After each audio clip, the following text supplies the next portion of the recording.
Okay, we are going to go live here. This is the Crypto Kingdom. This is London. Wanted to just touch base. I hope you guys are doing well. And we've got some action to go over. Looking at Nano right now. Let's go on over to Dogecoin. Just wanted to go ahead and say hello to some people in the chat real quickly while we started up. Let's take a good look at the action since yesterday. Guys, we handle technical analysis on this show in depth. Hey, looks like we have... hold on one second. Yeah. We have a double. There we go. Hold on. There we go. Well, we have repeated. I hate to repeat myself. I had the computer looping for a moment there. Now look, on this channel, guys, we handle technical analysis. You guys know that. I'm a former financial analyst with a degree from Duke, etc. You guys are also some very talented people professionally. So it's nice to be able to come to you in the context of understanding basic issues like technical analysis and applying it to assets like Dogecoin, Bitcoin, a lot of the other altcoins, or anything else that we're interested in.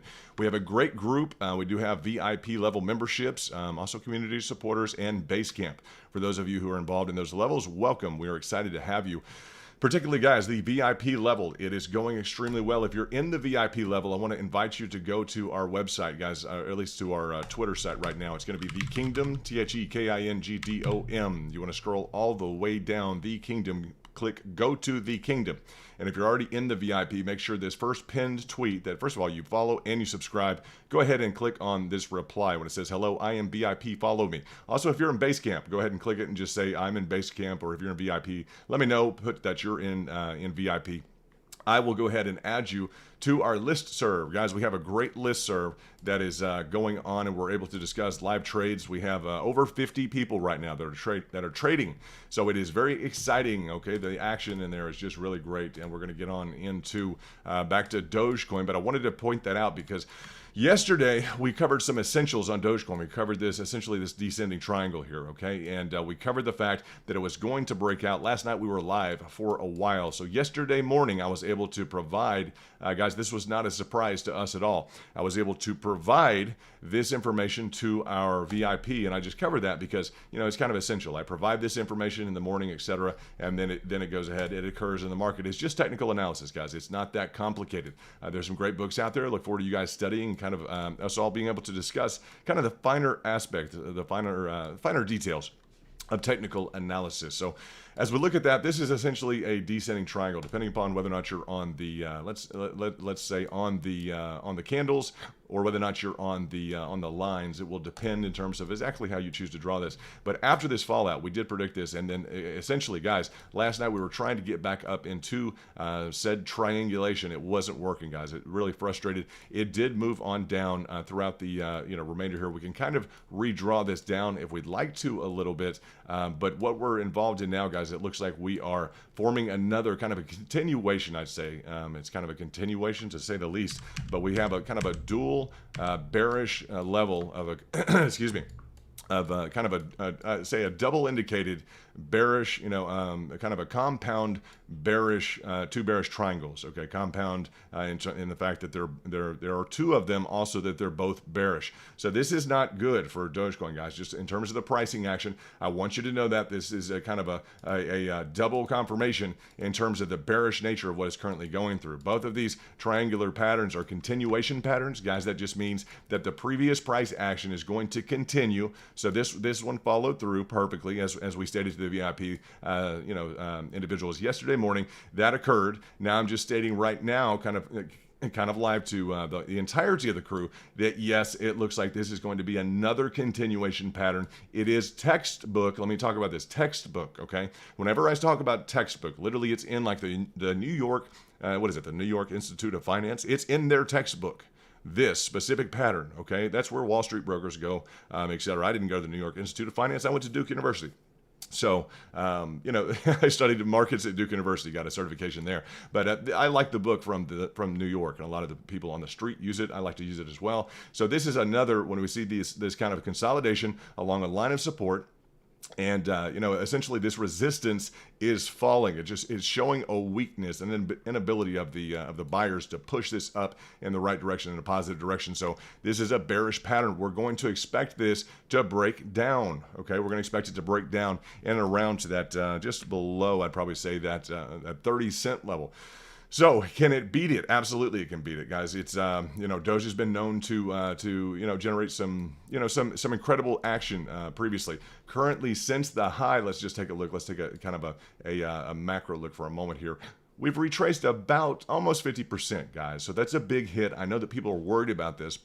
I appreciate you coming to the Crypto Kingdom in terms of the show, in terms of the channel, to receive some of your information. I know that your time is very valuable. I appreciate the fact that you're here and that you're willing to listen to what I believe is probably the best presentation of technical analysis in the space right now. And we don't jump around too much to different altcoins. We do cover them, but we are, we're very into Doge right now. We know there are a lot of people that are heavily invested in Doge, a lot of ordinary kind of people that are heavily invested in Doge, and that's what we like to esteem ourselves to be, is just kind of like ordinary good people. The VIP kind of gives it maybe an allure or something that is nice, but I just felt like the space needed that. I felt like there was a level of professionalism that could be and kind of wanted to be catered to, and not necessarily in fancy cars and limousines and nice clubs and dinners, but some of that is fine.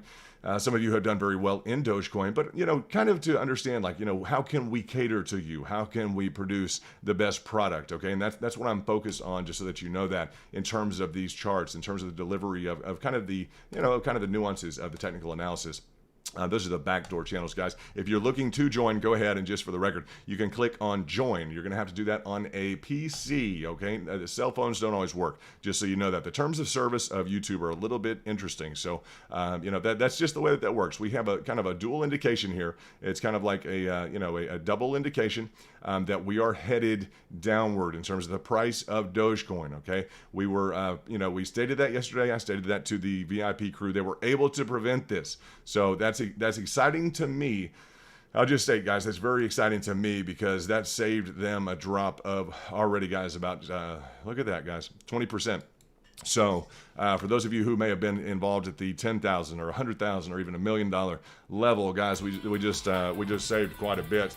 And That is, let me go ahead and drop this just a touch in terms of this volume. That may be a little bit loud. If it's too loud, just let me know. It does keep me alert, though. I'll let you guys know that keeps me alert. If it's loud to you guys, it may wake you up as well. So that's nice to know that we have something to wake us up. Look like someone just went ahead and joined. That's very nice. The VIP crew is definitely receiving the information that is crucial to their trades. And it's nice for me to watch, guys, just to watch the VIP guys in action. We had a we had a 2X. In the first 10 days, we were able to bring a 2X to the group. So I don't know if we call them, if they qualify up as 2X, there's about 50 VIPs right now.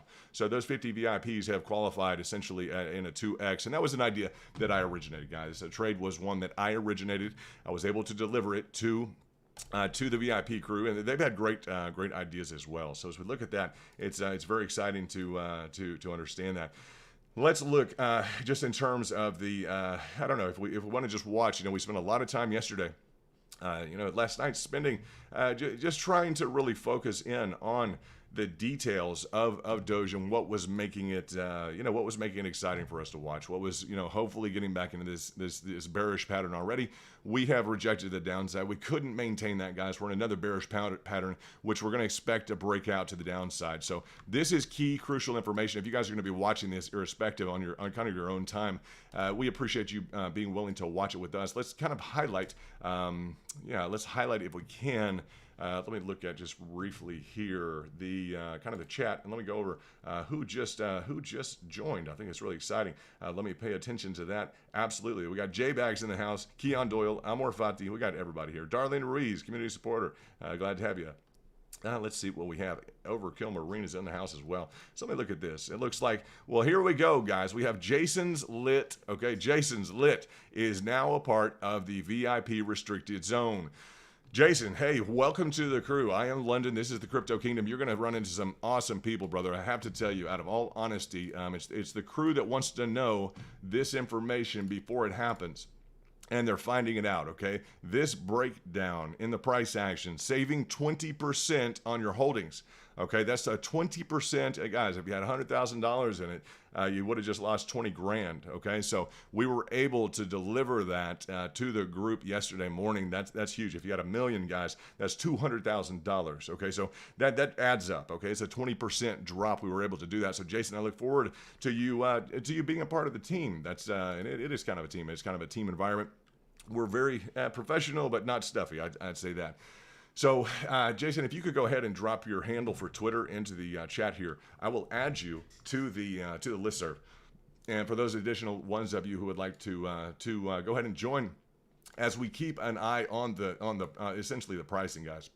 These bearish patterns that are kind of stacked right now, kind of dual indications, like stacked, a bearish pattern upon a bearish pattern. Guys, I have to tell you that it's going to be a day where we're going to want to watch the price action. At some point, we may run into one of our buying opportunities. We may run into a buy zone. So we focus a lot on pricing targets. So that may be one kind of added benefit here as we look into, Jason, just so you know, we cover a lot of Fibonacci's here. A whole lot of Fibonacci's, and that's essentially the level right now that things are trying to, on this 50% level, just to kind of bring this into context, the current consolidation on this this level that's just underperforming, guys. It's the 50% retracement, which is right at the 30. It's no magic, guys, but you do have to know where to draw your Fibonacci. It's that 39.7, essentially, that 39 cents, just right over 39 cents, almost 40 cents. That's where that comes from. That's a 50% retracement, which is underperforming, guys. It could just take off to the upside. There's just not enough buyer sentiment in the market, so that's why it's underperforming, and that's how we come up with our pricing targets. When we see a new high, for instance, bam, we immediately draw Fibonacci. We get into that. I deliver those, Jason, just so you know, in the community tab, essentially here on the back door. Private restricted access only to the individuals, the VIP members. So you'll get all types of pricing targets with calculatives to the left. And guys, we just know how to operate TradingView. That's just what we do. So Jason, it's just a pleasure to have you. It's an honor to have you. We appreciate that. And we are also working, I'm still working, I keep talking about this. We're trying to get the cards designed by the girl who designed all the logo work for the U.S. Open. She is a former kind of friend of mine, and so she is going to do that work. We're just trying to get in touch with her. She's not easy to get in touch with, but in the meantime, we have kind of a digital representation of that. We do have the listserv, okay, in terms of the restricted zone listserv. You'll run into all the information, all the kind of details and parameters, etc. Now, on the actual, just so you guys know, in the chat room, we're just full. I mean, guys, this is full of, like, we've got 50 plus VIP members right now. So there's just trade alerts, there's trade ideas, there's charts. It's just, it's what's, guys, if you would, had kind of a back door, the equivalent would be like, how do we get in the back lines of Wall Street, right? It's like, well, these are the guys, these are the traders that are just having a great time. So we look forward to continuing to facilitate that for everyone. And yeah, knowing when to get out of the market and save 20%. And instead, what were they doing? They were out making 20%. I mean, congratulations, guys. Yesterday, one trade went for, 50% yesterday was the bottom line trade that I just said. Case closed yesterday afternoon was a 50% trade to the upside, one that I had called out in the morning, and it worked out 50% to the upside. So you're going to hear some great stories, Jason, and anyone who does join, you'll hear just the truth about people making made $5,000 in 10 minutes, things like that. If you know how to work these fibs, if you know how to trade, it takes a little bit of patience. I'll say that, and it's not something that'll happen overnight, but it's definitely something that we're excited about seeing on kind of a collective scale. So we hope this all benefits you, Jason, in terms of what you're also bringing to the table. I'm sure it is significant, and we look forward to kind of hearing what all you've got to say. Let me see if I can find Jason's handle. Well, oh no, Jason, you got to get a Twitter. Jason doesn't have a Twitter. Jason, you need to sign up or re-sign up. Please, that'd be great. We can put you into the and thank you. I'm going to put that down. Welcome, Jason. You'll really like the crew on Twitter. It is. We don't have broad-based exposure. I'm going to tell you that on Twitter. We do appreciate Twitter. It's a nice group. It's a nice layout, and it does allow us also to have conference calls. We're going to be focusing on that once we get past some of these kind of detailed streams dealing with the price action, so that, guys, it's something you need to pay attention to anyway in terms of Dogecoin. I know that there are some very important people, involved in this, about at least 50 of them that have signed up and said, yes, we are important. This is important to us. It's a good way to stay plugged in. Make sure you turn on those notifications along with subscriptions. And we appreciate that, Robert Garcia Sr. We are trying to be as accurate as possible. And you can just see it's day after day, we're achieving that. Whether or not, the question turns into, guys, whether or not you guys have the individual time to really process and kind of flow with the market. And I thought about this today, and I want to bring this up for everyone, and kind of a reasonable expectation of you as you're entering into the market, or what your position is with the market. A lot of people will tell me, well, I really, London, I really want to train. I really want to do this and that. I want to become, a full-time trader. And I got to tell you guys, the level of dedication that's required. And I was offered a position by Morgan Stanley as a broker, and I wound up turning that down. Some years later, I went into and I started up a private hedge fund, and I hired one of the best brokers from the street that I could find, just period, bar none. Out of 60 months, I think he had 2 down months. That's it. So he had 2 down months. This guy, he knew how to crank through things. And I'll just tell you, that is very rare to find people who have that level of dedication and that ability. And when you say typically that you want to be a full-time trader, I was thinking today, and I had a bowl of cereal this morning, and I thought, a lot of people want to be a trader, but they don't understand. It's like, everyone wants to be like Tiger Woods. And when you go out and you play golf, you have to understand the level of intensity has to kind of match the level of skill, and otherwise you have to go out and you have to have a good time.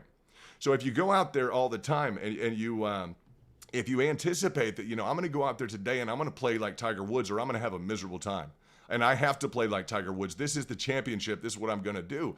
I thought of that today. I was just sitting there, and it may be because we have an old box of Wheaties or something with Tiger Woods on the front, and I hope he's doing well. A bunch of prayers and good thoughts going up for Tiger. I don't know how he's doing after that car wreck. That was really tragic. That was a really unfortunate situation. So we hope he and anyone else who is in kind of an injury mode, recovery mode, is doing well. But as I state that, I thought about that because it's just a good analogy, because we'll get up every day and we'll convince ourselves that literally we want to, we want to trade like, the next Michael Jordan, the next Tiger Woods, essentially the best trader that's out there. And you just have to understand, it's about that competitive. The fact that we have 50 people who are signed in, tuned in, and doing well, guys, it's a phenomenal team. The base camp guys, it's also a good team. These are people who are highly geared towards technical analysis. This is not a field that you just kind of fall into casually and, well, we're going to kind of decide that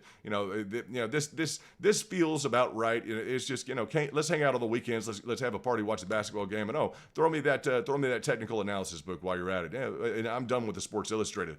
No, this is some highly kind of processed skills that are developed. And so in terms of mastering those, in terms of really putting those into practice as well, and capitalizing on those skills, it just takes time. It takes patience, and it takes that understanding. I just like the analogy with, if we're going to go play golf, guys, we need to go out there. We need to have a good time. Some you may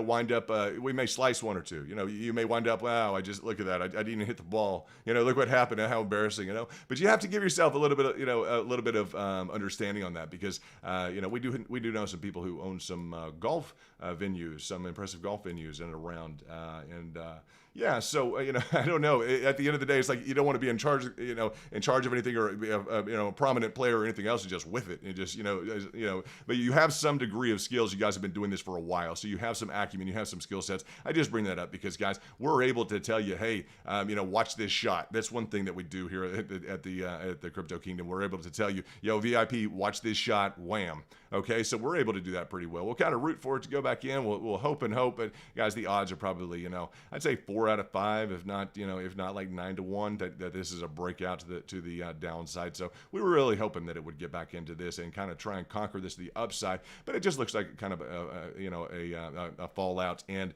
one that was anticipated. So a 20% drop. You guys were able to prevent that. We're excited about that. In the meantime, guys, I know that you guys have got some other investments that you deal with. We also deal with other investments, other coins. We try and target specific opportunities that, based upon the timing and the availability, I'd say the management of say, a multi-trade kind of approach, maybe 2 to 3 trades during a day, maybe 2 to 3, I'd say, the fib levels are going to tell us kind of the next maybe 2 or 3 levels that are likely to hit during a day's time period. It's normally manageable. So, all of these fib levels for us, these are exact pricing targets as we look at this on Dogecoin.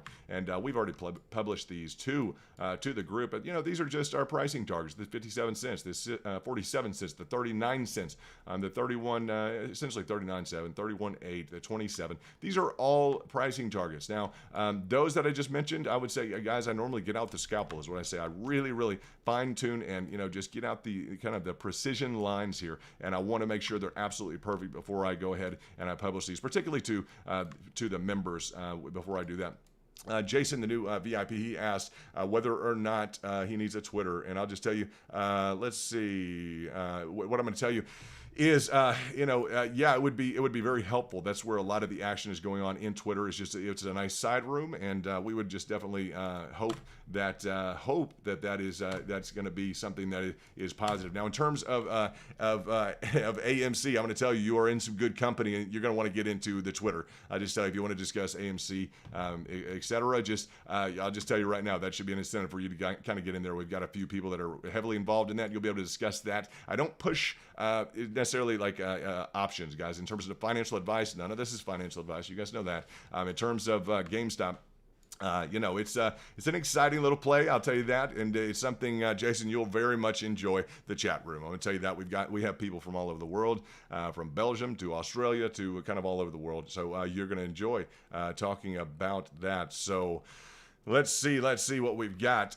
Jason, just sign up with a little Twitter and see what you can get into with that. If not, go ahead and just maybe a shout out in a comment. I'll tell you this much. Go shout out to me in a comment to the community tab. Just drop in the community tab and shout me out a comment here on, say, this first one. And just let me know what's going on. Hit the comment tab on this first one, this first community post, which is just exclusively delivered to the VIP crowd. You exclusively have those price predictions, essentially those the framework for some, not financial advice, but kind of, the Fibonacci, the pricing targets. I mean, you have to have those pricing targets. And of course, you have have to be able to draw these with absolute precision. They have to be correct. If they're not correct, you're going to miss your targets. So that's what we focus on here, is being able to hit those. Okay, let's see what we have. Let's see what we have. Dun, dun, dun. All right, now we have some I guess some different angles in terms of why at this point some people have asked me. They asked me yesterday. It's like, should they try and sell out? They're at a high position. I brought up some perspective, guys. I brought up some perspective yesterday. I want to recapture that perspective, and I think it will resound. It's kind of a resounding purposeful. It's kind of a resounding, purposeful kind of means by which we can look at what you guys have, what you guys have kind of engaged in previously, and we'll just focus on exactly like what I want to talk about is the percentage of retracement, beforehand that we experienced. If you guys will recall the 45-cent level, right? The 45-cent level, if you guys recall that was a phenomenal run up. I think it actually broke Binance for a while, guys. Dogecoin, that was just a huge liftoff. I want to talk about the percentage, guys, the percentage that we retraced after we reached that 45. Okay, we literally went down, guys. We went down like 65%. Okay, so that is a big drop, 65%, guys. If we were to, and that went to about, what was that? About 16 cents, from 45 to 16 cents. All right, if we were to look at 65%. From the recent high and around the 75 cents, guys, 65%, do you really want to know? 65% is right at 25 cents. So that's 25 cents is a 65%. That would just be an equivalent move. Just an equivalent move to what we previously experienced. Now, we would hope to have some momentum from what we have gained to the upside. That's the one kind of predictive here. Otherwise, we're engaging in a hugely volatile situation, guys. A hugely volatile situation. If we're expecting a 65% retracement from the entire movement on the upside, it becomes hugely important. So let's just focus on that, and let's just understand that we don't want it to hit that 25, guys. That's not what we want. But if it repeated essentially kind of the tolerance level, and that's what I look at is your tolerance essentially to the situation in terms of a retracement. I know a lot of you have been through a circumstance where you have entered into before that run up to 45, and you held through that retracement of 65%. So I know that you've experienced that fluctuation in your portfolios. This would be another one of those similar fluctuations if it were to achieve that retracement of 65% down to the 25 cents. And I will mark this one kind of a, let's go ahead and just change the color on this real quickly if we can. Let's see. We'll just go ahead and make this kind of a little bit of a red mark, just because I don't want to necessarily see that occur. Not at all do I want to see that occur. I'll just tell you that. The one good thing that we have in the middle, I'd say in the middle section, that'd be another drop of 36% from the current kind of position here, guys. So we don't want to see a drop of 20%, another drop of 36%, almost 40% to get down into that level. Again, this green line, don't think that's the price, guys. I'll turn back to the line so you can see the distinction. Here. Let's look at the kind of the price action as we're forming this secondary kind of the primary a triangulation, guys, a bearish continuation triangulation, which followed into essentially another triangulation, which is a descending triangle. You guys can look it up in terms of textbook. It is literally just a bearish textbook bearish pattern. We expect another drop to the downside.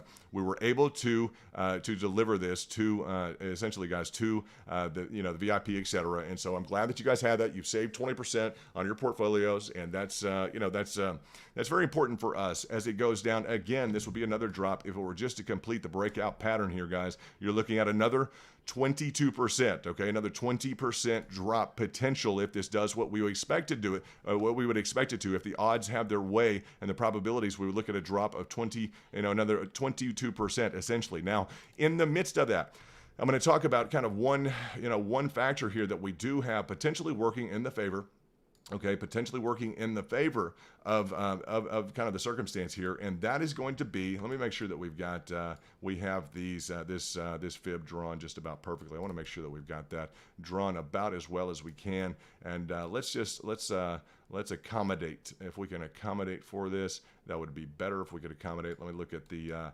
lines, and we've drawn this out, and I think the VIP have an exact video of this, so I'll let you guys rely on that. Oop, we don't want to move that line. Now, essentially, at some point here, guys, we're going to run into the golden pocket. So that 50% is going to be surpassed. We're going to run into the 61.8 to the 65%. Okay. That 61.8 to the 65% is going to come into effect, and that's going to be something which is going to run kind of a counter operation, if kind of a counter price operation, if you want to say that, an initiative to try and push it to the upside. We haven't seen too much in terms of one that wants to take and recreate this kind of slow, methodical rise to the upside that we saw in and around the previous golden pocket. And I'll just bring this back up because, guys, on your Fibonacci's, you'll just know that golden pocket is that 61.8% retracement to the 65% retracement. This period in here on this previous price action, let's zoom in and just look real quickly, guys. This is that 61.8 is that 20-cent mark. That 20-cent mark exactly on the line is what was hit. So the previous golden pocket, again, guys, that's the golden ratio. Okay, that's what's kind of it's not required. It doesn't always have to hit that, but in terms of retracement, a lot of times a price action will choose the market, the kind of the psychology involved. A lot of the experts will look towards that golden pocket in terms of completing that kind of necessary infrastructure building. I'd say it's that's kind of how to look at it in a retracement. Is it good? No. Is it necessary for the market? If this is a staircase, guys, if this is kind of a staircase that's being built up, we need to kind of reinforce it along the way with some different levels of retracement. That's kind of the way to think about, I'd say, the price action to the downside before it rebuilds. Now, we don't want an absolute collapse. Okay, that's one thing we don't want. As we look at potentially, guys, kind of reframing or recreating that golden pocket, it's going to be more or less, and I'm going to say more or less because it looks like it's playing off of a different level right now, and that's going to be kind of a confounding little factor. It's going to play probably, if you want to listen up, the lines that you're drawing, I think it's probably going to play to the bottom side, to the 65th percent retracement on the golden pocket. If you guys are worried about that or looking at it, sometimes you don't know to play the 61.8 or you don't know to play the 65th percentile. This looks like it's going to hit your 65th percentile. I'm just going to say that, not financial advice, but it looks like it's going to hit your 65th percentile. Sometimes you'll have a clear indication of that, other times you will not. So sometimes you will have that indication, other times you will not. I want to go ahead and bring up an issue right now. It is on another coin, but I did go ahead and bring this to the attention. I brought this to the attention of the individuals in the VIP, and I'll go ahead and just kind of release this to everyone right now. I did bring up in terms of Nano. Okay, on Nano, I did ask today at this crosshairs. I brought it up to the group in terms of our and guys, we always try and find a way to bring additional trades to the group. And this is kind of a live trade. I want you to watch this in terms of the profitability of the group. You guys can verify this. You guys know that this occurred this morning. I brought this to your attention right here. Okay, right here, I brought it to your attention, wondering whether or not the preceding price action of Nano would support another leg up. It looks like it's trying. It looks like it's trying since the kind of the entry point that I indicated right here this morning to the VIP group. It looks like you are attempting to complete this trajectory up. So that is important. You guys are in the money right now. This is a trade which may execute and may continue to the upside, but right now, based upon this morning's activity, you are well in the money. If you guys, again, not financial advice, but if you looked at the Elliott waves, guys, this 1, 2, 3, 4, and 5, it's trying to get that fifth, essentially that fifth wave. So very good, Mari and Daniel, way to go, brother. We do have members of the VIP that are in that, so fantastic. We're glad to see you doing well, and you're currently up at 20%. Congratulations. Nice to see that, Mari. Nice to see that. You don't always have to catch the first wave or the second. The second wave is always counted down. The first wave is up, the second down, the third is up, the fourth is down, the fifth is up. That's standard, guys. That's standard Elliott wave theory. So we would anticipate this could run through. There is a kind of a derivative that we can do, but guys, look at this, 66%. This is exactly what I was hoping for. Exactly what I was hoping for the VIPs, that you would get involved in this trade. Guys, I'm very excited about this. Congratulations, you've gotten involved in this. It was already showing a lot of strength in the market. It looked like it could continue to the upside.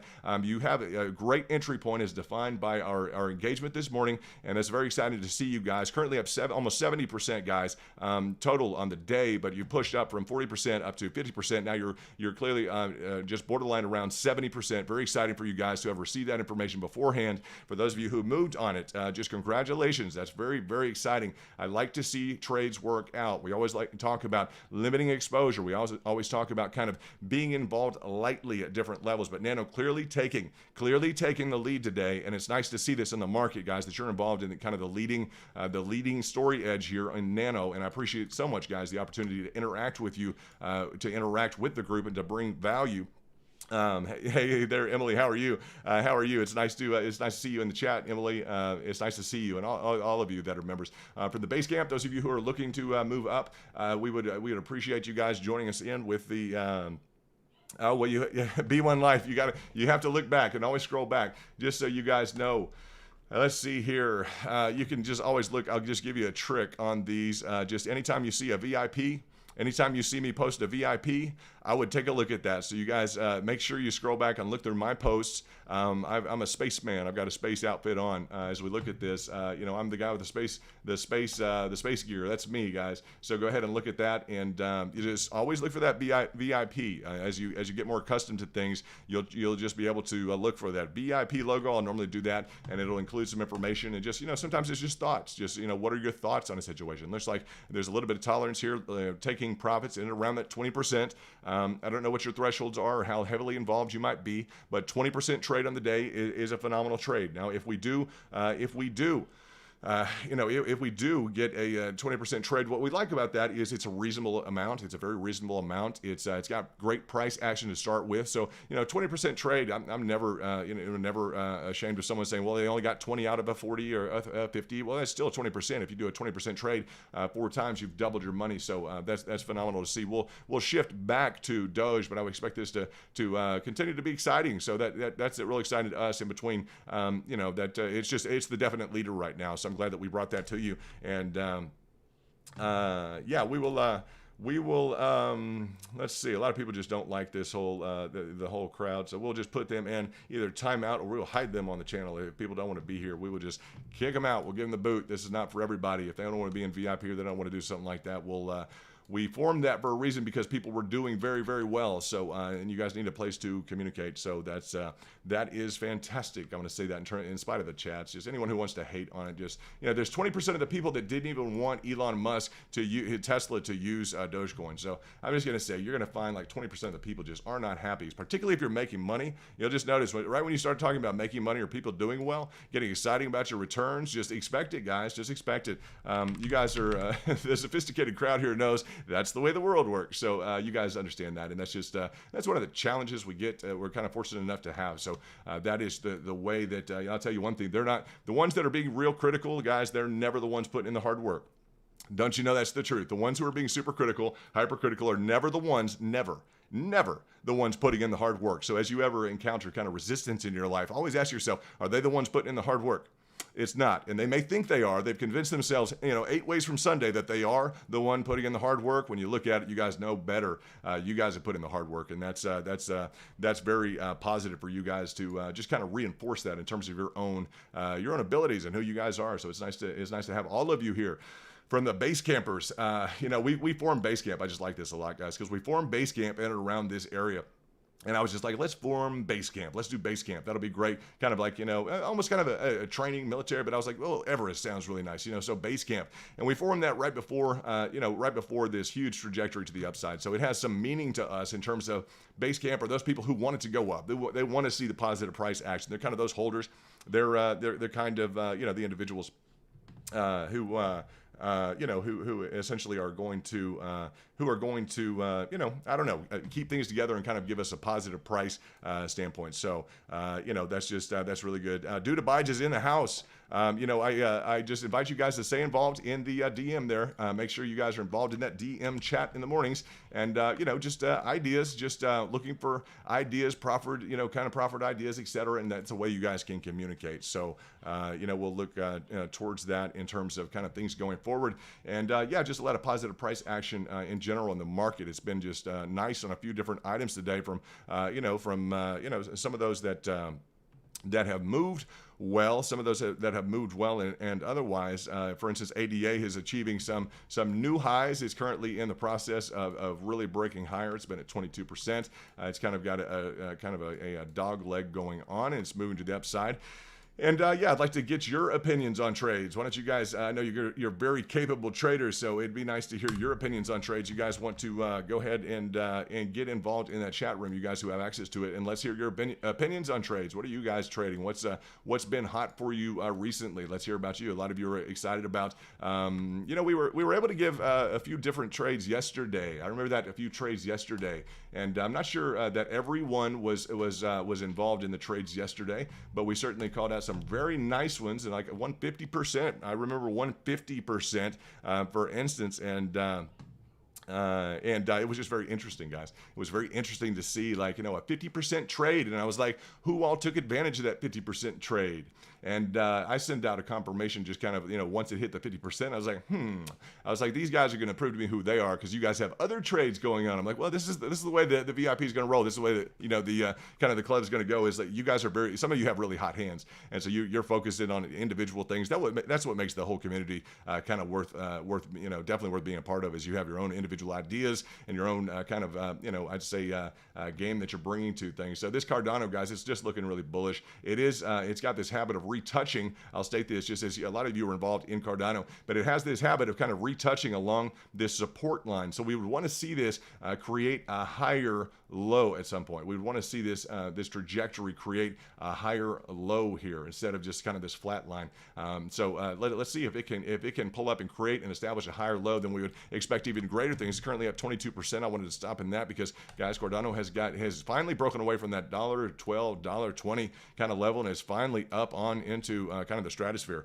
So that's very exciting. And let's see what we have. We have a super chat from it looks like I would say that is from India. Nice.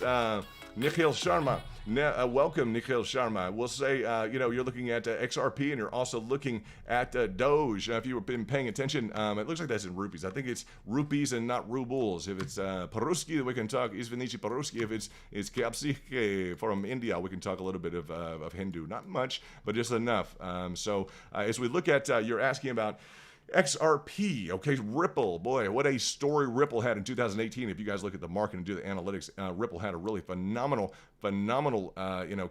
history. Let's look at Ripple. Where is that on our charts? Let's look at Ripple. I don't want to redo all these. I'll move it to the top just so we can keep an eye on it for you. For all of you, you guys may be involved in that.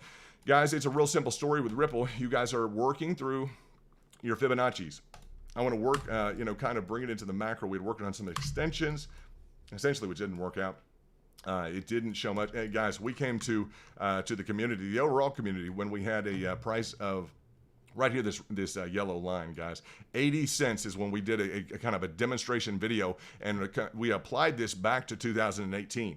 So at 80 cents, guys, after that period of time, right when we released the video saying this is a huge opportunity, as soon as Ripple wakes up, it's a big deal, guys. That was essentially 143. Okay, almost 150% gain. Okay, so it got up to that level of about almost $2 there, guys. So on at about $2 from 80 cents. That was the time to really take advantage of that. Right now, what you're doing is kind of crawling, trying to find some additional momentum, and you're not sure whether or not to bounce up or down. I want to kind of zoom in on these pricing levels, because you are definitely, in the process of, currently you're just walking along that 50% retracement.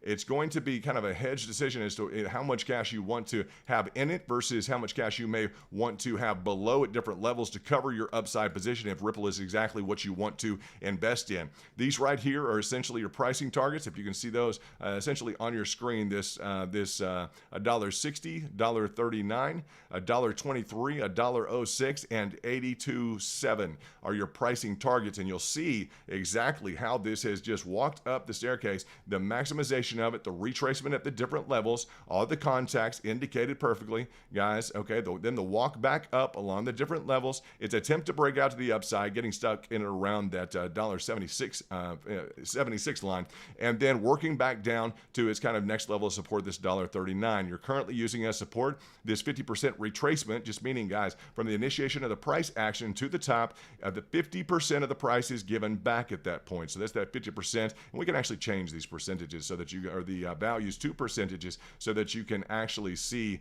what they are. There you go. 50% of that price action is given back at this level. That's where it's found its support.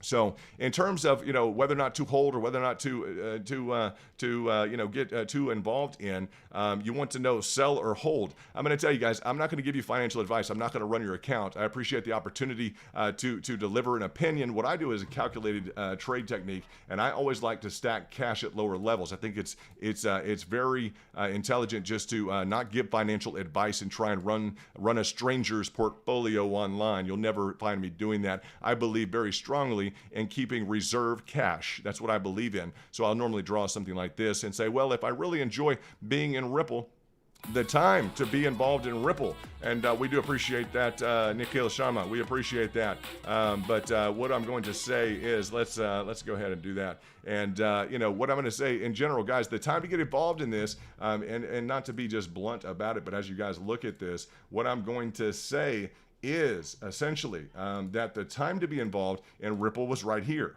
This is essentially when I first brought it to you. People want a guaranteed sure thing. Well, this was a very strong move at about the 80-cent mark on up. It was going to do this based upon the previous price action in 2018. That's the time. Right now it's frustrated, so you have to have a strategy. It's not a clear-cut answer. You have to have a strategy or deploy a strategy, in my opinion. That's just my opinion. So as we look at that, that is Ripple. I would be prepared to deploy more cash if you really like Ripple and you want to hold it. It's a great technology. If you like the fundamentals, again, not financial advice, but I would just, I would state that. I would state that, you like your fundamentals. I would develop your strategy, and I would just go for it. I would be prepared to double down if it gets to lower levels and acquire more. If that's the trade that you want to involve yourself in, or the trade mechanism, the asset that you want to involve yourself in. Let's get back to Dogecoin in terms of in terms of the holding or buying or selling, what you guys will get involved in. A lot of times I'll bring something up. I want to know your opinion on it. I want to know kind of what you guys think about something. I want to know, what it, you guys are kind of trade warriors. You understand kind of, business. You guys have good backgrounds. I'd like to know what you guys think. Do you agree that the textbooks tell you that this is a descending triangle that's going to break down? I think if you do your research, you'll absolutely agree with that. And, absolutely, there's also a possibility that it will proceed to the upside. Doge has been a very strong, dog of show. Essentially, it's really achieved a lot in terms of popularity and public exposure. And, it's just something that everyone knows about right now. And Elon is kind of, I won't say he's waning right now, but a lot of people in the Bitcoin market are very upset with Elon. Personally, I'm not. I think he's coming from, I just have to say this, he's coming from California. California is very, very much in the kind of the preservation of the environment, et cetera. So he's made that comment about, essentially the utility or the, let's just say the, what do we want to say about the carbon emissions tied with the mining? I just want to say that's one of the issues that he brought up in terms of canceling that on behalf of Tesla. So you guys don't really know behind the scenes what may be going on. You don't quite know what may be going on with that in terms of whether or not there are any regulatory issues going on, whether or not it's there may be a lot of just issues going on behind the scenes that we're not necessarily aware of. So I would just let that kind of take shape the way it wants to take place, or take shape. I do know that the guys in the Bitcoin crowd have officially canceled their essentially canceled their essentially their support of Tesla. So I know the Bitcoin crowd has fought back and has stated that, they're going to go ahead and cancel their any purchases they have with Tesla. So that is interesting, guys. That's very interesting that they would kind of just be able to just do that. And it doesn't have to be personal. It's just, okay, we're going to go ahead and cancel that. That's not a big problem. That's exciting. So as we look at that, it would just state, that's kind of how things need to, kind of be in general. It doesn't have to be personal against Elon or personal against the Bitcoin crowd. You don't know if he's receiving, if Elon's receiving some pressure from, from a different regulatory agency, and that's kind of a concession that needs to occur. There may just be some different issues that are involved that we don't have the access to, and we don't need the access to it. So as people make decisions, just go ahead and give that to them. Go ahead and give them that not leniency, but just give them that freedom for it not to be personal. That's kind of one of the things that we definitely look at in terms of just saying, well, that's kind of normal. It's just business. That's the way business goes. So you can cancel the orders for Tesla. You can cancel the Bitcoin, and well, everything continues. We'll find additional additional frameworks to work in. There's a lot of different business guys out there, guys. There's a lot of people involved in Bitcoin. So I wouldn't take anything personal like that. That's just he's got a lot of shareholders to take care of. So you guys know that. And I'd say they just chose him from the government. You guys know that the government just selected him to go to Mars. So who knows what regulatory issues that he is personally dealing with, right? As we look at this, it looks like potentially Doge is in the process of falling out, just as we stated, is trying to currently fall out of this descending triangle. Essentially, we'll see whether or not that gains traction. That is exactly what we started off the program here stating was likely to occur. Now, it can shorten back up. It can pull back in and kind of retrace. When we talk about retrace, when it's going down, a retrace, that would mean it would be going up. So we're not sure essentially what that's going to look like in terms of whether or not that's going to complete the pattern fallout here that we would expect to that degree. What degrees of interruption it will have in the meantime. But we do see that decomposing, or essentially achieving what it's intended to achieve, which is in line with this descending triangle, guys, which is defined by this resistance level, just this resistance on the way down. Okay, multiple contacts along the resistance on the top, and kind of a line of support along the bottom. It's an indicator of bearish activity, or essentially a bear market, so a bear move. So that's what we would expect to occur, and that's just kind of the natural fallout of what we would anticipate to see based on probabilities. So kind of the textbook approach again. Now it looks like it's taking its time, and it may have some recovery in it. We'll see whether or not it can regain this. It's not like a serious breach. Let's go to the candles and see. It's already been down below that. We like to focus on the lines so that we don't get too caught up in candlesticks. We can get really lost in the candlesticks. The lines generally tell us the technical story well enough. So we will stick on the lines right now and kind of continue to see what that is doing. Looks like on Nano, you guys have definitely,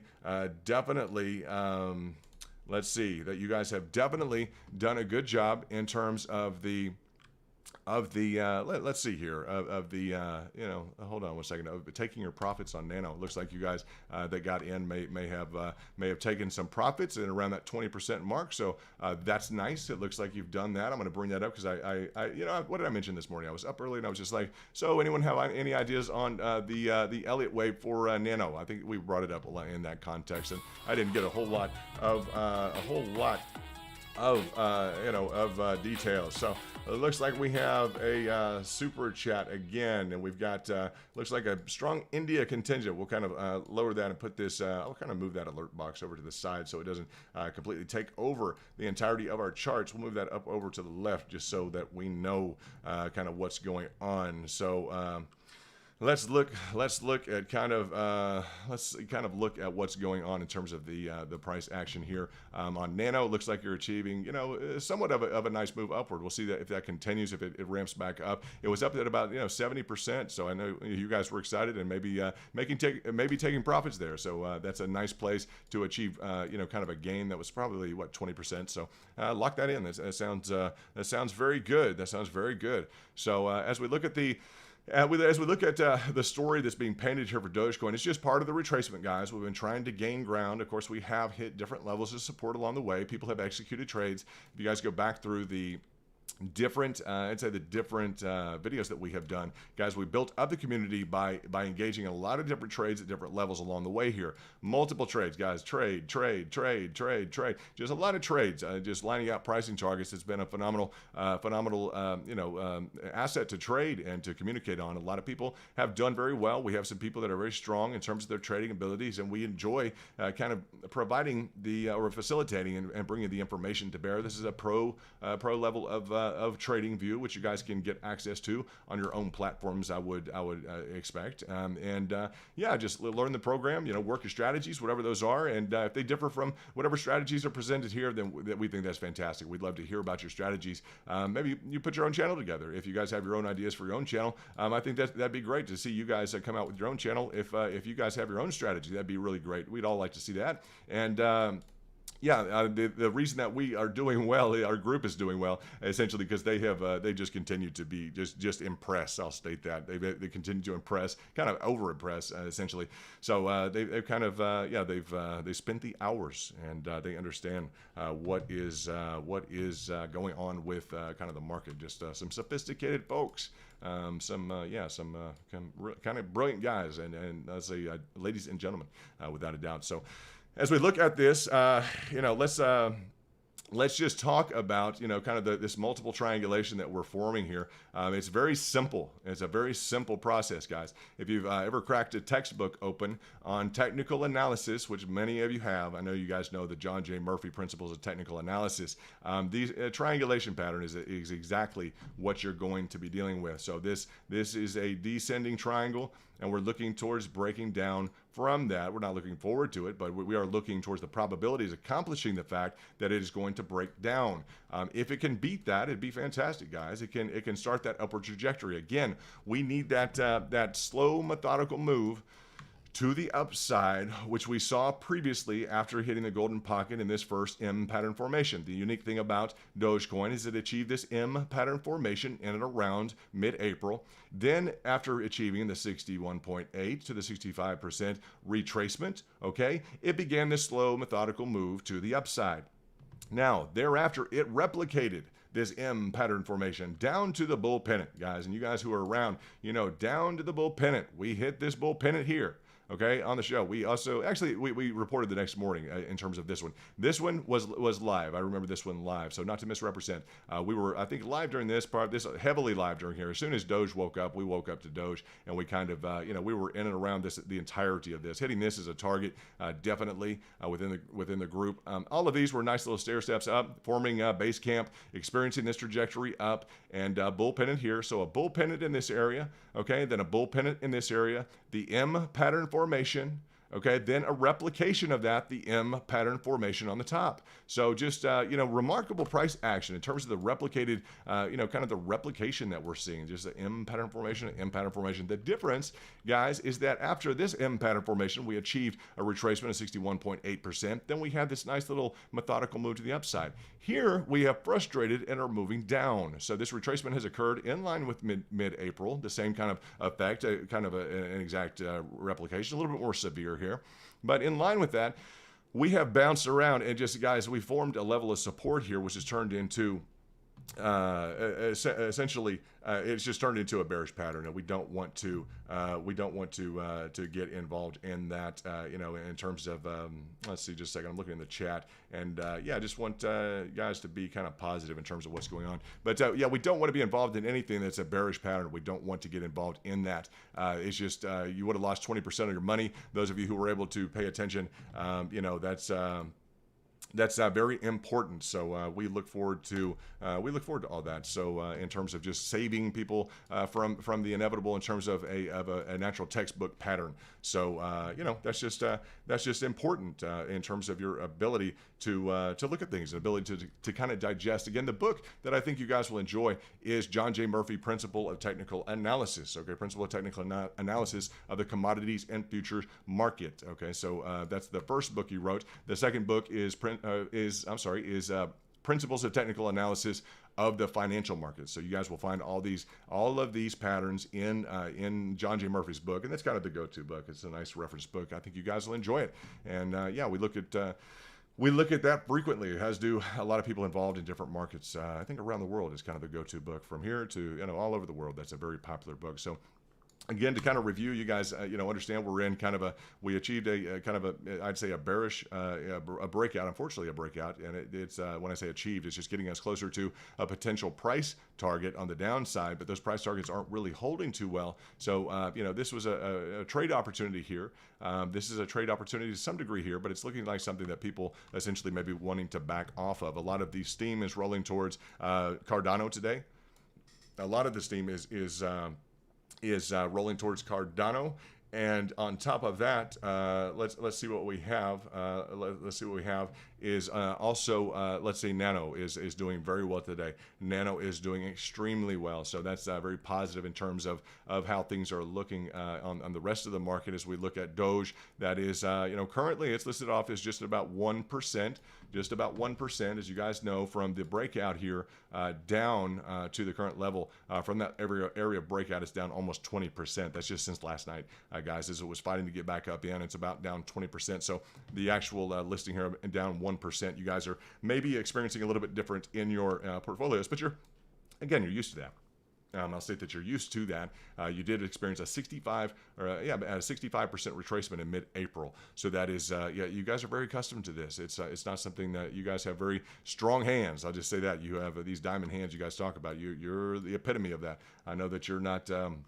Some people just aren't phased. They couldn't be bothered. It's just, well, that's part of the price action. So I give you guys credit. That's your decision. I'm never going to tell you guys to sell or buy or do something like that. I'll indicate the price levels and just come up with a generalized theory in terms of what I've been able to digest from kind of the research I've done on kind of the top traders around, some of the institutional kind of competitors to BlackRock that are involved in the space, etc. They talk about being able to double down at different levels, and so it's a good way to cover your risk. It's a good way to not essentially it's not an investment a solution to your investment. It's not any kind of advice, but it's just something that makes an abundance of sense and something I like to talk about. If we can establish the pricing levels with the computer program that they've given us, this is available on Binance. Clearly, it's just a widely distributed trading view, that is widely distributed kind of trading tool that people use, and these Fibonacci's are very, very standard.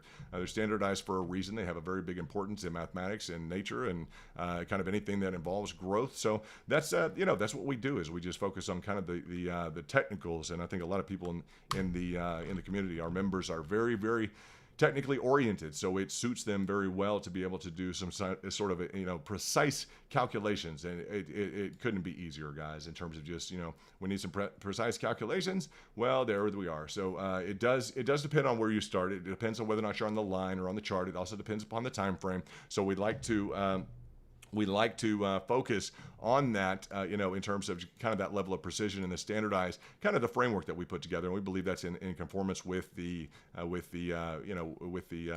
of the literature on point, kind of the scholarly literature on point. So that's just in line with with the academics on the matter. So there are academics, which is a nice thing. As we look at this, we did note that this could back on up into there. It looks like it's retracting a bit. You can see that retraction, and that's just the live price action in terms of what it's presenting as trying to hold on in this level. And we'll see essentially what wants to occur there. The further that it dips down, the more likely that it's going to just achieve a fallout of that pattern. And that's where Dogecoin is at. The price movement has been, as I'll say, not severe, okay, in terms of the velocity. It hasn't been it has not presented much velocity, like strong, quick moves to the downside since I would say around the Saturday Night Live. That was a very big event. And what I want to say, where was that? Around here, I believe. That was the event in and around here, just a massive spill off. Which again, before that, we did go ahead and let you know, what were your retracement zones to hit this retracement. Before, while everyone was talking about what Saturday Night Live would do, all the exposure, we were on live show talking about these are your levels of investment. So we were able to discuss that in terms of picking up a trade, at a lower level, instead of saying it's going to the moon. We weren't that crowd. We were talking about this is your level of investment right in this area. So we hit that first downward trajectory, I think, perfectly. So that's exciting, and you guys have been in with the channel. You can attest to that. And that's essentially where we're at, guys. It's just a kind of a compound bearish factor that we're looking at right now. People want to know, kind of what does that mean in terms of their portfolio or their holdings. We would like to see the price action kick back up. We're seeing some newer players in the crypto sphere, and that's not anything to say that people should be permanently down. The one thing I'll say, most of the time when people are running the other direction, you are running one way. If the whole crowd is running one way, sometimes you will sometimes stand to profit. Sometimes. If you're the outlier, if you have that one, counter opinion that you're able to, or kind of counter strategy, and see things in the opposite or reverse manner than the majority of the people are viewing it, if you can figure out how to capitalize on that, it can be very dramatic. It can be very nice and positive. So that's essentially what we're looking at, is just kind of a standard strategy. It's not the most popularized strategy in terms of working with the program. It's very simple, working with the program, and it's just not something that everybody typically does. Is work with Fibonacci's, get the price. We don't want to buy high, so what do? Well, we work on retracements. That's what we do. We'd never try and jump on what is that? Just jump on the bullet. Something's leaving. Well, let's just jump on the positive price action, see how high it goes. That's not much of strategy. That's more of maybe a thrill. If people want to get into like the thrill of trading, that might be exciting, but it doesn't always work out. So in terms of that, it just doesn't always work out. That's not real positive. So that's kind of the situation there. It's kind of what we're looking at. As things are down, guys, just keep this in context. Typically, as things are down, they're going down towards a pricing target. I mean, essentially anything that's down, it's going down to a pricing target. So you can kind of be assured of that, is that there's a pricing target down below. There are orders down there essentially to get picked up and hopefully to achieve a positive price action. So the ones that are going down are going to pick things up to hopefully experience some sort of movement to the upside. As you see, every time you've gone down, just look at the price here, guys. Every time you've gone down, you've gone up. Okay, you go down, you experience something, an upside. You go down, you experience an upside. You go down and up. So there's a constant, this constant ebb and flow of the vertical price action, which is essentially, that's the mode in which people who trade, that's where they thrive, guys. That's the area or the arena in which they thrive, and that's what they look for consistently. Is what are those pricing targets? What are the areas it's going to hit and start to go up? That's what we focus on, is, are those areas, particularly where, we see an area, kind of a contact zone, a target price, and positive price action. Okay, so on the retracement, that has been occurring. It's happened multiple times here to lesser degrees, and this particularly to a lesser degree here. And we would anticipate there's going to be another level down below here that is going to hit again, and it will achieve some degree of a positive price action. It will probably be the golden pocket. As we look at this live, it's probably going to be something like the golden pocket, and I want to just prepare people that it's the kind of the key ratio, the golden ratio that that is put into play for a reason. So we could probably do something like this. Let's just get up to the top of this, if it will allow us to. I want to make sure that we're snapped onto grid here. Let's do that. We'll snap onto the grid, and then we'll pull out the pricing targets to the right. Let's do that. Let's go and do that just like that. All right, now we have the pricing targets kind of just right there. Let's go ahead and bring this up. I want to know, why is it hitting at this level? I really don't see any kind of good reason other than the fact it's trying to kind of play in between two levels. It was kind of a psychological, I guess, area in terms of the full retracement here of the initiation of this price. I'm trying to figure out exactly why it wanted to pick up at this specific level right here, and it's just kind of the breakout of this previous zone. A lot of people have that on their maps from just the initiation of kind of the severity of this uptrend, or essentially the new rise over run, this original kind of the initiation of this let's say in around early May, when it really started to move up. So they have designated that as a, whereas we have, I have been just stating, well, we're in a bearish pattern. It looks like we're falling out. That that's a danger, kind of a warning sign. Some other individuals are probably trying to match that up and say, well, let's get involved in a trade on the downside. I think it's very dangerous at this point to get involved on a trade, specifically with Dogecoin, not knowing the degree to which it's going to kind of frustrate. I would say just it's in a frustration mode. So it's frustrating to the extent that a lot of people are anticipating maintaining kind of this green line. As we look at this green line, they're wanting to maintain that, and it's just they're trying to, there's a few different levels that are being held on to individuals. Some of them are rational, and some of them are maybe kind of a just kind of a certain let's say calculated level. So when I say rational, some people may say, well, I want it to hold 40, just kind of kind of a rational kind of opinion. Or let's say I want it to hold 25 cents, kind of a projected general round figure or something like that. And others are going to be calculated, like, well, the target zone is 43.845 cents. That's more of a calculated approach. So those are just two different ways of looking at things. The previous high was in around this 45. That was to be kind of a key area. On the line chart, it was around the 42. Now it's kind of playing in no man's land. So the only other thing we have to look back at this no man's land is the initiation of the price action here. Okay, so this initiation, you'll see this when I talk about the slow methodical rise in price since this mid-April. Okay, this M pattern formation. The M pattern formation is achieved. We have a retracement, then a slow methodical move to the upside. Once this slow methodical move ended, we achieved a real drastic rise in price. That drastic rise in price was essentially kind of the initiation of this trend right in here. So we'll state that is kind of its own Fibonacci. That's that lower level that has been, that is now, I guess, is looking to suffer the breakdown. We're currently in the process of breaking down through that. It looks like it may try and, retest this like it did last night. It retested this line here.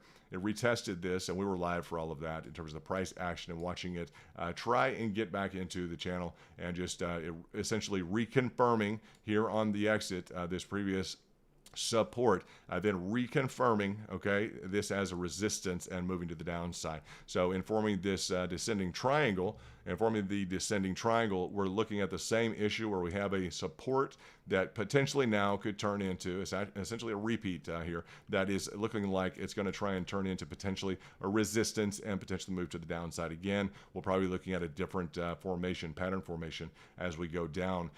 The smaller, guys, understand this, the smaller that these moves become, the less trading opportunity there's going to be for you. The less trading opportunity there's going to be in terms of hitting a pricing target if it wants to kind of, inch its way along here. This is kind of maybe a little bit abnormal, guys. Maybe a little bit abnormal on in terms of what it's presenting to us. It looks a little bit abnormal because these are really tight zones. These are really tight zones that we're looking at. A kind of an indicator here, in around the 42.5, and then we have an indicator here. Right along the 38.5. So it's just these are tight. They're not matched up necessarily. Excuse me, with the they're not matched up with the Fibonacci's perfectly. They're kind of, it's maybe a cross indication. One of them is on one Fibonacci, the other's on another Fibonacci. This just happens. It's just kind of a cross. We're layering between two different I'd say two different levels. So that's not uncommon. But the initiation of the price action here, that defines this Fibonacci for for purposes of this movement here. And so essentially the other portion of it is being, as you look at this and we diagnose it, we provide some analysis on it. It looks like this previous zone, all of the entirety of this, that it is included in one Fibonacci. Then they're giving credit for essentially where the price action really starts, where this essentially this drastic move to the upside begins, and that's essentially where we're seeing what they're treating as that 100% retracement of the entire move. So we're about to break down from this, and guys, this is a big moment if this occurs in kind of the price history of Doge. As we look at this, that's a big statement if it's being respected as the entirety of this move. And now we do know people who made phenomenal gains during this, but to have the entirety of that kind of washed out is just important, guys. And I know that's important to people who are holding it. And you just have to think, it's been, let's see, how long has this been? Looking at 10 days. So it's 10 days of price action that has been eliminated, okay, essentially right now. We're 10 days back in time. If you guys will look back 10 days ago, we were very excited about where we were. We were talking about, essentially, can this be, something that's just going to go up? And that's what we were hopeful. It's like, well, we're almost back to the previous all-time high. Can we go up? Now we're in a different position, because essentially we're asking, well, how much further are we going to go down? And, it's just a different dynamic, because we have been up, though. A lot of people have made a lot of profits. A lot of you have done very well. And yeah, we just we look forward to the opportunity to kind of guide you through the technicals, irrespective of what happens. There are pricing targets on the downside. There are also you know, kind of patterns as you look at the bull pennant. This is a beautiful bull pennant to have taken advantage of. We were live during this. It was great returns, great price action on Dogecoin. We had a lot of fun during this time period. Just tons of trades, guys. I mean, that's how we really got to know each other on the, you know, through this forum. Just trade. I mean, it was just all over the place, and some people doing extraordinarily well, and continuing to do well in some of these. Yeah, some of these different coins. So it's just it's nice to see you guys operate like that. You've got a lot of I don't know, a lot of talent. So it's nice to be exposed to that and to watch the community grow. So yeah, so we appreciate being able to bring you guys this live price action. It's just breaking down from the triangle again, this descending triangle. The next move, that's going to be the big question: is what's the next move? What's the next level? Again, as we start to turn into more micro events, you know, essentially we have a line here, we have a line here. We're not just hopefully going to continue just to stack up, you know, smaller incremental lines here. It may be good in terms of reinforcing a position, but it is essentially you need the buyers to rush in at different price levels, guys. That creates kind of a bullish, you know, impulse of the market in terms of the amount of capital that's injected. You know, we go by market cap in terms of the placement of the coins. And you know, as people are able to register that cash and able to, I'll say register with those pricing targets, they're able to define clearly an entry point into the market. And it looks like that's just a little bit, I can understand the rationale of what it's doing right now, but I would not have necessarily said that that's optimal for the pricing, because while I don't disagree with this with this Fibonacci, I just think that it's kind of further frustrating and further kind of creating a bearish tendency unnecessarily. So essentially, I think the market maker, the exchanges have kind of chosen to respect this level. I think that's just what they have done. If we take a peek at the candlesticks, that is, you know, that's essentially a different kind of look that we would receive. And it just seems a little bit unpredictable right now, and that's been the case, guys. Doge is frustrated. It has really frustrated over the last several weeks.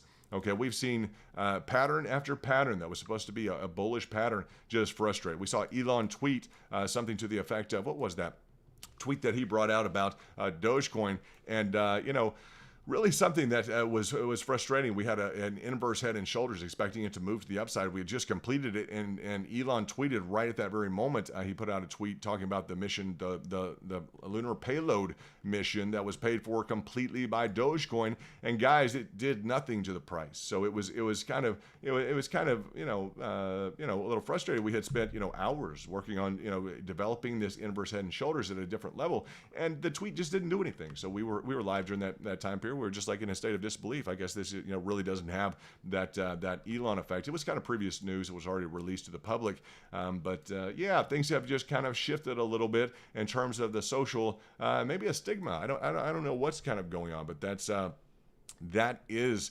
essentially kind of what we're looking at. So yeah, I appreciate the fact that you guys are staying very attuned to those issues. If anything does tweet out or happen to occur in the dynamic of the feed here, just let us know in the chats, and we'll be sure to look into that and make sure we register with that. So let's look at some different issues in terms of I don't know what other the coins we might be in. I just mentioned, I think I maybe asked for input. I'm like, anyone have an idea as to whether or not Nano can produce a different wave? Okay, now we had an A, B, or essentially the 1, 2, 3, 4, 5 of the Elliott waves. If you guys have studied Elliott wave theory at all, it's just 1, 2, 3, 4, 5. And yeah, we're asking whether or not this could achieve another wave. We talked about it in this area, and I wanted to get some feedback after yesterday. Some people making some different moves. It is in the money right now. So you guys, anyone who was on the chats early this morning, I love saying good morning to that crew. You're up about 20%. I know some of you. Some of you were involved, and we'll see what this wants to do. It looks like it has a history of hitting, kind of retracing and moving to the upside, hitting and retracing, moving to the upside. So we might see hitting. I don't know if we retrace and move to the upside. I don't know. It might be interesting to see whether or not that can happen. It's not guaranteed, that's for sure. Anything with the market, there's always variability. It's never guaranteed at all. So in terms of people wanting a guaranteed kind of guaranteed move, etc., it's just, you know, nothing is guaranteed, particularly in terms of the market. You know, we all know that. We operate at our own risk. So we kind of assume that when we move forward. But we enjoy talking about the fundamentals. We enjoy talking about the probabilities and the likelihood for success. That's what we like talking about, is how to maximize our gains based on probabilities. Essentially, guys, it's these are statistical patterns. They have statistical outcomes. We'll say that, and they're generally well respected by the communities that they're used in. We're seeing this breakout. We're also seeing again this retracement. The retracement this time is not on the way down, as we typically see in the price action. It's not on the way down.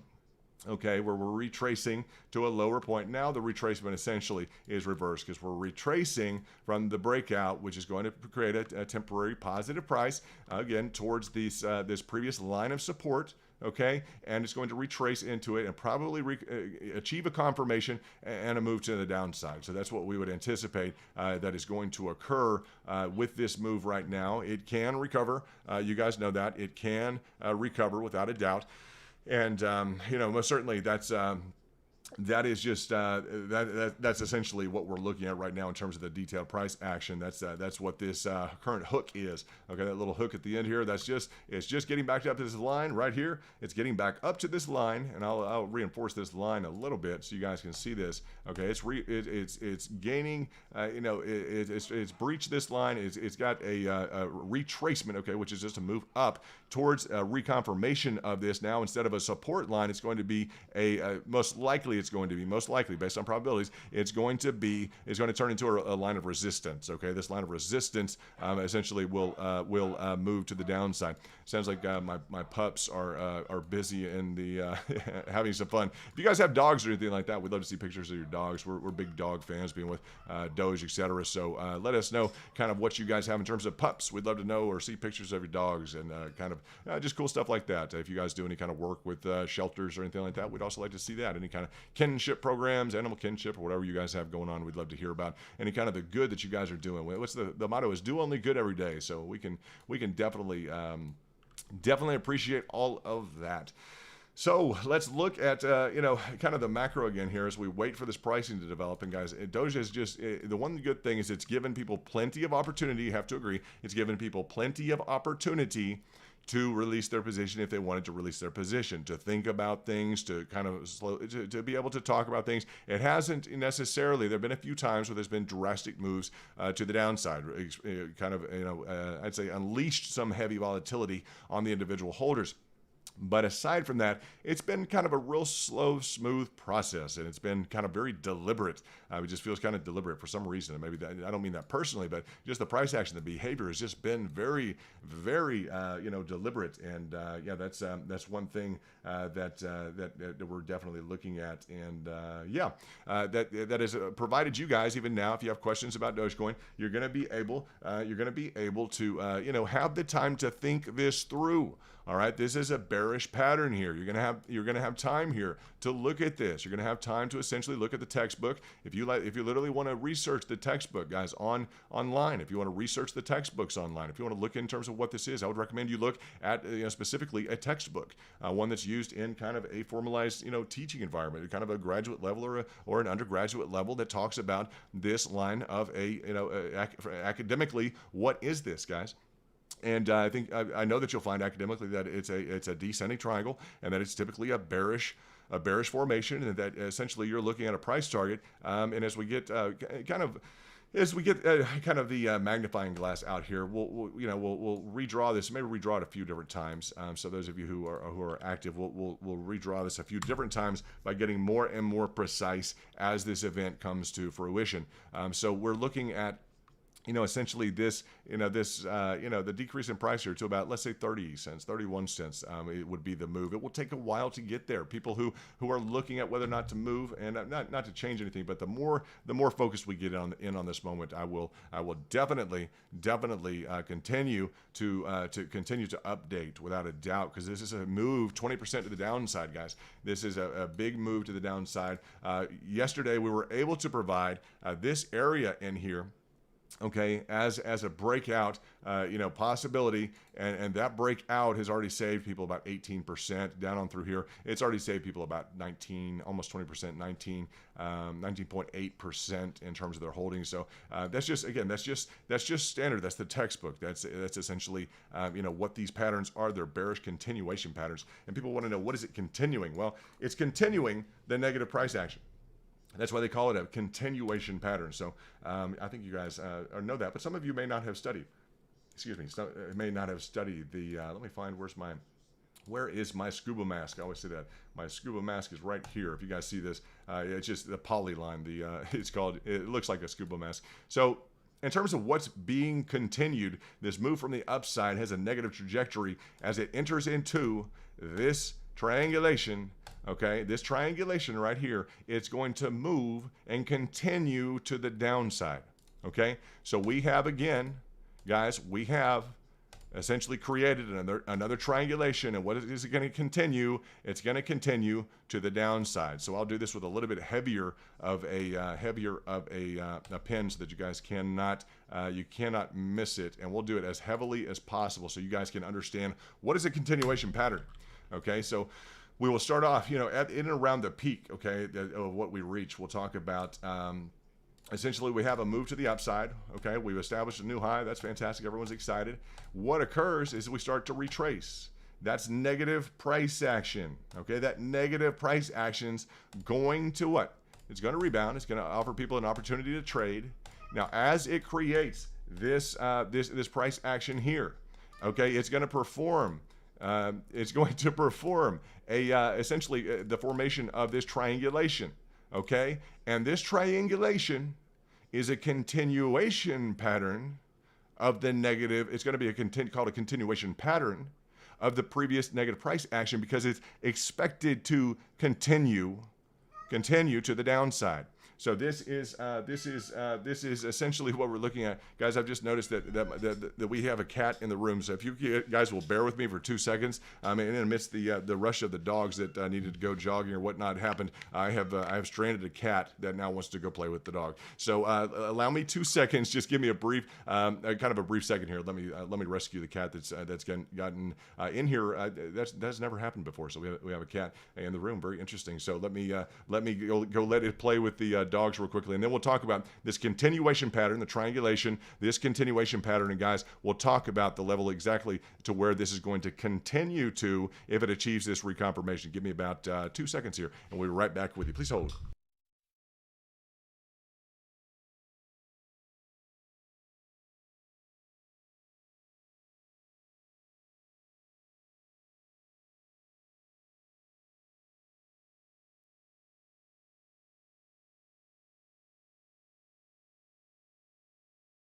Okay, we took care of that, and we're back to the charts. I appreciate you guys being patient.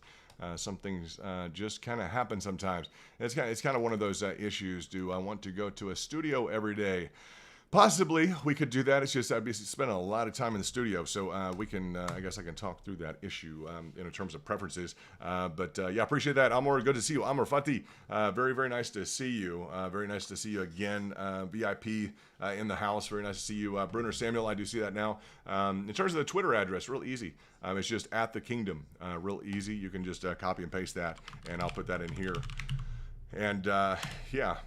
As for you, Brunner, nice to see you again. We were talking about, what were we talking about? We were talking about the continuation patterns, okay? So the continuation pattern, you have that down, I think, now, in terms of the continuation pattern is just, okay, it is just, okay, as we're moving to the upside. We have a bull pennant, right? We're establishing, kind of a retracement moves, okay? We established a price action. Now we're moving to the downside, right? Okay, that movement to the downside, if it's triangulated, guys, it's going to turn into a continuation pattern, which means it's going to move, it's going to continue to the downside. So that's just essentially what that means. That's what what is being effectuated is that continuation. You'll hear that a lot. It's like a continuation pattern. Okay, that just means it's going to continue to the downside. That's how academically how these triangulations are defined. It's just very very simple as we could put them. They're bearish patterns because it's a continuation pattern by definition, and that just means it's going to continue the bearish price action. So again, that's going to be one thing that we can contrast. We can contrast essentially with this very deliberate kind of methodical move to the upside after we achieved in this M pattern formation, this new high, and around mid-April, guys, we achieved a retracement to the golden pocket, and then look, we had a nice, deliberate, kind of smooth move to the upside. Just a beautiful price action, preparing us for a great trajectory up, a new high, and around 75 cents. And that was a very nice move. This was a lot of fun for a lot of us. So a lot of you have been involved in Dogecoin for a long time. You've seen a lot of nice moves, and that's very nice for us to know some of you, to have some of you as members of our team here, and we just appreciate all of those of you who have joined. And yeah, a lot of people are, just diamond-handed holders. I'll tell you, some people, have been involved since a very, very, very good price in terms of where it has ultimately achieved to. And that's to the credit of the community. It's been very cohesive. It has been something that people can definitely find a reinforcement and a layer of support, and just kind of a good social kind of atmosphere for a lot of people. So I've enjoyed kind of getting to know more of that kind of in and around the different, the different spaces and what all has been going on with the different kind of personalities, etc. So all of you other personalities that are involved in kind of watching here, just want to say shout out to all of you. I know who you are. You guys are doing a great job, and it's just a pleasure to have you guys watching, tuning in, and we love watching and tuning in as well. So we'll state that. And let's see, what else do we have kind of to cover on Dogecoin? We talked about, the tweet from Elon. We can talk about that again. The tweet from Elon, essentially, let's look up Elon and cover just a little bit, of the information. And it looks like, let's see, he has talked about upper bound consumption of energy trends over the past few months, and he's looking at energy trends after he scaled off of the of Bitcoin. He says it's too robust, it's too aggressive against the environment. It's too aggressive. So in terms of that, he did say on a few days ago, he asked on behalf, or just kind of generally floated the idea. He's, I think, chairman, not chairman anymore. He is the president and CEO of Tesla, of course. And he asked, do you want Tesla to accept Doge? So yeah, 78.2% of 3.9 million people said yes. Almost 22% said no. So you're always going to have the naysayers in the crowd. Just get used to it. That's the way things work. He thereafter said Tesla has suspended vehicle purchases using Bitcoin. We're concerned about rapidly increasing use of fossil fuels for Bitcoin mining and transactions, especially coal, which has the worst emissions of any fuel. So they're worried about the fossil fuel use in Bitcoin mining. So that sounds like, it seems like, I don't know, guys, there may be a good fix to that. I don't know. Doesn't he have some like batteries, solar panels? Yeah, I think he's in the, I don't know. People were to kind of read into this. I think he's actually in the energy business. So I think maybe he has something up his sleeve. I don't know what you guys think, but maybe it's not a direct, onslaught. Maybe he's developed the next new solution for Bitcoin. That'd be an interesting play from his part, but very highly business-minded if he's coming up with something like that. He does say cryptocurrency is a good idea on many levels, and we believe it has a promising future, but this cannot come at great cost to the environment. Tesla will not be selling any Bitcoin. Okay, they're going to hold their Bitcoin, and we intend to use it for transaction as soon as mining transitions to more sustainable energy. We are also looking to more sustainable energy. We are also looking, to other cryptocurrencies that that use less than 1% of Bitcoin's energy per transaction. So they're looking at something at less than 1% of Bitcoin's energy per transaction. You have to think of that. Use less than 1% of the amount used by Bitcoin. That's a heavy, I'd say, a heavy-handed nod to Dogecoin. I don't know how much more subtle we need to be. If we're using less than 1% of Bitcoin's energy per transaction, that's phenomenal. So it just points to the efficiency of I'll say coins like Dogecoin. And clearly he's saying, do you want Tesla to accept Doge? That's just very much kind of on the map in terms of the clear implications. The fact that Dogecoin really has not received a huge let's see. huge appreciation in price from that, and we would expect to see, kind of this slow, methodical, please, this appreciation in price would be appreciated by so many. It just would be really solid for the entire community to see that. It would just be part of the unbelievable story. So that's what we kind of want to look at, is just how can we pick up from this zone. And it just looks, guys, you have to look at this as we look at, let's target in on, I want to say, as much as you guys don't want to hear the word Bitcoin, you're fine reading about in the context of maybe it'll have to do with Dogecoin, but as we look at Bitcoin right now, in terms of what is off and what is not, that the main driving force of the market, guys, is Bitcoin. Okay, that's the main key player in the market. That's what the street is invested in. It's over $1 trillion market cap. Doesn't make it any better. It may have actually fallen below that. We'll see at what point it falls below that. I think around, was it 40 to 44? 40 to 44. It was a circumstance where it reached that $1 trillion mark. So we'll want to look back at that. And you guys remember in January, it was real phenomenal that JP Morgan came out formally after it busted through 40,000, and they said, well, it'll never bust through 40,000 again. Boy, were they wrong. So it's received a lot of positive price action, a lot of attention, and a good percentage of Americans, I think, of the world actually, but necessarily the Americans have decided to become involved in Bitcoin, but it's currently below that $50,000 threshold. So that's they were talking about it being above 57,000. Now they're trying to keep it above 47,000. So that's a big move downward. So as you look at the price of Dogecoin, just understand that the primary market mover, the primary kind of go-to crypto asset in terms of Bitcoin, is just off. So that's kind of what we want to focus on in terms of the pricing action here. Let's look at, now we have an opportunity to cruise back into kind of this zone, guys. That would be very phenomenal if we can get back into this triangulation. If we can beat the odds here and recover, get back inside of this zone. If we can see that occur, that'd be really phenomenal. And it would be very important to see that occur. Any reconfirmation and move to the downside is just going to be very bearish, in terms of the pricing. But again, I just bring up the fact Bitcoin is about, guys, it's at 48,000 again. It was just at around 58,000. So there is an overall kind of I'd say I don't know, just an overall kind of a sentiment, a bear sentiment in the market right now. A lot of that due to the fact that Tesla just yesterday stated that they're no longer accepting Bitcoin as payment. So that is a big, let's see, that's just a big kind of issue that we're dealing with in terms of the utility. There's a lot of diehard Bitcoin fans that they couldn't be bothered. They're like, well, we're not going to be buying Teslas with our Bitcoin. So a lot of people in Dogecoin, I know, have been expressing interest in terms of let's say buying Cybertrucks and buying different things with their income from Dogecoin. So that's an exciting aspect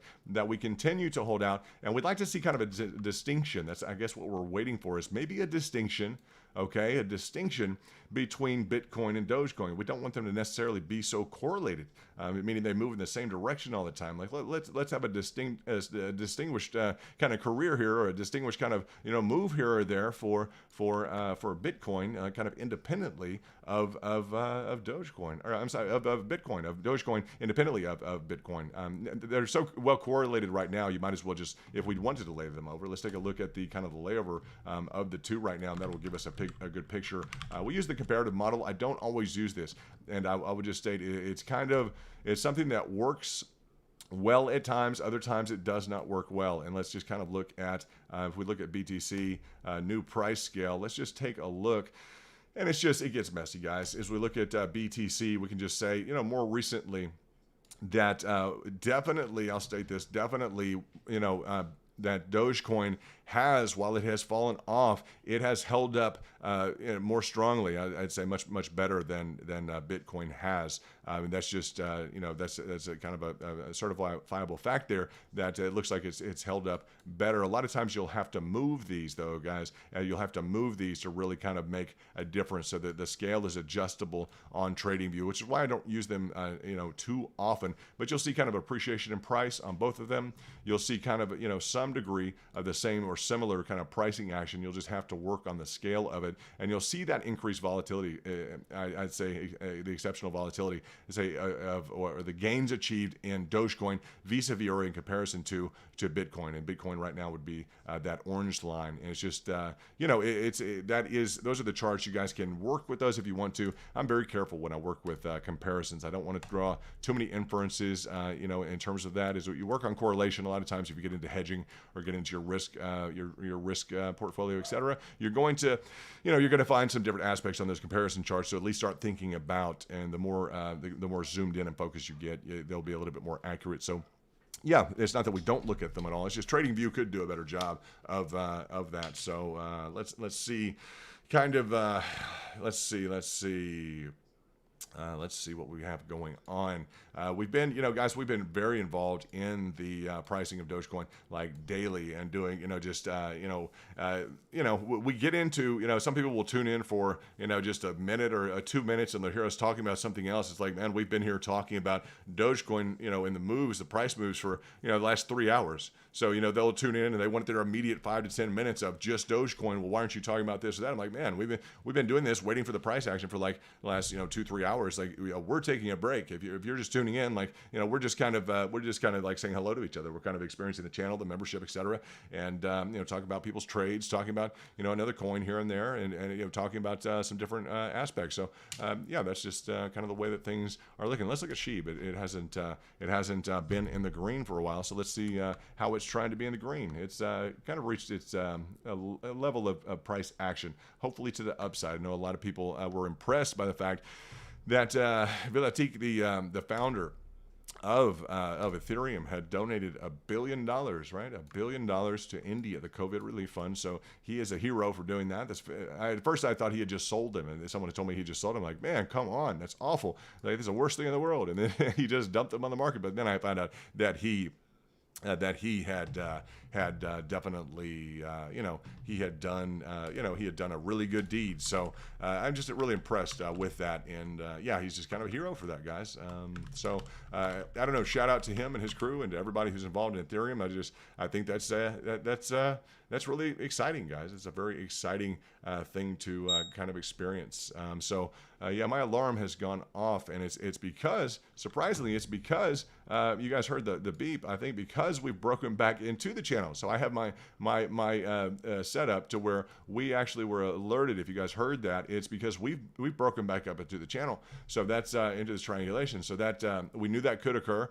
That's positive. That's something that we were thinking could happen, but we needed to see it, so we just saw it. So you guys can appreciate the time we've spent now essentially looking at this, kind of the nature of how long this has taken. It has gained, traction back up into the channel. That's positive. Back in, I'll say that this is technical formation. So that's a positive move here. When you see how much essentially care and precaution we put towards, stating that this could occur, the time spent on looking whether or not and discussing whether or not it could occur, and finally it did occur. So it doesn't look like it's essentially for now really going to achieve that confirmation. It still isn't done. It can retract a little bit, but we heard that's kind of alarm bell. That's my alarm bell that I have programmed up to go off if and when it does re-enter. So I'm kind of notified on a lot of different things on different systems I have, etc. That something is achieving a price pattern, or something is going in a direction that's bearish or about to hit a target or something like that. I try and program these up, the software up pretty well to try and achieve kind of a efficiency of time. So I will just state that for the record. And we have, let's see, someone wants to see a little bit of something on, let's see, is that DOT? Yeah, let's look at the price action of DOT real quickly, and that's going to be for our VIP. That's going to be for Marion, absolutely. So let's look at DOT USD. Just a shout out to Marion. I'm going to do USDT if you don't mind. We'll look at the Binance chart. Let's go ahead and look at what we have been involved in, and we can go through the fundamentals later, but just to look at essentially what we're looking at, or to draw out kind of the main parameters here, we're going to be looking at, and I want to see if there's any previous price action. Okay. Let's draw the candles on here. Yeah, it looks like, I'm not sure if they've wanted to do this, and settle in this area. There's just a few different, I'd have to spend a little bit more time with, and I do spend a lot of time with with what I choose to, essentially kind of operate fibs on. you're seeing some strength after this, the original, if we were gonna look at the original kind of Fibonacci here, you saw the complete retracement. I try and always match up. Like you see a complete retracement in line with this 23.6, that essentially tells you that you're on the right Fibonacci there. So yeah, no problem, Marion. It's a pleasure. Appreciate you being a member of the VIP, and everyone appreciates you bringing this to their attention. It's an interesting price movement. Let's start off with the Fibonacci. Then let's look at the price of the upside was about 700% in a period of time, and let's measure the time frame that it did move up in to that zone. About 2 months. It spent 2 months getting 700%. So if that's the price action that you're looking at, then that's fine. As we look at that, you can see within this first scope, we do know that this Fibonacci, this specific Fibonacci, is positively drawn. That's positive in terms of it being correct. I'd state that in and around the time that it looked like it was going to really break down from that, it really regained some positive price action. Thereafter, we would redraw this Fibonacci, and it just looks like it's debating whether or not it's going to move up further. It has beat the odds here, and it looks like you're very astute to say that, well, it looks like it's going to achieve some price action to the upside. You may have some indicators fundamentally as to why this is occurring, but it looks like this 38.2, it just does not want to quit past this zone. I'd say on the safe side, it would be a great entry point if you were to say I want to get in at 38.2. Otherwise, it looks like a relatively slow moving kind of machine right now. I'll just state that even from the 38.2, as you're looking at maximize your money, you're going to have to look at it. And of course, not advice. This is not financial advice, but I always think of in terms of how to deploy my cash and how to make it the most. I want to increase the efficiency of my time based upon a factor of profitability. That's what I would want to do, is increase the efficiency of my time based upon a factor of profitability. So I'm going to be looking at the duration of these swings. And these rises that you're seeing here, you're looking at currently right now, it's spent 20 days. Okay, so you've spent 20 days making 41% from this 38.2. So for me specifically, that price action is too slow. For a lot of people, that's fine. It's slow and steady. It's at a pace that you can understand. For me specifically, this is too slow. The price action. When I talk about the price action, is very good price action. I'm talking about the vertical movement that we get within a specified, preferably a short duration of time. I want a high amount of vertical price movement in a short period of time. So that's as we look at kind of the rationale behind that. I will look at the let's see real quick. Let me try and find my my specific. Where is my sign line? Let me try and find that. There we go. I bring up the example that this is one potential trading technique. Okay, kind of representative of a trading technique. We'll buy and we'll sell. This may take 2 months or 2 years. If we can pull this in to 2 days, that's what we want. And essentially, we can also say, well, if it's very short in terms of the amplitude, the height, that's not very beneficial. So the taller we can get it, and the more constricted we can get it, the more that it starts to look like this, and the taller that it is, those are the efficiencies that we want to create. The more that it gets, I'd say the lower and the wider the essentially the period is between these. That's what starts to define something that's just kind of unacceptable. And I have my own tolerance, guys, and you have your own tolerance. But that's what I would see right now, is that yes, it looks like a positive, bullish trajectory. It looks like something that's continuing to produce to the upside. So that's in your favor, and you're going to have your own threshold, your own tolerance aside from my opinion. But I do obviously clearly it's bullish and it's looking good. If it can continue this, you're going to I'd say make a new high, and yeah, it's going to be great. I always leave open the possibility for retracement, though. I always like to talk about the being prepared to double down, right? Being prepared just to double down, because I always talk to people. I really started saying this because I would talk to people who, and this just represents cash positions, and essentially the demand curve is all it really represents. At a higher price, you should have lower, a lower level of interest. At a lower price, the demand curve is going to tell you that you should have more demand. So I like to think of that in terms of not having people come to me later and say, oh, London, I'm overexposed, I'm trapped in a trade. Well, you put all your money in at the top. This is just a way of framing my mind around, just my own mind, just my thoughts in terms of organizing kind of normal market behavior. So good luck at that if you get in, and I look forward to you sharing that with us. It looks like a slow, steady climber, so that's that's nice. That's really nice. I appreciate you bringing that. That's DOT/USD. I think USDT is one that we had looked at. So let's crank back into Doge. And kind of look at the possibilities here. Kind of look at kind of where we're at, and boy, that just tells the story right there as we jump back to a different time frame. Doesn't that tell the story right there? This is a different time frame that we just clicked into, and let's see exactly. Are we on the 3-month? No, we're on the what did we just go to? Year to date. Now, the thing about you guys will know this. The thing about your Fibonacci's are always different at different time frames. It looks like we have found a time frame that works really well with your charts right now, and it not so well at this point in time, or at this movement here on the 10th of May, but very close, guys, very close. But as we look at this 0.5 is going to be a nice movement, and again, you're still kind of in between at this level, and you're not quite on in the previous high, so you're always going to make an adjustment. But as we look at that, I appreciate you bringing that up, Marion, because now, for you, it's also slow. I appreciate that. You understand it's a little slow, but that's okay. Sometimes slow is okay. Slow and methodical is nice. Again, that slow and methodical climb here really got us somewhere. So over time, it is a different expression of discipline. So let's look at that year to date. Is an interesting Fibonacci for us to look at. We haven't really spent time on that, so that's the added benefit of us going with Marion's DOT/USD or USDT kind of pairing, and looking at that, because we switched to that year to date, and then look at what we found. We found a direct hit on our 50%, kind of flatlined, guys.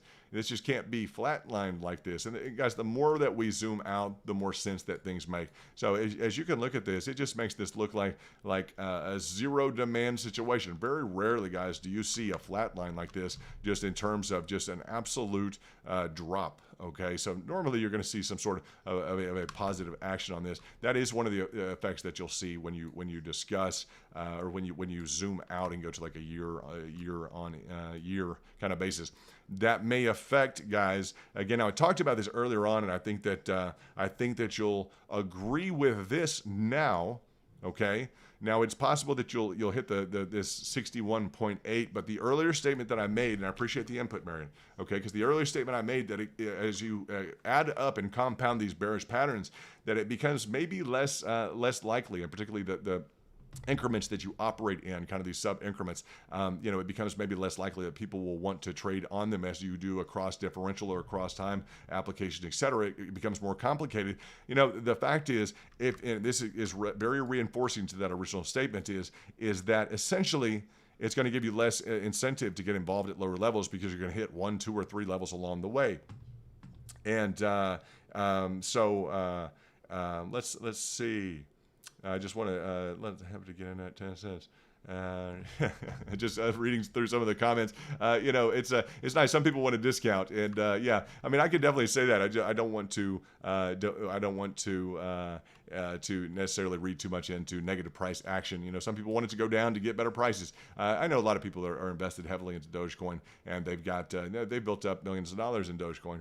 So for them to hold and watch millions of dollars go down to a lot less than that, to 60%, less than that, it's a big hit for a lot of people. So you can see this flat line here in around the 50 percentile, and that's just that's a big kind of indicator that we look at in terms of what will this next level be. What will that next level be? And it may achieve some positive price action. We just may need to see this develop here for a little bit. But these are different levels of fibs that we haven't really looked at. So Marion, thank you for bringing those up. And you guys in the crew can take a quick look at that or a screenshot. And that'd be great. And we will continue to kind of discuss maybe these figures kind of in a different context, but maybe that's something good to look at. So Marion did a great job in bringing up DOT. We were able to get into a different time frame. We'll switch back. We'll remember that's the year to date, I do believe. Yeah, that's the year to date, which is kind of showing a flat line, and we will be able to do this, and we'll see if this does carry over. The extent to which it does. 3, 1, 4. We want this a little bit. That's going to be kind of in line with the Fibonacci, the golden pocket. Let's see, 3, 1. I'll just put it 3, 1, 4. That's about close. and then we'll move this down to the 2138, and just a ballpark estimate. 2138, 214 is fine, and that may be about right.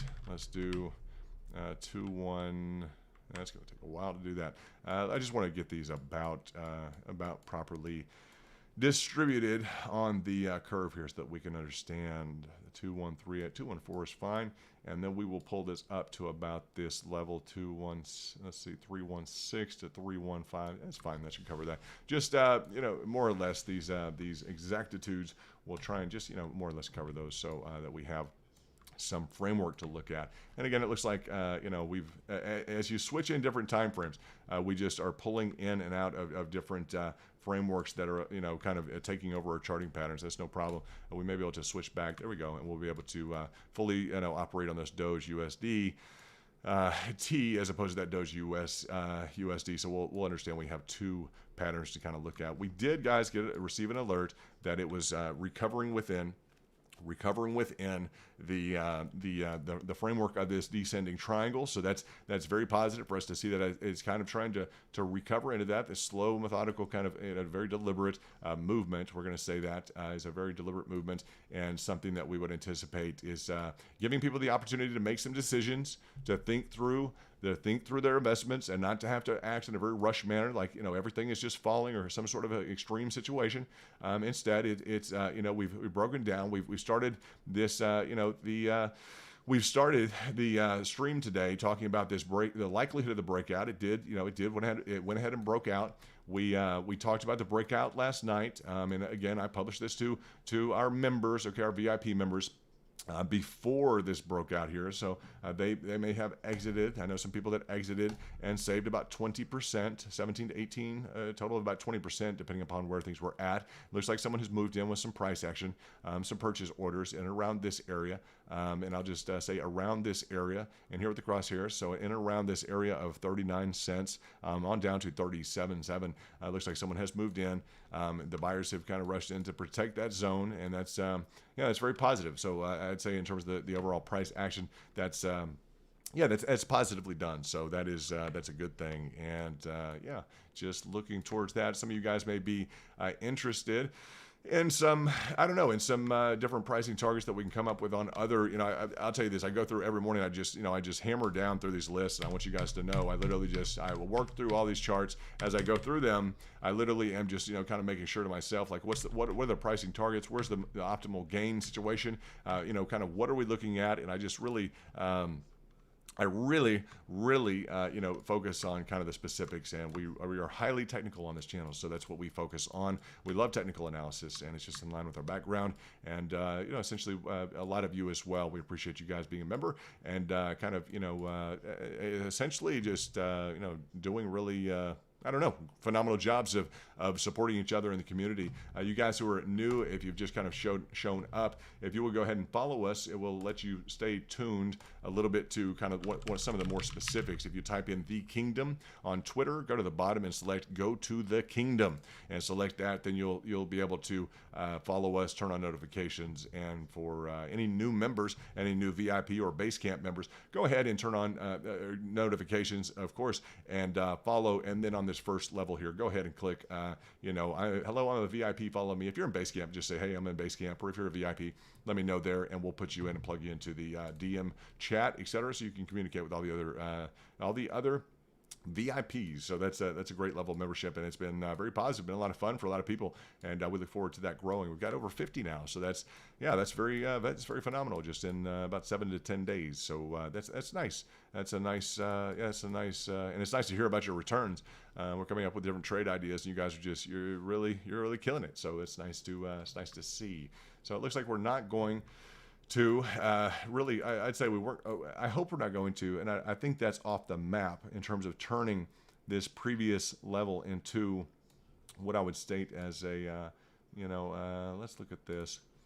Yeah, we're not going to draw it on the candle wicks, I guarantee you that. But as it wants to, if it does try and frustrate here and move to the downside, we're going to get into kind of a theoretical decision as to whether or not this should be redrawn at all. I would not anticipate that. The fact that there is a crossover here is just a variation event right now. It still can go to the top, to the upside. It may be forming an inverse head and shoulders. We'll have to let that develop and see how that wants to work out. And yeah, we'll just have to see how that... yeah, exactly how that's going to work out.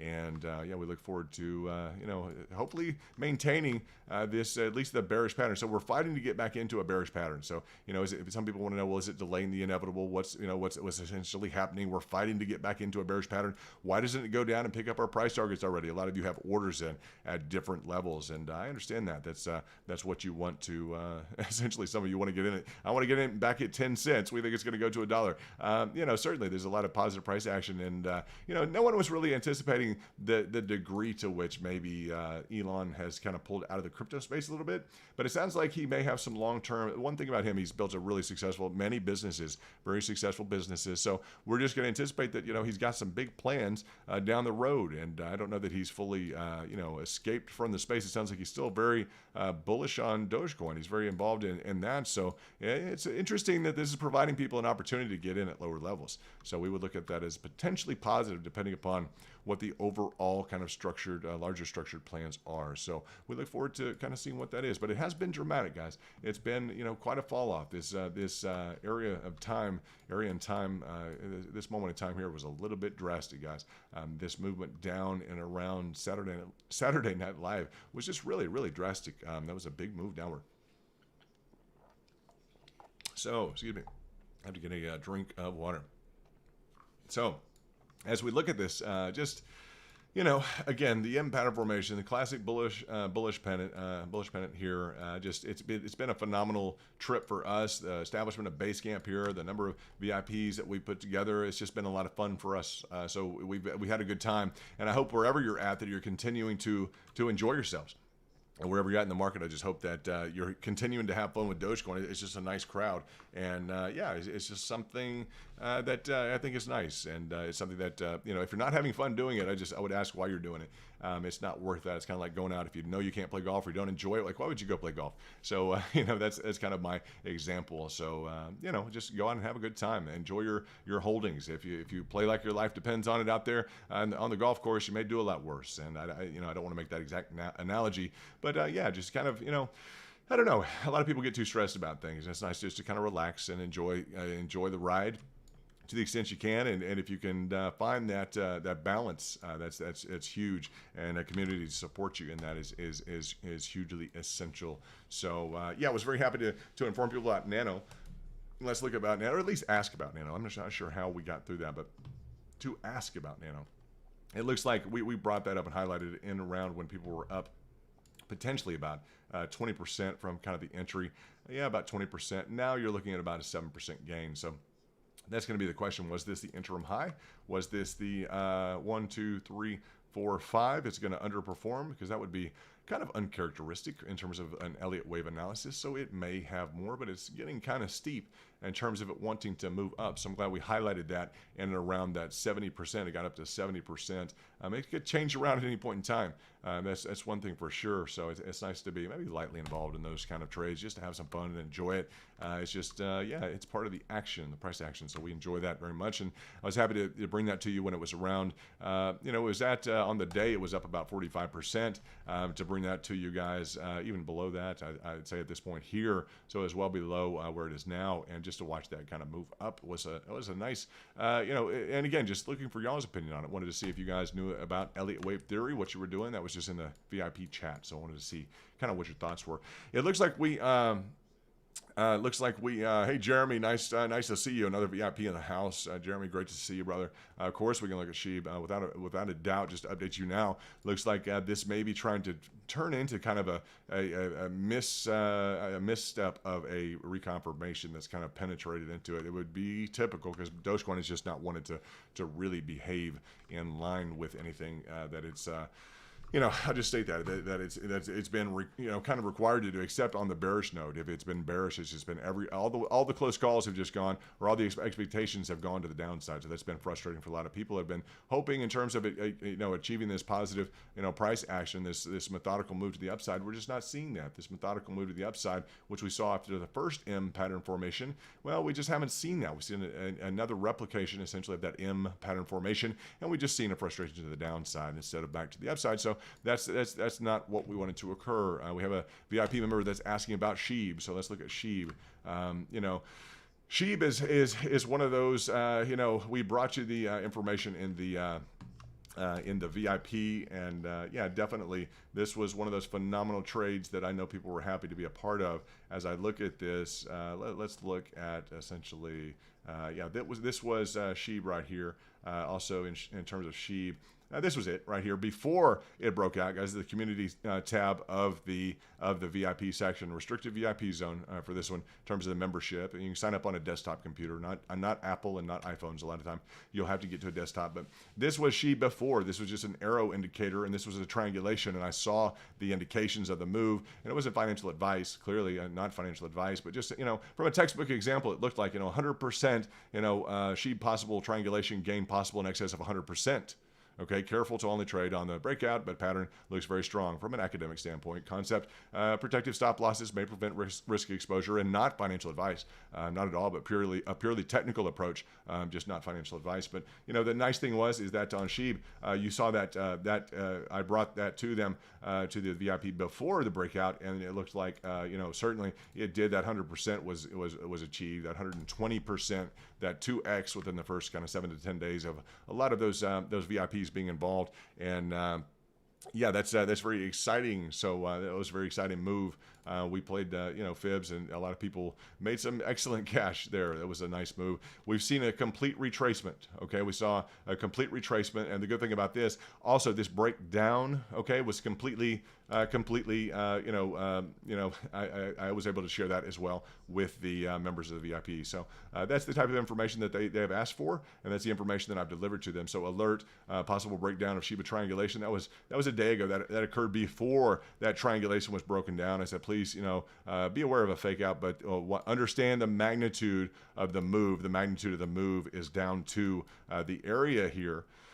Down to this area, just a complete kind of retracement of the entirety of the situation. And sure enough, guys, that, I provided that information, and then right in around this area, they were able to exit if they chose to, if they did their own homework, et cetera, and they always do. I just have, ideas that match up with technicals based on academics, kind of my economics degree and everything else, at work, my certification in markets from college, and whatever else additional, experiences I've had, et cetera, and you guys have the same. So we're able to kind of, jog around with ideas and how they match up with kind of academics and everything else. And, it's nice. So that was the great gain there. And it looked like the party was over. The party was over. And yeah, there were some different trades along here in line with the Fibonacci, which we always deploy, and that was a great trade at this bottom level, for instance, yesterday for 50%. So while it's been down, there was a great trade for 50% that I also sent out to the group, just in terms of hello, this is what's hit, this 50%. So that was very nice, and it was important to be able to kind of reference that. Now going forward, it's going to be a circumstance with we just hope, Jeremy, that it wants to achieve something that's in and above this bull pennant, because it doesn't have to, just so that there is a possibility of it going down to a level of another, if we draw this down, it's currently, just as we look at it, I want to give you a graphic, a visual representation of this, because you don't see it in the initiation of the price here. This level down here is ultimately the level to which it could go down to.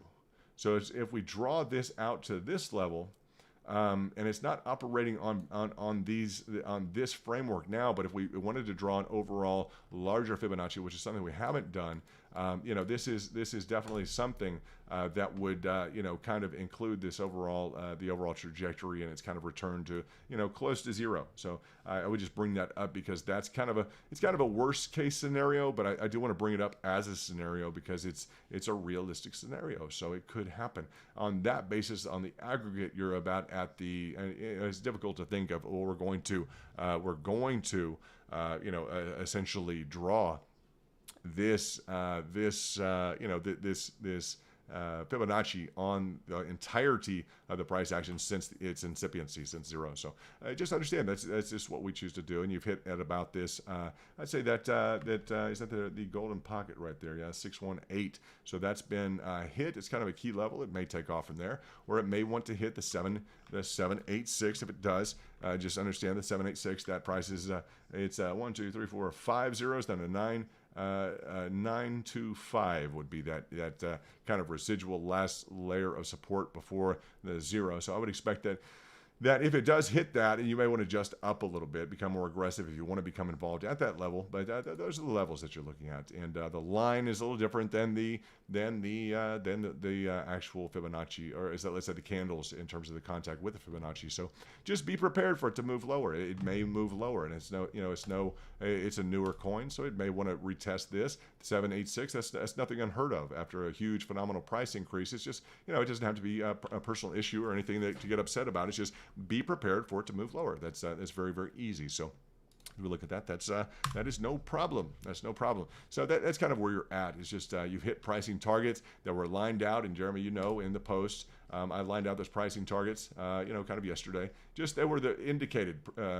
Essentially, I've done that on a few different ones, but those are just the indicated pricing targets on different coins. So that's nice to look at. And yeah, we hope great things for SHIB. I just it's going to be. It's not. It's going to catch at different levels. The question is, how much is it going to catch, and what's your threshold in terms of trading it if you choose to trade it. So, as we look at Nano, it is definitely cooling down now. It's back into wanting to enter that original price zone. I'm glad that we discussed it heavily here because it looks like it is kind of achieving this, complete retracement from this area. So it was something that, I asked about this morning. What do you guys think of this on an Elliott wave basis? What do you think could or may occur? And that's going to be kind of your threshold here. If it achieves that, you're looking at a huge M pattern formation, guys, a huge M pattern formation, and you're looking at potentially a return to the 10-cent mark. So that's on Nano. So we would be looking at essentially a return to this original point in time. So that's a lot of price activity that could be created, and it could continue to go up. Certainly could, but it's kind of lost that flavor. It's still towards the top. It's still it's 43% to the upside. So anything can happen, and in terms of drastic moves, maybe it's not time to make a drastic move, but as it pulls back, it may be regaining strength for the move to the upside. But yeah, it's something to look at and kind of enjoy while Dogecoin is just doing what it kind of needs to do. It looks like it's building a kind of a messy, I'd say a real messy and not a really technically accurate reconfirmation of the previous support, this level of support. And the chart's not just perfected, guys. They're not guesstimates. It's not just kind of, we're not using blunt instruments to define, kind of like Michelangelo's, one of his masterpieces. We're not called to that level of precision all the time. We're trying to get the generalities together. And that's just, let's see. That's just kind of what needs to be kind of put together. So yeah, in terms of let's get a bare bones approach. Let's look at the essentially at the different ideas. So yeah, let's continue just to watch it play out. It's been slow and methodical. We're achieving kind of a kind of a messy reconfirmation in there. I don't know if it's just going to dance along the line here, or if it's going to straddle the line, or if it's going to achieve a confirmation and move to the downside. So we'll give it that brevity. We'll count this as a reconfirmation of that line as kind of a frustrated. I'd say a frustrated at that point. It'd be a kind of a frustrated reconfirmation of that line, which previous support then turned into resistance if it continues to go to the downside. So that's something that we would just give, definitely the opportunity for that to exist. We're going to move H bar up as well, and that's one that has just busted out today. We were watching that a little bit earlier today, and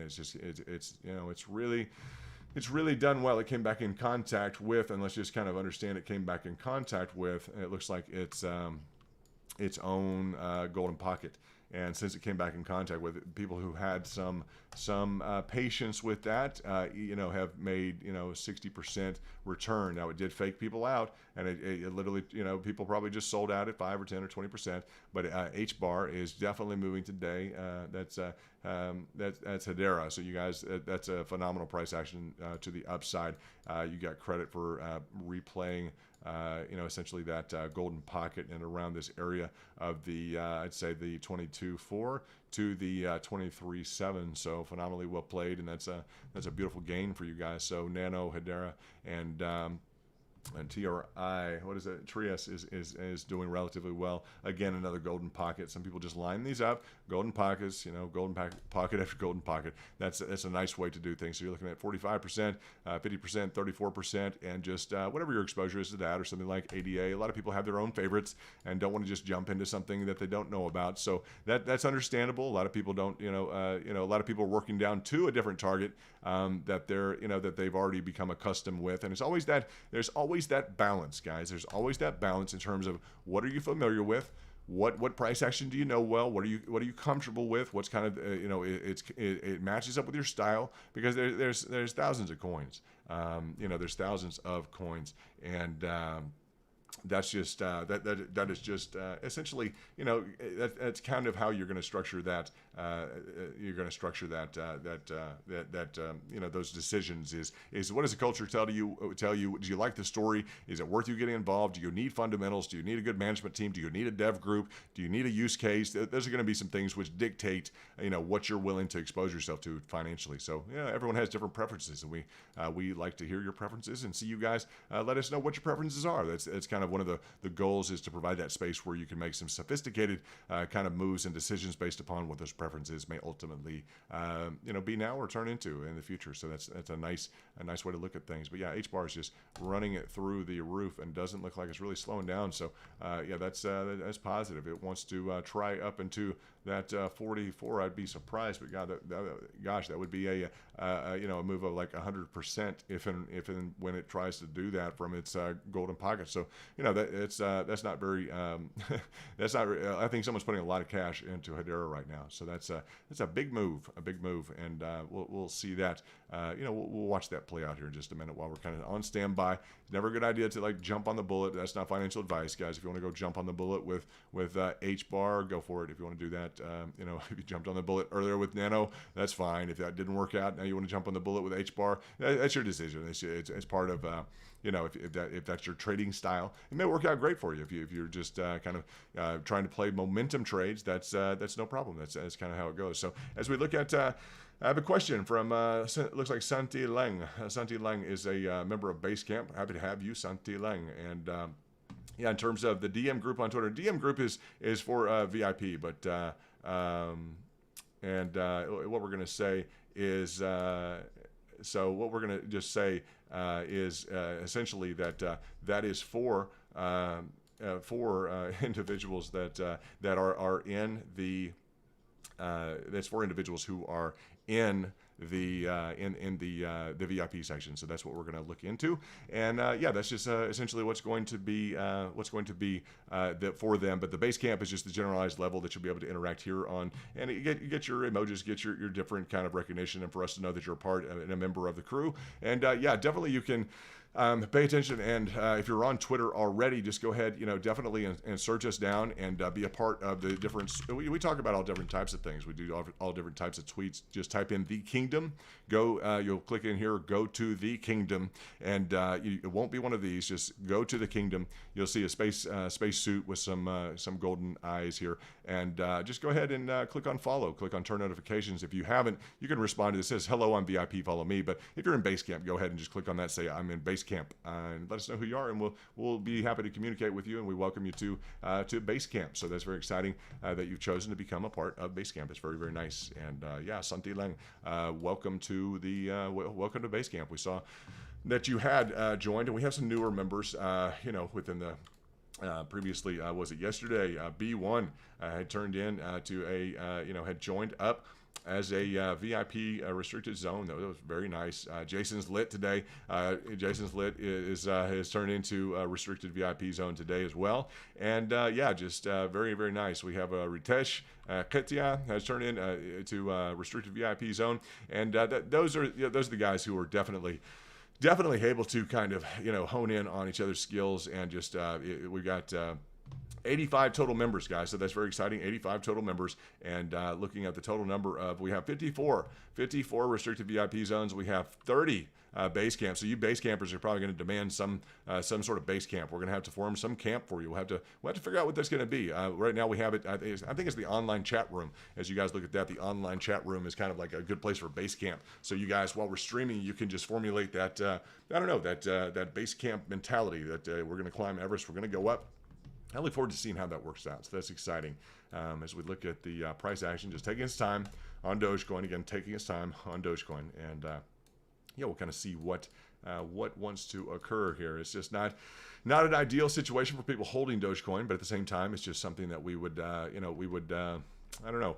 It's not, well, here it goes again. It looks like it is gearing back up. And we talked about the idea whether it would kind of straddle this, whether or not it would want to use that line as some sort of an indicator as in terms of, I don't know, as we look at that, it's just not sure, not sure.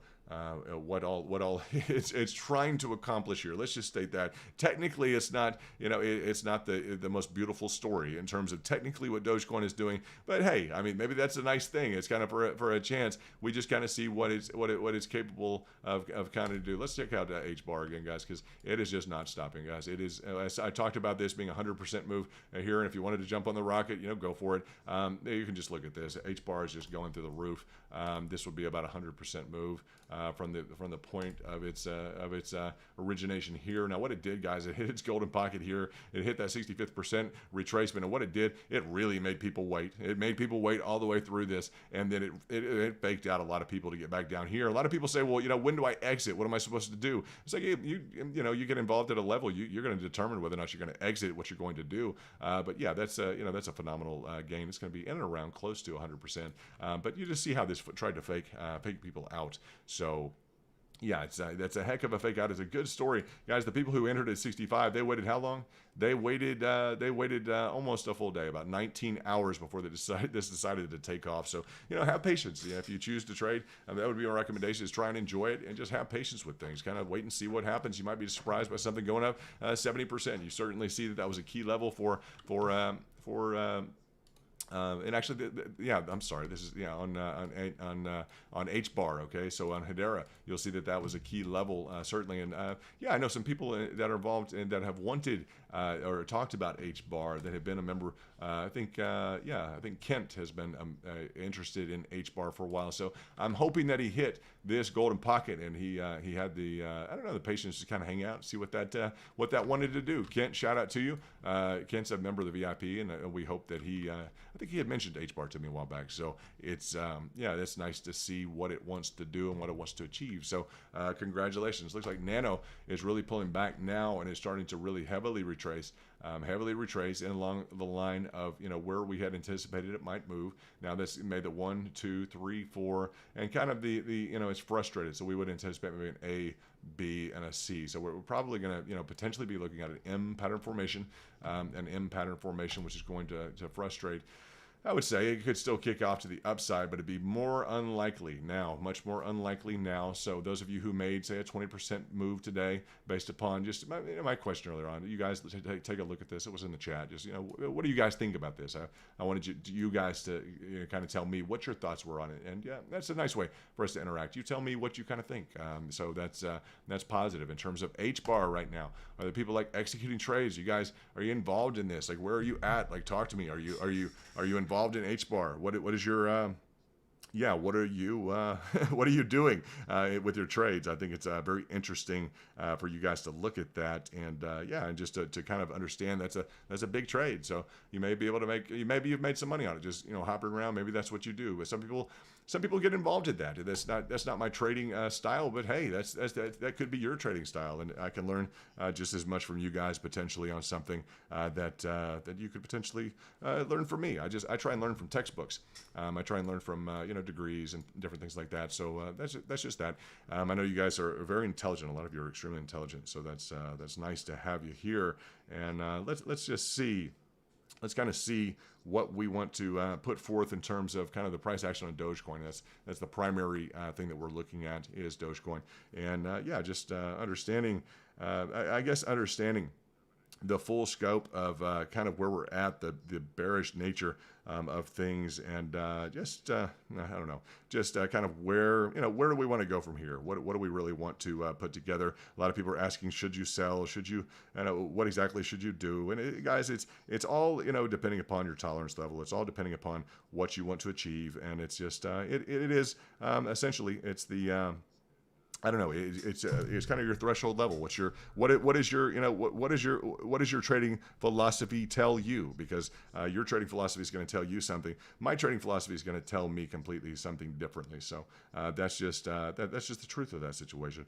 And that's something that we really look forward to continuing to experience is your trading dynamics versus what I may continue to repeat in terms of my own trading dynamics. And that's just they're never going to match up perfectly. So to the extent they do, that's phenomenal.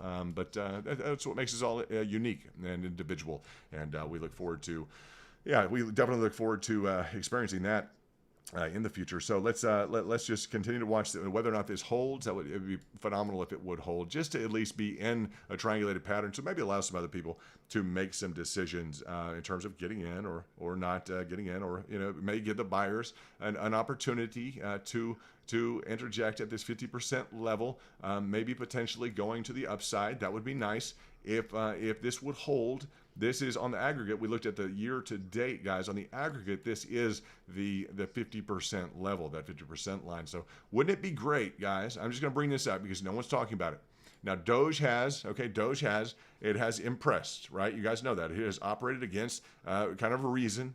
Okay, it's done that multiple times. Wouldn't it be nice to look up as all these other gainers are going on? Wouldn't it be nice to go ahead and look up and see and say, hey, Doge is up 20 or 30%? Wouldn't that be nice? I think that could happen. Like if we could achieve a nice move from this level, if it decided to maintain and it achieved a move to the upside, what if it was up and if it re-achieved something in lines with, let's say, 57 cents? Okay, a move up of, say, 50% or something like that. What if it decided to really just kick off and it really decided to impress everyone? While we're looking at all these bearish patterns, what if that were to occur? And people are saying right now, this is a great opportunity for us to get in. I would just say, I'd really like to see that. I think it's due. Can it do it? Sure, it can do it. Would it need Bitcoin to recover? Potentially, maybe not.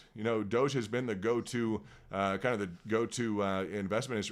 For a period of weeks, it was the go-to kind of hedge against the whole market. You guys remember it was all red and just Doge doing really well. So as we look at that, that's a possibility. We're reforming. It looks like now we're trying to come into contact with reality of maybe forming a small W pattern on the 30-minute time frame. That would be nice if indeed we can move to the upside. That'd be great. And if this level wants to hold, if we can prevent going down deeper into this previous area and kind of respect these previous highs, there just has to be a lot of support around here. I have to believe that, guys, that there's a lot of support around there, and it's just the downward trajectory. The next level down is a big move. It's an additional, and I'm just going to say it's an additional loss of 20%, okay, in terms of anyone's holding. So I'd prefer not to see that happen at all.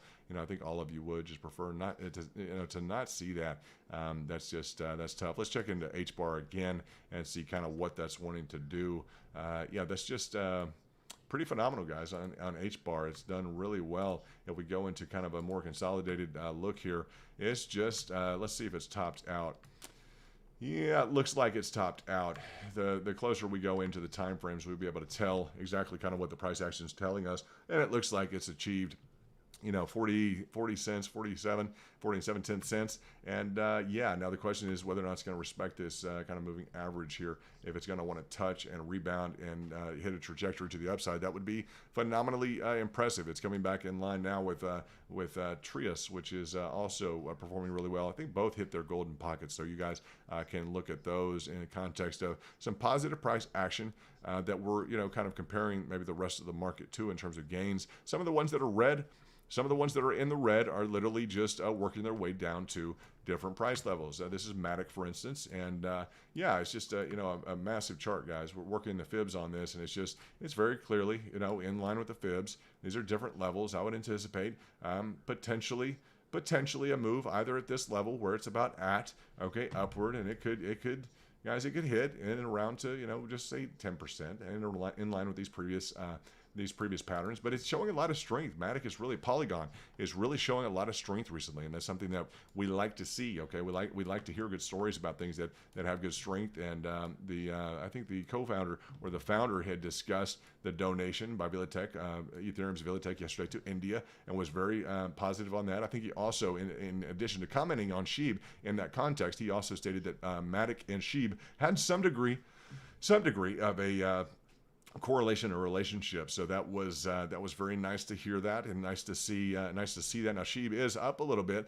Let's move Matic right next to SHIB since that co-founder was talking about that. And right now, as we speak, it looks like SHIB could kind of be in somewhat of a small, impressive little situation. A few different times this has hit, and it looks like, it's starting to kind of want to gain some attention again. So that's, it looks like it has gone down into and hit its golden pocket on this level. So we will see what it wants to do and how much of a run up. If this gets some real strong legs again here, guys, this could be very interesting for SHIB. It looks like it has reconfirmed this level, and we said that we hoped this. It has reconfirmed its level here in terms of this previous kind of the I'd say the lateral kind of scope.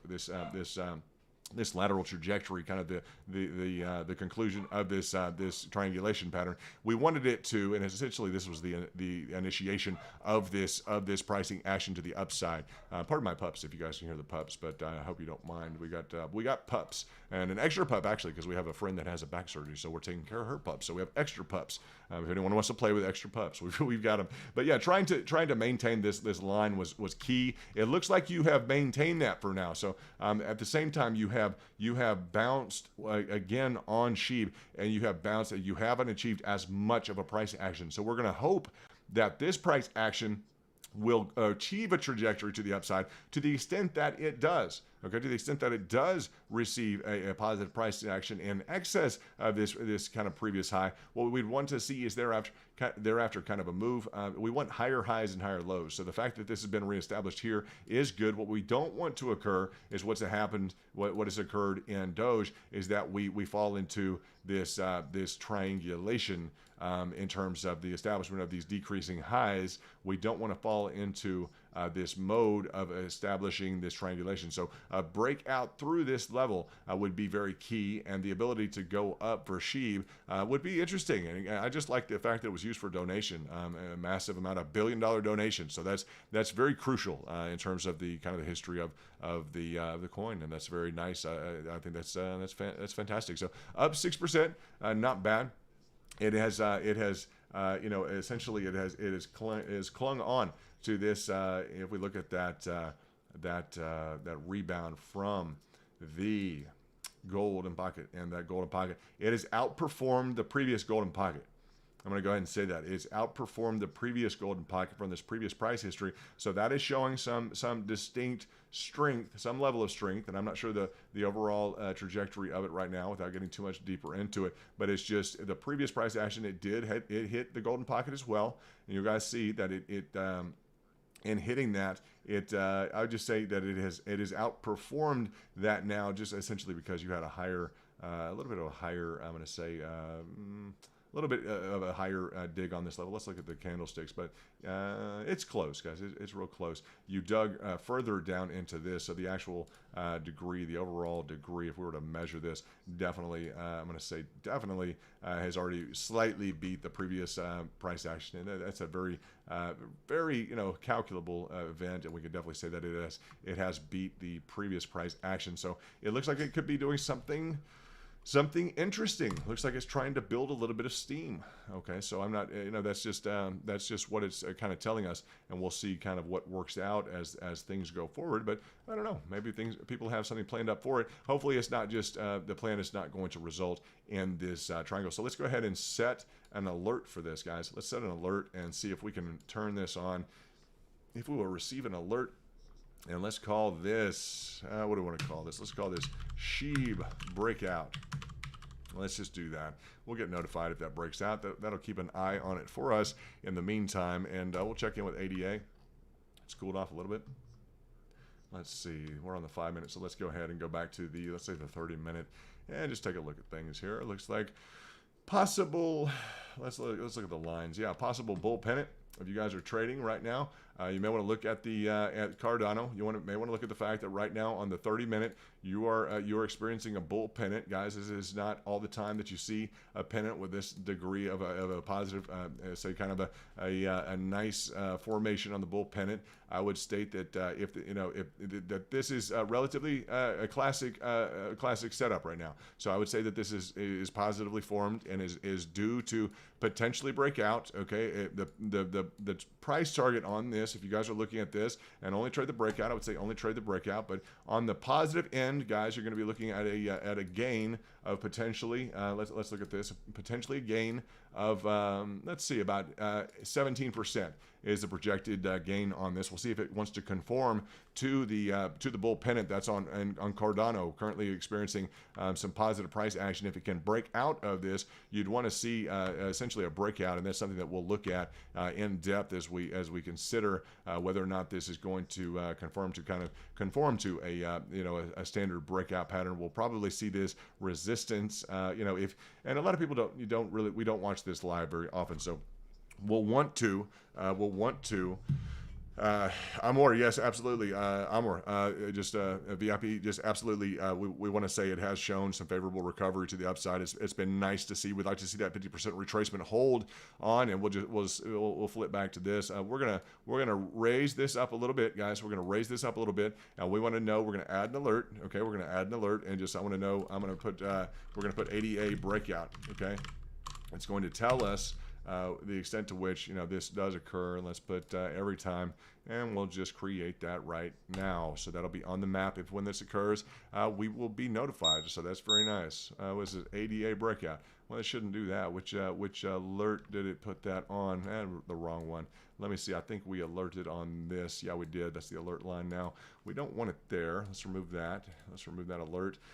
We want it on this breakout there. So that'll tell us if we achieve the breakout. Essentially, we can go back to that in a moment. But the positive price action on H-bar is still looking strong, guys. For some reason, it doesn't want to necessarily calm down. But let's go back to those candlesticks. Let's go back to the 3 minutes and get a good look at that. Now it's wanting to act like maybe there's some additional room to go. I don't know that it might have plans to further go up. I don't know what kind of accumulation schedule it might be in. But as we look at that, let's go back to the line here. It'd be nice to see kind of a pennant formation, at least on the 3 minute or something that we could look at positively, and kind of hunting through different opportunities in terms of viewing the price action differently here without getting too aggressive on it. We want to respect the fact that it's already achieved a good pricing dynamic. So yeah, we're just kind of I want to filter through these different the different layers and the different I don't know, we'll keep it on the 3. I think the 3 is a good look at it right now, to think that maybe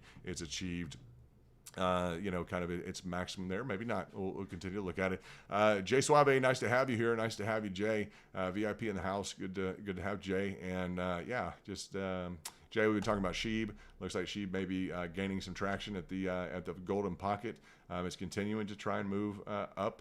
It's beat the previous golden pocket, and it's the preceding price action. It has maintained Okay, it's maintained, and we'll just say, it's been fun. I mean, it's been a lot of people have made a lot of money on it, so it's it's been fun for people to trade. So this original kind of triangulation was really phenomenal, and that was it was very, very well done. So that was exciting. And as we look at this, it may be forming a descending triangle, or it may be trying to break out of that. If it can break out of that, I think it may be, dare I say, tradable. I don't know. That would be up to you guys. That's your business in terms of what you choose to trade. But if it can get past that, we certainly would like to see it, first of all, and then we'd also potentially like to be a part of it. If it looks like something that could really develop. It is a descending triangle. So she breakout. Yeah, that's just my alert. So that's why I moved it up here to see whether or not it really wants to break out. And when you see a pattern like this, guys, this is a very bullish kind of spiral coil right here. I'm going to tell you that this, I'd be surprised. It can stop, but this is maybe a sign. If you see this kind of coil, we're on the 30-minute. This kind of coil typically likes to launch through. I'm just going to tell you that on SHIB. And this is, again, do your own homework. Try and match this up with a pattern. This is not advice at all, but this type of coil is not always easy to find, and sometimes it will. Let's say sometimes it will just it will launch to the upside. This is just interesting to see this in the context of SHIB, because I haven't seen this move yet, and let's see if it can disappoint. But typically this is just kind of I just call it kind of loaded coil, and kind of two options. One is just kind of a spring coil to the upside. The other is just like a frustrated event, or it may just kind of continue this coil nature in terms of wanting to get. You saw a little trajectory there. It may just be kind of stair stepping, but this kind of compression, as you see this price action here, typically is something that I've gotten excited about before, and it's just because I've seen them work out strongly to the upside, and it's the fact that we're looking for potentially a breakout from this triangulation could be interesting for SHIB. It had some great price action, and to the extent it could have some additional price action, it would be very good. And we would want to see this really take off. That's the other thing. So the more that this frustrates and wants to slowly walk up, it's going to lose that compression factor. So we need to see that move to the upside rapidly. And if we can see that, then it will have expressed that positive kind of coil formation.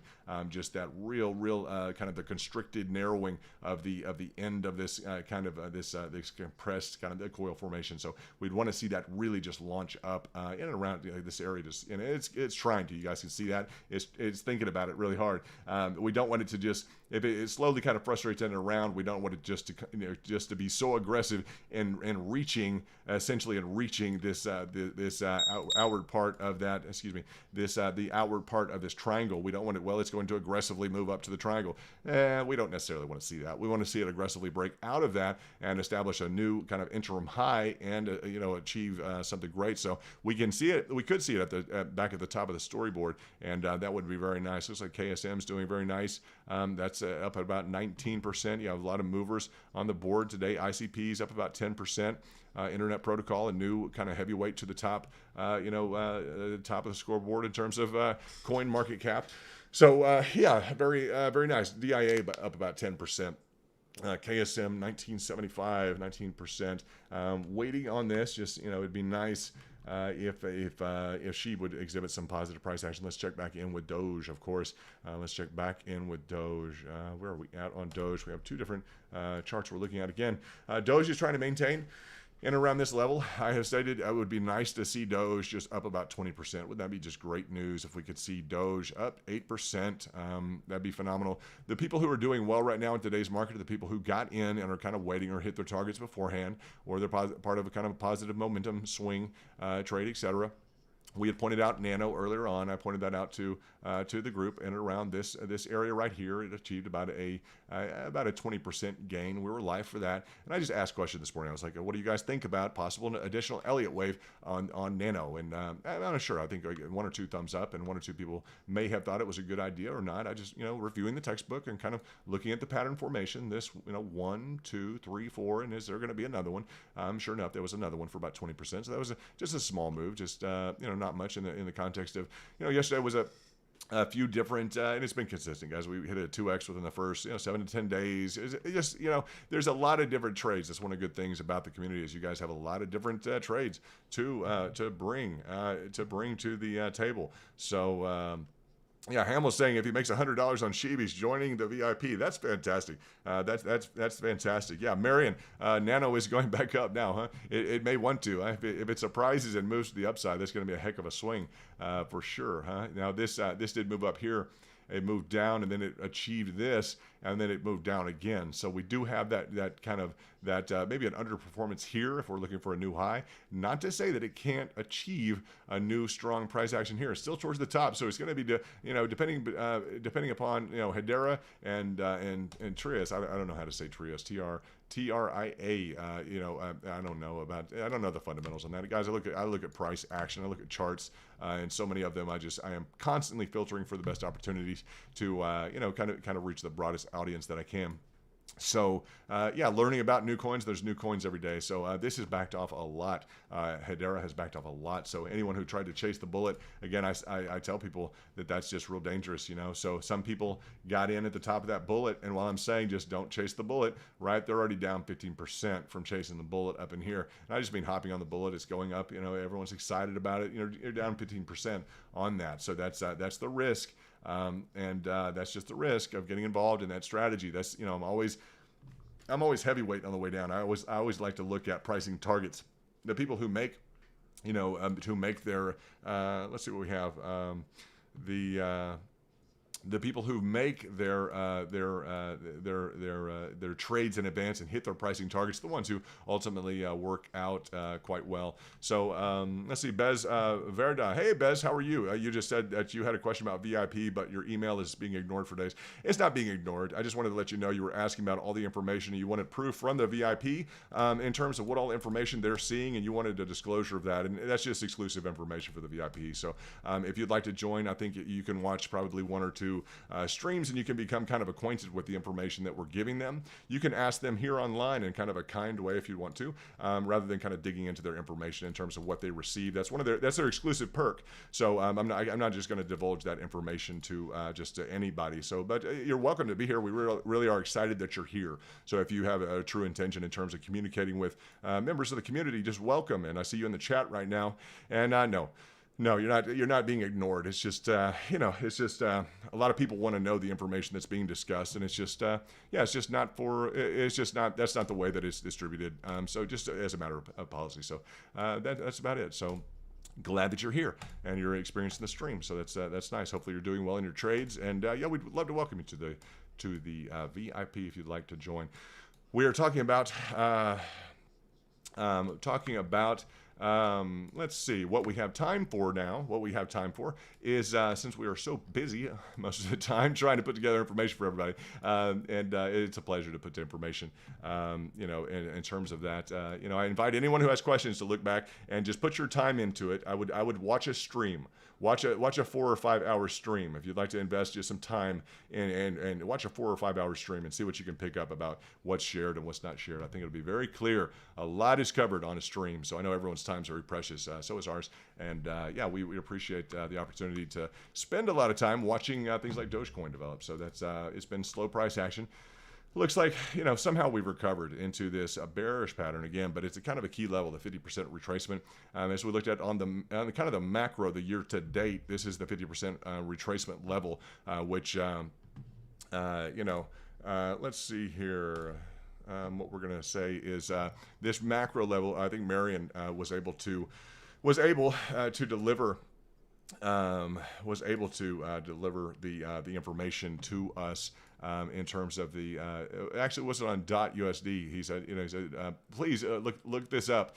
Marion from Belgium said, please look this up, and we wound up switching to the year to date, kind of time frame, and then we switched back to Dogecoin. It was in the year to date, and it just made an abundance of sense that this is right in line with that 50% retracement. So some kind of exploratory work while we're doing some different things, and it's we hate to stick on that year to date because it's a very generalized macro view, and it may Right now, it just looks like it's dead flat. So that would be, yes, it's the level, but it's showing no price action. It's just kind of flat line. So I don't want to necessarily focus on that or bring that to people's attention because it looks kind of, it looks kind of like it's in a doldrum. Let's just say that, just kind of stagnant, sailboat with no wind, and we don't want to focus on that because there is some wind in the sails from the community. So we're going to continue to focus on that, and so. What were we looking at? We were looking at SHIB, right? And we were looking at SHIB. We were looking at that coil formation, right? We were wanting to know, is it going to break out? I was saying this coil has a tendency to want to break out, right? Yes. So that tendency is going to be to want to break out. And let's just take a look at, sure enough, that coil, as we talk about it, I've been correct in terms of the formation here. We want to see it continue to thrust to the upside. We'd like to see it really break through that line and not just use that as a resistance. Okay, now it is technically, really on the precipice of breaking out through this. And I can go ahead and move this down. Okay. I can move that down, and it looks like, yeah, we have definitely broken through that level. We would need to essentially conquer that and this previous intermittent high. We may also want to achieve a reconfirmation in terms of, and we don't want to necessarily trade, just so you understand. I don't want to trade. I'm just going to tell you that I don't want to trade the breakout of, guys, the breakout of a descending triangle. And I may just remove this alert for a moment. Let's just delete that for a moment. It served its purpose. But yeah, I'm not, necessarily into, I'd say, trading on the breakout of a descending triangle. It's not a real, it's not a real well-established kind of trade that people would look at and say, oh yes, we're going to be trading the breakout of a descending triangle to the upside. You can do it. It wouldn't be, it wouldn't follow convention. If you wanted to do something like that, if you believed that it were going to go in that direction, and we're going to kind of fight to the upside, you could say, well, if it's going to do that and break all the odds, then hey, I think we're up for about a 36% gain. If in a perfect world, I'll tell you, in a perfect world, you could even say, I'm just going to tell you this, in a perfect world, you could even say, as a matter of fact, and even on the maximize this, guys, just so you would understand, like in a perfect, a really dynamic world, and we could get really dynamic in terms of this, and really start to go on the candle wicks instead of just the candle bodies here, and we could really, we could really go on this and really kind of make this a more interesting story. But if we just went, let's do this. Let's go back and back. Let's go back to the line, just in terms of kind of reasonable, but kind of in a perfect story, in a perfect world here. If we were to go up even higher than that, we would say, no, the breakout could be as much as could be, guys. Could be as much as we don't. Again, I'm not interested in trading breakout of a descending triangle. It's just the odds are not necessarily in favor of the maximization of it, though I want to discuss it because it's had a lot of positive price action. It's been phenomenal, and that would just put it up into a category where, again, we'd look at it and say, well, it's up 40% again today. Well, what's new? That would certainly define a lot of the price action and kind of the community that's very into SHIB. That would make them very happy, and a lot of people would be ecstatic. I think it'd be good for India as well, as they just donated that entire amount to that entire amount, that $1 billion to India. It'd be nice if the value would appreciate for them, so that they could have more of a COVID relief effort. So that's very nice. And let's look at, I appreciate that. I've got it on ADA. Yeah,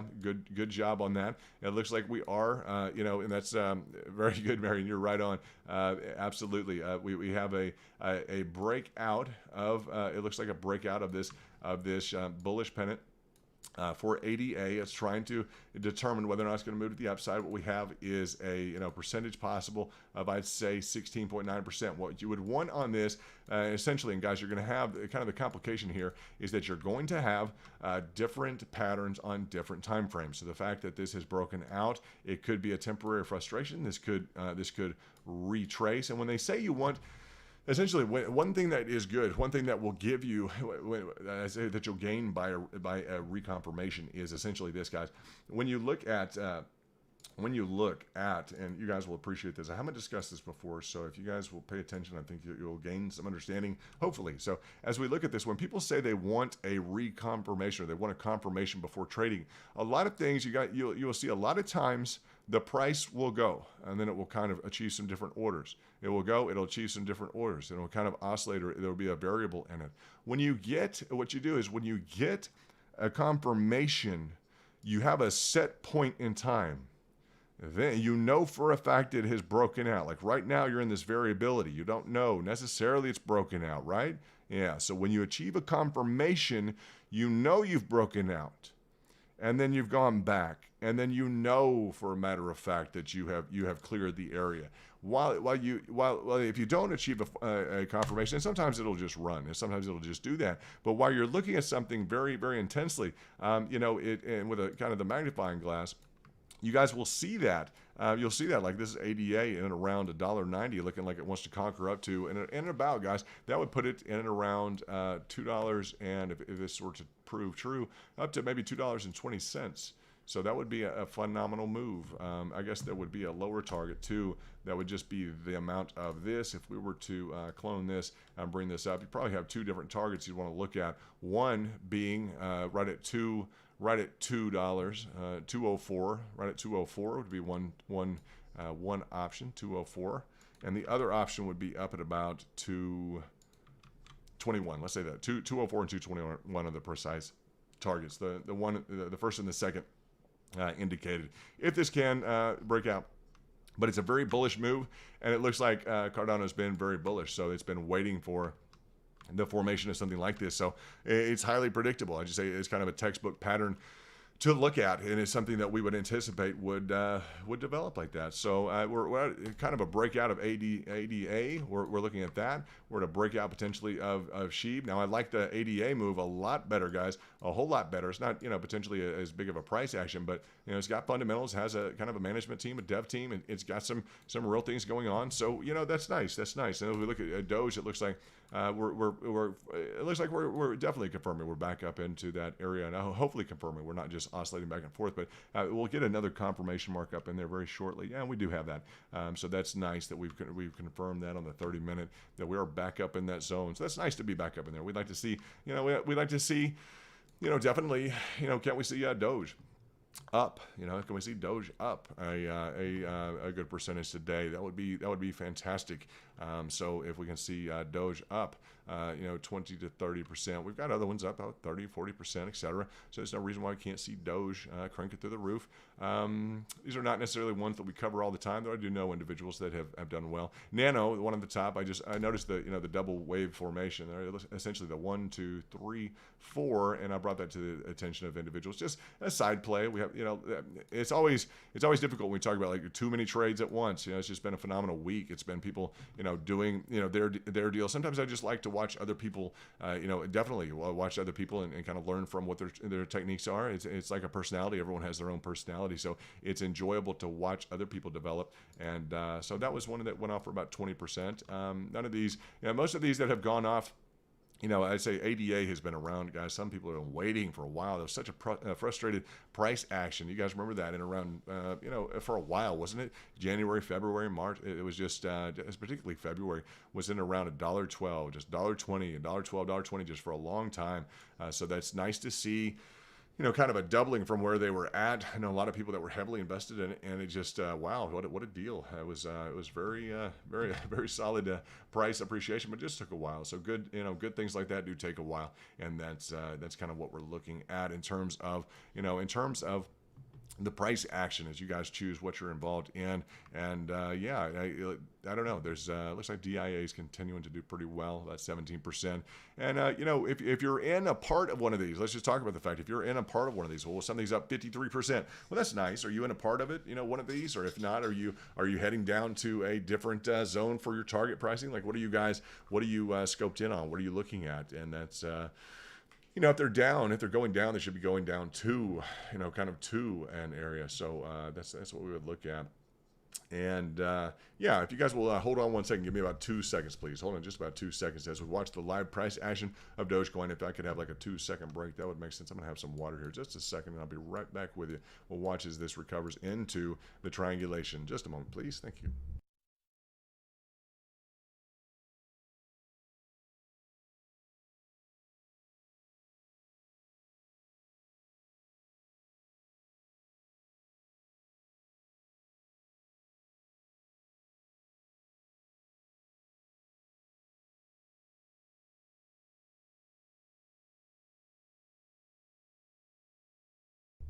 And we are back. I appreciate that. Just getting some water, just hydrating, kind of important.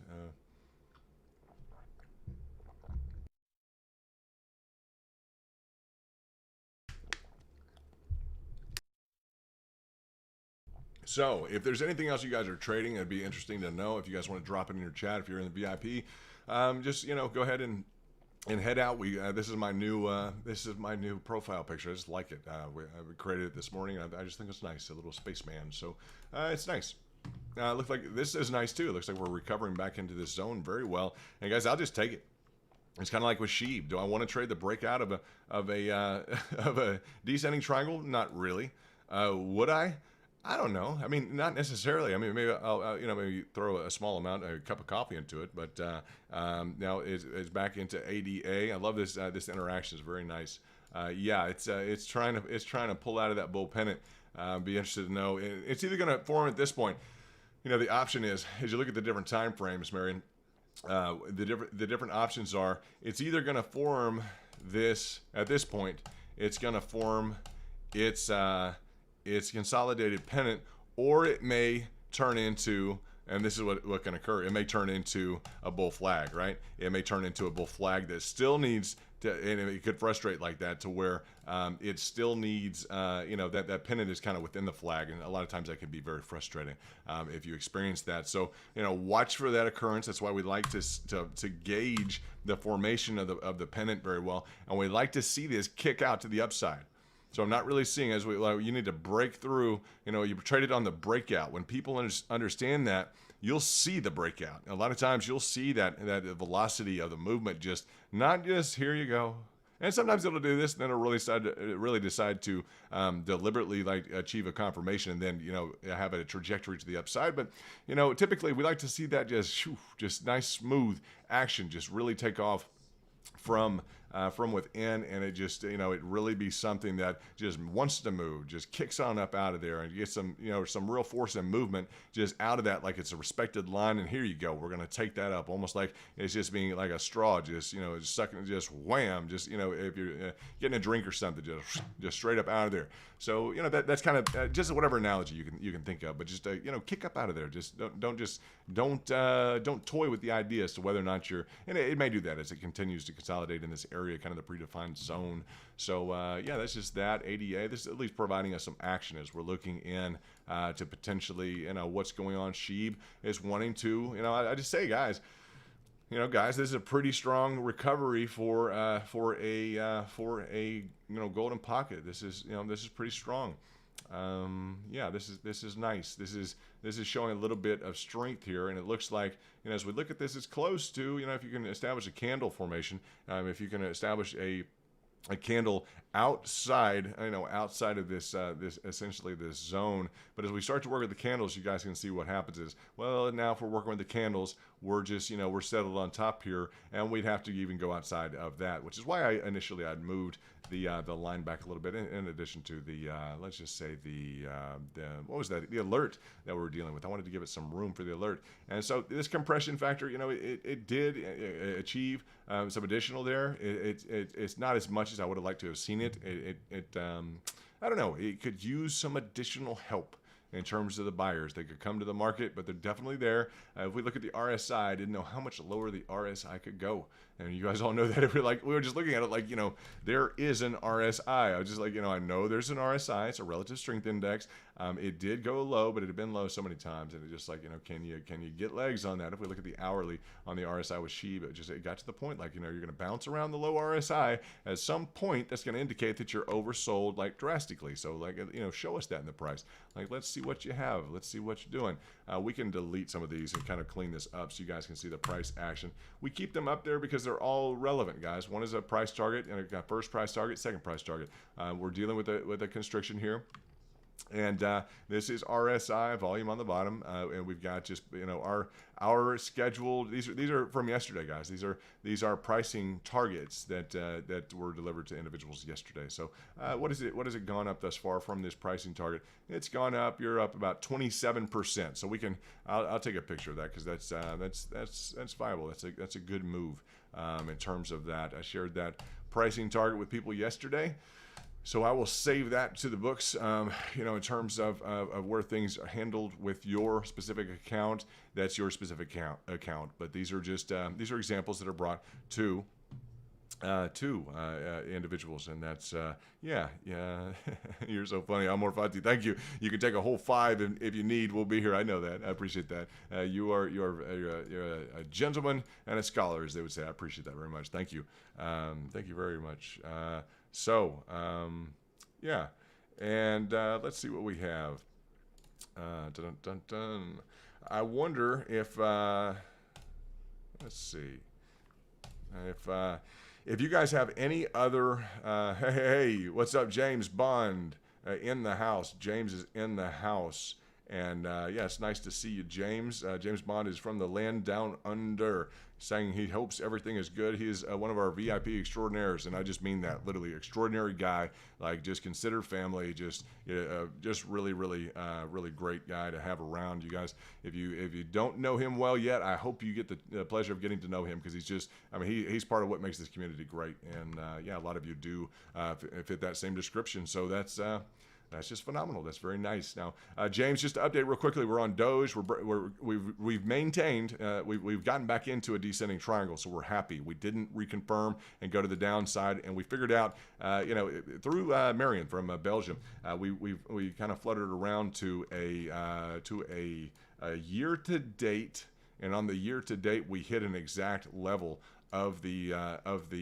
price action, which was, let's go down, but we had hit an exact level of the pricing, which we had not previously seen, and essentially that was if we go down, it was to the 0.5 level. I'll let you know that. So we had kind of done some discovery in terms of the price action. That was very positive. So yeah, that's kind of the updates on Doge, is that we've recovered that descending triangle, and we have discovered something on the year to date, which explains this kind of the misnomer of this specific triangulation, the descending triangle. But these compound bearish features have been kind of conquered, at least temporarily, and we said we'd really love to see it, just skyrocket up. Why didn't you get some legs here? Why didn't it respect this level? Because it's just kind of flatlined here. We need to see some positive price action, and we're just kind of furthering the kind of putting together the tightening tightening down the clutch on this thing, and seeing if it wants to kind of take off. If we can put the sucker in at least first gear and get it up into overdrive, that'd be very, very nice. So it is showing green right now. That's positive. We're showing green on Dogecoin. That's very nice to see some green. I know people have been waiting. If we look back to ADA is in the midst of a bull pennant, James. We're looking at whether or not ADA can or can begin to breach that kind of that classic bull pennant formation. We're looking into whether or not that can occur. It's really taking its time, though. So we're kind of thinking maybe it's kind of frustrating out to more of kind of, some degree of like, it might be somewhat of a flag or something like that. But, it's achieved an all-time high. So it's up there. It's looking for a reason and a way to get further up there. So we've drawn some different price targets on ADA just to update you, and we've kind of taken a look at Matic and some other issues at Nano. I had asked some people about Nano earlier on today, and around this price target right here. This entry saying, is this wave 1, 2, 3, 4, and we'd have a 5. So we did have a 5. It was a little bit less than what it was expected, but about a 20% rise in price. So that was positive. We discussed that live, and we're glad that you're here now. That was just in the chats, me just saying, hey guys, what are your thoughts on Elliott wave? And that would imply essentially a 5th wave up. So it kind of underperformed, but 20% was nice just to be a part of the overall price action. It was up to about 70% from this 42%. So that was nice. It was good to experience that. And yeah, it's nice to have you back on let's say H-bar. I think cost some people some money. They wanted to jump on the train, and it was up in the red zone. And I'm not sure who all jumped on, but I know a lot of people essentially probably jumped on, and they're probably down 15% on that. That's tough, but it had a huge positive trajectory to the upside, which is nice. Now Sheeb showing some additional strength. Now this is maybe where things get a little interesting, guys. Okay, this is where things maybe get a little interesting in terms of what you guys are looking at.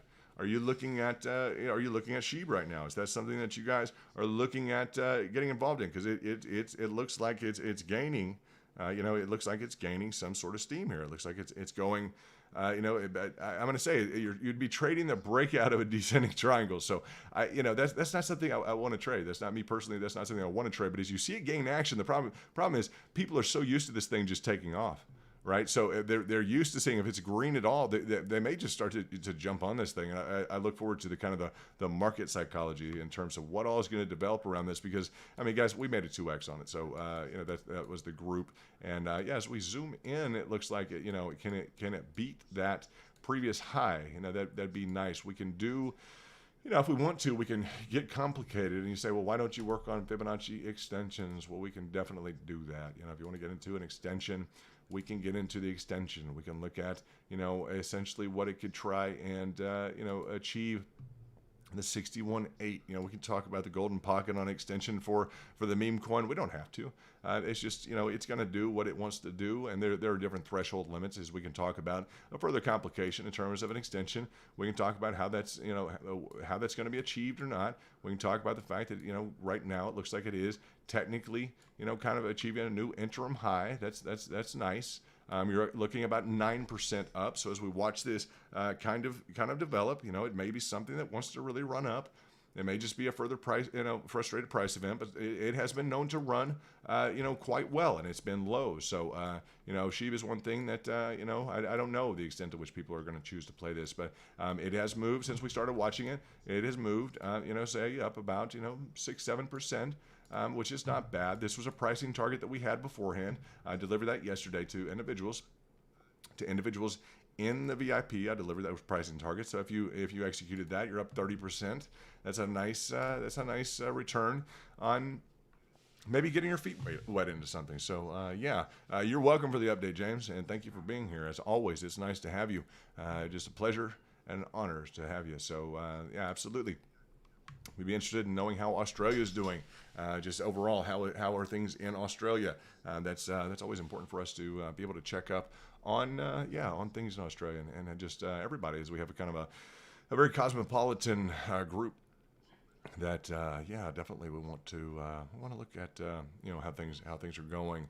And so backing off, just nothing too aggressive here. Again, we trade the breakout. At least it's just funny to have to compare ADA. Now here we go, a little bit of action, but we're just everything's kind of toying around with the idea of maybe it wants to do something. ICP, as we look at this, is very interesting, guys, because ICP is in another kind of an extended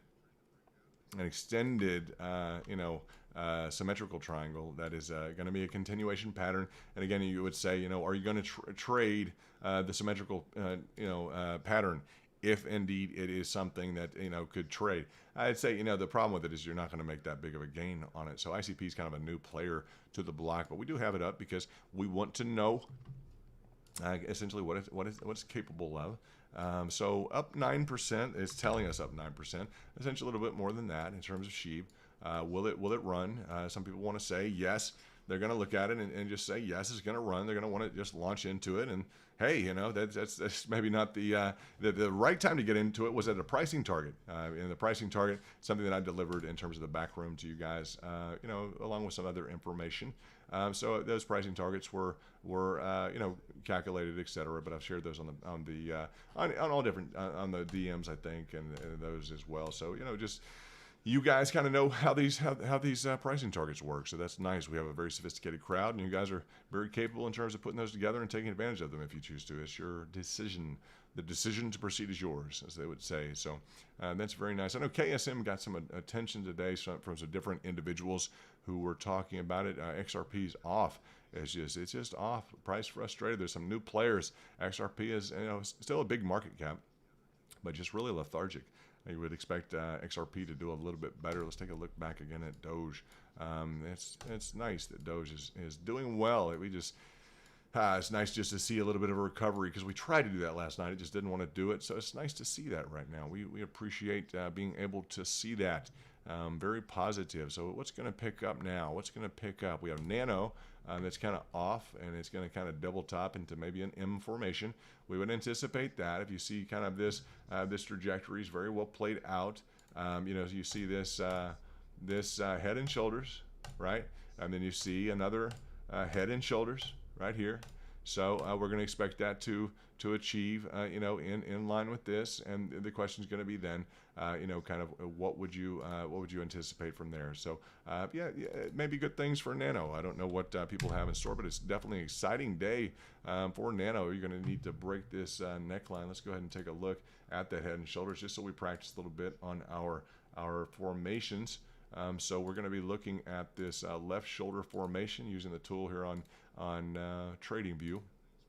And yeah, it looks like you've broken that neckline, so that's nice. It looks like technically you've broken that neckline already. So yeah, you've confirmed that. It looks like you should be heading lower, technically speaking, so it doesn't have to happen.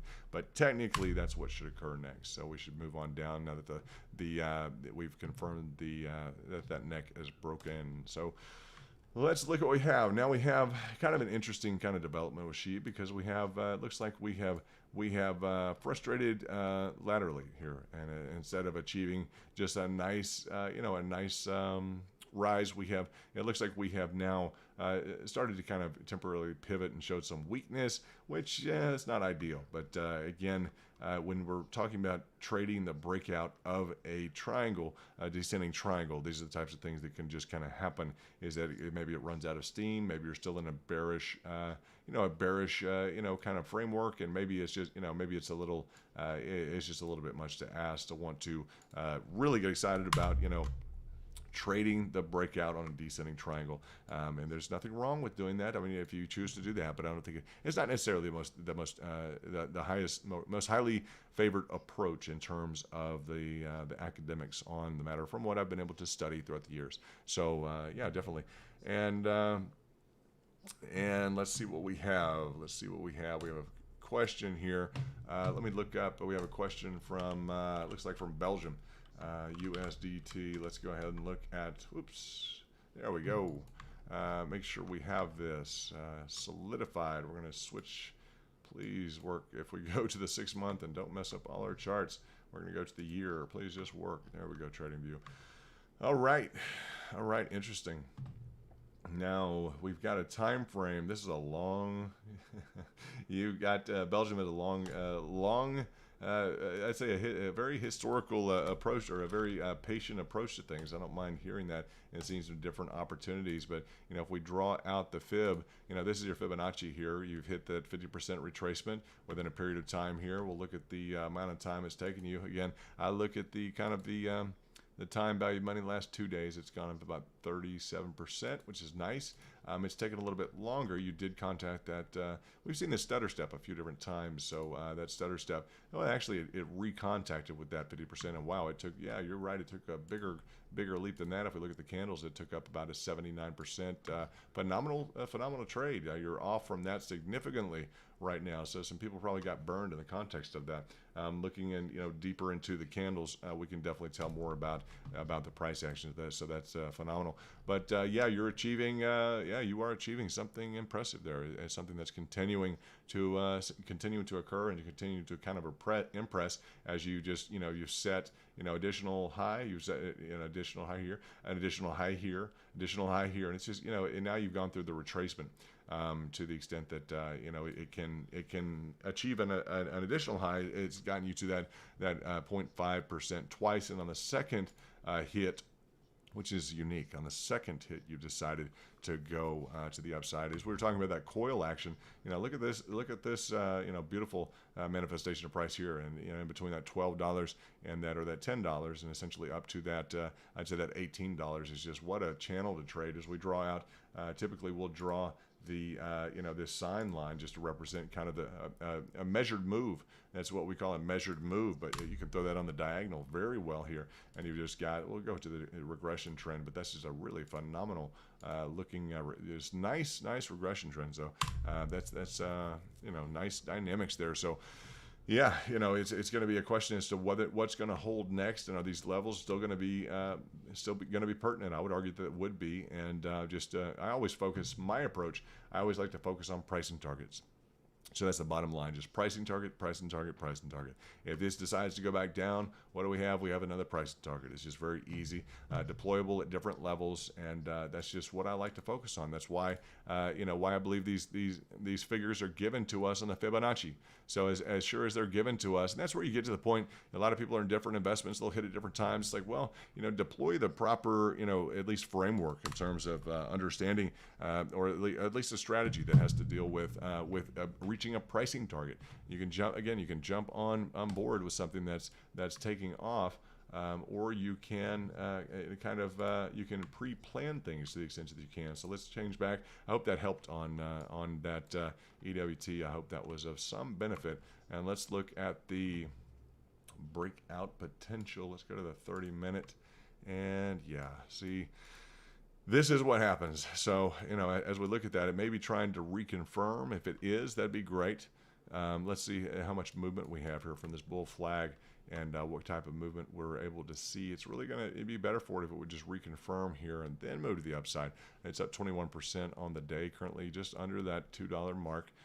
So it can move if it would choose to. What you don't want to happen is just, while we're building a bull pennant, well, all of a sudden it turns into a bull flag. So that can happen. That's one of the dangers of overusing bull pennants. When they're very, very clear, you can definitely tell them. And when you break out of one, it's very, very, very clear. Let's look at SHIB. Okay, SHIB is maybe going to achieve a reconfirmation. Maybe it's just reaching its threshold laterally, or vertically. I'd say that in terms of its willingness to kind of depart through this level, it's kind of showing a resistance towards doing that. So at least it achieved that. That's nice thus far, and we'll kind of keep an eye on that to see where it wants to head, because I know a lot of you made some money on it and you're interested in it.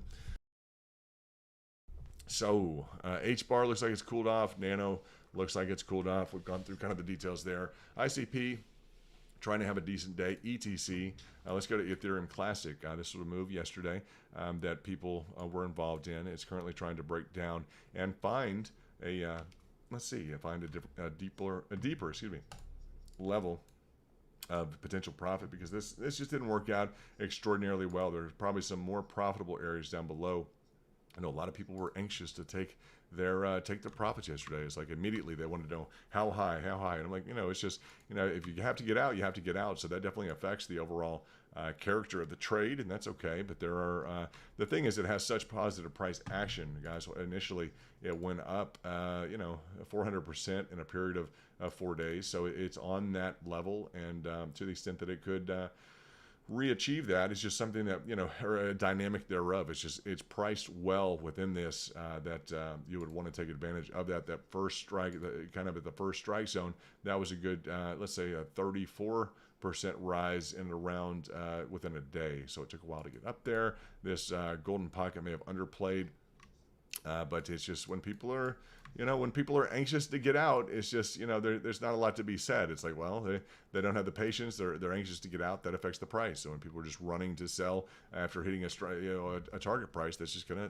affect things. So that's the nature of pricing action, is people who are able to get through that, and it's not always intuitive or easy, and that's just it takes time, and it's not the most intuitive thing in terms of where you're looking at or what you're looking at in terms of a price action. So let's see. I hope B1 Life is doing well. I hope Jason's Lit is doing well. New VIP zone, B1 Life last night. Jason's Lit today. And let's see, Ritesh. So Jason's Lit joined today. Ritesh, welcome. Also, Mark. We got Brad. We got DMS. We got Bruner. We got Coin. We got Darlene is a community leader. We got VIP Lawrence. We got Victor. We got Robert Garcia Sr. We have well over 50. So I'd love to say all the rest of you. I keep you guys in very close holding here. The ones that have been around since, like Bent Frog, Angelica, also with Matt S. and Lars and Kent Gifford and AJ Crypto, Soho Trader, Jeff Arnett, David Sweet, guys, Paul Watson, Marion Daniel, Nikaya Osborne, right? Jay Bags, Longo, Daniel Arant, and James Bond. We also have Jay in the house, Crypto Headquarters, Emily. We have Keon. We have Nico. We have Val, Yvonne Sheen, Danico, Omer. Tez Bazaar from Down Under as well, there with James Bond. We have the Dude Abides as always. We have Shannon and Gabriel Rodriguez. Also have Marcus and Wow K. And let's see, Jeremy Bullock. It's been great to talk to all you guys. Terrence, Asian 7, Adam Beach, and Beyond the Badlands as well. And let's see, who else do we have with Marcos Quiros? We have Suto. Suto, nice to see you as well. In addition to Marcos, we have Nels Sarik. Jay Suave, who showed up a little late today. That's okay, Jay. Nice to have you here. Daryl Miner and Overkill Marine. Then we have Samuel Scores and again Don Patterson. So just really, really nice to have all you guys. And that's we ran through that pretty quickly. Just not just so you guys know, I've always got you right here. I'm looking at your profiles. I'm looking at different stuff and watching you guys interact.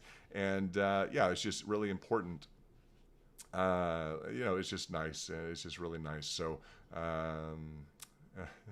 let's see what we have. That one you guys are talking about maybe some different coffee, etc. Elon tweet. Marion is on it with the Elon tweet. Let's pull up an Elon tweet. Alrighty, Elon tweet. Let's see what we have here. Not seeing a fresh Elon tweet. Let's see if tweets and replies. It is high time that there was a carbon tax. Aha! So what he is doing is he has found an inconsistency, a small inconsistency between the Bitcoin narrative and his cars, okay, and maybe his other green technology. So that's one thing I would say. He's found an inconsistency. Now he wants a carbon tax. He's going completely green. So that's very interesting. So it's high time there was a carbon tax. I don't know if you guys have kind of environmental goals or what your if you have viewpoints on that. I let the experts really take care of the environment. I do have an opinion on it, kind of like wow, as we get back into this, guys, look, everything is almost green on top. That's nice, huh? Everything looks really green. Let's jump back into SHIB real quickly. I want to look at SHIB. Why is it up so much? Is it building a candle? Is it trying to do something? It's up 11%, huh? What's it trying to do right now? What's this trying to do? Not much of anything, but maybe something. Yep, it's moved, huh? It's moved, huh? SHIB is on the move, guys. It is definitely on the move. I don't know where you guys, where you guys are looking. I don't know. Push ADA, push. People are trying to push SHIB. You're trying to push ADA. That's very exciting. Now, ADA may be frustrating into kind of a bull flag instead of a bullish pennant. But yeah, you could experience. I think we pulled up one of two scenarios, but up to let's say a 16% profit zone or 16 to 18% profit zone. It could exceed that.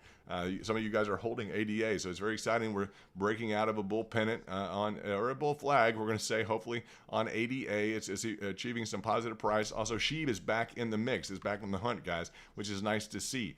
Up 10%. If it can slowly, methodically kind of build back, we'd like to see it regain some of its previous losses. And if it can do that and kind of frustrate, it looks like it's breaking the whole notion of this, I'm just going to say, of this descending triangle, which is very positive for it. It'll still have to get back above this consolidated channel here. If it's going to achieve back up to this level, that would be the next hurdle for it to get past. But yeah, that quad-ot 2233 level would be need to be erased. But I like that. It's essentially it's beat that descending triangle. So that's how you beat it. So that's positive. We will look at a lot of things right now are recovering as everything is turning green. Doge is still within its consolidated descending triangle. Okay, it's gone up. Since fighting back, it's gone up about 9%. So that may be very positive. So that is nice. And yeah, we got due to bides. We just looked at the tweet. We just did bring that up, and that's very positive. He says it's high time there was a carbon tax. So we just looked at that, and we were able to get into that. So yeah, the wave is on. That's a good way to put it, Amor. The wave is back on, and things are receiving positive price action from ADA. Nano is sitting this out. Okay, it looks like Nano is sitting this out right now, or is it? Huh? Is Nano wanting to recoup as well? Looks like it may be frustrating that head and shoulders we talked about, which will be really dynamic. If it wants to frustrate that head and shoulders, it's up 46%. If it can pull back into it, that'd be great. There's ADA trying to break out of that bull pennant, and the more we compress that, the more you're going to see that framework. We got DOGECOIN. We need to there we go, Doge. There we go. Again, we wanted to see this up. I want to see this up about 20%. So you guys enjoy that. Get Doge back on the back on that. Let's see. In terms of that, is in terms of the let's go back to Elon. It's just let's see if there's any media. If there's any likes. Has he liked anything? F18 in slow mo. How sweet. That is sweet. That is nice. Look at that slow mo. All right. We got some military friends in here. Yeah, absolutely. Beautifully done. To be clear, I strongly believe in crypto, but it can't drive a massive increase in fossil fuel, especially coal. Very nice. That's 3 minutes. So very nicely done. We're going to like that. And yeah, welcome to, this is it right here. Let's do, we're just going to retweet that. You guys jump on board with that on your tweets and go ahead and retweet that and make sure things are going in the right direction. Let's see how it's affecting BTC. Not much, guys. BTC is still kind of flat, only up about $200, still under that 50,000 price tag. But yeah, Doge starting to take off. We think this could be very good for Doge and even for SHIB. So we're going to see whether or not Doge or SHIB, who's going to win this. I'm going to move these to the top, guys. The Nanos and the other Nano, HBAR, and Trias have kind of done their deal. I'm going to move ADA up with. I'd like to see ICP, what ICP does. That's a new kind of play. We'll stack. We're going to stack BTC underneath that, and I know you guys have an interest potentially. Where's SHIB? SHIB needs to be up here towards the top. I want to gauge whether or not SHIB and we're going to, actually today we're going to put ADA gets the top positions. ADA, Doge, SHIB, Nano, ICP. We're going to put ICP. It's a new player. I want to see how it performs. We're going to stack, what else are we going to stack up underneath it? I'm going to keep Matic up above BTC so we can take a look. Essentially, also, we have some targets on ETC. I want to keep that handy. So as we look at these are the targets that just the different ideas that we're looking at. I'd like to also see Sol looks like it's underperforming. That's okay. It is broken way down past what it should have broken down to. So I'd be interested to know probably some price targets. Did I hit the first level? Yes, it did. Fantastic. It hit the first level here. So that's good for, anyway, that's good for me. I talked about these fib levels with a member of the group. I'd love to see that recover up to this level. That would be huge. That would be a beautiful move. That'd be a 30% trade. I'd like to see that. So that's positive. I'm going to move this up so I can keep an eye on this. If you guys don't mind, in the midst of, that was one I had talked about. I didn't know it was going to pick up that it makes sense. The market maker came down to pick up that first level because there were orders there. I sent that to some individuals this morning. Just take a look at, and it looks like there were some orders there. So the market maker came on down and picked up those orders. That's nice. That's nice to see. As we look at the different price actions here, we're going to be expecting once these, again, these are negative here, the SOL and the ETC, but those are price targets that people had. So I'm going to move down Nano. I'm going to keep that around here, but I'm going to tuck it. I want to tuck it right here for now. So I'm just kind of building my list in terms of what's interesting to me right now. Doge, SHIB is expressing some degree of interest, I'd say, in potentially going up. But we're going to need to be cautious with SHIB. But it's about 12% right now, 12%. But it is looking, it's kind of achieving that. I'm going somewhere. You guys paying attention? I'm about to go somewhere, right? Now at any point in time, it could frustrate it, but you guys are seeing it's kind of giving that heads up that yeah, I'm going somewhere. So let's kind of keep a good eye on SHIB. And yeah, you need Sol on KuCoin. Hey, I like that little. You found that Amor, that new that new emoji. I found that for you guys. I tried to get you a Ferrari. Okay, I tried to get you a Ferrari, but the Ferrari didn't want to paste inside of the YouTube. I'm like, man, put the doors up on that sucker. It looked nice. It was a good car. Let's look up. Someone says Luna. Don't think I had that up, so we're going to look at the Binance, at the USDT pair on Luna. Good. We'll bring that up in the mix. It looks like it's playing the right kind of ball right now at 9%, and we'll throw that in above probably. Let's mix this up with Sol, and then we'll put Trias underneath that. So we'll look at Luna. Let's look at Luna. Yeah, this is one that we had done just a fib on, and that's a Fibonacci routine. And yeah, this is one that's just wow, huh? It's still going, huh? This is one right here. This is really something. In terms of this, let's just look at, yeah, it's about right. I'm going to ballpark this. I don't want to change my time frames. So you guys are just looking on Luna. It's just one of those, you know, it's one of those.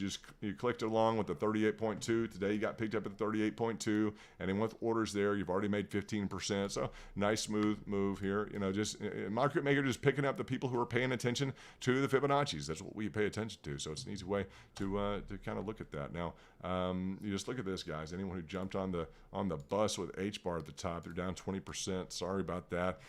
Always warn people about jumping on the bullet. That's just not what we want to see. So yeah, that's difficult. Nano, let's look and see if it's going to try and do anything positive. Let's see. Still going into that head and shoulders we talked about, that double head and shoulders, and it's nice it got that pump, guys, because that second pump, we talked about it, and we got that 20% out of it, so that was nice. ADA looking like maybe it's going to try and reconfirm and then establish something to the upside. Let's go to that second interval here, and Doge getting some price action here. And just, I hope we need it to break out of this. We need it to kind of clear all these levels. Really, I'd like to see it again. I'd like to see it. I've been saying 20%. Like to see that up 20%. SHIB up currently about 11%. Our pricing target on SHIB from this morning, etc. We're up 36%, guys. I'm going to take a picture just from the pricing target. You guys have decided if you want to use pricing targets or not. That's your decision. But for the VIP, etc., you guys have access to these trades. So that's a 36% on your trade thus far. It's nice. You know, it's yesterday was a 50%. So if you're just trading SHIB and you're a member of the VIP, etc., yesterday was 50%. Today has been thus far 36%. So that's nice price action. As we look at price action, that's in and around what we want to achieve. So you know, I would be surprised if we don't see SHIB doing very well here in the near term. It looks like it's performing extremely well. So you guys know that. You can see it on the screen. And yeah, I'd like to see it up. What do we say about, what if we get 30% on SHIB? Wouldn't that be nice? I'd like to see that. I don't know what you guys are looking at in terms of your portfolios, but you know, it can happen. For some reason, it's deciding to take off. And we'll see, you know, essentially what it decides to do. I don't know what it will decide to do, but maybe it can. It can do that. I know you guys on Binance. You guys working with that on Binance? Also, I think on Crypto.com. It's I'm not sure what all you guys are using with that, but it's something definitely to try and look at. It's giving you time to get in. It's not a guaranteed deal by any stretch of the imagination, but it looks like it's trying to move. It's moving in the right direction. Doge is also moving in the right direction. SHIB is currently kind of outperforming. Let's see. This is nice. This is nice for the group that's into the internet company. Yeah, you've also achieved this on. This is a big deal for the internet ICP guys. It looks like it may be breaking out as well. That may produce some positive activity here. So you know, I would anticipate that being a good move for ICP. Would love to see that have a good big day. It's just recently profiled. It's achieved the top. You guys know that the top in terms of the market cap coins, coin market cap. It's up there already in the multiple. What is it? I'm not going to state the exact price without looking into it. And I don't want to distract from the charts, but you guys maybe can throw that in the chat. Yeah, that's positive for ICP. Let's look at Doge. We got SHIB, kind of a contest going on there, also along with ICP. So this is a good. I don't know. It's a good. It seems like we found a horse race all of a sudden, huh? That's nice. Yeah, we got the horse races, and it's funny. I sent you guys will like this. I sent on the. Let's see. What did we do? I sent earlier on, and it looks like we have kind of gotten into the entirety of this. What have we gone into with the, well, I'm going to move the screen around a little bit because I cannot quite figure out what we have done with this, with the entirety of this. Hold on one second. I'm trying to figure out, for some reason, we have, let me see, let me find my window. This is my window. I have changed screens. That is not what needs to occur. I have changed screens. You guys need to let me know I have changed screens. Okay, I have it on a solo interface right now, so you can only view the entirety of the interface. So let me know if I've changed screens. Someone shout out. I'm looking at different things, and we're going through different components. So somehow they got separated from the different. I'm looking at all different types of stuff. New Alienware, welding, all different types of stuff. Let's go back to TradingView. That's funny. Sorry about the technical glitch, but things happen. Let's go back to Sheeb here. Let's click on Sheeb or Dogecoin. We'll start off with Doge. We'll enter back into the Doge. So you guys let me know what is going on. If you guys see something different or aberrant, you guys let me know. We were stuck on that screenshot, I think, of a positive. This screenshot must have messed it up. So Doge is up about 5%. It's recovered, and it's trying to break out now from its own triangulation. A lot of trying to break out from a triangulation. It looks like Sheeb is on the move. It's up about 11%, giving people time to get in if they choose to get in. Again, nothing moving too quickly. So as we look at all this, very positive in terms of the price action. We have some action from Elon, so that's very nice. That's very nice. If you guys are structuring out trades right now, looking at your options, at least I think we have a lot of good input throughout the day of essentially what we have determined into just being some good positive kind of technicals that we've put forth in preparation for this moment to let you guys see what you would ultimately want to get into on some positive news if you're not already involved. The key is to be already involved, though, guys. You want to be already involved in this down at the lower level. You're already up 30% on Sheeb. You're already up. That's a key one that we looked at. The other ones, you may be waiting on some cash and some levels, like ETC. You're waiting on levels. Matic, you're probably waiting on some levels.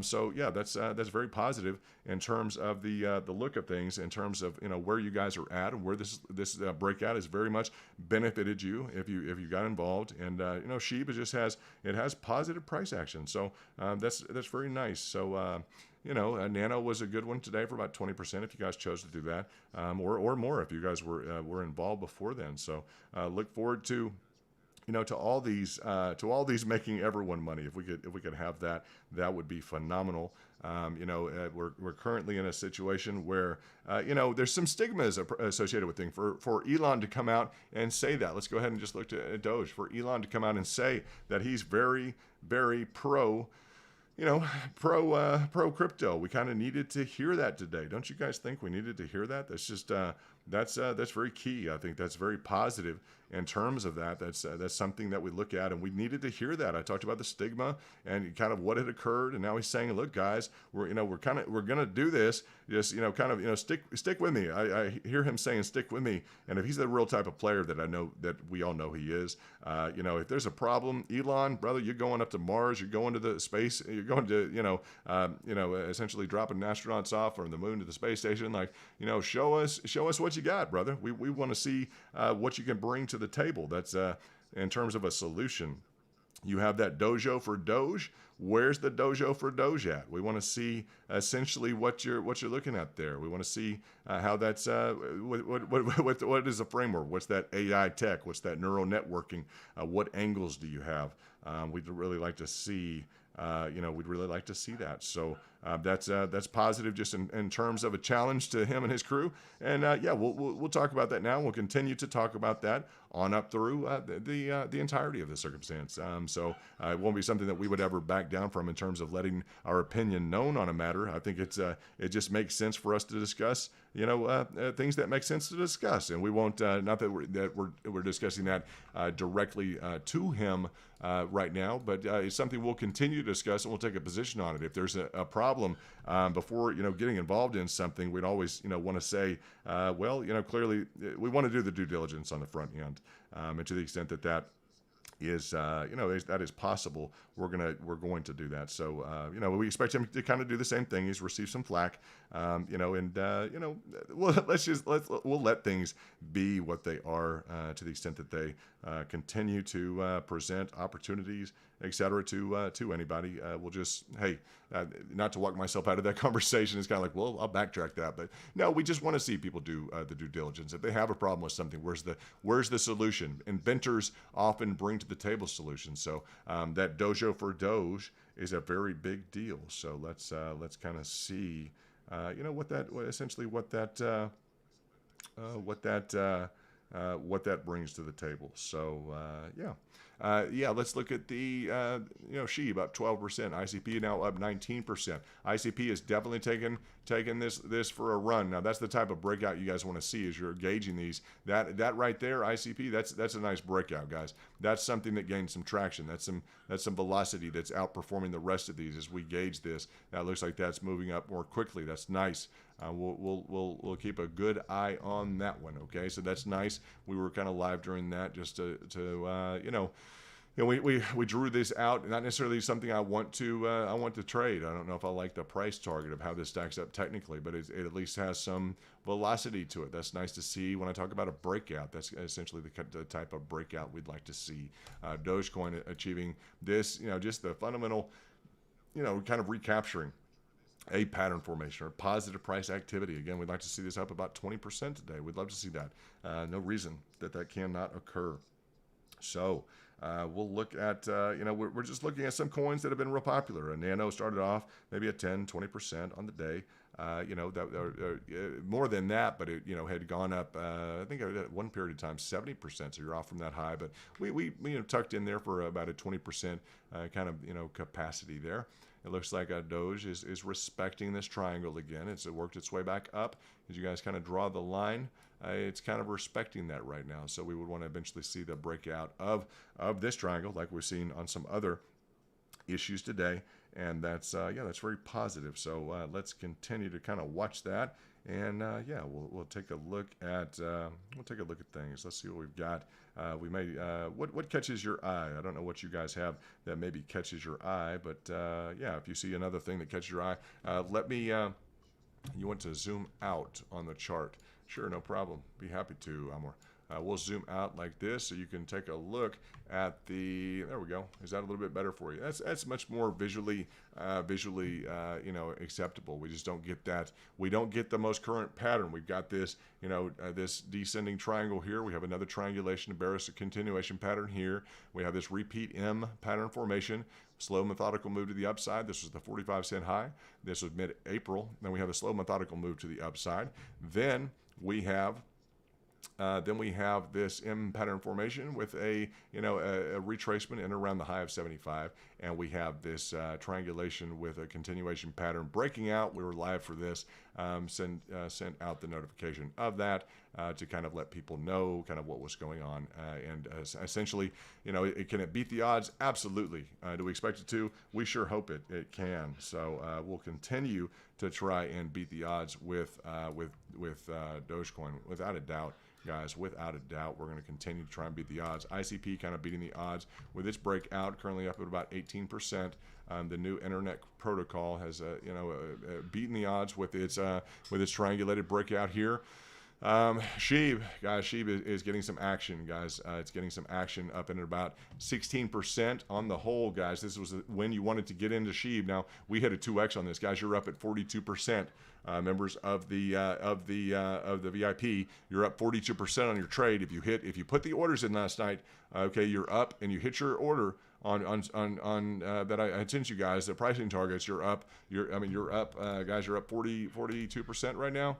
You're up, you're up 44%. You're up almost 45%. This is going to make 2 days back to back, guys. As you look at what you're putting your focus on. I know you guys want to see different coins right now. This might be 2 different days in a row where you could achieve 50% 2 days in a row for our VIP crew that's executing the pricing targets, guys. This is 2 days in a row just on SHIB, guys, just on SHIB, where you could have achieved a 50% return on your money. That's in addition. If you talk about pricing action, what do I like? I like pricing action. Okay, that includes, that's an opportunity to make 100% of your money, right? This original pricing action that I brought you guys and delivered, delivered to the VIP exclusive zone.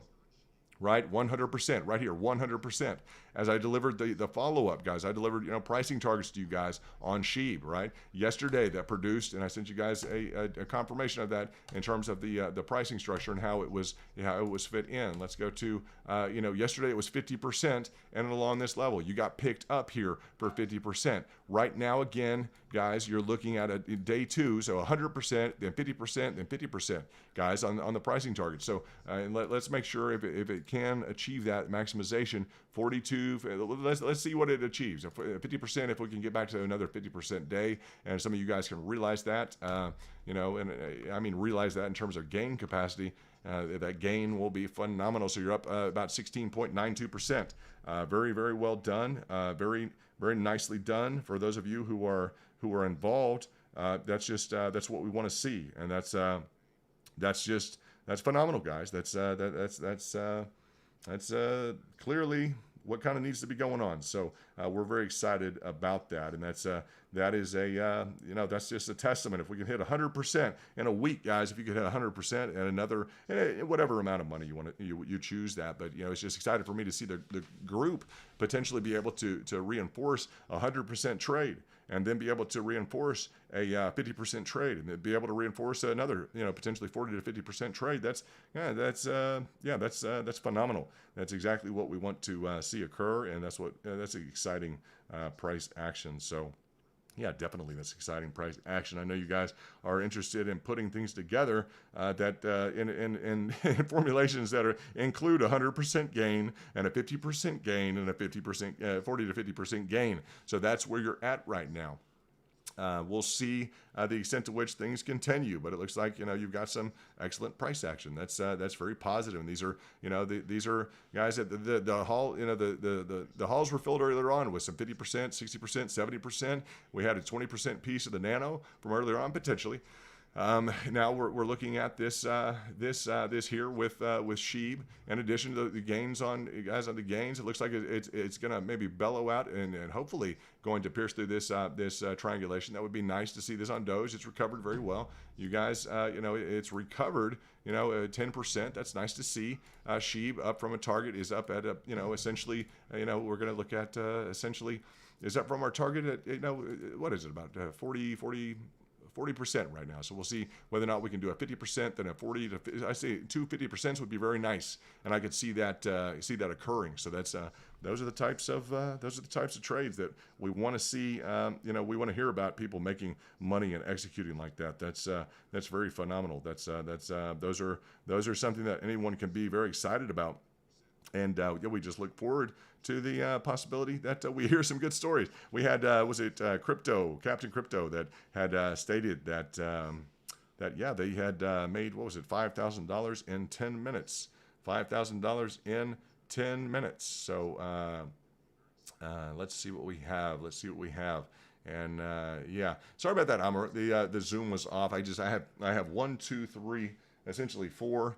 5 screens in front of me, so I've got a lot going on, and I like to keep everything kind of focused in front of my attention and my ability to pay attention to them and kind of the controls. I like to have that, I guess, and I will just state that it could maybe use a different pair of eyes, and you guys can kind of act as that additional pair of eyes. So I appreciate that very much. So it's very nice of you guys to assist with that. And let's see what we have. Dun. We've got Doge. We've got 15% on SHIB. We have, what's the additional? 15% on SHIB. We have 18% on IZP. We have a Doge up at about 6%.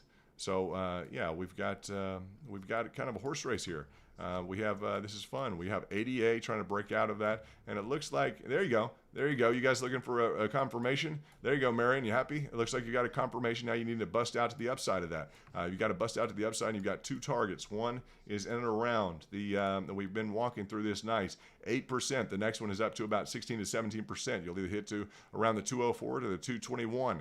Kind of live pricing action here. These are I think I put in the title live VIP trades. So that is nice. That's nice action there. Hope you guys are doing well in that ADA. We just walked through the breakout. That is a textbook reconfirmation of that. So we would expect that to continue to the upside and fulfill those 2 pricing targets that we would just mention right there. So you guys enjoy that ADA price action breakout from the bull pennant. Congratulations. Let's see that sucker run. Let's see it get some legs and get on up there. Very well done. Very well done.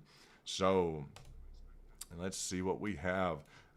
This is ICP. All right, ICP doesn't want to play the confirmation game. We'll see if it wants to redirect. That'll be a little bit drastic if it wants to go. It had a strong breakout. So Well, look at that. Matic is also kind of playing around again on the pricing targets. You guys had these pricing targets. Not sure the extent to which you have played these against. It's kind of slowing down, but deliberate. Matic is kind of, it had such great pricing action, guys. We made a, what was the gain on this, guys? This was a nice gain. This was a 20%. Then it was it rebroke out again for a 50%. So these were some, these are some things that we've chosen for a reason because they've had huge days. Speaking of big days, it looks like SHIB is continuing to do well. And as we look at that pricing target, I want to remeasure just to see, at about 15%. We're going to get interested at about 20%. If it can throw up about a 20% gain, that would be nice. We'd like to see Doge in around the same, about a 20% gain. We'd definitely like to see that on the day. As you guys are trading, let's see. So Doge, yes, is still in a descending triangle. Basecamp taking note of that. I like that, Mary. Just that way, you go that way. Absolutely, that's what we want to see. That's funny, huh? Just you go that way. Is it the airplane? I guess you're doing the airplane, huh? He must work at the airport. The little that little emoji guy works at the airport. It's like you're just ready for takeoff. You're clear for runway number 1. Clear for runway number 1. ICP is looking like it's clear for some degree of takeoff. Being kind of ushered along here. That's a nice move. Just a small move, but yeah, it's got some good price action. Just that breakout's 12%. So ICP's got some good. And when I say price action, is the percentage of this. And let's just draw this up, guys. If you wanted to look at playing this breakout right now from where it's at right now to the maximum of where it should go is another 18%, another 17, 18%. So that's just based on the technicals, not financial advice. You guys make your own decision. This is a symmetrical triangle, which should be a continuation pattern to the downside, but it's going to turn into a reversal, I guess. Maybe it's going to respect this W pattern, kind of this messy W pattern formation. So that's nice that it can do that because it's brand new to the space. I'd like to see it achieve a good technical pattern so that people can achieve that, achieve some gains with it. Let's say some gains. Where did I put my polyline? Essentially, it's trying to form, more so kind of a frustrated W formation. So if it can form that W formation, it could be really ready to lift off. So that would be exciting to see. Absolutely exciting. So Doge kind of underperforming. I don't expect that to continue to last. Nor do I expect Cardano just to kind of hang out and really don't do anything. But it needs some momentum. That's all it needs. Cardano right here, as we look at it, just needs some momentum. And it can definitely get that, but it's broken out of the bull pennant. That's nice. ICP, if we see ICP up like to 30 or 40%, that's going to be interesting if it gets that kind of characteristic. That's going to, could very quickly, throw a wrench into some different plans, guys, that maybe the big guys have in play. So Nano, let's look at Nano again. Now Nano's completing like we had anticipated. Again, the entry was here. Okay, that was the entry. The exit was here that we were live for. Yeah, let's see what we have. Yeah, you keep talking about zooming out on the main screen. I'm not sure. Oh, what you're talking about is this. You're talking about this. You want to see that. I got you. You would prefer to see something like that. Okay, that's no problem. We can go to the... How is that? Is that more normal? Because maybe you guys are seeing just a hugely... that's probably... yeah, this was... is that better? You may have a bigger problem reading things. I think I've zoomed in for pricing targets. If I've done that, I've zoomed in for pricing targets. But let me know exactly kind of what things are looking like now. If you can still, if you can read these, it's kind of a play because unless you guys are on TV or something, if you're looking at a television, it may be easier. These figures may be much larger. I'm not sure if this is on TV or if you have it just on a small screen or hopefully not a cell phone, but that, yeah, that would be something to kind of look at in terms of what they, what things look like. So let me know that that's okay. Yeah, copy that up, James Bond, that things are looking okay. Mainframe, the mainframe, yeah, not sure, unsure what that means. The amount of trading view that you can see has, well, let me pull it up on a different platform. Let me take a look at it. I appreciate you letting me know. But in line with that, it's just, yeah, it's an active screen. Let's see. It's just, this is an active screen. And let's just zoom in. let's take a look at how that's going to behave.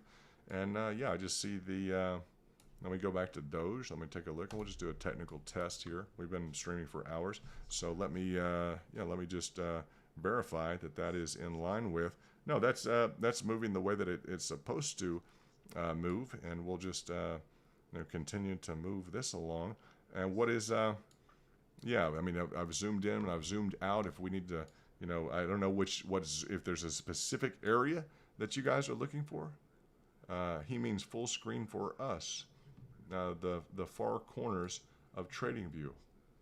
You can no longer see the far corners of TradingView. Okay, well, let me see.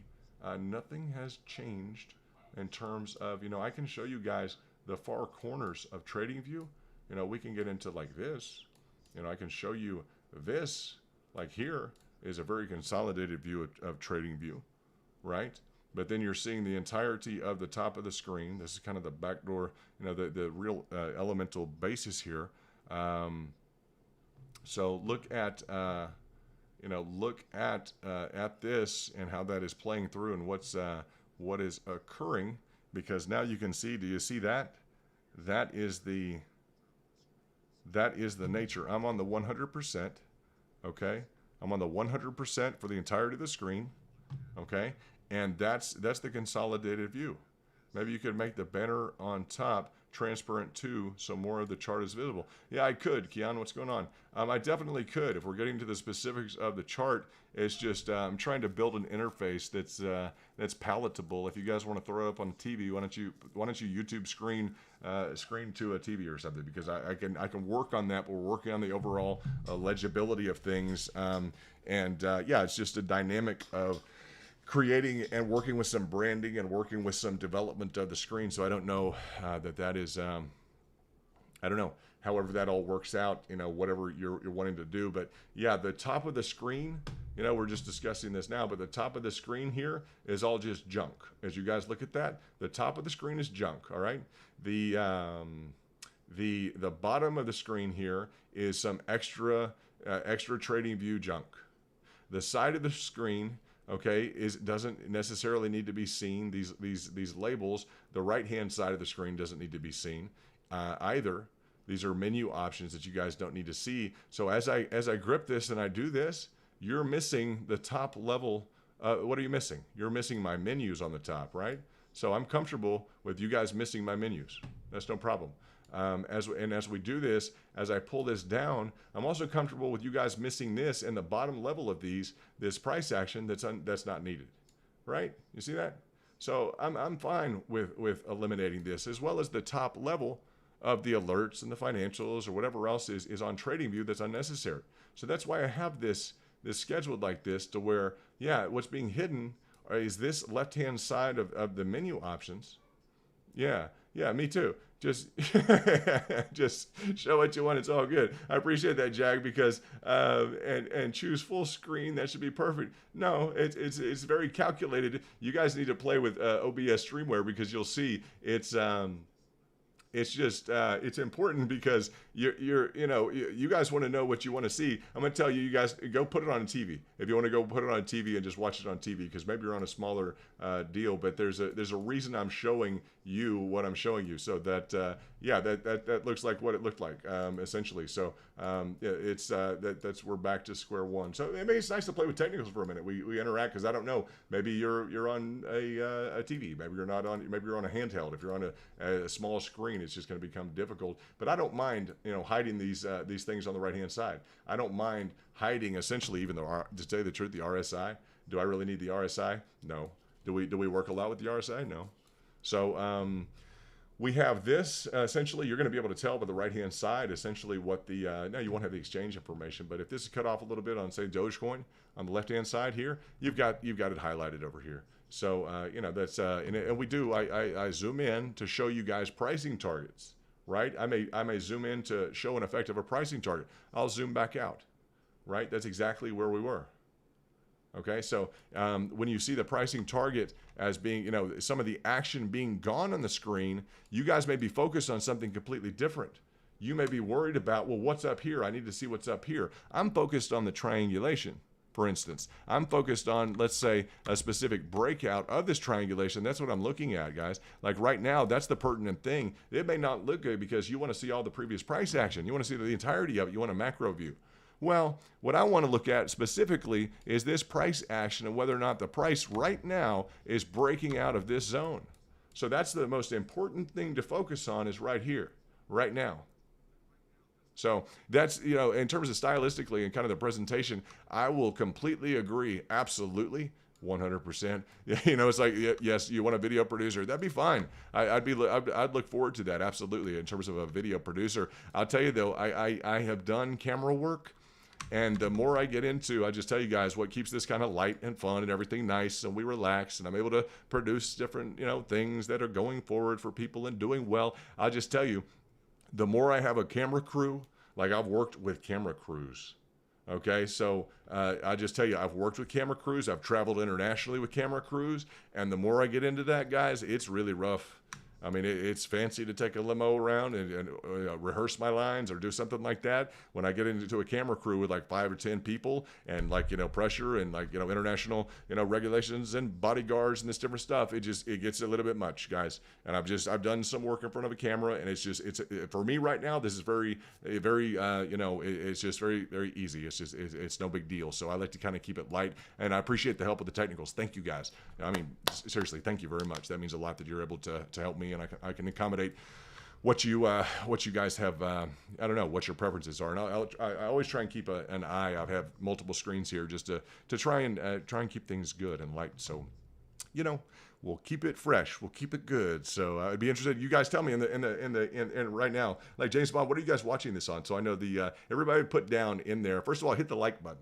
I haven't even mentioned that in whatever we've done. Everyone, please hit the like button if you like the screen.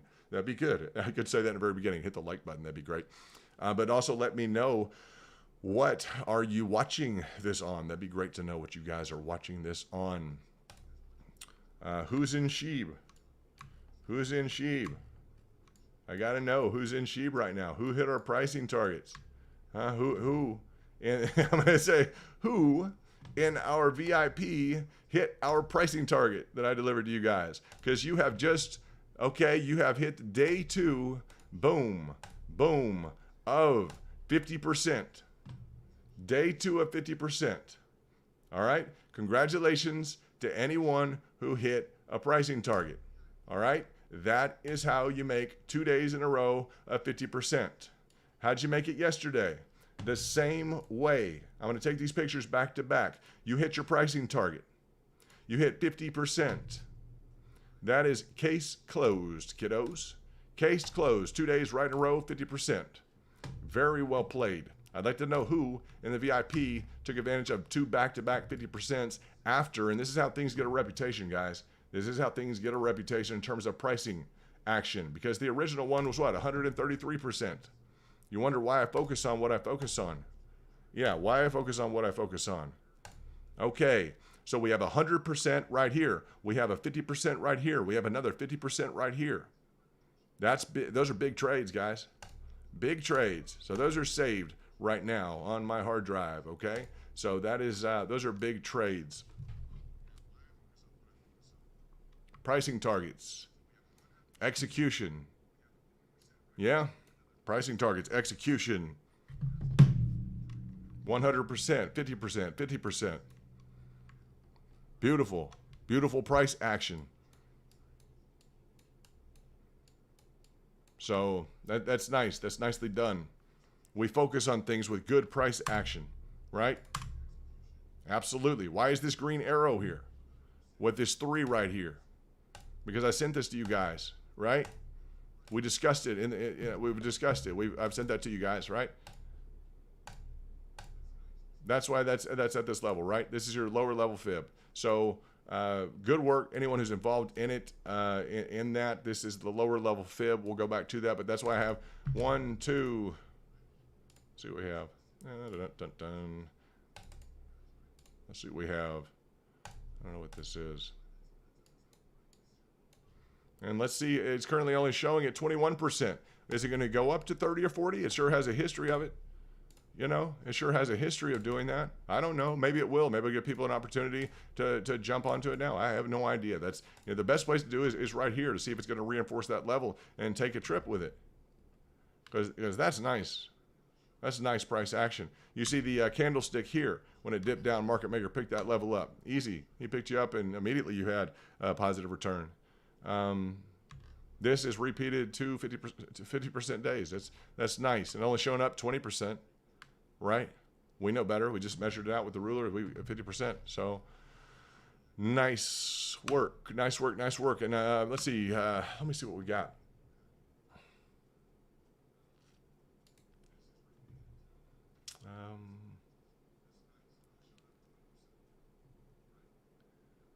Let's see what we got. You're in at 2.6. Okay. I like that. I'm going to fight through this. First time anyone's used the money bags. I like that. Jay, you got last two. What's up? What's up? VIP in the house. Way to go, Jay. Way to go, brother.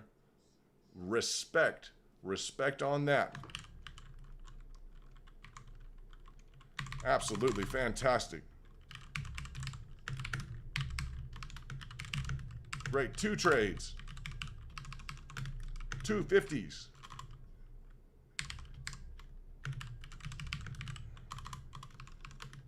Back to back.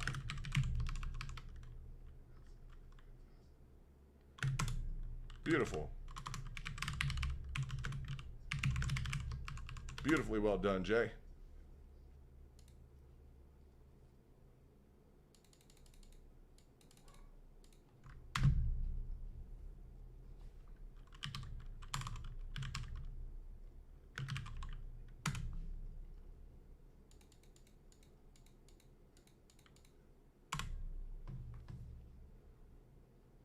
That is phenomenal.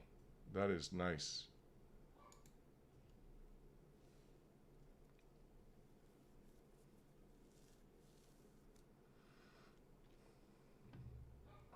Nikaya, how are you? Jay setting the standard 2 back-to-back. Executing pricing targets. It's not fun. It's not necessarily, as I would say, sexy, but it gets the job done, right? You betcha it gets the job done. Very nicely done. Very nicely done. Real easy. Bottom level fibs. Boom, boom. That's why we draw Fibonacci's. They give us pricing targets. That's why it's our pricing. That's our calculating tool. That is our tool for calculations. That's our pricing estimator. Way to go, Jay. That's awesome. That is just awesome. Yeah, absolutely. Way to celebrate that, Amor. Way to go. I like that, Keon. That nice emoji. I love that, bro. I love that. That's nice. That's a great emoji there. Yeah, let's take a look. Let's wait 1 second and go to Doge. Just trying to break out. It's just trying to break out of that that pattern, that triangulation. It has worked its way back up into it. That's positive. Okay, that's positive. It beat the breakdown. Okay, it beat that breakdown and break out, which could have been disastrous. So it's beat that. I want to see it up 20%. Right, I'd like to see that thing up 20%, essentially back up to this 46 level. Let's get back above if we can. This the initiation of this downtrend and this reconfirmation. That would be significant. That would definitely be significant.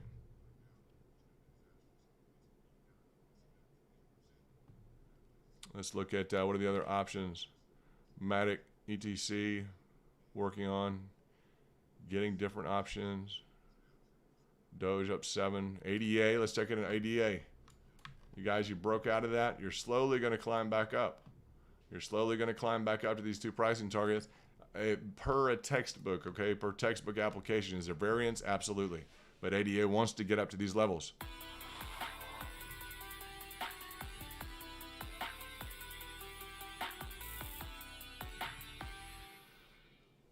Johnny Arcade has joined. Johnny Arcade has joined. Interesting. Johnny, I'm not sure what's going on with the emoji. Not sure what's going on with that. Sorry about that. You are hidden from the channel. We are positive professional people. We don't go cryptic and different things like that. So I'm not sure what's going on with that. We don't deal with that, guys. We don't deal with whatever that is with a warning shirt on and some different. We're not into that culture. So that's just that. Just count that to the selective nature of what we're doing. That's kind of how things are. Sheep looks it just doesn't look. I've done studies with intelligence, etc., and that kind of meets a certain profile demographic. And I'm not profiling at all. But if it's not healthy, if it's not, we have smiling faces and emojis all throughout this. So we'll take smiling faces and emojis and nice outdoor adventure pictures and everything else. But if something is related to a culture that I've studied and that I'm certified in, I'm just not going to tolerate it for the well-being of the community. So that's just call it being a moderator. That doesn't seem moderate in any respect. That does not seem moderate. So as we look at this, a lot of trades executing, people probably taking profits, people like Jay who are involved in the initiation of the trend, essentially going up to whatever that amount was. That's nice. Well done.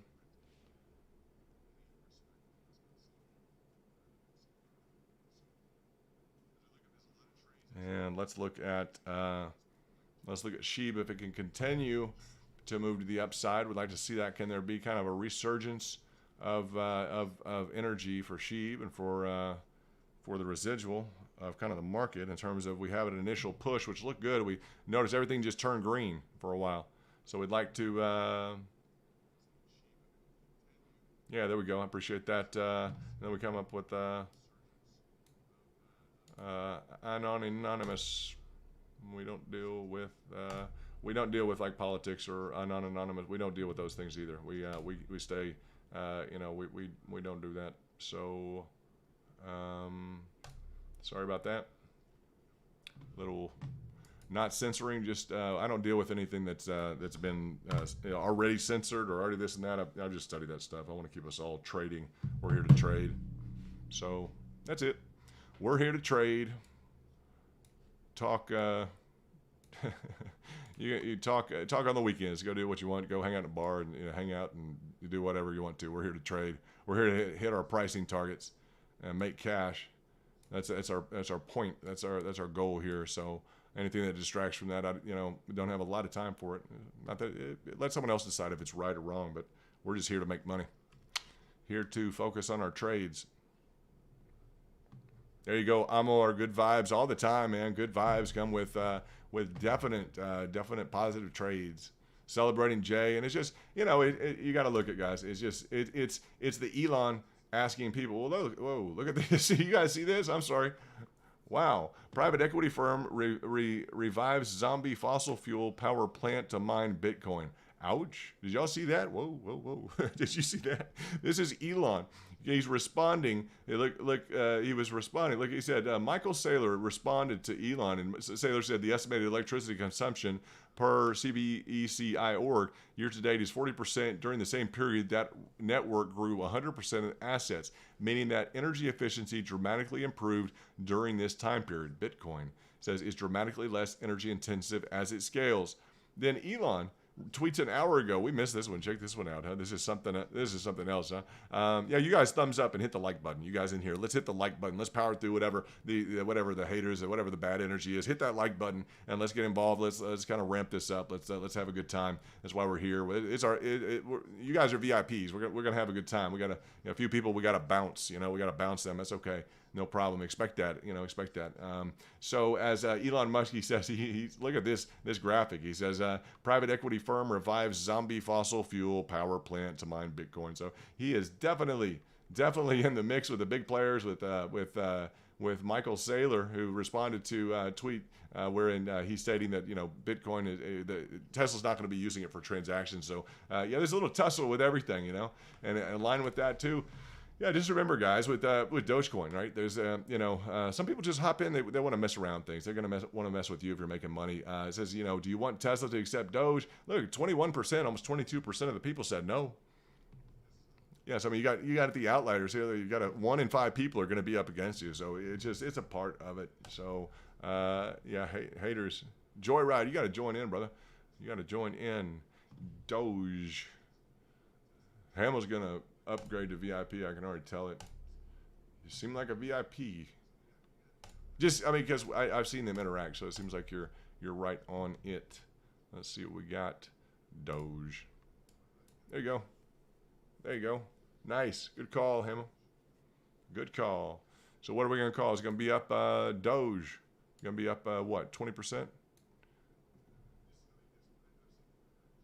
Yeah. You think it's going to beat? What do you guys call? Put it in the comments. What do you guys see? What do you guys see in terms of Doge versus Sheeb? Sheeb up 18%. You think Doge has more room to run?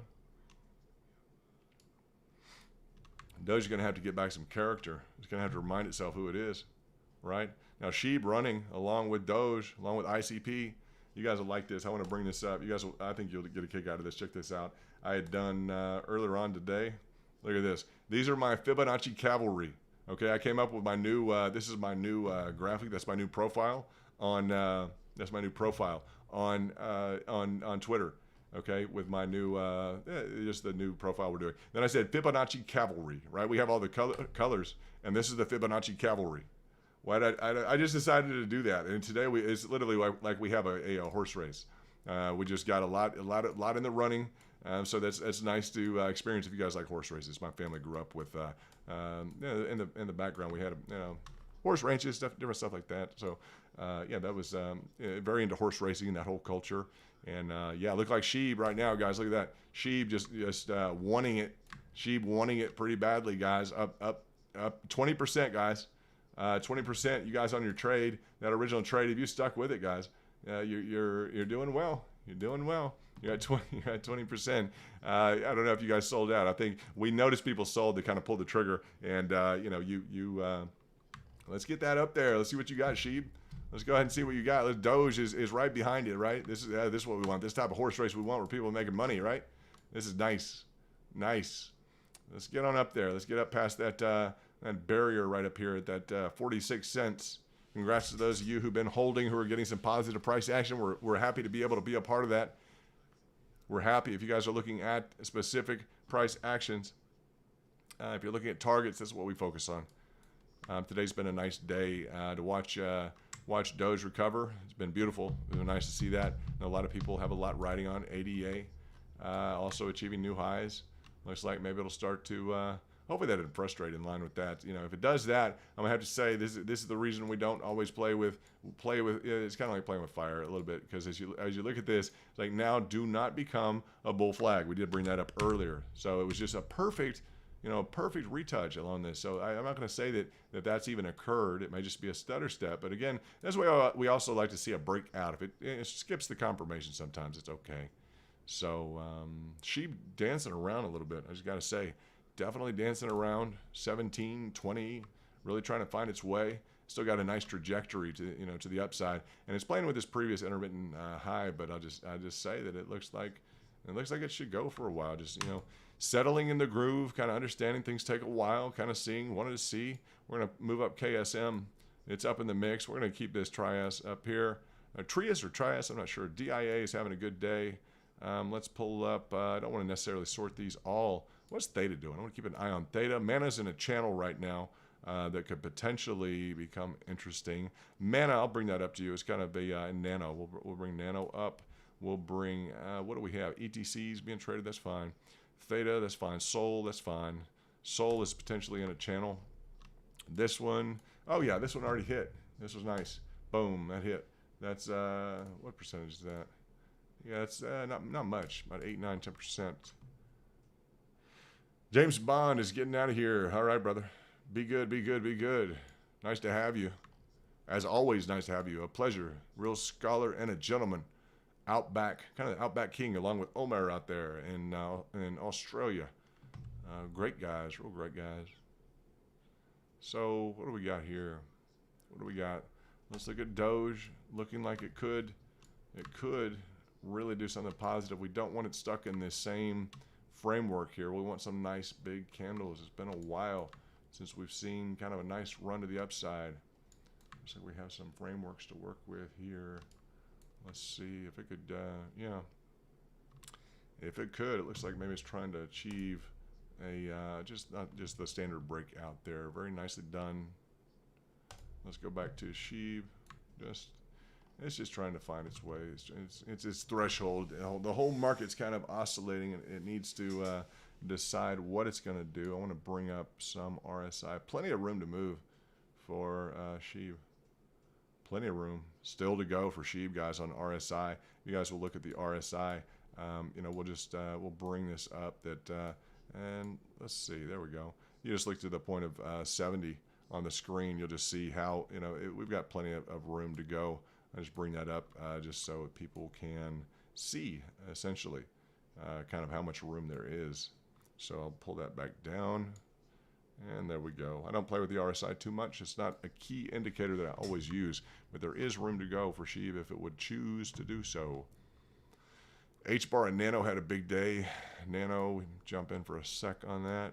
Trias was nice. I'm not sure who got into Trias. It was Golden Pocket, wasn't it? Yeah, it's constant battle of just finding enough coins that are about to hit the golden pocket and playing the odds, playing the circumstances, staying involved, etc. It's just not always easy. Not always easy in terms of the approach, in terms of what all you're focusing on. Everyone has limitations in terms of what they can focus on, how many trades they can do. So yeah, that's important, very important, and. We'll take a look at, kind of the way things develop. And it'll be, I guess, a day where things are up. Hopefully, we're working into what we have about, let's see, excuse me. What do we have? About an hour and 50 minutes left until we reset. So, yeah, an hour and 50 minutes. Be great if we reset and we have another green day. Huh? Would that be nice? Now I guess you could ask the question. I guess we can go ahead and ask this, guys. It's close. Let's go ahead and look at this. Where is our head and shoulders? It's messy, huh? Inverse head and shoulders, right? Yep.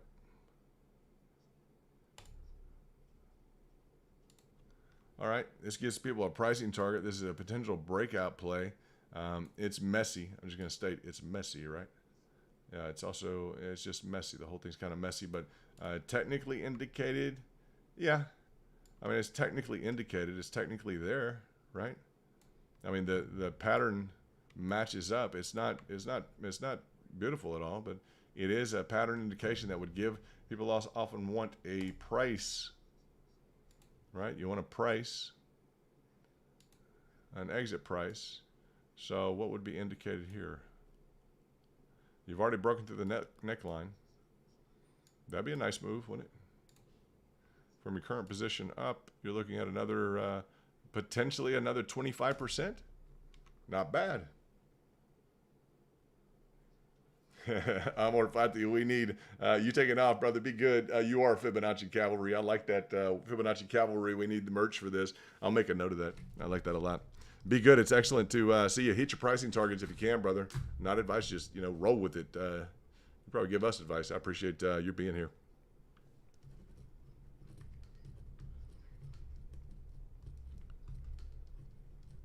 Let me make a note of that.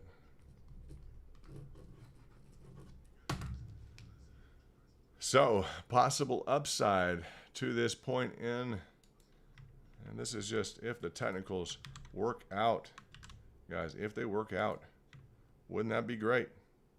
And it's over impressed, to tell you the truth. I mean, through that time, so we can move the head and shoulders over a little bit, but we know we're talking about it. It's messy, but at least it gives us an idea as to why or how it could proceed. If it chose to proceed, it could. I mean, you probably had another head and shoulders right here. Let's just look at this. I want to know if technically this was indicated. See, you had one there. It didn't complete. It didn't go up and complete. So, I mean, they've been messy. They can work kind of at an angle, definitely. And we'll just see whether or not it can bust up back through that. But technically, it's indicated. I mean, it's not one that I would necessarily. It's messy enough. I'm not sure it's one that I would necessarily jump in on. The key was to be in here at the head, at the target, and it just happened to work out. That's a reversal pattern, so it's yeah, it's giving up some ground now. Sheep down 12%. Looks like Doge may be trying to gain on it. That's nice to see. Not mad at all about that. That's very nice. Looks like you're throwing a little dog leg into the circumstance here for Sheeb. No problem. Let's go. Let's watch Doge. There you go. Both of them kind of finding their way. ICP USDT. Let's take a look at that. That's rounded out as well. So everything taking a little bit of a breather. Trias is just not wanting to give up. It's impressive. Let's look at the candlesticks on this. Trias just, guys, up 55%. 67% if you hit your golden pocket. Wow. We're going to keep that, keep an eye on that for sure. Impressive. Nice move. A nice move. A lot of bullish action here. That's impressive. Well done. Anyone involved in Prius or Trias? Let's see what we have. Oops. Let me get involved in that is a little bit better. Let's go to the Doge. And let's watch Doge kind of play out. That's not the right one. There we go. Some of these flip around. They're not easy to keep a handle on. We want to see this. We want to see this get on the outside of that. Don't frustrate. We need you to achieve a confirmation and bust out to the upside there. Come on, Doge. Whoa, Sheeb, you cooling off pretty strong. Huh? We'll see if it's done. We'll see if it wants to respect this. It wants to respect this. This can. If it wants to cool down, it can also cool down. It's kind of a messy. It's a messy enough pattern. I would, it's just my opinion, but you guys wanting to jump in on something. It's just it's not as nice as something that looks like that, like kind of a textbook approach, real textbook, but it's still within conformance of the trading views, or else it wouldn't allow it to be achieved with the kind of the shaded pattern internal formations there, accomplished like that. Let's look at what's kind of hot. Let's see, Nano is not Nano going to play again off of this level? That'd be a question. Does Nano want to play again off of this level? Last time it played up for what percentage? This Fibonacci, it played up for about 20%. So that'd be a question again if it's rounding up. It's rounding up while the other ones that have been going up, this is the head and shoulders, right? It's rounding up while the other ones that have been heading up, like Sheeb, Doge, etc., are heading down. Same dynamic, yeah, heading down would be. So you see the negative correlation between the two, right? ADA down, Sheep down, Doge down, ICP down. Trios still up, 57% up. Everyone's chasing that Trios. That's an impressive move. Again, impressive move. It's wanting to. Wow. Now we just saw this on H bar. H bar hit its golden pocket and went up into the mid red level, right? Essentially 70 total percent. But it went up here. Look at the candlesticks, right? It hit and achieved its mid red level, right? So this, let's just look at H bar. Yeah, that's right into the dark green. Let's make sure on the 6-1, that's into the blue. So that's into that 6-1. No, that is not correct. That is into the 0.5. Okay, so there's more price action. That's previously here. That's right. It's previously here. That's an 80%. Good gosh, guys, that was an 80% trade just on that was here on the 22nd of April. It already hit its golden pocket. So it looks like it's achieving some positive price action. H bar, impressive. Very impressive. Let's see what we got. So Sheeb just kind of falling apart. A lot of these, Sheeb has a lot more volatility to it right now, that's for sure. Looks like a lot of people took J and some others took their profits. So well done.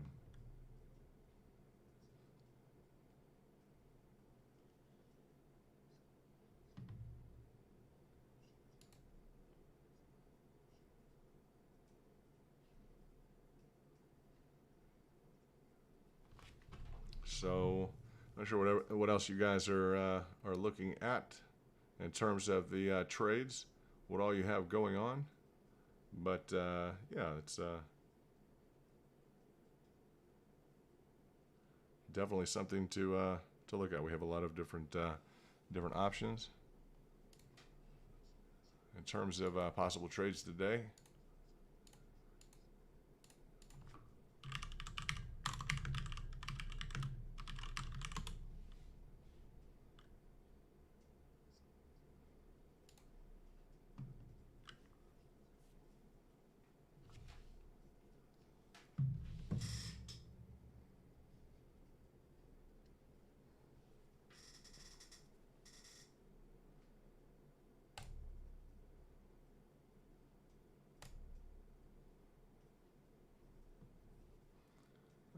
All right. So let's see what we have. Yeah, Trios just running, really running. Impressive. Let's see if we're missing anything down here. Just in the red, going to accomplish a lot of the different levels down there. That's fine.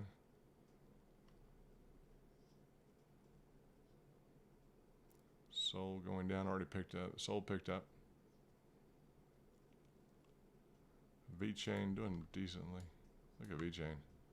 Just that's a interesting kind of another descending triangle. XRP. Ooh, just we went through that earlier. XRP, a little bit trying to find momentum. Just hopping around different fibs. Matic, but flat. The real action is going to be on SHIB. It's going to be on Doge.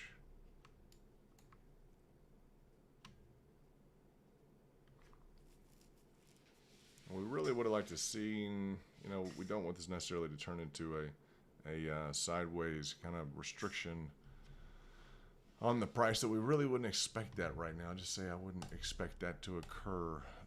It is broken out of that, you know, kind of that formation. I just wouldn't expect to see that unless this is kind of some magical level, which it doesn't seem to be, in and around the 2216. So I think it's just people made it 50%, kind of the threshold from the origination of the entry of the price. So they're all kind of sloping down. We might see generally that slope. I mean, maybe we're running out of momentum from the Elon tweet. What do you guys think? He's still very bullish on crypto. Are we gonna slow down on Trios, or what's gonna go on here? I don't know. What do you guys see on Trios?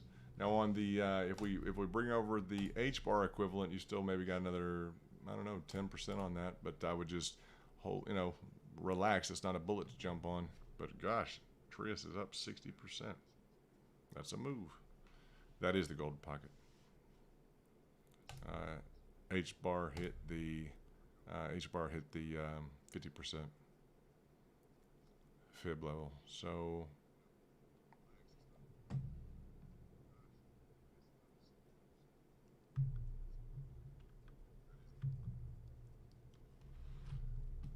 let's see what we have. All right. Let me look at the different. I want to look at Dogecoin again. Bring up Dogecoin for everybody. Looks like we're breaking out of that triangulation. Very nice. And let me look at.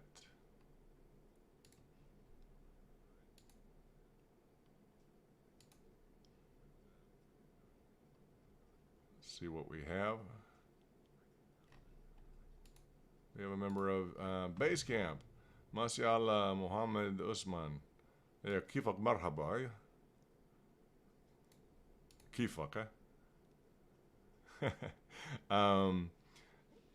Yeah, not just anyone who doesn't have anything positive to say. Rudical, like it's not a radical, now it's a rudical, like a hacker.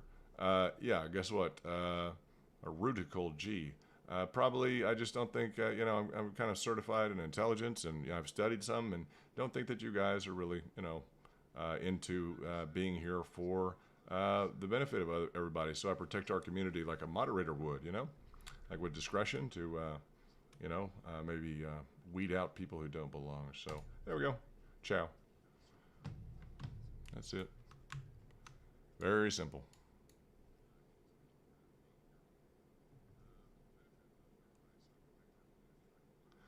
So, Zainal, a member of Basecamp, we haven't seen you, Mr. Abidin. Like to know where you're from. I spent time in Middle East a little bit. Sounds like you have a Middle Eastern name. It'll be interesting to know where you're from. Welcome to Basecamp.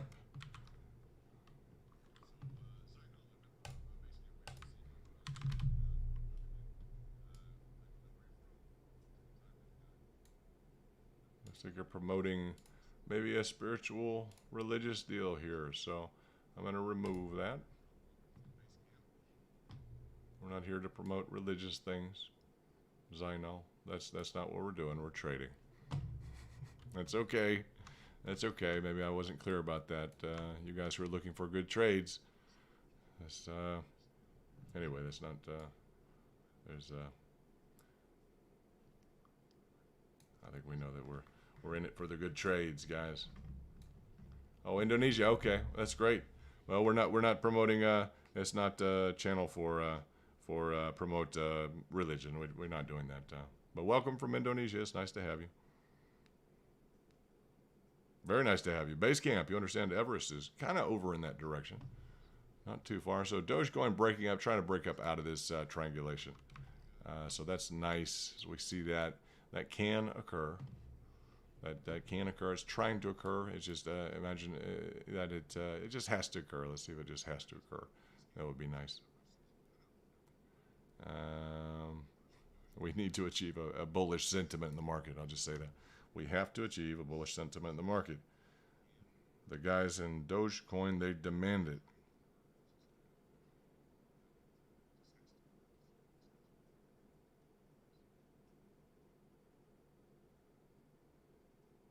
So we have now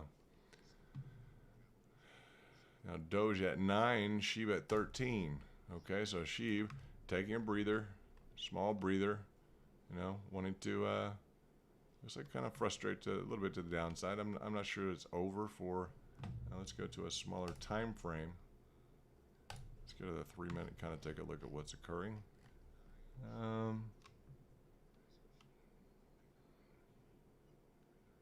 Yeah, we'll just see. It looks like it's working with its tolerance. Let's see if there's room on the RSI. Yeah, it's. I don't know. Yeah, there is room on the RSI. It's got a pattern of repeating that.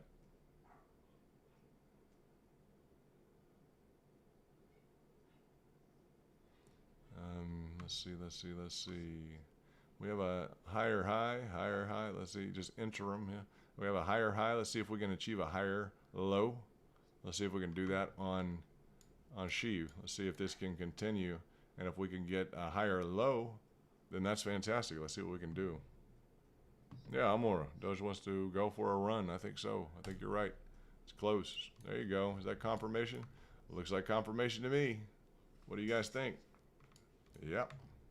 You guys ready to run a little bit? Look like Doge want to run. Now we're talking.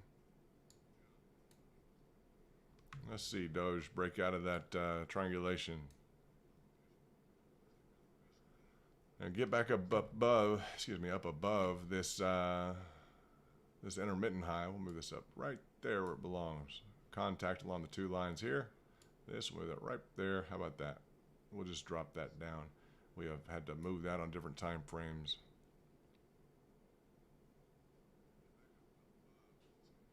Yeah, let's go. Let's roll like that. We need to break up above this previous high, and then it's essentially right at this point it becomes a breakout trade of a descending, okay, a descending triangle, which is not essentially a beautiful thing to trade. It's not textbook, guys, but that doesn't mean it can't be traded, guys, and it may have a good result here. Let's look at the essentially ballpark this up. Wanted to ballpark this up. You're going to be looking at a possible gain of about 20% possible based on technicals. That's it.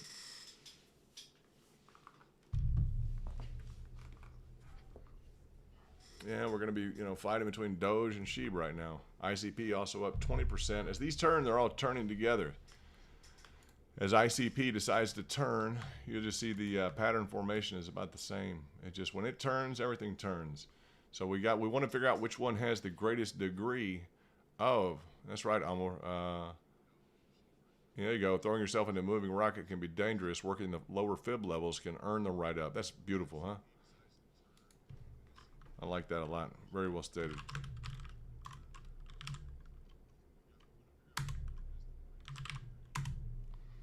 Very well stated. So you're seeing they correlate. What we want is the largest degree, and let's look at this, guys. This on ICP is about 2.78. This on SHIB is about 2.78. Interesting.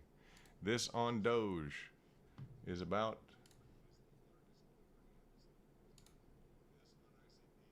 2. So it looks like ICP and SHIB are greater, operating at a greater degree in terms of potentially, guys, of the returns potentially. Now it can, Doge may be catching up in the straightaways, right?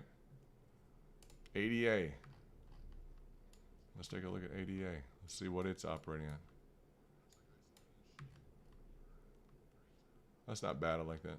That's showing me it is highly programmed. Huh? It's about 2%. So those are just some differentials that we kind of look at. SHIB trying to get, there you go. Turn that corner, SHIB. Get legs. That's that higher low we want. Higher high. Okay, this is a low, a high. We kind of frustrated for a section in here, kind of an intermittent impulse.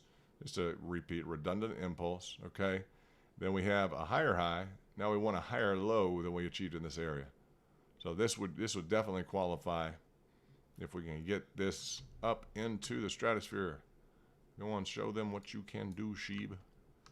Be good for India, our friends in India. Hey, we have a lot of friends in India. That's cool. The home of Gandhi. Gandhi walked India, did he? I think so. It's impressive. A lot of patience. Can you imagine how much patience he developed?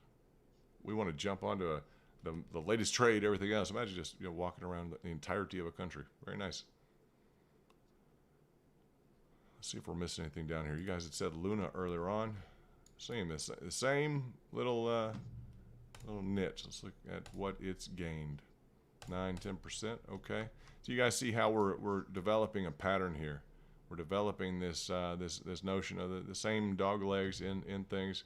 And we're trying to gauge which ones, because the percentages don't tell us everything. Let's see. What's Uniswap doing?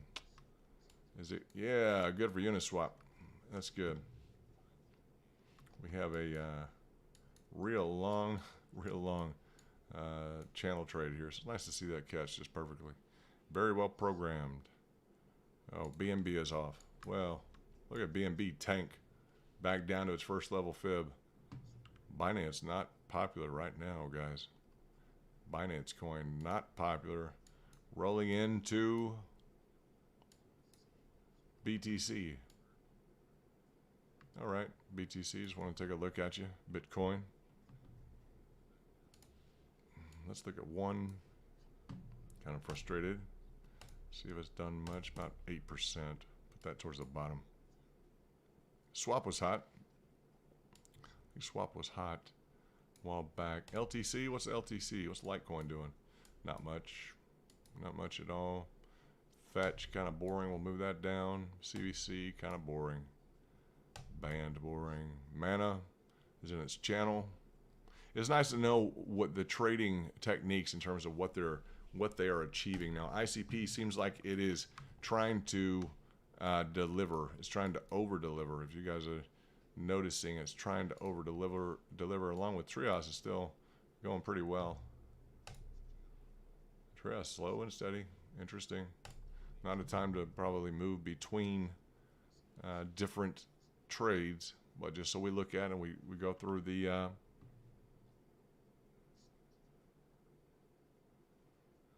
yeah, Gandhi would have made probably an excellent trader. That's a great point. So ICP is the internet protocol. It's in the top, I think top what, 10? Is it top 10 coins market cap? Look that up. Look up internet computer. There it is. Internet computer is number 8 right now with almost 40 billion. I mean, it's 38 billion. Dogecoin is currently at 55 billion. So it's having a great day. It's trying to pick up. It's a newly released kind of coin, so it's nice it has some positive price action. We don't want like big losers. Like we don't want that. It's currently up 21%. That's what we like to see. Just, you know, reward those diamond hands in there. So let's see if Sheeb can do. This is Sheeb trying to establish a higher high. Let's see, 16%. Doge in at 9%. Doge definitely needing to get back above this line, guys. This is what Doge needs to get above right here for this to count. It needs to get above this. It needs to hit the trajectory to the upside, right? Yeah, it needs to hit the trajectory to the upside and get through this level right here.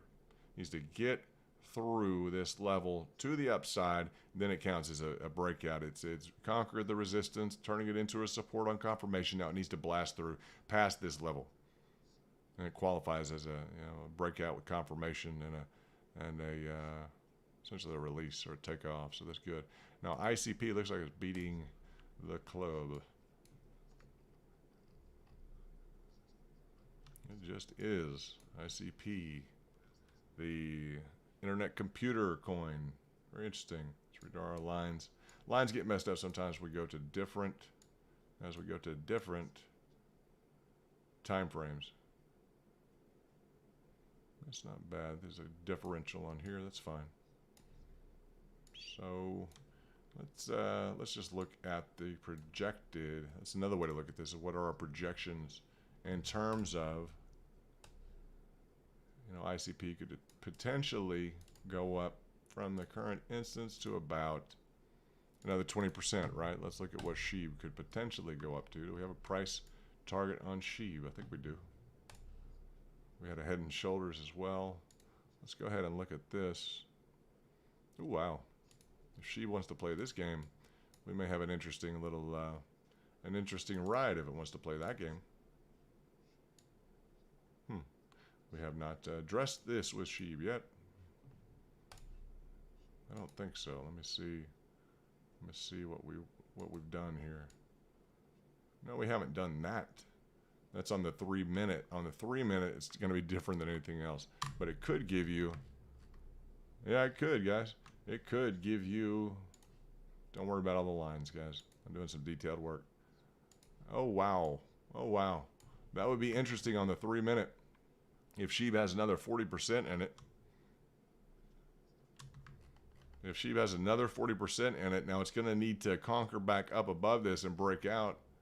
That's on the 3 minute. I normally don't draw charts on the 3 minute because that you understand that's a big move. That puts you back in line with some additional kind of trading lanes. That puts you back up above that. That's interesting. Now, how we got there, so you guys know, it would be if we were to measure, and it's probably too much. Let's measure right here. I'm going to agree that's probably too much. Maybe that would be a total max out, but that's not in line with the most recent price action. Let's do this right here. That's probably more in line. So to the top of that one trading line, that actually coincides. And you might hit that on a high level, but let's look at 37 to 40%. Now you'll need that to create the trajectory up. You'll need that to, smoking aces. You need some, you need some you need a double deuce. You need that snake eyes. You got to pull out the good card there. Dogecoin pulling up. There you go. Now you're talking Doge. Now Doge is get off to the races. Go on it. You can do that. Doge looking at going an additional. What is this going to be? 20% possible for Doge. Both of them are trying to conquer this previous triangulation. So they're both going to really need to get legs. All right, they're going to need to get busy on the upside. But that's where Doge could really have an incredible day. So good ICP. I mean, all these are breaking out of a negative triangulation. So it's, you know, kind of ICP target about 20%. Sheeb target up to really phenomenal level if it could get the traction. Looks like it's frustrating a little bit. It could pick up though. Whereas Doge is clearly breaking out. All right, so Doge is clearly breaking out. That's advantage Doge. Very well done.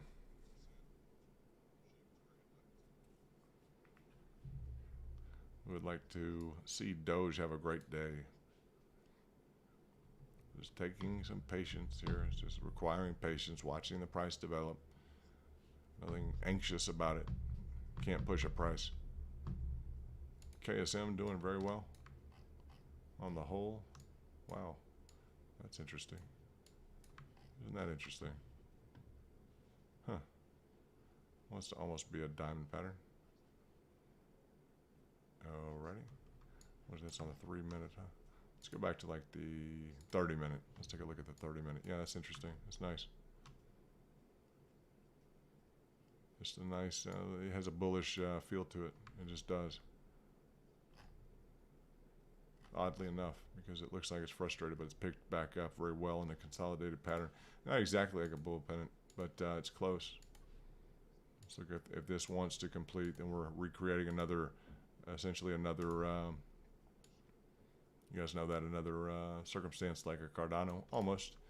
And you could play kind of fast and loose on the 30 minute, a little bit more so than you can. It's not textbook, but a little bit more than you could on like the 3 minute. If something's roughly indicated on the 30 minute, you probably have a better chance of it being effectuated. It's about 35% to the upside, not bad. So Doge gaining on Sheeb. Sheeb back to the 30. You know, we enjoy that 3 minute. We enjoy that. Let's see and make sure we have this here. Yeah. And that's the difference on the 3 minute versus the 30. The 3 minute versus 30, it takes you further back here. But you know what? You did, didn't you? Oh, no, you did. You did there. All right. So that'd probably be a good measurement right there. I don't disagree with that. Yeah, you may have some upside, guys. You may have some upside on Sheeb if it'll continue, if it wants to continue. It's going to have to get some strength there. ICP maxes out about 20. Sheeb maxes out about, I want to say, what is it, 40? No, 30. Let's say 30 to 35. So it's gaining as we're doing this measurements. Doge in and around, what is that, 20? Forget precisely. What is that? 20, almost 21 from the current period, from the current price. So just options, just look at technicals, nothing advisory. These are not advisory opinions for you at all. So you all know that. Just look at this stack, just 15%, 20%, 15%, 35%, 41, 59, 20, 17, 9, 10, 24. A lot of positive price action. Look at Cardano. Now Cardano wants to play.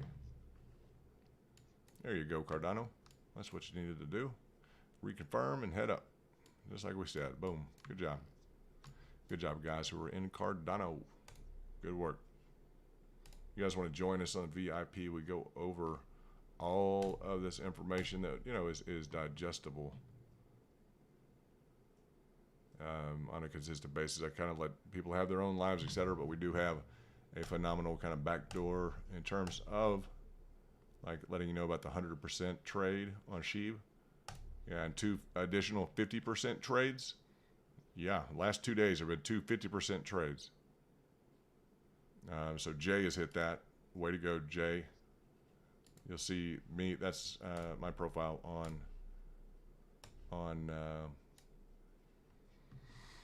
on Twitter. So, and we have private group DM messages. We have just VIP lounge, etc. But just perks. Perks are these pricing targets that put things in perspective, technically speaking. I'm a former financial analyst, lead analyst over $1 billion equity fund, working with some magnets.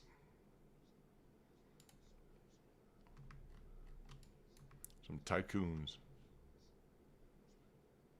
ICP looks like it's out doing sheep. That's good. Yeah, it is.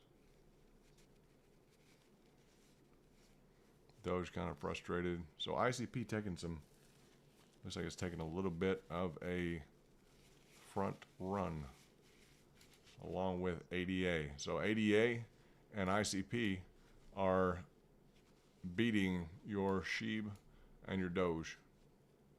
Then you have this stacked group of just some really heavy hitting stuff between Hedera, Trias, I don't know how you pronounce that, Nano we played around with a little bit today, but this is the live action of Cardano. Just a look at that. Good trading. It's just gonna take a while, I guess. We're used to some acceleration. We like acceleration. It's an indication that things are moving in the right direction. This wants to go. ICP just wants to go, huh? You guys noticing that? Now, I don't know how high it will go, but it just is acting like it really wants to go somewhere. SHIB is 16. That's fine. ADA 24. So you have a lot of institutional pressure, probably money going towards things like ADA. I like this dog leg right there. It's well done.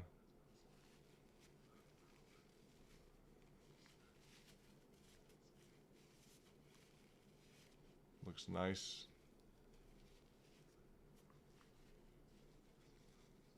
Doge gaining right now. Just definitely gaining. It just seems like it's doing well. I would expect, yeah, Doge is hitting it now. Doge is catching SHIB. Good job, Doge. Way to go. That's what we want to see.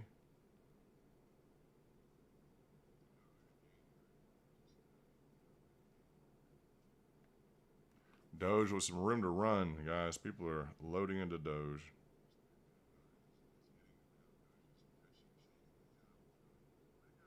Loading into Doge.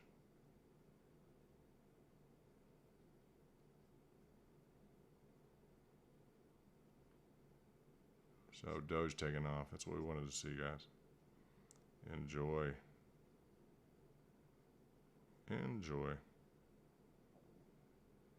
Very well. There you go. See that price increase? Broke out. Beautiful.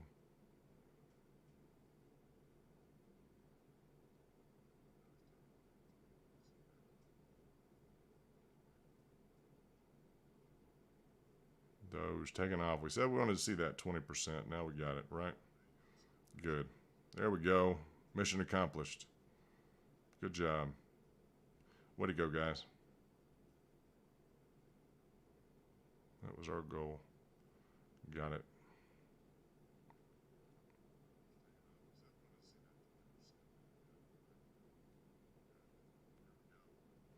Let's see what we got. May have some higher tolerance. Let's see how high the sucker wants to go.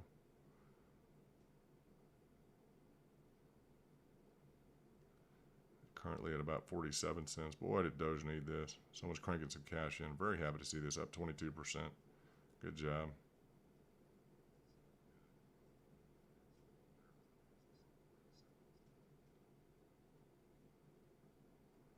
Doge showing who's boss. Maybe up 40%. Who knows? At this rate, it could go up 40%.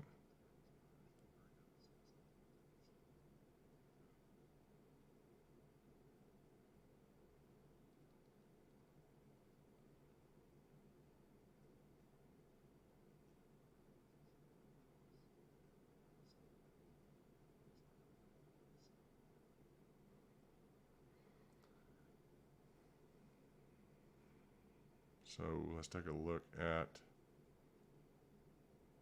Doge. Beautiful price action. We've kind of reached, it's currently trading at about 50 cents. That's nice. It's going through a nice trajectory up.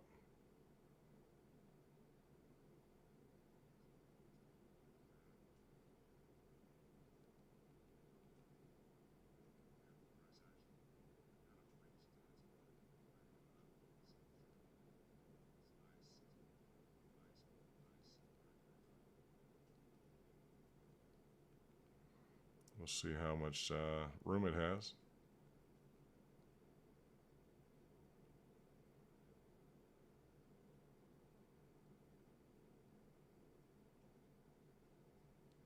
And we have a pricing target at least of like 52 cents. I'd like to see if it could beat that, really. People start to recognize it again as a market leader. As she backs down in a moment, maybe we'll get into something a little bit more interesting.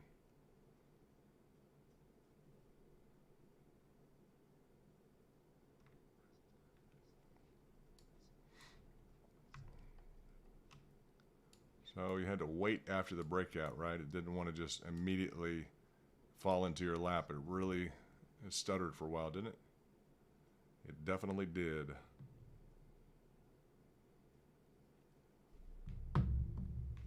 Elon tweeted, is working with Doge devs? No, what's this? What's this? Shout out, Marcus. What's up, brother? We appreciate you being a part of the community. That is key. Market intelligence, VIP, very nicely done. Working with Doge devs to improve system transaction efficiency, potentially promising. Dojo for Doge. Word. What's up, guys? You excited? Good job, huh? I know a lot of you guys played different breakouts. Let's see what that does for the price. That's good. That's the most. What is it? The number one guy. Here's our Fibonacci cavalry. What's up? All right. Price targets. We'll find you, huh? New profile photo, Twitter. You guys sign up. VIP. We're hitting price targets. Good group. How long ago was that tweet? 5 minutes. Beautiful. What do you think the tolerance is? What do you guys have in terms of tolerance on that? VIP peeps. What do you think is going to happen? Previous. Yeah, that's a nice move, huh? From the base of that. If anyone bought into the base of that, but that's a risky move, huh? Look at Sheeb take a hit, huh? Everybody's selling Sheeb. Look at that. It's just gonna. Is it gonna cave back down into that? Now the question will be, if it doesn't really want to cave down completely, Doge runs up, and then Doge maxes out, and then listen to this, and then on the max out of Doge, people will flip around and turn this into a confirmation and flip over back into Sheeb. So we'll see how this works out. That's a big hit to Sheeb because a lot of people, I think, were riding Sheeb technically. You know, get rid of that. Let's go back into Doge. That's huge news for Doge. I think this thing should run. Probably giving people a chance to get into it. Yeah, this is huge news for Doge. Glad we're streaming. Good job, guys.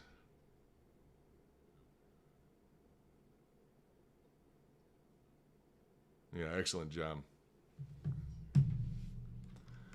So the price target on the breakout here, I don't think is, as I don't think that's a limitation right now. I just don't think it is. I think this thing may, let's see, why don't I go to something that's plausible, something that we can do a derivative analysis. Yeah, selling Doge for Sheeb would be foolish in your opinion. That's nice. It's a good opinion. I like that. People just made 50% 2 days in a row on Sheeb due to buy it. So I think people have already conquered that level on the pricing targets on Sheeb. I'm not sure if you paid attention to that, but last two levels, Jay, for instance, has made 2 50% trades. I've got pictures of the exit opportunities. Very nicely done. So yeah, maybe 60 cents it wants to go to. I think that would be okay. Maybe some other options in here include like a move to,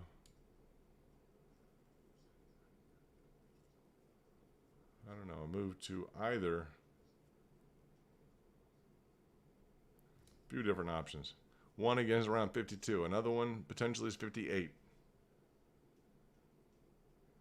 Yeah, the Shibas will feed off each other. It'd be nice.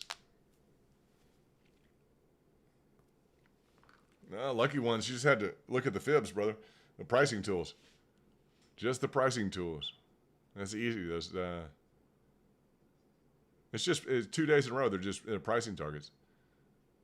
We did the pattern breakout of the original triangulation. That was relatively easy. That was clearly technically indicated. The other two are just pricing targets. It's got phenomenal. Shiba has incredibly phenomenal pricing action. You have to be detailed, very detailed.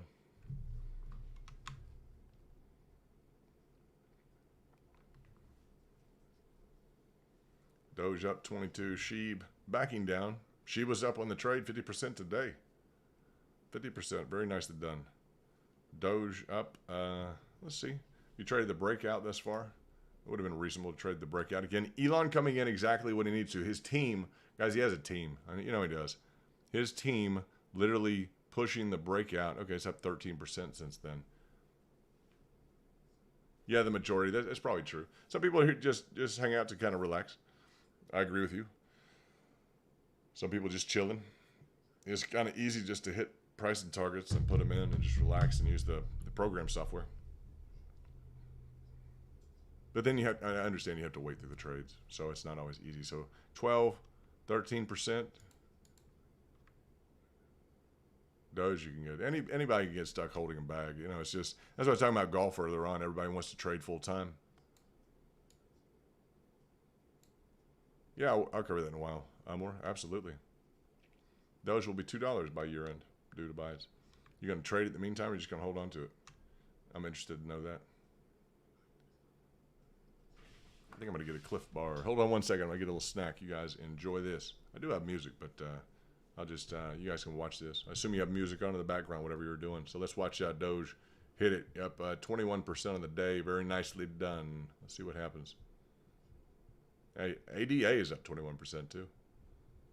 See what happens.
All right, guys and girls, ladies and gentlemen, nice to be back.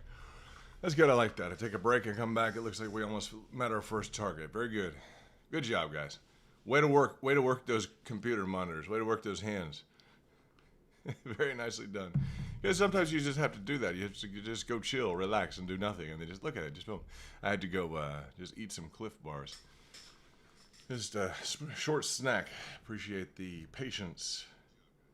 So let's see what we have.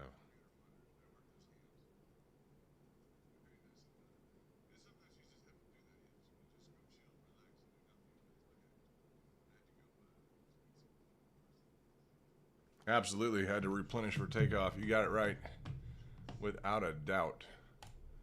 We are in the process of takeoff. I like this sound effect. Not sure how loud it is, but this is our rocket launch.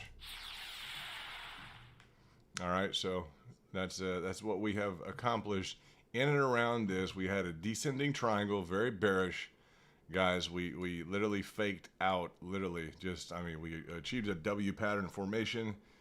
It was critical. When we got up over this, I know our analysis was correct, guys. I'll say this for a fact. I know our analysis was correct because right after we achieved the confirmation of this, Elon decided to tweet about, and we'll just review that real quickly. Elon tweeting, working with Doge devs to improve system transaction efficiency, potentially promising. Okay? So right at the breakout, guys, that's right when he tweeted. So I know that our analysis is correct. We're doing that. If anyone from the Dogecoin team is watching, we want to say welcome. We want to thank you for watching. We try and maintain good standards of just decorum and professionalism as much as possible. Be kind. Real easy.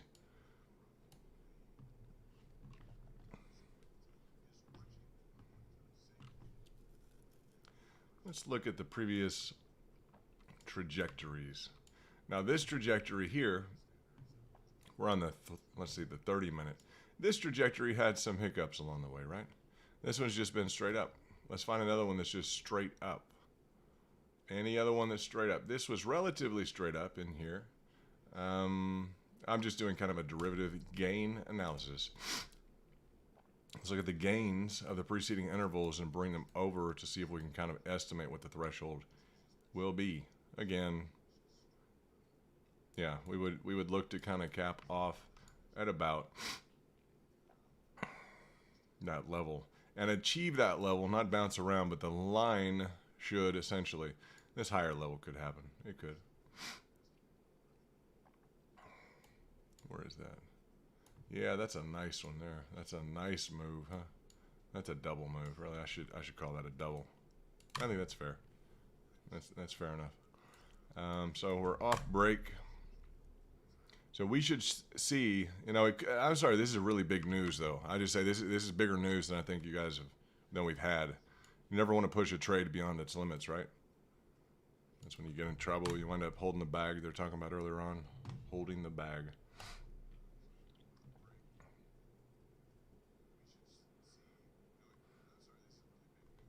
Birick, what's up, brother? You're gonna sign up with for VIP with the money you just made on Doge. Very cool. You'll love the group. You will love it. Guys making some serious bank, brother. First 10 days we had a 2x. Very sweet. Yeah, can you guys get me a tweet address on the Coinbase deal? Can you drop that in the chat? That'd be great.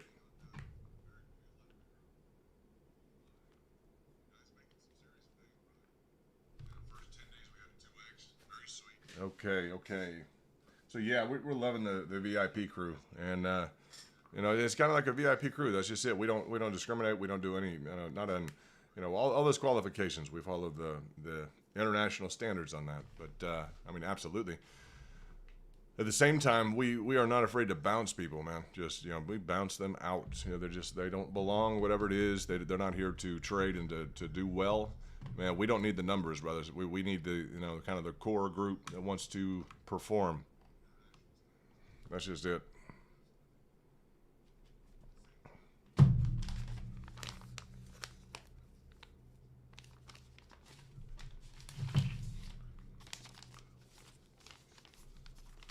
So let's see. It seems like Elon, if Elon's crew is that involved, I guess, working with Doge devs to improve system transaction efficiency. Guys, he is going to. You are welcome, Jay. I'm so glad you guys caught that breakout, didn't you? I know you did. I know you were ready in here and that's right. You guys know that we're right on target because literally, the. I mean, it's just good timing, isn't it? It's nice to receive that confirmation. We just shout out to the entirety of the technical crews everywhere. Okay, the technical crews everywhere. I know it's very demanding work. I appreciate that. It can be stressful. It involves a lot of, your technicians. You're literally price technicians. So I appreciate that. All the technicians everywhere. Great job. We are there with you, okay? Sometimes I feel like I want to go to Mars too. Just technician talk there, probably pretty much, huh? That's funny.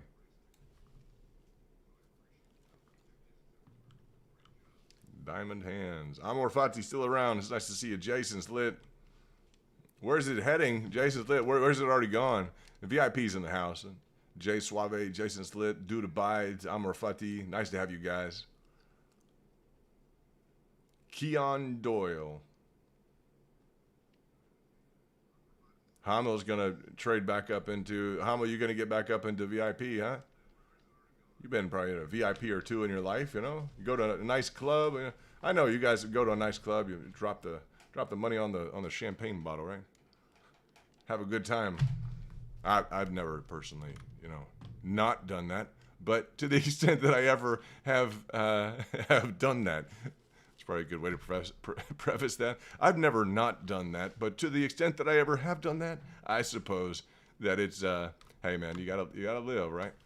You got to live and learn. Dude abides 51. You like 51? Yeah, you got it. 51.8 is essentially the tolerance. Now, I'm just gonna say, I guess we'll just tolerate a standardized. This is some different news. I would be surprised. I got to talk to anybody who could ever listen to this in terms of you have to understand the magic of Tesla engineering and sophistication and technology and coding. People who understand technologists or computer coders, you're going to understand. The point is, I would like to esteem this move as big as any one that Doge has had, right? So we might want to go back in time, not just the immediate time frame, but what is back in time that could literally explain how high this could go or should go right now. I'm not going to overhype it, but you understand. I mean, Elon's name is behind this right now. Tesla is, it involves a degree of his goodwill. I mean, he has a kind of not a social brand function. He just has a lot of talent. And I want that to be recognized. I guess that's clearly stated. I want that to be recognized because I think he deserves it. With Tesla and everything else, I like his story a lot. It's a dynamic story. I love the fact he's from South Africa. It's just it's a good place, good people. I know a lot of good people from Africa. It's a good culture. It's not everyone knows that. But it's nice. Yeah, it's good to see the family winning. You got it right. Absolutely.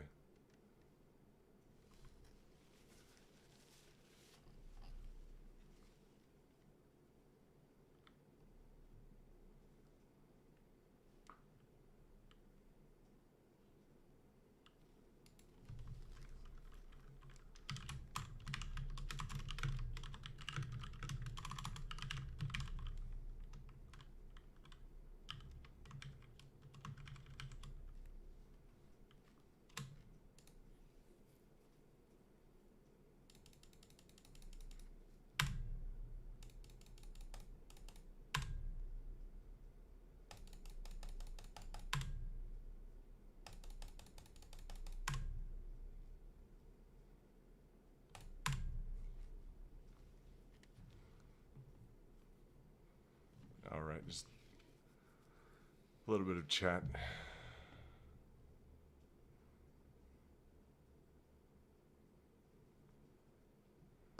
let's take a look. Okay, so what's nice is that you're finding, and again, we wanted this differentiation. Yeah, I think we talked about this yesterday, to see the distinction between Dogecoin and BTC or Bitcoin, right? Because they're different animals. They're completely different investment instruments. Bitcoin's been trying to be that, and I think Elon's doing a huge favor to everyone.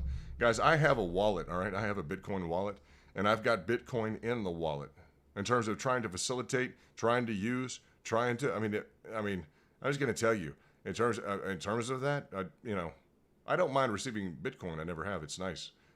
But it's just not, it's not where it needs to be. It's not like a Cash App or anything else like that, so it's, but I don't mind, I don't mind getting paid in Bitcoin. That's just the way it is. Because it's nice, you'll turn around and you've made, 20% on whatever it was deposited. So that's nice. I have a bunch of different wallets, but Bitcoin.com, if you guys use that wallet, it's interesting. Yeah, I've got wallets, all different types of wallets, all types of wallets.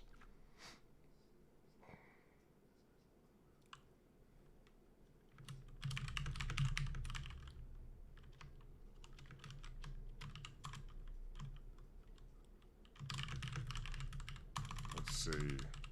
We got Suto in the house. Definitely doing well. Doge up 25%. Took the reins away from Sheeb. Uh-oh. Everybody's like, uh-oh. Why? Because I told you guys, I'm just going to tell you, I brought this up and I was like, that would be a foolish move to do. You should not do that. That's foolish, right? But look what Sheeb is doing. Just real quickly, while we wait for the price action, just look at what it's doing. I talked about the potential double play here. All right, we're going to do a double play. We're going to get out the quote-unquote short stop, okay? If you understand options, that's an interesting analogy because the short stop would be what? When Doge is about to go down. But if this were going to turn on this triangulation, all right, and turn down, reconfirm, and somehow give people an opportunity to get out of Doge and back into Sheeb, and so Sheeb could then do what Doge just did, guys, that would be an interesting little maneuver, don't you guys think? So I don't know who has the hot hands, but that's what I get into. That's what this channel is about. We're doing that stuff all day long, all night long, and that's what we look at. So that's okay. Everyone's like, okay, you get it, because Doge has already run out. Okay, not run out, but I'm going to say it's run out of its channel.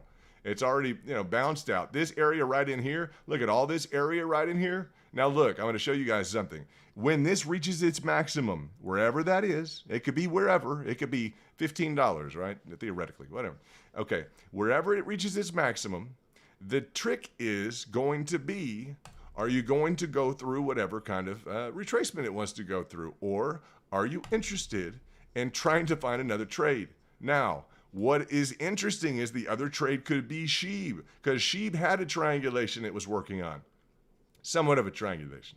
So it's going to depend, and it was up 50%, guys, in 2 days from this bottom line. It's done very well. Very, very well, okay? So in line with this, okay, and you have to count this triangulation because you have to look at it, guys. You have to zoom in here because the candle wick came down to here, all right? That's your first 50% trade. Second 50% trade on the pricing target that we had delivered to the VIPs was here. So you've already been through two 50% trades. Then you could have hopped on to Doge for the Doge trade. Now the question is going to be on Doge on top of the Doge trade. Since this is reconfirming here, can it receive the profits from your Doge and go Doge after Doge is broken out, after it's already broken out and given people a profit? Can Sheeb, can it go and achieve the gains, essentially the equivalent of this rise? Let's look at this because we measured this out. It was going to be what, 20%? What is it? It's 15. It should be 20. That's the other thing. It probably catches in the middle, huh? It catches in the middle. Well, we got to wait for 20%, right?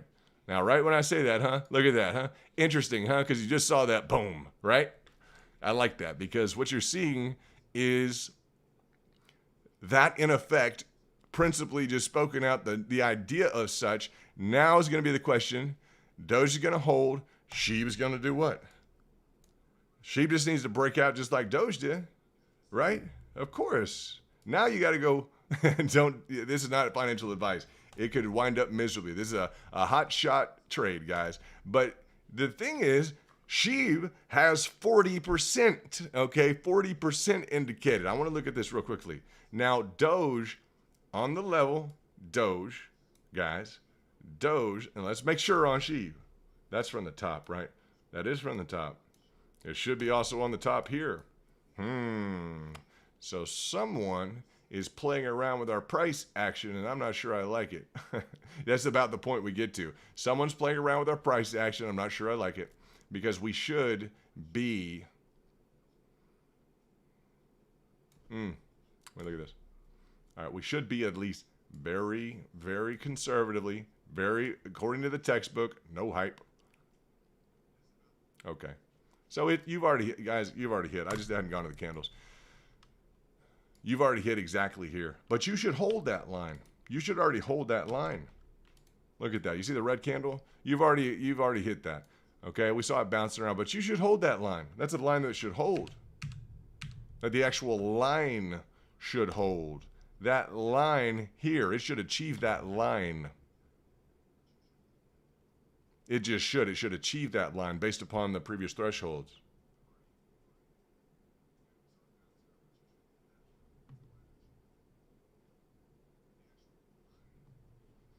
So, I don't know how much more technical you want to get than what's double, dual descending triangles on, breakout patterns, etc. But you guys, if it's too technical for you, that's just it. But as we talk about issues like, as we talk about, issues like thresholds, derivative gain analysis. Not everyone wants to talk about that all the time, but it's kind of important. I would say it's kind of important. Let's see what we have. So Doge ended around 22%.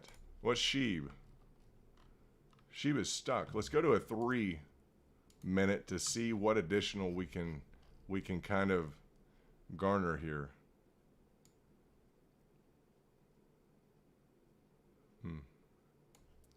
Yeah. It's just tight. On the 3-minute. I don't like drawing on the 3-minute. I just don't like it. There are reasons why. But you have to be careful of that. Let's go back to the, was it 30-minute? And let's see if on the 30-minute, I just want to analyze this because I want to see if it happens. I want to have discussed it, okay? Not that everyone or anyone is going to trade at all. I just want to see if it happens that we discussed it, okay? That's the bottom line. I want to see that it was achievable, it was discussed, and we were the guys that discussed it. From a technical standpoint, you can apply it to ExxonMobil and say a correlated or a non-correlated stock, just two differently timed events, GameStop, or you can apply it to anything. But I'd like to see how it's going to work out. I'd also like to see whether or not, on the whole here, we can receive some sort of a additional price action, or is that our threshold? It would seem like we'd have, you would hope we might have more to achieve. But I think, so, part of it too is we may have some processed trades, right? We may have go through a period of time where we're achieving some processed kind of trading. In terms of kind of pre-arranged, etc., kind of process trades. Now, as we look at, the RSI is interesting on the RSI is interesting on the 30-minute because you can see around here at the previous highs, it is high, right? So it is getting to that point, but it's not really there yet. So there should be some room left to go as we look at this. There should be some room. It's not easy to see, but there should be some room left for this to run. I'll just say that. Based upon the preceding intervals, it appears as if there should be some additional room for this to run, but I will clarify that also, that the preceding RSIs began at a higher level. No, they didn't. No, we should have more room, guys. Well, you really have to adjust for the relative nature of this, but I'd say if you gauge this back to the 2nd of May, 2021, okay, that started at about the 38. This started at about the 38. Again, not an indicated entry on RSI or anything else like that. So, but those two, if you align those two or compare those two, do some sort of analysis, this should have more room to the upside.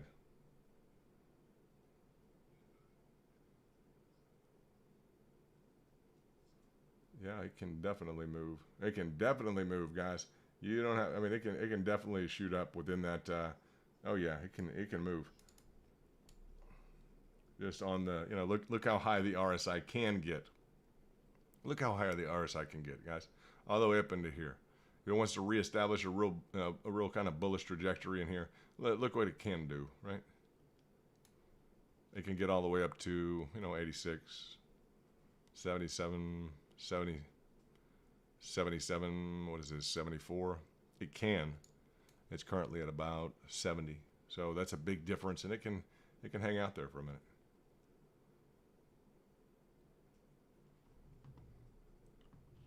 Let's look at SHIB.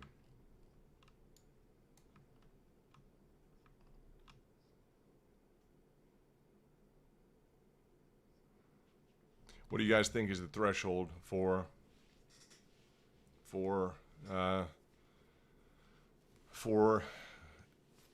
Doge? What do you think the threshold is for it, the maximum gain?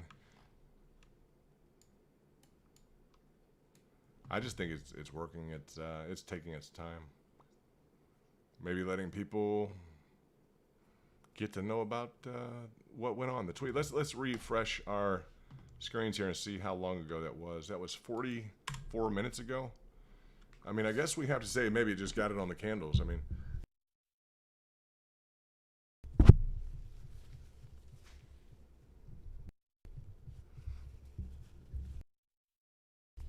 excuse me.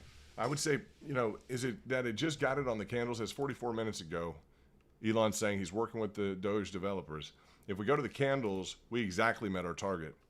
That's just it. We exactly met our target. But if we're doing a derivative analysis from the preceding intervals, I just tell you, we've got, you really want to do it on the candles, you've got up to 59 potentially to kind of work through. Yes, there's smaller, there's smaller action, but I'm going to include all of that. That's just it's reasonable to at least look at different on the candles again. So if it's not that big of a move, well, it's not that big of a move. If it just wants to stay in line with, where are we at here? Dun, dun, dun. Let's say this move in here is a real conservative kind of move. If it just wants to be in line with that move, that's one of the more conservative moves. Repeated here as well. So here and then here, you're going to probably ask yourself whether or not, if this is a move, then this is a move. Is there going to be a second move? So that would be the other thing, is we're establishing a bullish trend right now. Sure enough, SHIB is trying to gain some steam. Will SHIB go up to essentially where we stated it could go to? Okay, let's keep an eye on this hook right now.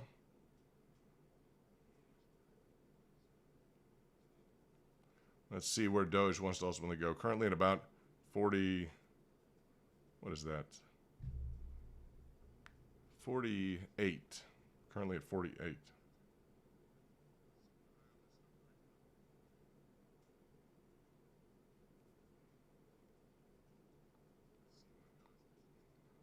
Kind of achieving a hook, and these have been, look at this, guys. This happens, right? This happens in the midst of a price action. It just occurs. It reaches its threshold. It decides to occur.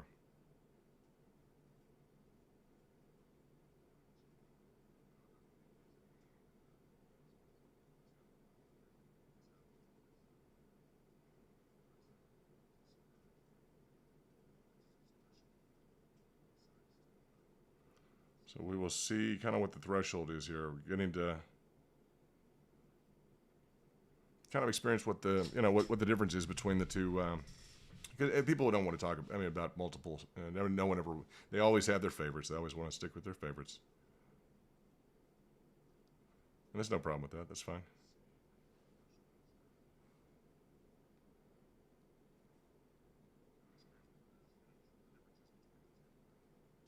We try not to work favorites. I try not to work favorites.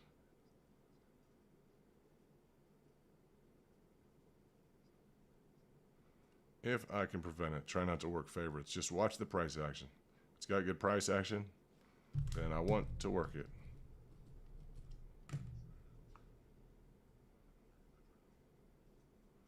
So it's been an interesting day for Doge. Recovering.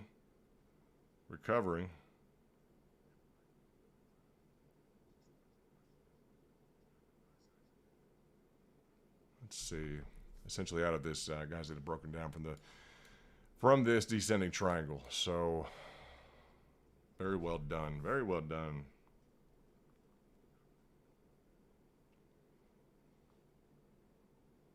It looks like it may have some additional strength to go. Here it goes. Get on up there, Doge.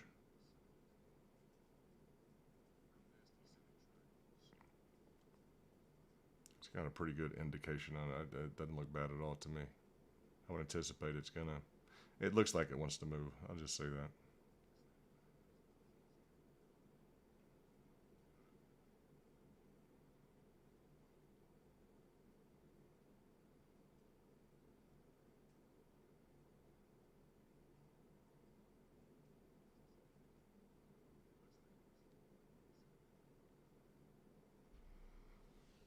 All right, there we go. 25%, very nice, huh? 25% for Doge, beautiful.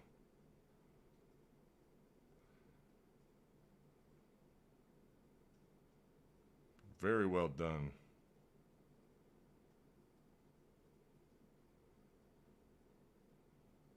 Look at that, just making good progress.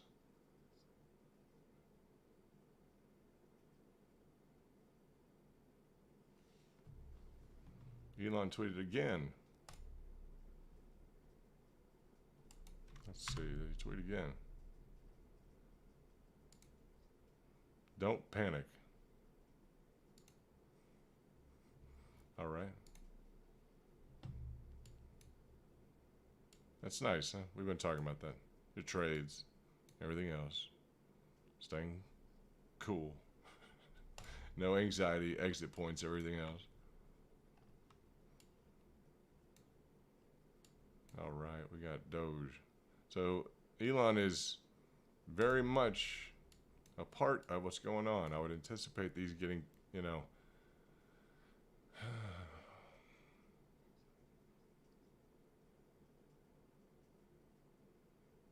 Doge to the moon. Yeah, I did. I sure did. We just pulled it up right here. Don't panic. Nice, huh? That's nice. Beautiful picture. Hey, that's cool. That's the day I did my profile.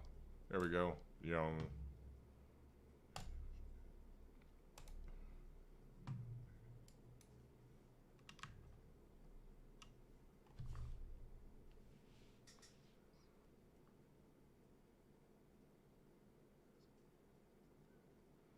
Yeah, so we got that tweet. Just took a look at it. It's nice. And that's nice, it can you can take that either way. It's just kind of like, where are you at? Are you enjoying your trading? We talked about this, kind of like the golf approach, right? You're going to go out and hit golf. You're going to relax. You're going to have to go out and play like Tiger Woods. You're going to have to go out and, be a professional, basketball player if you go play hoops. Or, it's okay. People want to enjoy trading. They want to get involved in it. But, yeah, Elon has the hot hands for Twitter, sure. I think it's beating Sheeb. Let's see what it wants to do. It just looks like it's beating Sheeb. Sheeb. Oh, Sheeb. What's going on, Sheeb? I like the interplay between Doge and Sheeb. It's fine.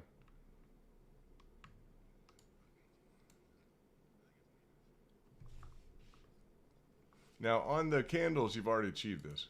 That's what we're going to look at. On the candles, I got to tell you, on the candles, you have met a threshold already. All right. So that's just the bottom line. That's the truth. Okay. That's the truth. That's the threshold. You've already established that on the candles. So to the extent that's, that's pertinent, that's pertinent. But I just say a derivative gain analysis, a preceding gain. Okay. Now it doesn't have to stick like that. It can go much greater than that. We have different intervals. Okay, but that's one interval, kind of a preceding price action. Some are bigger. Some have a different level of gain. You see the breakout, though, guys? The breakout here, okay, of the bull pennant previously was that. The breakout about of this, guys, right here. Okay, this here. Now, you may get another opportunity to trade something, but, it may not be bad to say that the threshold is met. Here's 1. Here's 2. Here's 3. Here's 4. Now, this gets a little, maybe 5 up on through this. I don't know. But at least 4 preceding. That's 1, 2, 3 right there. Even really kind of right there, huh? 4. Essentially, so you're just, we're kind of, we're kind of looking at the different gains.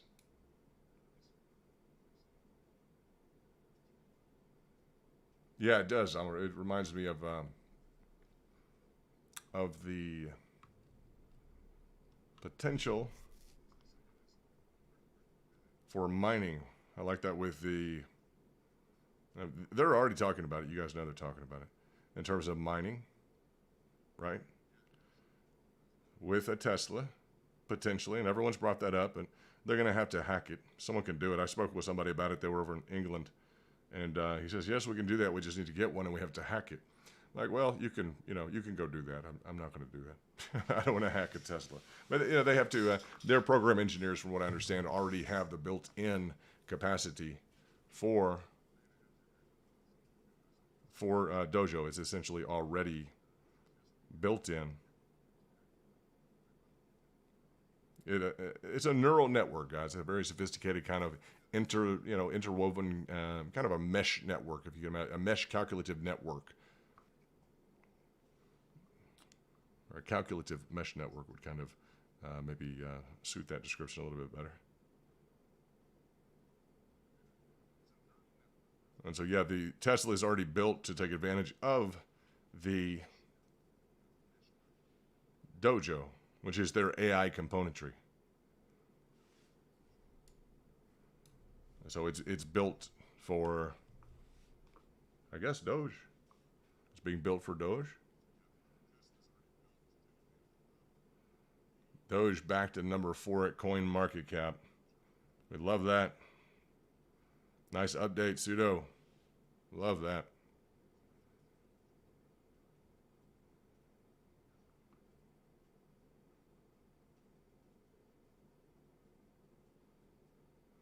So we're seeing the formation of, we've seen these before, right? We reach a threshold, right? We kind of reach maybe a little retracement in here. That's okay. See this retracement in here? Kind of maybe build a bull pennant, a bull flag, something, and decide to, kind of go on up. That's fine. It's happened before. Here, happened here, It happened here. We got into a little bit of a retracement there, but it worked out well. So here we're starting to try and build.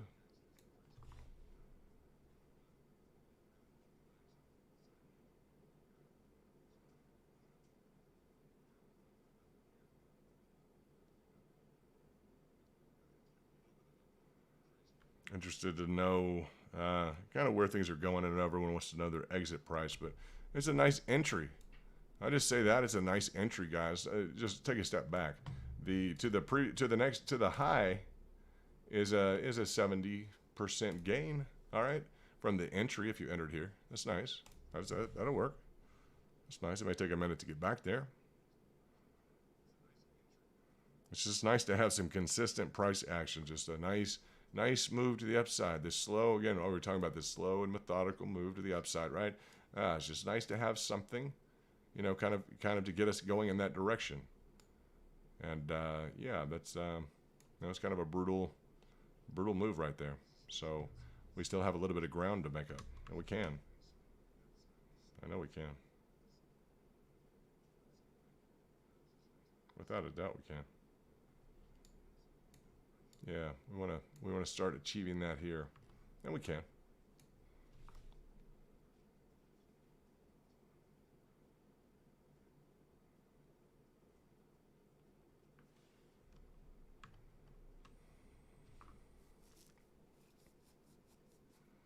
Look at some of these, huh?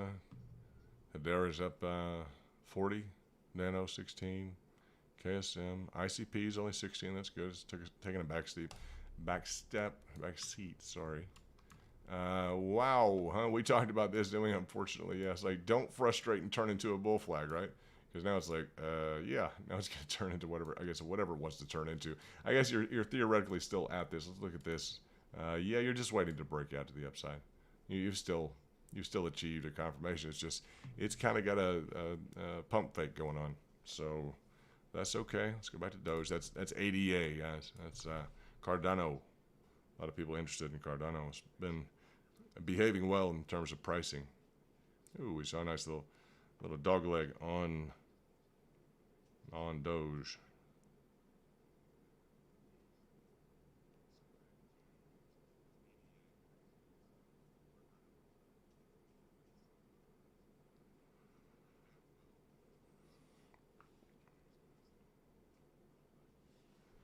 So we're all looking for that phenomenal gain, right? Well, sometimes it's just the slow and steady, you know. We did that derivative analysis. That's fine, yeah. I see it as being okay that we achieved one of those levels, you know, that the preceding level. It's okay on those candles that we looked at. That's fine. You feel a real achievement because we walked it back through this and saw it go up, and it's just a real achievement for Doge to get back in the positive.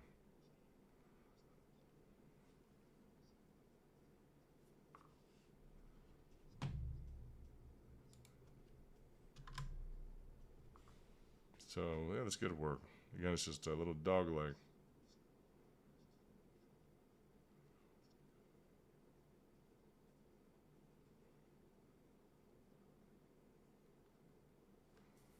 And we'll see if that, you just don't have a real clean, none of these are just clean, guys. Not all these have a dog leg in them, right? So, yeah. Elon says, you know, don't panic. Look, there's not another price move to the upside that doesn't have a dog leg or a stutter step in it, guys. Not one of them. They all have that in there. And typically it's about a third of the way up, guys. I'm just going to say that. I wouldn't indicate anything off of that. It's just the truth. That could be the high for all I know. That's you know, I'm not going to say anything dispositively about that. That's just the way it goes. That's just the truth. So we're about to reset here. We got 15 minutes left on the trading day, essentially, before we reset.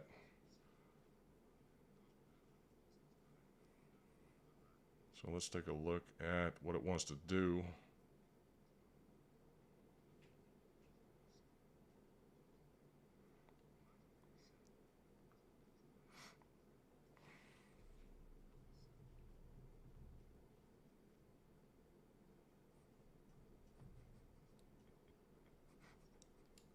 So Hamel, the base camp is comedian. You're a funny guy. You're a funny guy, huh?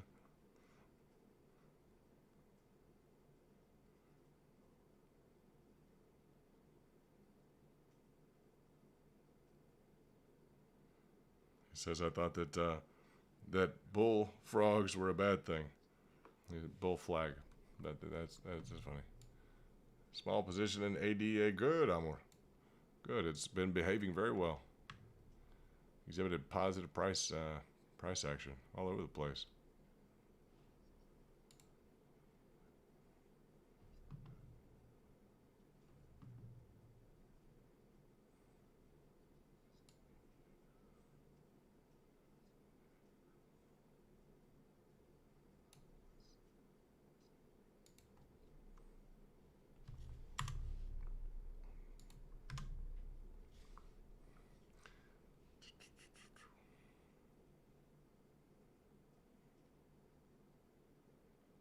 I'm not sure. I don't know. You know, now Shiba is down. They're both Shiba Inus, guys. You guys, I want to know. Do you guys honestly think that there's a coin for Shiba Inu that was $1 billion that was just donated over to India from the developer of Ethereum, Vitalik. And do you think that I don't want to speculate. Do you think that Elon Musk, he has a Shiba Inu or getting one, etc.? Do you think that he in any way is involved in investing there? What do you guys think? Hey, throw it in the comments. Let me know what you know.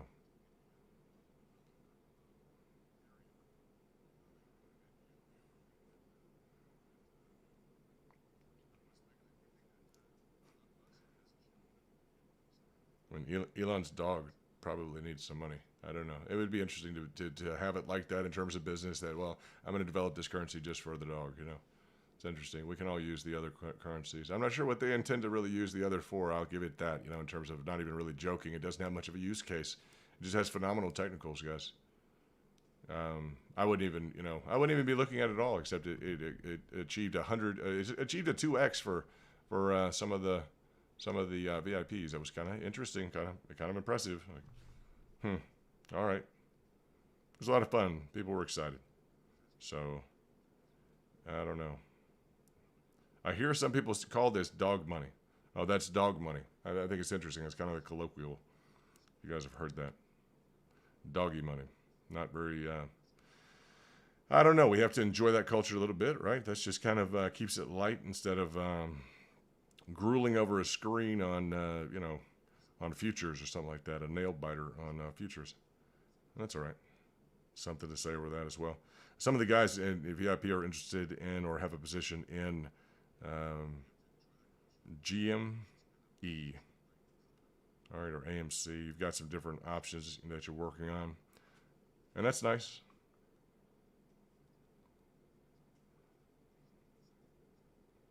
I have a friend of mine who has instructed me a little bit in terms of option strategies, so I won't share all of that with you, but in depth. I think he worked with some director of Schwab or something like that. Interesting stuff. Complicated stuff. High stress stuff.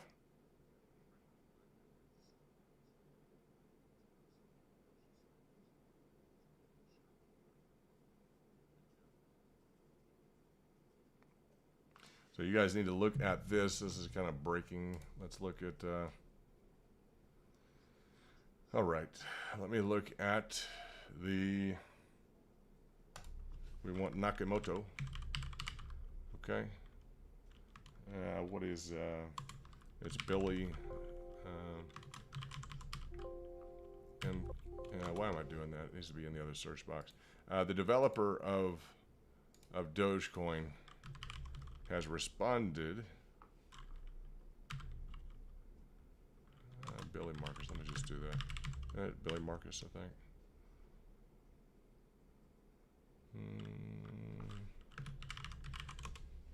You guys can find that tweet. Billy just responded. What he said was, he says his reply was, if only there was a coin.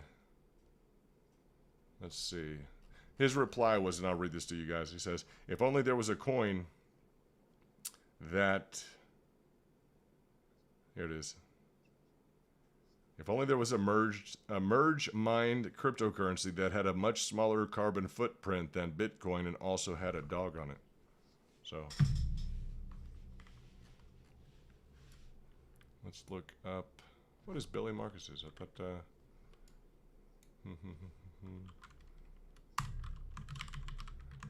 if you guys have that tweet, I would appreciate knowing that.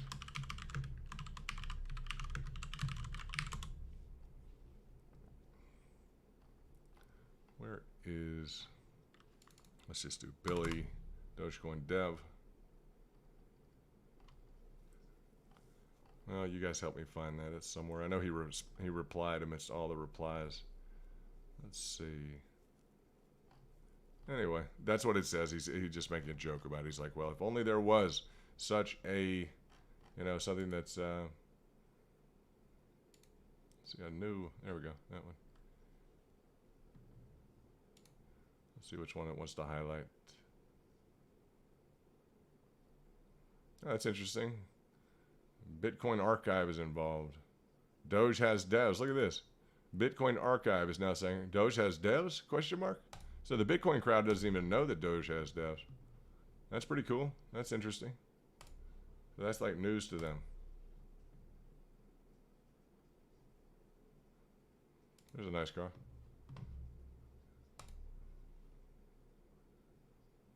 Nice shot. Yeah, so that's that is that. If you guys see that from Billy Marcus, let me know, and we'll get involved in people having fun. So yeah, these are good. Looks like we're just kind of straddled out there for a second. Now we have about, what, 8 minutes to go. Doge is up 23%. About 7 minutes until we reset, just so you guys know.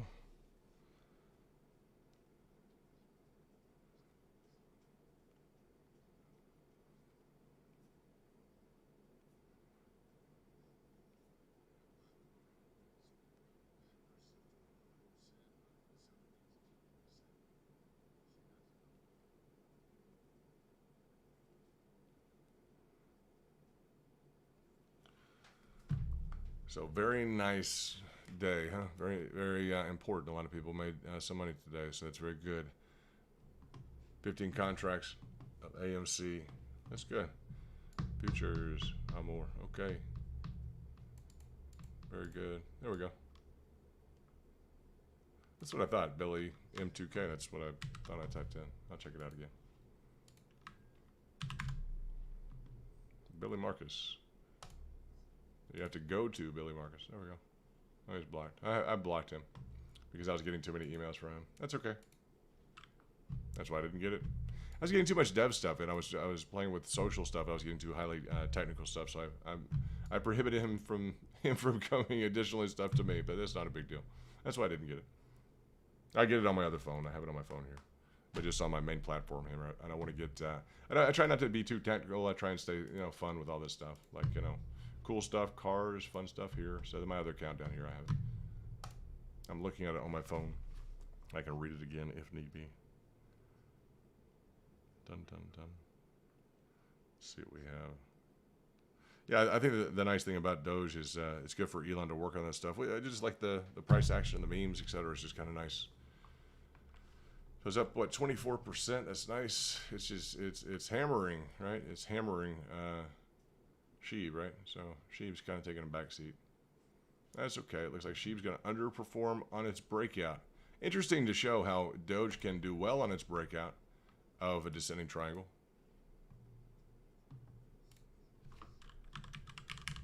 Yeah, I do need to change the title of the video. That'd be great. I think I can probably do that. Maybe I can do that. I'm not sure. Let's see. Let's see. COLLAPS. Yeah, I did. Yeah, I definitely do, without a doubt. Bum bum bum.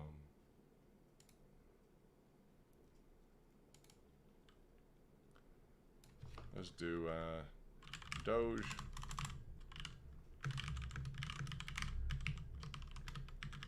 Amazing day. Elon working with Doge devs. There you go. Very good job. That should do it.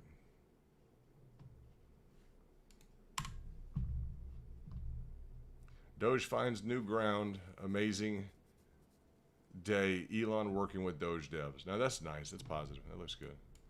That looks like maybe it wants to go a little higher. That'd be great.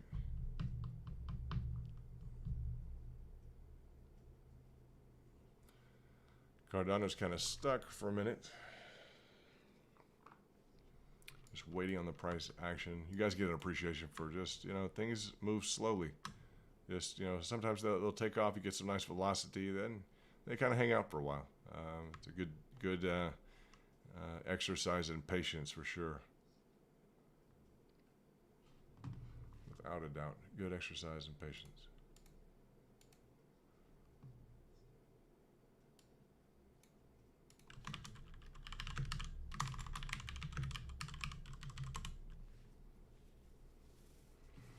$15-minute time frame, saying it may have a bull pennant. I wouldn't doubt it at all. Kind of reconsolidation. Let's look at 15-minute time frame. And yeah, we've got something decent going on.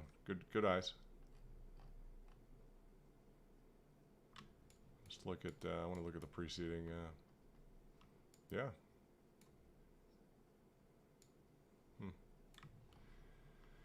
It can happen, huh? This bull pennant took a while. Let's look at this one, for instance. This was a nice bull pennant that we traded. Let's look at how long that took. That was 11 hours. So that's a nice one, 11 hours. As we look at them, it's got a nice, it does have a nice look to it, though. It's got nice formation thus far. So yeah, I'll definitely give that to you. Nice eyes, Jay. Way to go. Interesting thing is we're going to reset here in about 2 minutes. We're going to reset. Everything on TradingView is going to go to nil. I think most of them are going to go to nil. We'll see that just wash out and reset here. Got about 2 minutes left. And we'll just reset and we'll see who starts to overperform or outperform.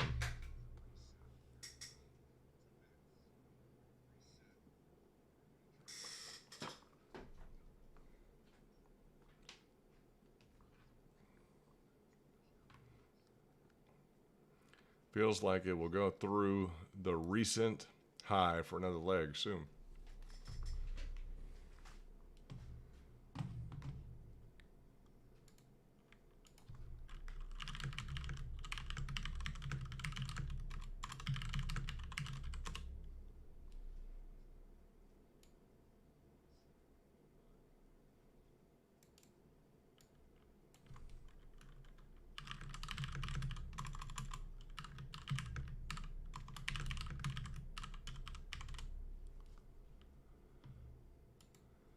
It's a very good point. Let's go ahead and just celebrate that we had a rocket. We had a rocket. Doge has hit a rocket, and it's taken off. We're up. Let's just recap a little bit and kind of get back in the frame of mind. Overall, about 31%, showing about 24%. So we just wrap up before things reset on the charts here. We're going to go back to, I think we're going to wipe the slate clean. We had some big winners, guys, in terms of, and let's just hit this. Let's go ahead and let's hit a reset button on this. Let's sort now and look at, hold on. There's all the red. All right, there it went. There just immediately you saw the move. So as we look at now, I don't think, oh, there it goes. Now it's starting to work. See how they're just resetting. I like to get an idea of the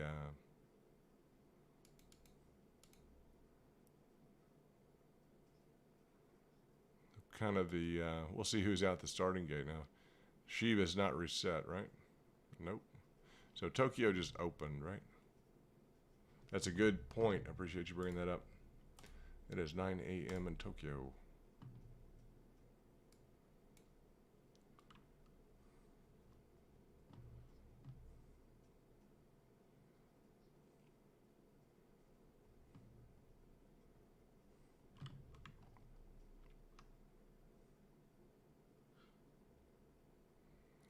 Let's see. So I like to check in like this and see what else is Theta, DIA, ADA. Shiba's still there, but Shiba's just not reset. There's my pup in the background. Let's see. I'm gonna check notifications on Twitter. If you guys want to shout out, follow on Twitter. Let's see, retweeted the tweet, that's good. Notifications.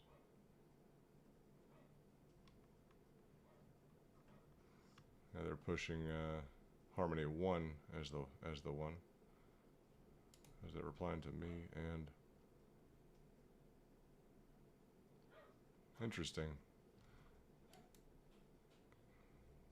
Finitely.1. Not sure who that is. Very interesting. This is replying to me and Elon. Okay. Interesting. Appreciate the reply. So we are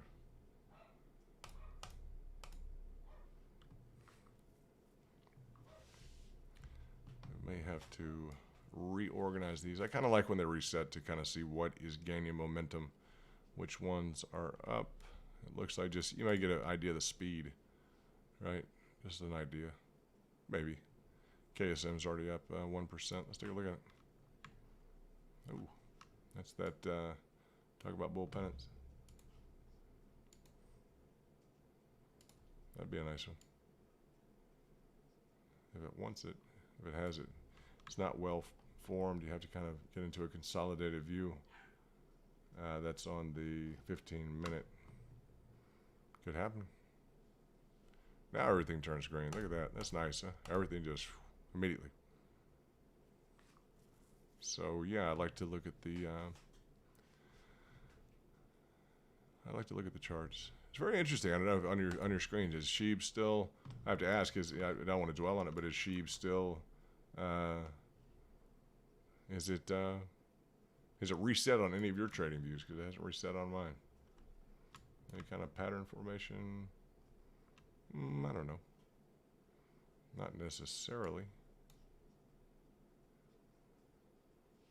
Might have some upside. Don't know. That's an odd possibility that it could. It did that here. Could do that here. We'll see. That's a nice little pattern. You guys just look at the accumulation, the price accumulation pattern. Upside, consolidation, upside, consolidation. It's just beautiful in the context that it's an appreciation of price and it's repeatable. You have normally people say an M is a very bearish pattern, but you see that in the process. This upside, and just learn so we can apply it to Doge and everything else. Upside, okay. Then we have this. It's not unlike at all what Doge did in the macro. The M, remember the M pattern formation that Doge achieved in mid-April, right? Remember that M pattern formation, retracement, slow accrual, M pattern formation. And it's just nice to see that kind of consolidation here. Another M consolidation. Will it continue up? It'd be nice. Maybe we can learn from what it's doing and apply it to Doge. So let's look at where is our Doge. We gotta find it now. Let's just go alphabetical for a minute. And there we go. But you guys know there it goes. It's breaking out. Good job. So that M pattern formation again, just in consolidated right now. We're seeing that in the micro with Sheeb. So it's nice to see that. Looks like we're breaking out. We are going higher. So very well done. Very well done. Now you should be towards the top, Doge. Shouldn't you? Come on, Doge. 1.25% up. Good.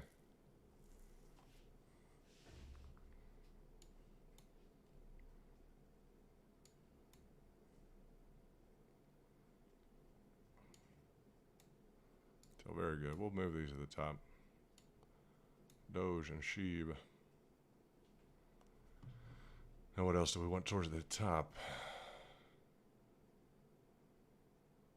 I think I want to throw BTC up at the top as well. I want to see how that performs today. I think it's an overall market indicator. I would like to see how it differentiates from Dogecoin.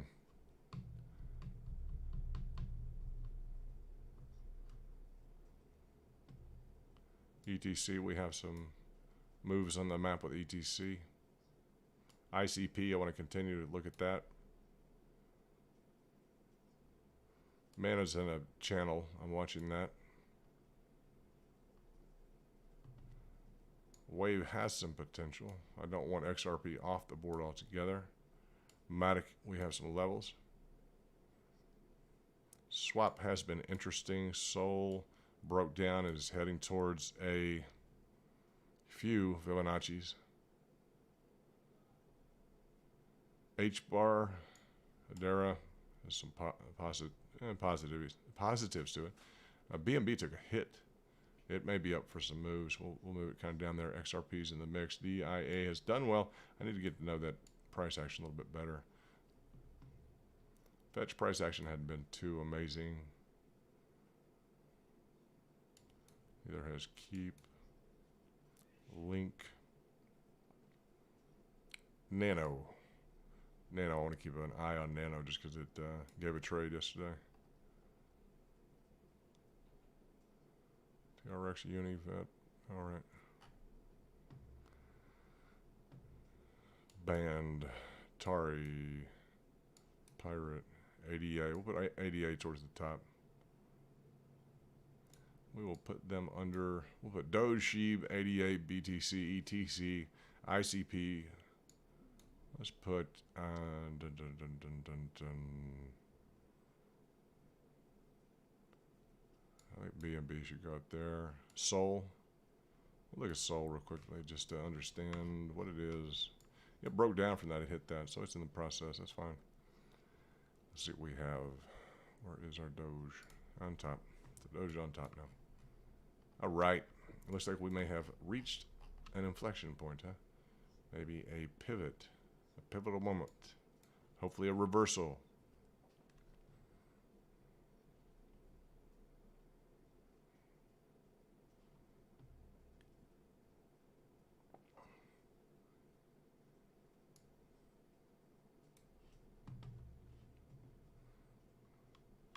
This is Hedera. You guys are looking for a breakout. Just to move to this real quickly. A pennant formation, something, breakout. Just watch some live action. It phenomenally performed yesterday. Look at this. Huge performance yesterday. It's got some more price action today. Just interesting. It would still be, is it trying to break out from this? Good gosh, huh? I'm just going to bring this up because that's okay, guys. Look at that. You want to know, right? Yep, you want to know. There you go. You guys want to know trades, right? What's going on? Well, this is a bull pennant breaking out. You got a price target of, per the technicals, not financial advice, just per the technicals, per the textbook. All right, you had great price action yesterday. You're looking at, not to distract from anything at all, but you're looking at probably a new all-time high for Hedera. So if it's going to be done, that's the way it's going to be done with a consolidated bull pennant. Nice run after touching down to the, I think we've moved this on the time frame, but that's going to be the 50% H-bar. All right, H-bar is on the move, guys. What's the price target? What's that going to cap out at? Additional 25%, potentially, right? I'm going to snapshot that. Potentially, based on technicals, right?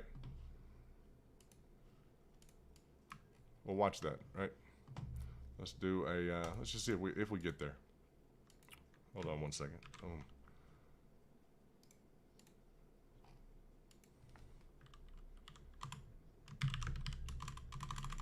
New high.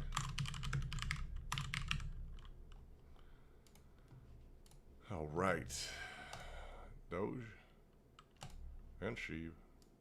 Now Sheeb wanting to play a little bit. We brought that up. I'd like to see that pattern formation. That M, the consolidation move up. M, consolidation. If it wants to move up, that's positive. I'd like both of them to do well. I guess, have you guys had a Shiba Inu? I haven't had one. I guess maybe they're nice, huh?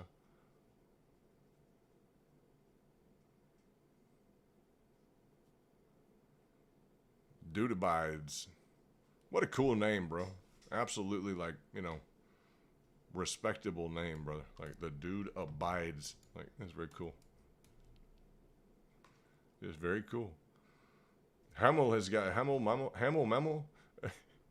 The Hamel Mammal. He's in base camp, guys. You got to give him a break because he has a sense of humor. So I can say this: Hamel Mammal. I'm not sure what your threshold is on humor, nor is the entire group. But I know you have some humor.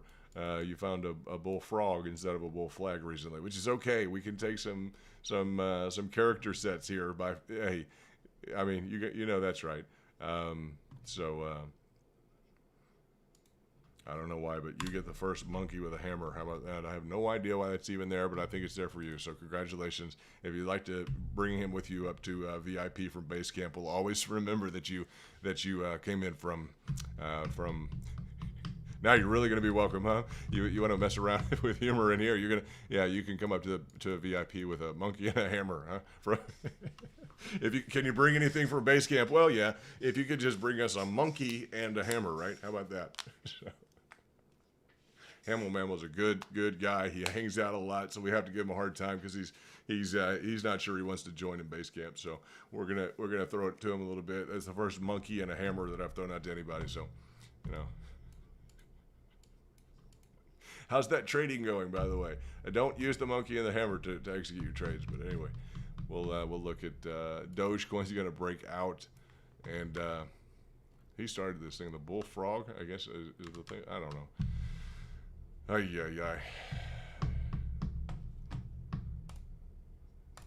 You guys think anything got into Elon when he went to? Have you guys think anything that got into Elon when he went up to Saturday Night Live? I don't know. I mean, you know, they didn't want him to be there, right? They almost canceled him. Look at Keon's got 2 bananas. That's nice. Yeah, well Keon gave Hamel Mammal. He is a mammal, right? Yeah, so he gave him 2 bananas in addition to the monkey and the hammer. Ooh, that's funny. Good job, Keon. All right, now back to Doge.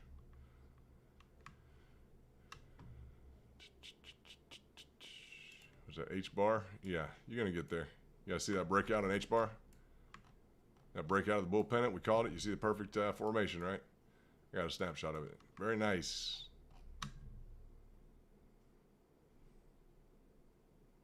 So that's good. That's a 25% move right there.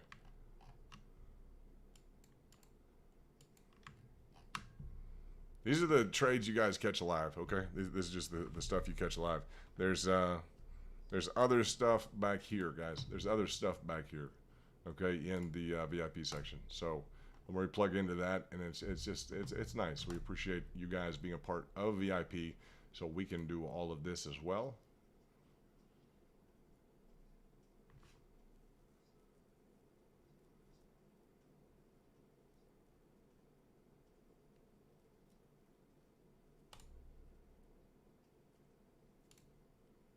Oh, wow.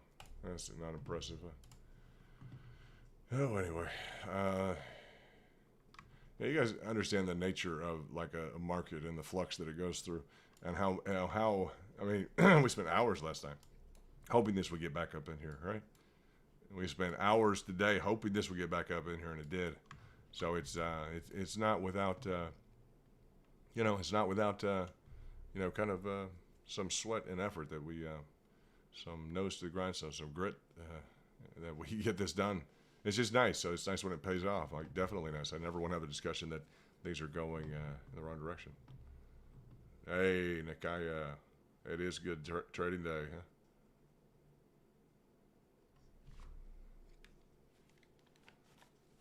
Yeah, I think Elon did leave, knowing he had work to do. That's a good thing. Yeah, the vibe did seem a little bit off. I think, you know, they gave him a hard time in terms of, you know, they wanted to cancel, right? They wanted to cancel him. They almost canceled the show. So I'm not sure what that does to someone, but those are some popular people with, you know, some, you know, that has an effect, right?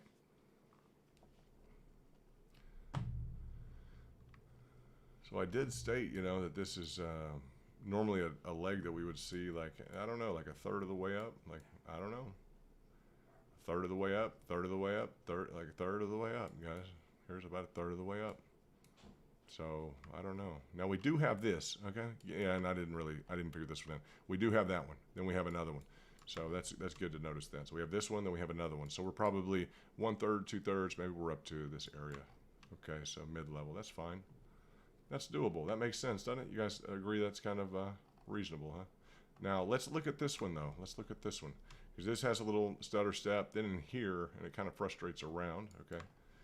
This one, multiple little steps. It's just this way of climbing up, all right? So it has climbed up here. It's climbed up here, and it'll climb up to another level. We'll see what it wants to go to. We have this as an option. I think that looks reasonable. We have, was that this? Yeah, I don't know. That might take a different stutter step, but it looks like we'll reach either one of those. So a little patience. We'll reach these. I think it looks like they're indicated. At any point in time, it could break down massively, right? I mean, it doesn't have to do any of that. It doesn't have to repeat anything. Technical analysis is our application of the preceding pricing events to the instant case or the instant situation to determine what's going to happen and try and avoid the random walk theory. Random walk theory is there's no control over the market or no inability to control the market. You can only kind of participate generally, and it's just impossible to tell where things are going. It's essentially on a random walk, right? So, yeah, that's the random walk theory.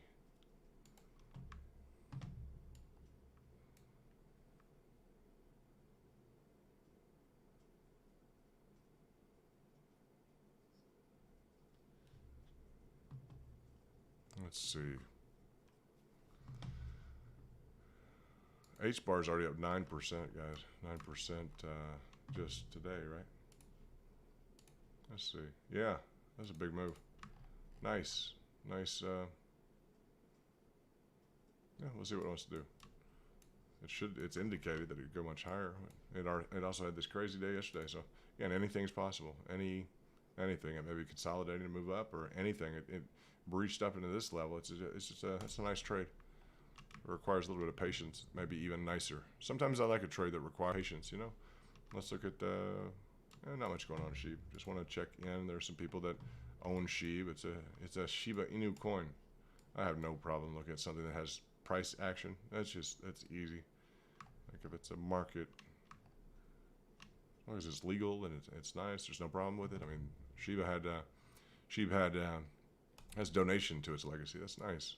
The framework put together for India. It's very nice.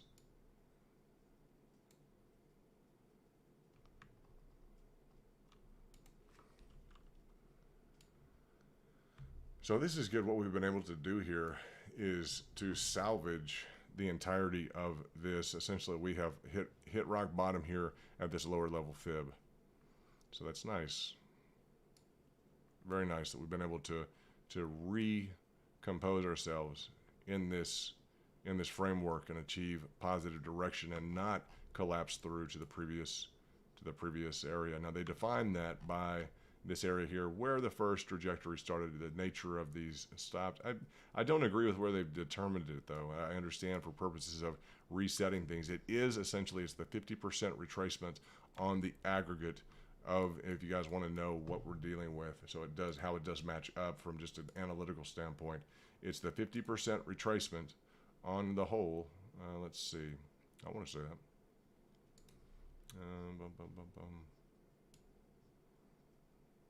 Yeah, it is. You really have to get down in there on your fib, okay? But it's about the 50% retracement, if you guys will look at that. And you have to really go to the max and really go to the min on this. But if you look at that, it's just right at that 50% retracement. We can move this out a little bit. Let's move that down. Let's clean this up so you guys see about that level. You see that? It's about that 50% retracement. We could probably, bring this down a little further down into it, but that's that 50% retracement, the 39.23. So that's what they've done. I don't necessarily agree with it. I can't disagree with the fib on the aggregate, but I might have drawn it differently. I might have drawn it about right here. I think that's a more realistic, unless they've just gone all the way down to here. Let's see. That would be interesting. No, they haven't, unless they're on. Well, that's just wild that would play out like that. Wow.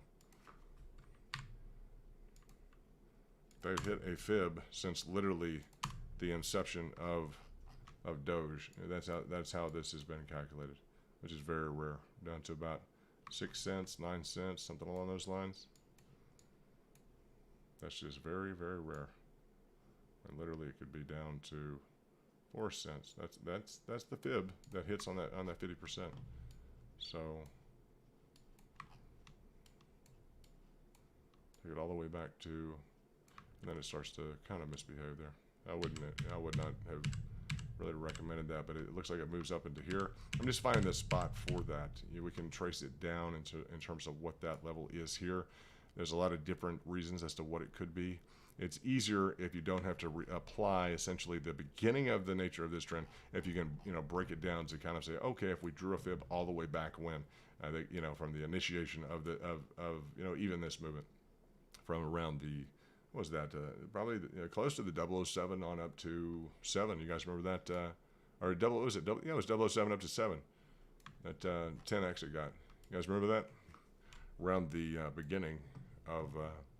Was it January, February, around then? It's come a long way, hasn't it?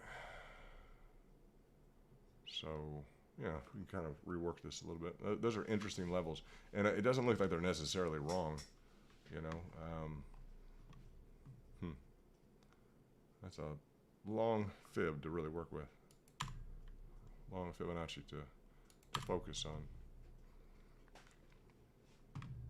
Just very expanded view, very positive. But we can kind of get rid of some of these. Let's just clean this up so we can really analyze this now that we're kind of in the clear on this. Let's leave the fib up so we can let's experiment with the fib for a minute and get a little bit more of the story if we can. No, that's not good. There's that. That's the, I want this right here. Let me do this. All right. And I want this, let me grab this. It's part of the main work here. There we go. Get rid of that. And then go back to this. Pull this back up. There we go. All right. And you see, if we do that, that fib all the way back until time there, essentially since the very beginning, we are matched up right on the 50% as to where this matched up. To draw it all the way back there is very rare, guys. It's very rare that something would retrace all the way back to the origination of the original, like the depth of the original price. It's not typically how things are done. You wouldn't expect that. And there's kind of this interim level here, which means there was a cross indication. There were people playing multiple levels of the fibs that were respected by kind of institutionally. So I think that's important to recognize that. It's not that anyone was wrong at all. This previous level here, okay, of the previous high was respected because this turned into a major level of Fibonacci. When I talk about a cross indication, I'm talking about how this Fibonacci works with the residual or the overall Fibonacci that could be applied. Typically from this standpoint, say this first major impulse and the new high that's achieved, typically you'll want to start a new Fibonacci, right? So you'd want to start the new Fibonacci essentially here. Okay, you'd want to exclude the preceding Fibonacci. So the fact that this broke down through that is problematic. So it looks like what was done in order to, avoid kind of the recognition. It's very interesting, guys. What was done to kind of avoid the recognition by some institutional, I would say some institutional, because I could rationalize the notion that this, okay, we're just going to play the fib now on the overall 50%. That's essentially the game plan that people decided to do. Instead of playing around with this preceding, we're going to reset to the entirety of all the fibs. And again, it's kind of cross-indicated because you've got the high could have done a better job. I'd say if we were going to do that, I would have agreed to at least potentially move. I just don't know why this high hit here. That's the only problem I have with it. I don't like the high in the context of where it's at. I don't like that. So it's just it would have been nicer for that to have, for it to, and what the problem is, if you guys will remember during that high, that was when Binance shut down, right? Bingo. Binance shut down during that time frame. That 45 that was hit, right? The 45 that was hit, Binance shut down. That's right. Right along this, you covered, remember this guys, you covered what was that? You made 50% on your money in an hour. Yeah? Yeah, within 1 hour, you made 50% on your money. And so Binance shut that down. And it's almost indicated up to 382. But it would have been nice if that were kind of perfected. I would like to see that kind of perfected. So if we are back to just one fib that we get, there's no cross indication or anything, I will be so happy. You guys know that, huh? All you will be too. It's just so we don't have to spend a lot of time sitting there talking about the different fib componentry and what are the different options and choosing kind of we have to do kind of You have to do a standard deviation on your fib application, your pricing targets. It gets a little much, right? So, you know, are we done with this, guys? We're done with the preceding, because that whole preceding argument, I'm just gonna say we're done with it. It looks like we're just done with it, because we do have a basis to get to now in terms of, and I'm gonna bring this up. I'm gonna bring this up in terms of, because we had this whole rectangular argument, right? We understood that in the context of kind of the way things were previously, the way things that they are now. What I'll state is it doesn't matter now. Now we've gone back to a 50% retracement and we're moving up. It doesn't look like, I pay attention, it doesn't look like we're going to need to come in contact with the 61.8. It doesn't look like that. Now would be the time to talk about whether or not we would need to come in contact with the 61.8, because no one's talking about it. So that's the level of kind of understanding we need to bring to the game, is that this level needs to be prepared for. Period. I would just say that because it's a level. Every level needs to be prepared for. It's not advice, but while no one's talking about things in a market, always try and prepare yourself for it. What would be the eventuality that you would want to get involved in that? Why? Because that's how people get stuck. This is how people get stuck when they're involved too high and something happens that's really out of the ordinary, that we can't predict, or something else, and that occurs, right? So yeah, this would be an eventuality that we would want to prepare for this. Always make sure you're prepared for the lower levels, whatever that is, in anything you do. Not to sell, not to buy, not to formulate a new game plan or do my strategy. That's not the idea. Just to consider all of the possibilities that are laid out by the program that we see, the different levels, the 23.6, the 38.2, the 50, and the 61.8, and the 78.6, and the 1. Because this is clearly being respected and now right on par with its recoup to this level, and it's significant now. You know, it's kind of, this is a mid step. We got this right on the mid step in terms of this one right here. We did get that right. It broke down from there. It's kind of had a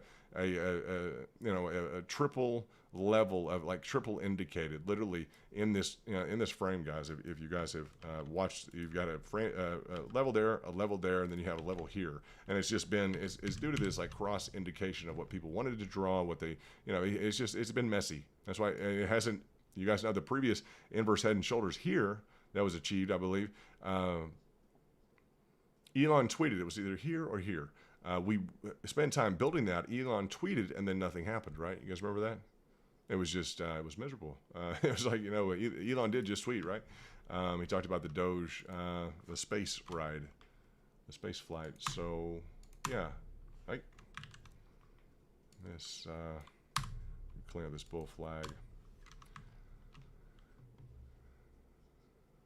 All right, let's see what's on the move.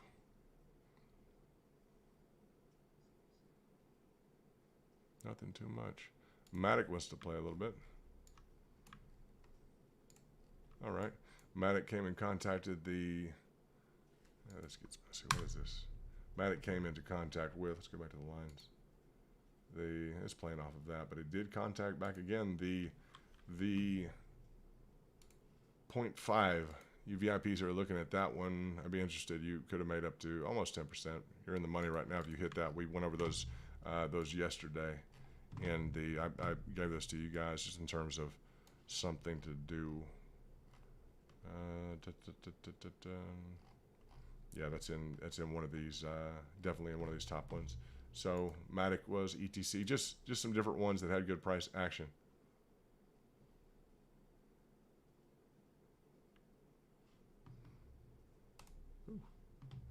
People upset about this stuff. Huh? Wow.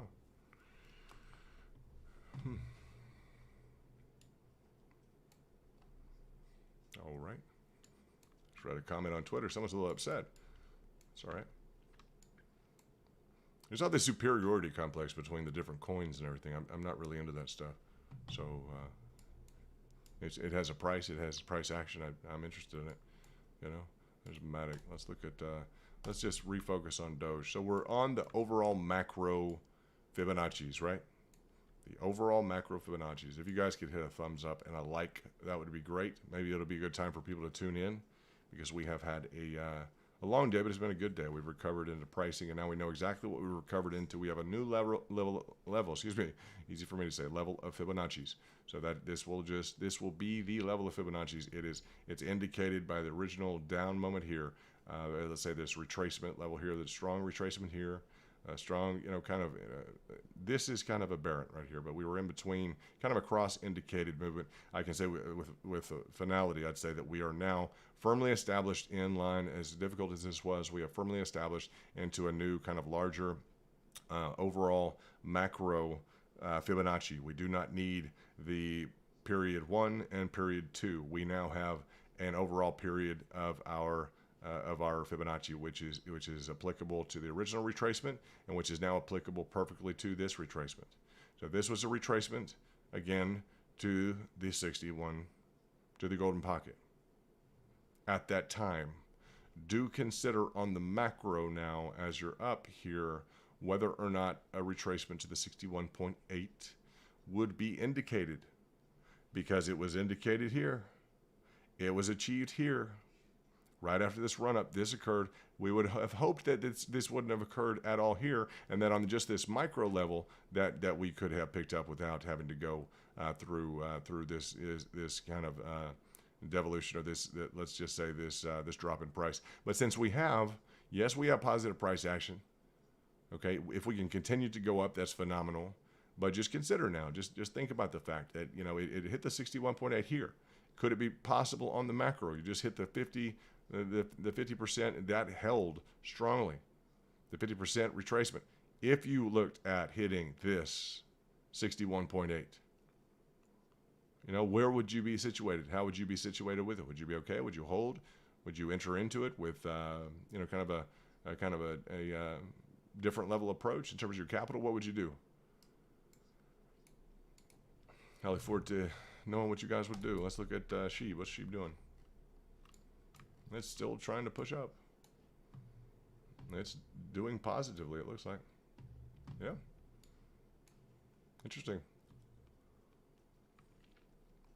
It has reconfirmed, okay, along this this triangulation, and it's still showing 16 up 16%, up 15%, but it has now broken out above its original breakout price.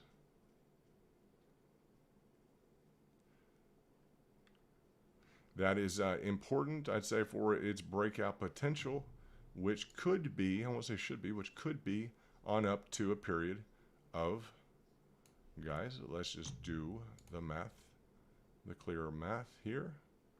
And we're indicated up into about potentially, guys, a 45% gain. Potentially. It's just textbook indicated. Whether or not it wants to comport, it's a new coin. It's a meme coin. It's a Shiba Inu coin. So in terms of it regaining its position, it would be a huge move up, it would seem like, but it's just, if it wants to play this game, it cut out short, very bullishly it cut out here.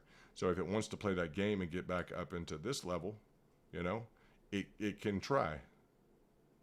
So it did go up on a previous, guys, this was a previous level here that went up 100%, okay? So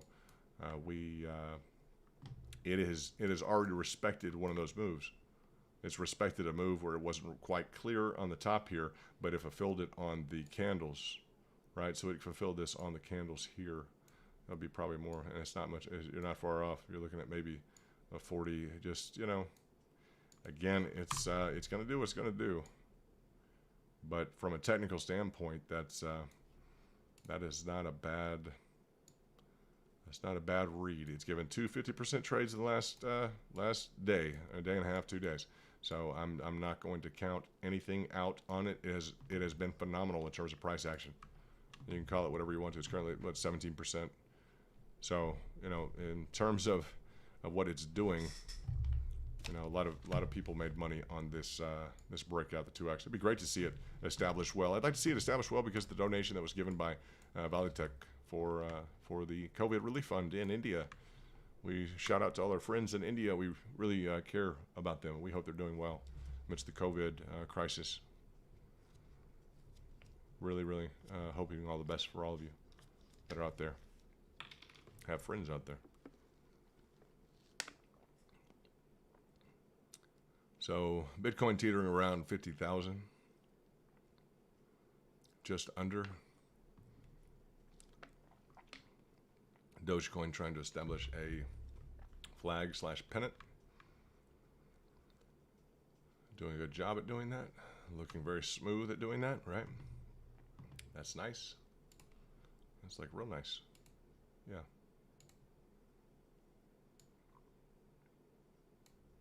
If you want a projected price. There you go. Now everyone's happy.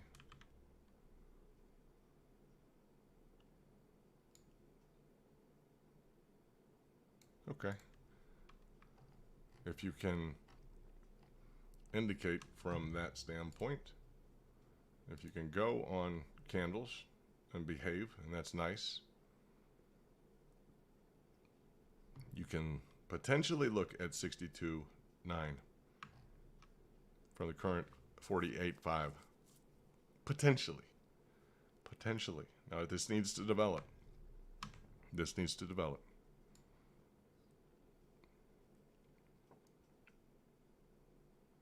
Yep.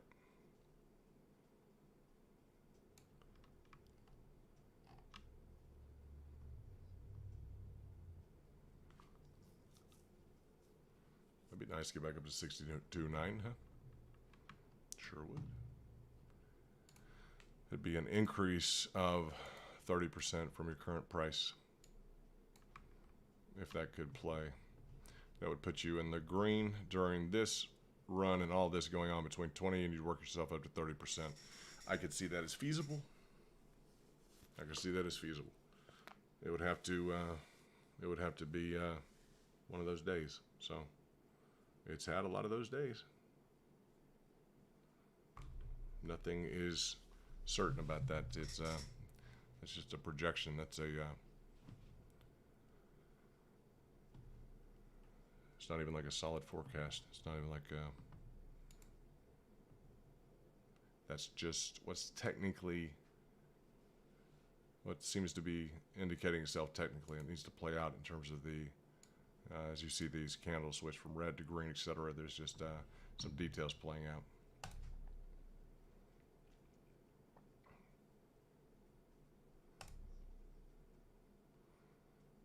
And it can break down. It can initiate the retracement. And the last thing we want it to do, if it initiates a retracement, the last thing we want it to do is go like this. Right? We've just covered all of this. We don't want to go like this again. We've been at this level before. We have come down, not being negative at all, but we've already been there. To see it go like this again would just be kind of, it would just, impute again the possibility, and I'll just bring that up while no one is talking about it, hitting the golden pocket on the aggregate. Why? Because the golden pocket is like the golden ratio. It needs to kind of get confirmed at some point. We just hit the 50%. That wasn't nice, but it's just it's called the golden ratio for a reason. I don't like to even say that or admit that, but that's just that's kind of the case. And it doesn't have to hit all the time, but a lot of times it is. It does hit. So I wouldn't. I'll get a little closer. Thanks, Rodrigo. Appreciate that. Is that a little bit better, Rodrigo? In terms of mic, maybe a bit away from me, but yeah, that 61.8 is the 28-cent mark, about the 29-cent mark. It's currently at 49, so that'd be 20 cents off of the current price. Just to think about the pricing levels. We could talk about zero all day long, and you would get flack, of course, for saying that. We can talk about a new all-time high. People like talking about a new all-time high. Absolutely. But, people who were prepared for this moment up here did very well in between here and here. because they had pricing targets. So that's kind of the level of discipline, and it's not undercutting any kind of market or anything like that. It's just understanding the nature of the pricing action, that there are different levels of pricing, that things move up and down. Here they moved down in around mid-April. No one wanted to talk about it. Well, some people got it right. You know, we on the channel, we got this correct. All right, where this, essentially wound up, went to, etc. We were right on the ball in here. And that was a very chaotic time. And it all seemed, chaotic and completely uncontrollable. It just seemed like beyond what a chart could possibly put together. You guys know that, right? But look what happened. It perfectly went down almost to that 78.6, which was exactly the golden pocket. Boom, a hit. So as we look at the aggregate, to say we're at the 50%, we're just at the 50%, and we don't have to go to the golden pocket. Why would we believe that we don't have to go through a golden pocket? Because what our mind is telling us right now, what our mind will tell us, is that we have separate events right now. And just as we look at this, our mind is telling us that this is a completely separate event. It's an all-time high, right? And then this is a completely separate event. It's an all-time high. So now all we have to do is get a completely separate event, and that's an all-time high. Well, we have to get into Elliott wave analysis, okay? We have to get into some sort of wave analysis. Wave 1, wave 2, wave 3, wave 4. Now, this is going to be the question. Wave 4. Is it down here, wave 4? Wave 5, up and away, all right? This is wave theory, all right?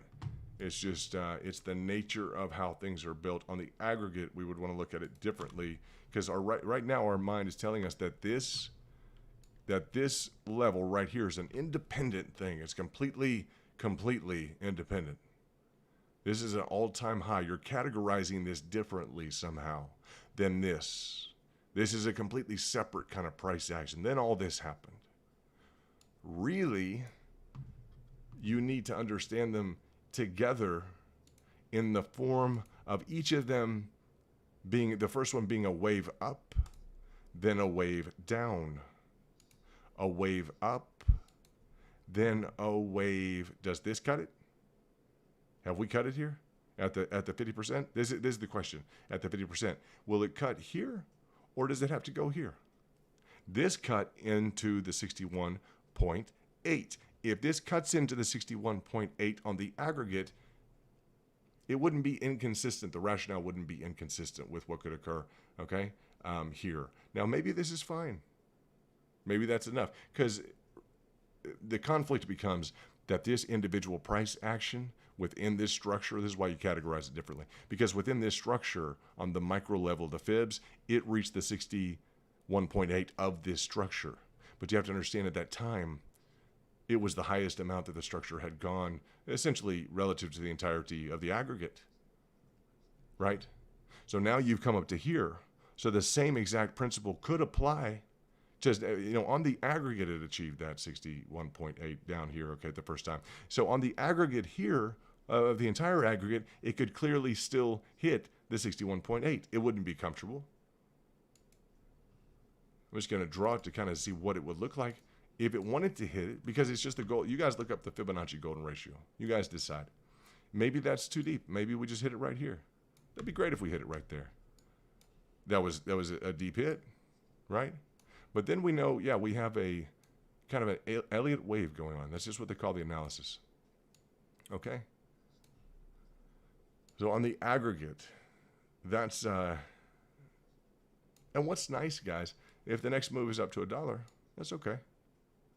So I don't know that it matters if we go from the 50 percentile that we just met or to the 61.8. But if we're headed up to the $1 anyway, if that's kind of the key psychological level, it's not that big of a deal if it wants to go through the 50 percentile, or to the 61.8 percentile instead of the 50% percentile. And I just bring that up because, if it does occur, I'll be the most unpopular person right now. If it occurs because we have talked about this, you'll be like, that's right, we talked about it. And what's the harm in kind of understanding that it could occur?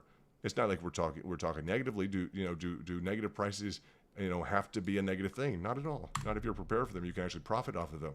And to not approach things that way is to limit your thinking about your trading capabilities.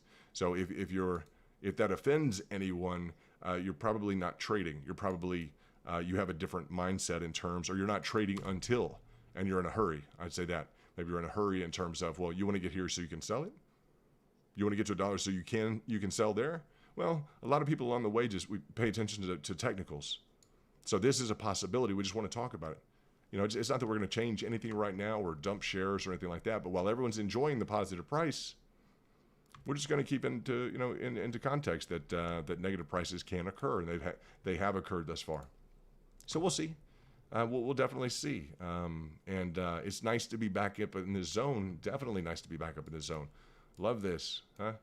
This descending triangle. Just look at what we had to fight through last night. We were here just grueling through this. Okay, this descending triangle. And just didn't like the fact, guys. We had broken down. There's a very bearish continuation pattern. Okay, it had some really drastic features to it. All right, excuse me. And we beat that. Somehow we beat that. That's just rare. But again, it hasn't been operating technically very well at all. And let's look at how much we beat it by. It's just nice. We beat it. Now, to beat it, it went back to the aggregate fib, and that was what was respected. There may have been some heavy money put in on the aggregate level. This is an instance where you would look at your fib and be like, no, someone stepped in heavily with cash. I would anticipate something just institutionally was kind of done, because otherwise, that 50% level is just recognized almost on a programmed basis. It's just recognized. So that's nice. It is what it is right now. We can discuss the ins and outs of it. We can debate it. We can say, no, we're going to be upset because someone's talking about it even going to the 61.8 golden pocket. No one ever is going to be upset about it. Should be upset about something going to the golden pocket. They just shouldn't. It's 28 cents. I know that's lower, but it's a key level on the aggregate which could definitely get touched.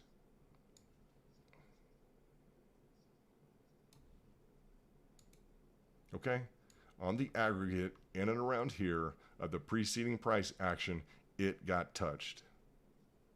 And see, now you're saying, oh, no, but we built all this up. Well, you're categorizing this differently than the aggregate. Excuse me, the aggregate, if I could say that. Easy for me to say. Than the aggregate. But you just saw that? Did you see? Okay. Did you see if we draw this down here, and we go into the candles, let me zoom in on this just so you understand.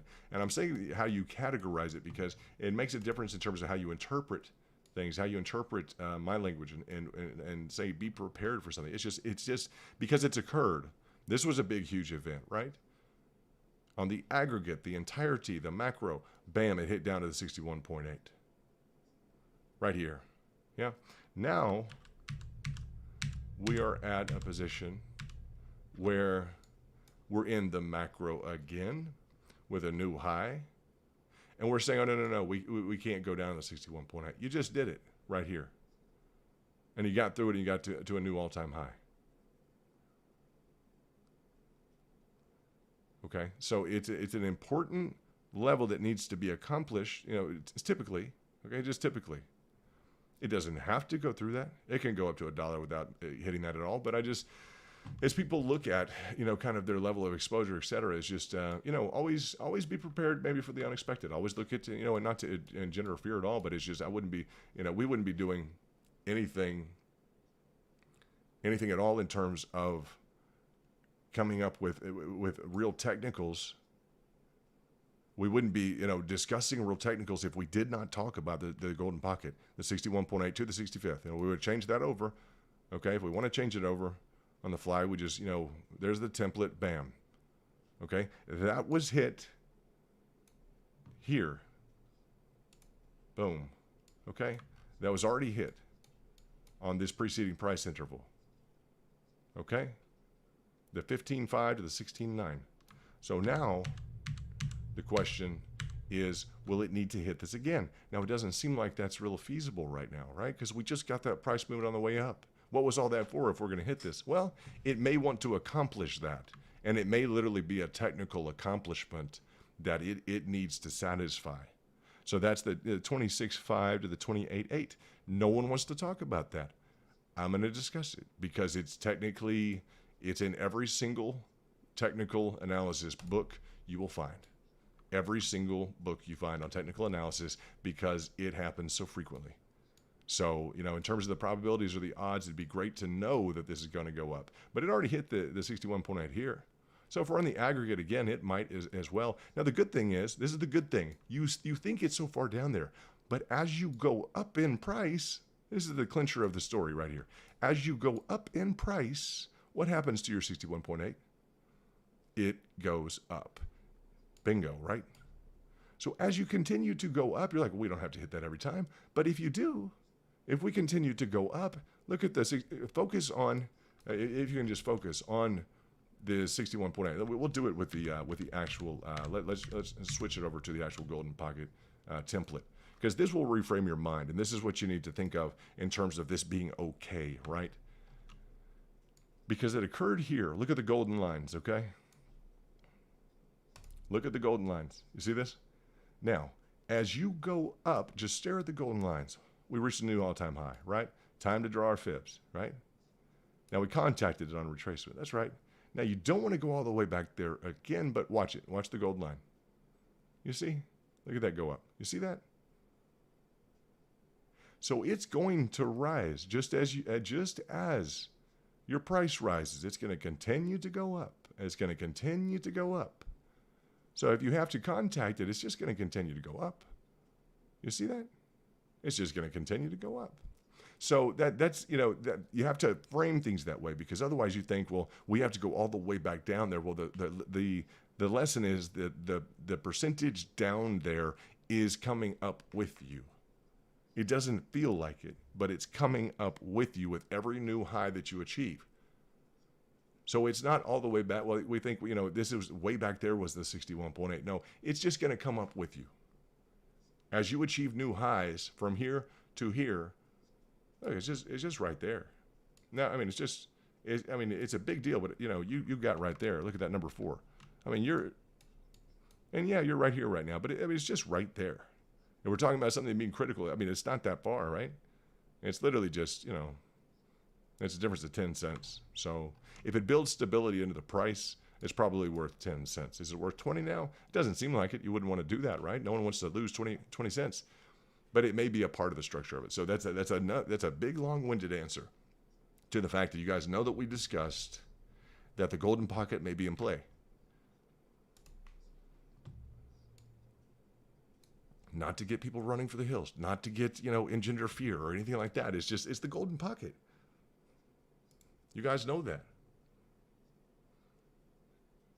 So, yeah, and because that's the last thing you want to talk about, right? No one wants to talk about that. And yeah, you're welcome. You're welcome. I appreciate the comments, because no one wants to talk about that. Well, we just went up. Well, we know we went up, but look, the key level's right here. And in terms of it being a good thing, if you can wrap your mind around, check this out.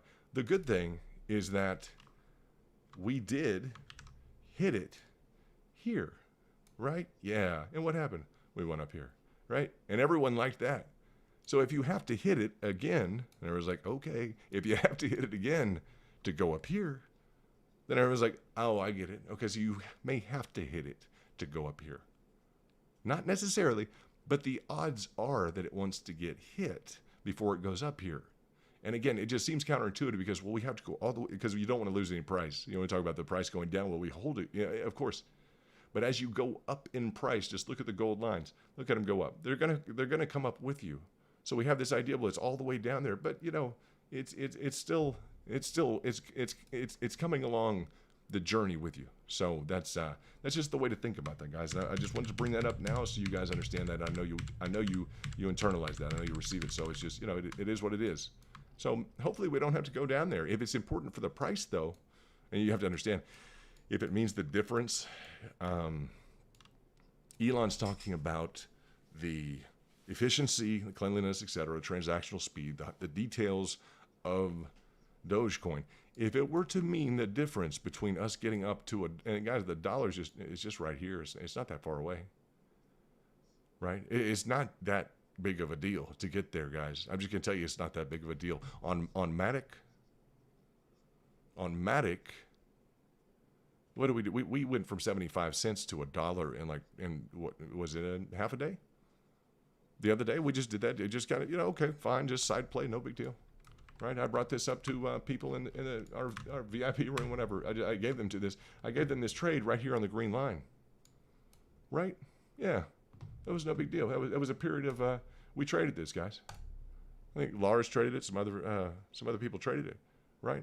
This took it took a day and 20 hours for it to get to $1 from 75 cents, and then it went up to what was it, $1.20, right?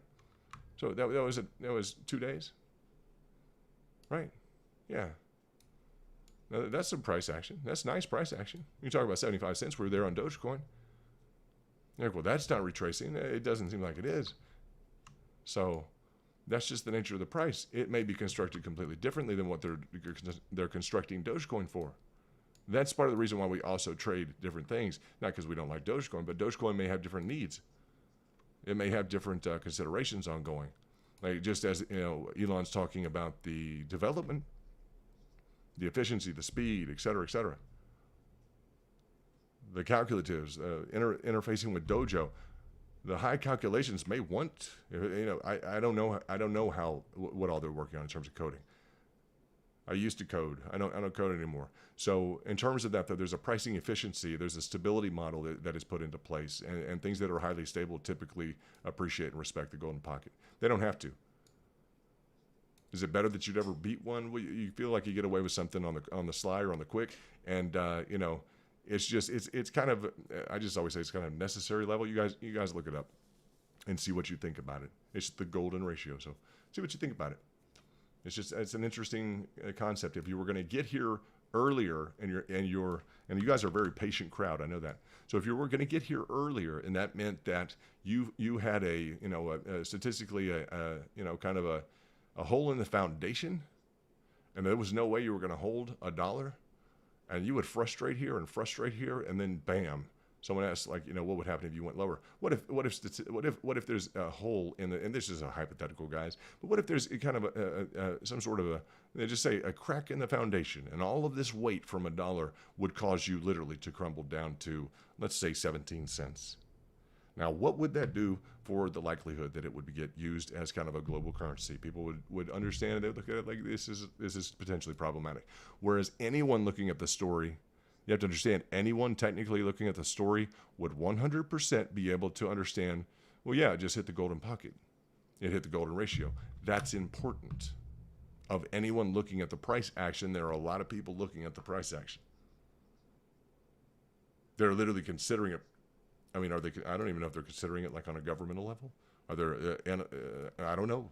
I have no idea. I know Tesla's looking at it. I guess they're in discussions with the development team. That's a big deal, guys. So they're looking at things like the pricing action. So if it goes down here, just don't be surprised. Whatever those decisions are being made in terms of where it's going to go, ultimately, it may stress us out a lot in the meantime. And we don't want it to be bearish. We don't want that to occur. We'd like the same repeat of this pricing action. But at the end of the day, there just may be some different considerations on a different level of work than what we're doing or what we're kind of gunning for, that we have to kind of just be able to play the hand that's dealt us, and that hand may include this level. If it does, we'll just remember, and we'll just say, well, that's great, that's no problem. So yeah, we'll just look at that and see what we think. That's a good talk on golden pocket. It's always great talk. That's one good thing, and typically it just hits really hard too, guys. So if you wanted to get up to the dollar, everything else, I would just be excited about the fact that it might, because typically it hits really hard. It's just it's a real key level, and it likes to really take off from that level, as evidenced by this. You saw how beautifully that worked. Huh? It loves Dogecoin loves a golden pocket. Yeah, that's when things just picked up beautifully. So it's frustrated. It's kind of misbehaving. People have tried to keep it out of this previous zone. They want to call it a zone, right?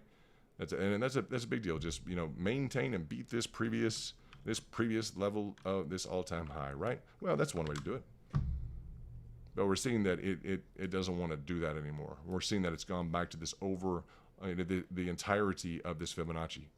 This 50% line has been respected. So that should change the nature of how we approach this from now on. And you guys that have listened to this, you understand that now. So it's easy.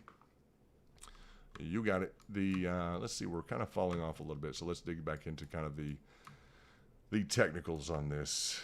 Let's see what it wants to do. It's okay. All right. Don't fall too far on that. Don't fall too far. We don't want to go severely red on all this stuff. Just keep it cool.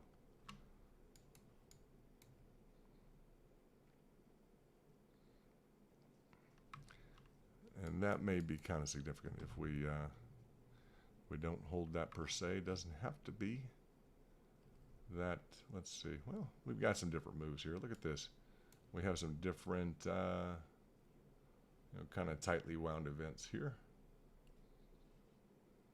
It looks like it's creating some space, which is kind of interesting. We look at that. It just seems like it's creating some space, isn't it? It's kind of yeah, creating some, I just call that some space out here, just kind of driving down, you know? And I mean space laterally, huh? Just interesting. I think price action's interesting. So,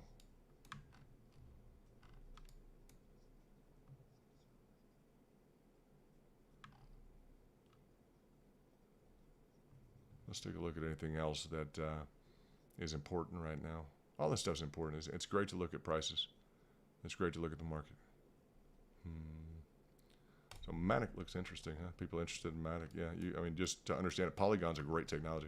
You guys will love that. I think Polygon and Sheep work together. I'd love it. Doge and Matic could work together. That'd be great. I'd love to see that. Polygon and Doge and Tesla, something like that. That'd be awesome. That'd be very cool. That'd be very exciting. But yeah, guys, this was a phenomenal move. This breakout of this was just huge. Just huge. And it still hasn't reached the maximum of its indication technically. So you guys know that. Boom. Right. It's going up here. Technically speaking, it's going up there. All right. That's what's technically indicated. All right. That is one heavy bull flag. You guys see that? You're like, no kidding, huh? You guys want to know what a bull flag looks like? Just for the record, technically speaking, what's a bull flag? That, my friends, is a bull flag. You see that? If you want to take a picture of what a bull flag is, that, my friends, is exactly what a bull flag was designed to look like. Since the day it was born, that's what a bull flag was designed to look like. 150%. You guys got that? That's just picture perfect.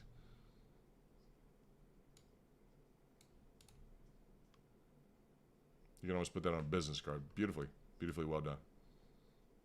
So we have reset here, and to show you, flagpole goes up, right? Yeah, on top from wherever the breakout is.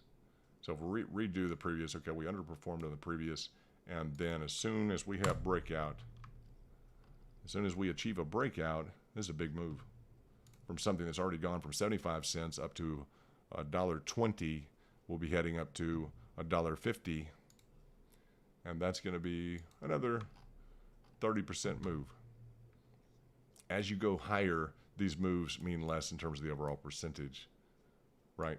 So, I mean, a move, this flagpole down here, for instance, would have been, what would that have been? If that's 36% up top, this would have been 131% down here. So as you move this same amount up to a higher level, it just has less of an effect. It's still a beautiful bull flag, right? We're trying to build one right now. Well, that's what it looks like. That's a nice bull flag. You can't get away from that one. So we'll see if and when it wants to break out, we'll set an alert on it. Hold on one second. Let's set an alert on this. I don't know why I like tucked right in there. We're on the 15-minute. That's fine. That's too nice. So you guys are, yeah, you're like, yeah, absolutely. That's too nice of a bull flag. Bull flag crossing. Matic. That's nice, huh? That looks real nice.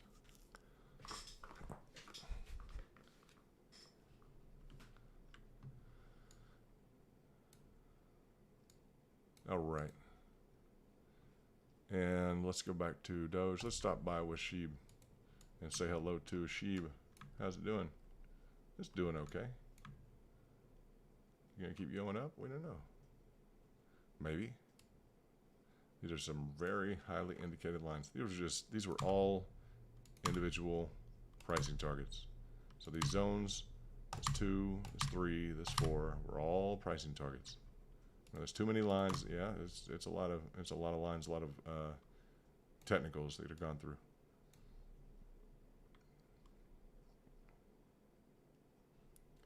The easiest would be this.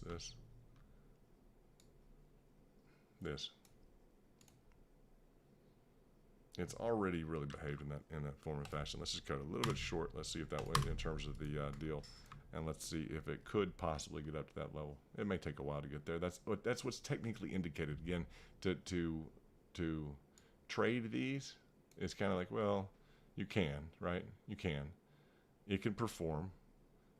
Technically, it should, but there's always quote unquote variation. The variation on Matic led you into a circumstance where from 75 to $1 you got there, okay, but this breakout, for instance, in Matic should have been much higher. The breakout in Matic right there should have been technically indicated, should have been the length of this, but maybe compromised with the length of this, right? So the technical breakout target of this should have been in here. So you've still underperformed, relative to that. So yeah, that's a big deal. Should have been, and this is what made it such a beautiful potential move. But again, variation, 68% increase on that. Now it dropped back down, it re-hit this channel, then it really decided to take off. That was a beautiful day. That was nice. We hit those targets. We brought those two people in the beginning of the day. Like, hey, work these fibs. Like, it's probably going to be real well. We'd like the price action, right? Good price action. So that's already, in terms of this, it's frustrated, but then it's reconstituted itself this well. So when something's technically indicated it underperforms, there's a variation. You can kind of hope that things would line out this well. If they line out this well after the fact, you're like, well, okay, we can definitely deal with something like that. Just remember this bull flag, because this is just, I mean, it's absolutely. You could put this on the front, almost the front cover of a technical analysis book, literally, right? So, yeah, that's indicated. So will this, will this occur with SHIB? I don't know. Maybe not. If it doesn't, we'll just hope that it, it's indicated with the breakout, and particularly indicated if we look at the, this previous low to high, the formation of the triangulation, which has multiple hits along the bottom, multiple hits along the top, 1, 2, 3, 1, 2, 3. All right, so that gives you a structure here, right? Multiple hits along the resistance, 1, 2, 3. Multiple hits along the bottom, 1, 2, 3. So it is a descending triangle. It was broken out of. If you're going to plug and play that, okay, bam, there you go. That's technically what is achievable. So if it doesn't work out, it's not going to behave itself. Technically, that's fine. It doesn't change the fact that that's what's indicated. So you don't have to ever be right or wrong. You can just talk about what is indicated. And Matic is right in this area. I'm just bringing this up because it's a heck of a bull flag. And it's close to the top here. It's pretending like it wants to kind of pretend like it's going to break out. I'd like to see this live breakout. We have an alarm set. This little alarm bell right here. If you see that, you have to look really closely. That alarm bell. We'll probably move it up just a touch. I don't know why I like it just stuck right there along the top. There we go.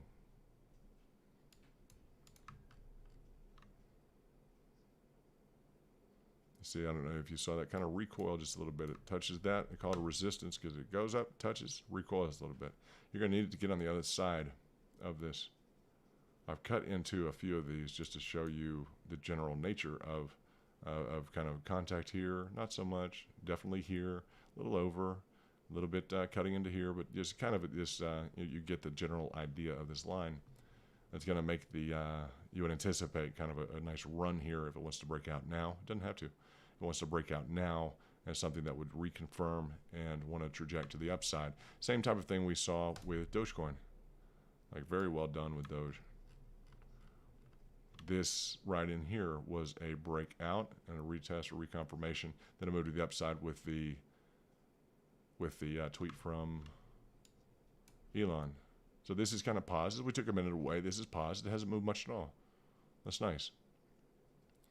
So we saw this positive price movement, and we saw this kind of talk about it like a coil. That's a nice coil, just to the upside. Very well done. Now, can this be some sort of a pattern? Let's see. No. Negative Ghost Rider, the pattern is full.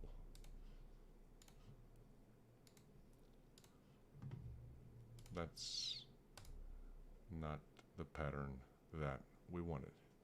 That's okay. That's not what we wanted to, quote unquote, achieve. That's okay. Can it fake out? Absolutely.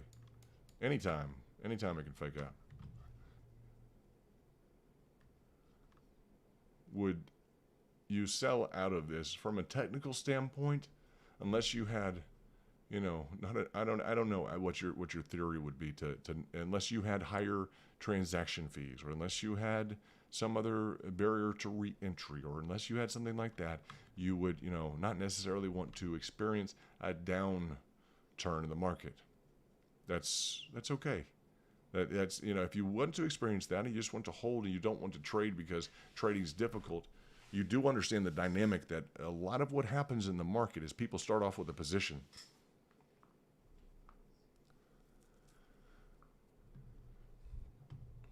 Hey, Keon, absolutely good trades. You got that Matica. That's nice. Different things. We got a bunch of options on the board. But as you, VIP in the house, Keon. Nice to see you. Nice to have you.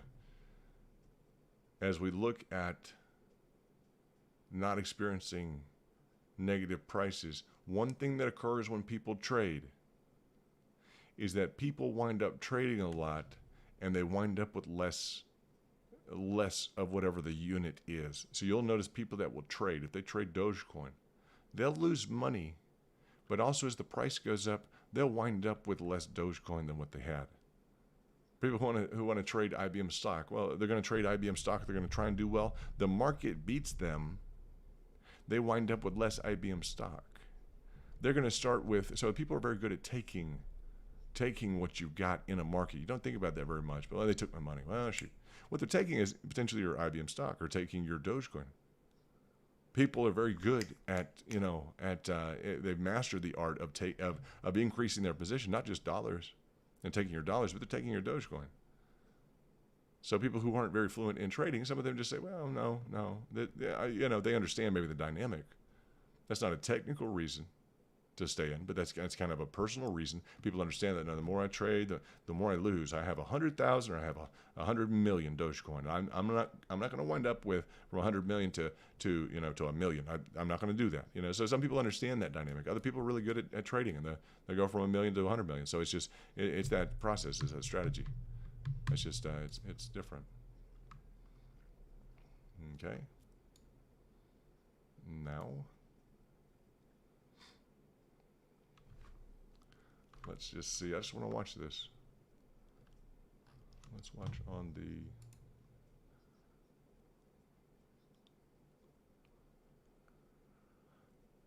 It will clearly tell us if this wants to behave as a breakout.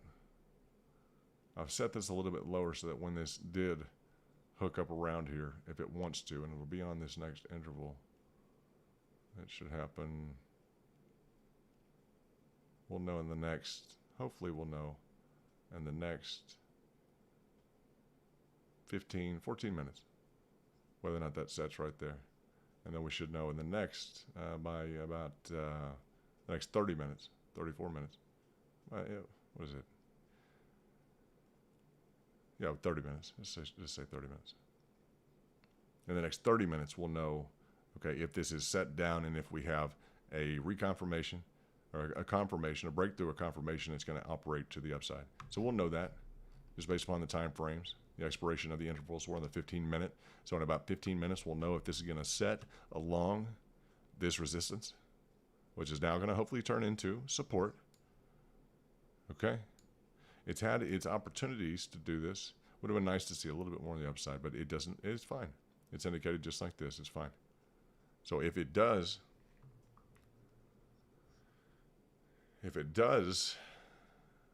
reset here, we'll know within this kind of time period that it's going to reset. And we'll set a horizontal indicator right here. Ooh, there you go. We'll set a alert. How about that? So there's nothing wrong, guys. I mean, you have a position in Doge. You want to go to $1. We love the community, the culture. But there's nothing wrong within 4 days taking something from 75 cents to $1, $1.20. There's nothing wrong with that. It's just it's price action. That's what we focus on. So that's what we focus on. That's easy. I mean, if whatever you focus on, it'll probably just got a notice on Matic. Let's see. Keon ICP looks like a double bottom reversal on the 1 hour. Let's check it out. Yeah, nice. Not bad. Do you see that as frustrated at all? Do you see this as frustrated whatsoever? Or do you see that as a clean, just clean straight up W? Let's see. I'm not going to say you're wrong at all. But do you see, that's a clean.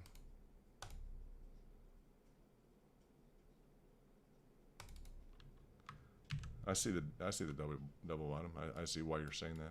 I mean, without question, we can get rid of the triangulation. I don't think it's going to serve too much good. That was the price target here.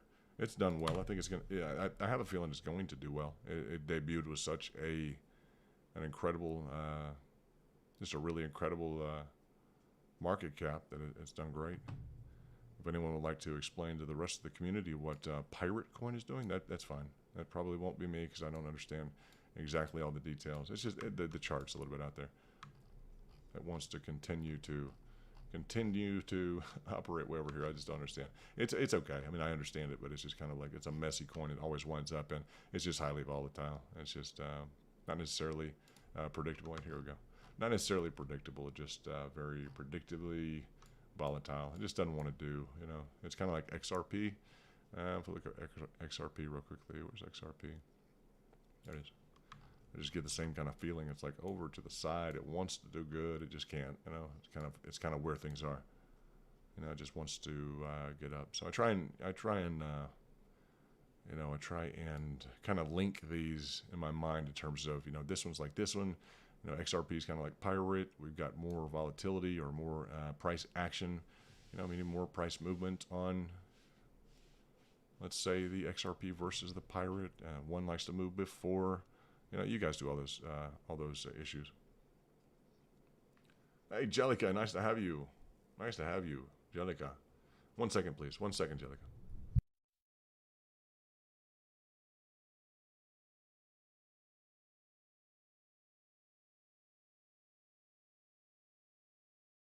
Okay, we got a request for an Ethereum price target. We can definitely do that. It's like Bitcoin's over 50,000. That's nice to see that. So Ethereum 3881. Ethereum. Okay. Did you hit it? Yep, you hit it perfectly. Okay, you went to this mid-level in terms of the pricing targets that I threw at this. You're going to do you're going to do some sort of I want to say not a differential, but you're going to do some sort of a probability. Okay, everything's going to involve a probability. Whether or not you are looking at a bull pennant that's going to hit, or whether or not you look at a your exit targets, whether or not you look at the correlation or a negative correlation or random, or a random event, whatever you're looking at. We're going to deal with the likelihood that it would have gone to the extremature of this original, this overall movement, or the extremature of this overall movement. Let's go into the line so that you can see this a little bit better. So we have kind of option A, option B, option C, and option C. A, B, C, and D. Thank you. It's been a long day. Option A, B, C, and D, right in here, really, really faintly. I made them not so aggressively prominent, but this is a line in here. If we make them a little bit stronger, you'll be able to see this. Okay, every one of these is that bright. All right, so these were the different the differentials that were put into play. Now you're going to be catching some fibs on Ethereum, so it's an opportunity for you to trade. Buy low, sell high. Let's just do this so you can see what was set up and kind of how let's see how the pricing action is going to come into play. There we go. Is that right? Yeah, that's good. Let's make these all the equivalent there. There we go. So this is the pricing action. These are the options that you have in terms of what it wants to respect. What is the tolerance of the market? The market has been through this instance, say the 1, the 2, the 3, or the 4. They're all different areas and levels that build into this kind of this centralized component. So we had this level here. We had a level here. Okay. We had the level here, which was essentially worked out to this level. So we caught this, and this was all done before this. So we had the different levels, which has turned into a kind of a line of support, but this one turned into kind of the max here. This one turned into the max here, and then the one up here fell short. So we would have liked to have seen that be achieved. Now, it has retraced to the aggregate on the origination of this price action. Now, you actually, let me not use the word aggregate, because the aggregate, yes, for the entirety of this, for the entirety of the entire price action, no, not at all. So yes, this is on this frequency, it's treating this as one frequency now. Do these become irrelevant? Not necessarily, because they do show some degree of a coordination with kind of the symmetry that's been achieved. But we can, I'd like to look at that because they match up with, say, this one matches up with this level, this one with this level. And it's just as straightforward as this is the, these are the same levels being achieved. So it's very symmetrical. It's been very much a very coordinated kind of behavior by the market. So we have, let's look at Matic. What has it done? Okay. Now I'm interested. We have to change Matic real quickly. Have to change. Let's see what's going on. I want to watch. I want to see what the deal is.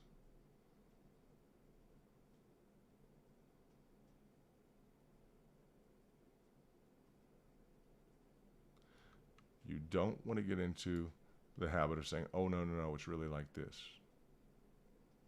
Right? So let's leave it just like that. We cut into it a little bit. Let's leave it like that. I don't think that there's any argument. Sorry about that loud noise. It has to wake me up a little bit. Sometimes I'm tired, believe it or not. Sometimes I get tired, like, okay, let's go ahead and rifle into this thing. Let's make this loud. Okay, enough. Let's turn that off now. We will turn that off. But sometimes I want to wake myself up, right? There we go. No fun, huh? Like an alarm clock during the evening time. It's like it is what it is, right? It wakes me up. Okay, so that's achieving. Now, whether or not it'll do it, now it needs to what? It needs to break out of here. We'll get back to ETH in a second, okay? It needs to break out of here, right? So this is good. In terms of cutting into it originally, versus where it's at now, this will be a clear line in terms, and you guys know for several times here I said, no, it's cutting into it, right? I'm cutting into it on purpose. So now we'll lift that up just for purposes of bringing my attention to it. Now we have a little bit of leeway on it. So let's set another target right here, and let's look at whether or not that's going to get broken. Breakout Matic.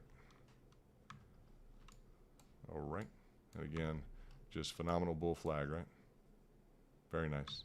Let's see, and we could just leave it alone. Let's just see whether or not it wants to behave. Let's go back to ETH for a minute. Let's check in Sheev, and we'll check in Doge. All right. Interesting. It still doesn't look done. It's a higher high, higher low, higher high. Looks like maybe a higher low. This thing's just continuing to walk up. I'm impressed. It's doing well. It's recovering nicely, and it's showing some strength. I want it to do well because they just did I'd like it to do well because they just gave it to $1 billion to India. So I'd like to see that. That'd be nice. It would need to continue to maintain a higher high, higher low, higher high, higher low, higher high, and a higher low. And it can essentially do whatever it needs to do. It has broken through that, so let's continue to keep an eye on that for all the people suffering in India right now. I know that's a big tragedy from what I've read. ICP looked like it's doing well. I think you guys were right on that. Nice movement. That's going to go too far to the upside. That could get exciting. Back to ETH. Now, what you're going to do on ETH is you're going to be hitting most likely your Fibonacci's. Okay, where did I put the ETH? There we go. Let me move this up here. I enjoy looking at charts like ETH. It's nice. It's a nice chart. So where is our? We changed. That's okay. Now we want to redraw. I guess that disappeared. When you change pricing, things just disappear. When you change your timing indicators, it's like things just, we had this drawn up perfectly even before that happened. I guess we had drawn it right here. I was going to tell you, I hate when we redo timing issues in between the, hey, we just have to deal with it.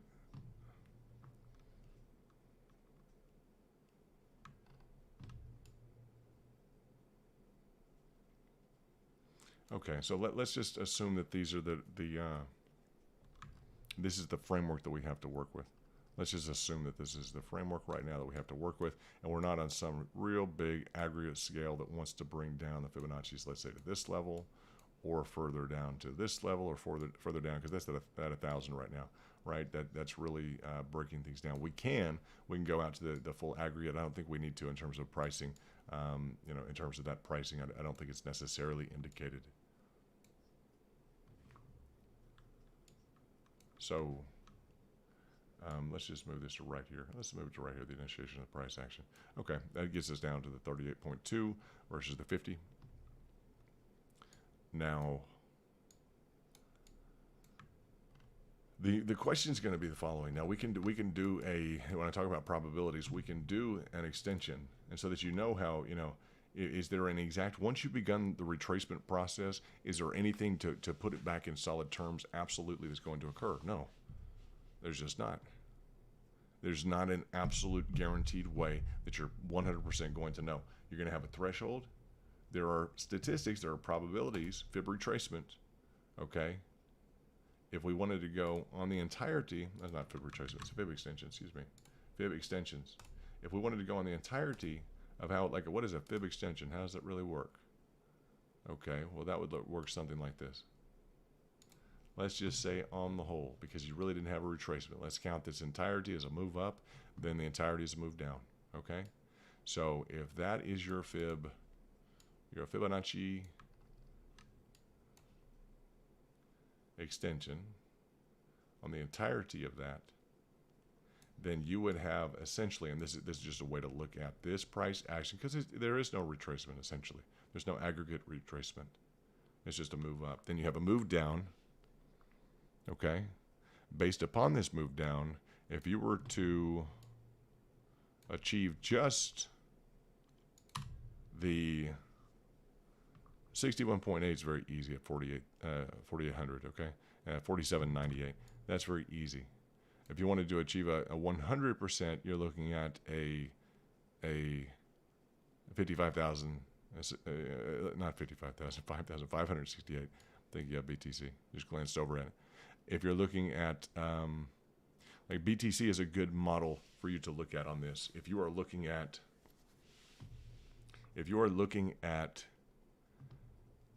an example of what this type of price activity can really bring you in terms of the upward potential, I would recommend that you look at BTC, or that BTC and using, not BTC, I'm sorry, BNB. BNB had this same type of a pricing dynamic and running up towards, and I don't want to redo the pricing. I don't want to redo this, but it had this same type of dynamic here and throughout some of the other residuals. And just understand that this is Binance coin. just phenomenally off the charts, right? Wham! Look at this. Same type of dynamic. You're gonna try and group things so that you can understand kind of the overlay, the correlative events here. So you're looking at this huge, massive, increase in price. The same, very equivalent to this huge, massive increase in price. You see that? So that's what keeps them, and it just always resets. It has to do this. It's just trading view, but that keeps this kind of within the line of something that we can understand.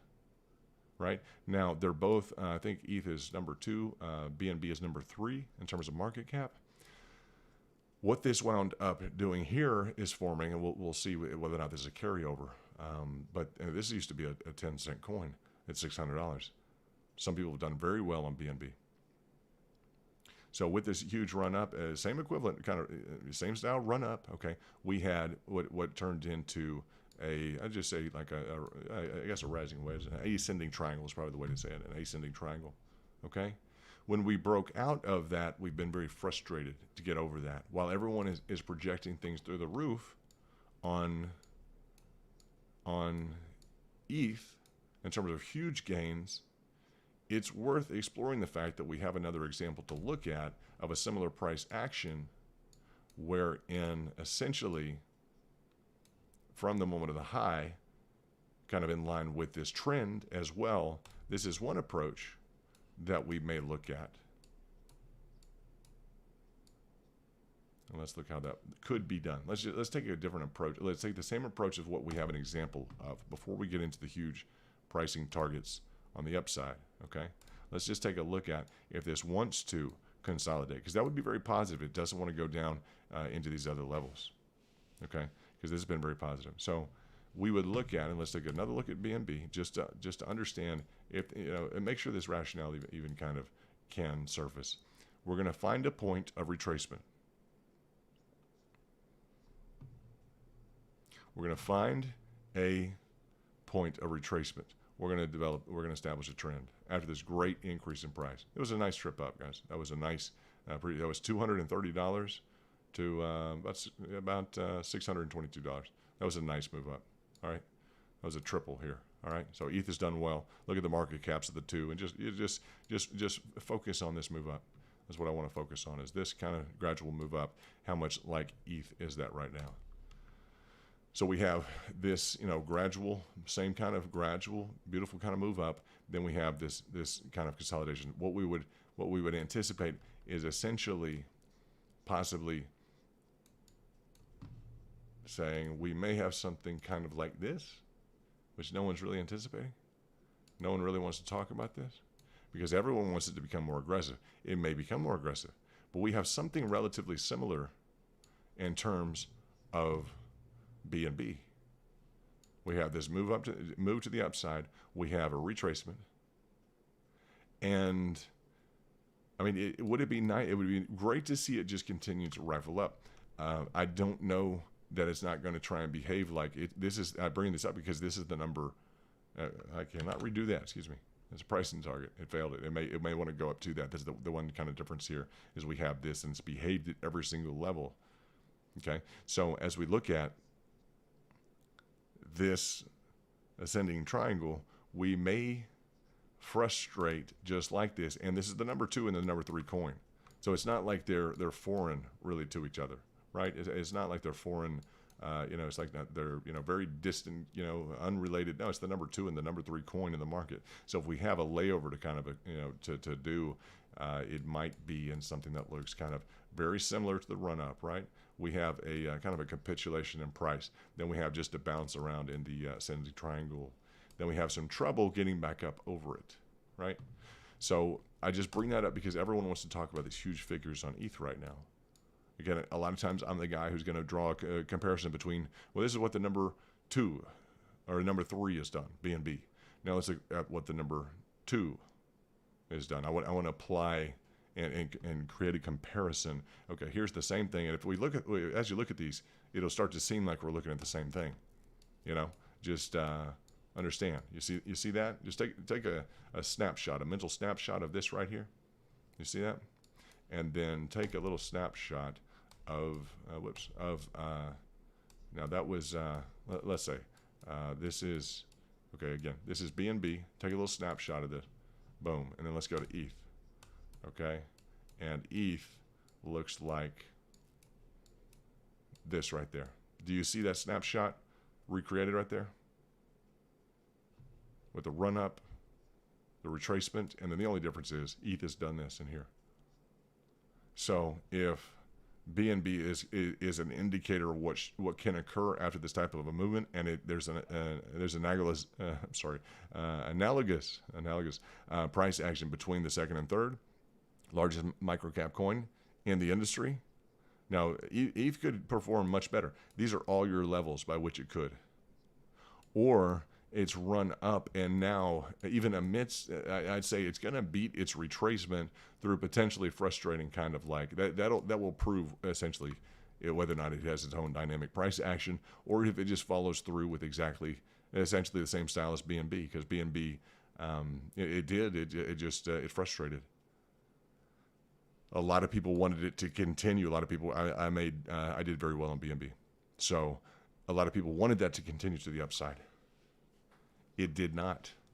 It gave you an opportunity, though. Once it didn't, it gave you a clear opportunity that you had made a lot of money, and it was kind of time to quit. So it was very clear about that, and that was expressed in the price action. Now, these are extension levels. If this event can occur, if you want to look at your golden pocket, okay, just right out of the bat, if you want to look at your golden pocket, 61.8 is 4,798 indicated. Let's look at BNB real quickly and see whether or not that was achieved. Let's do the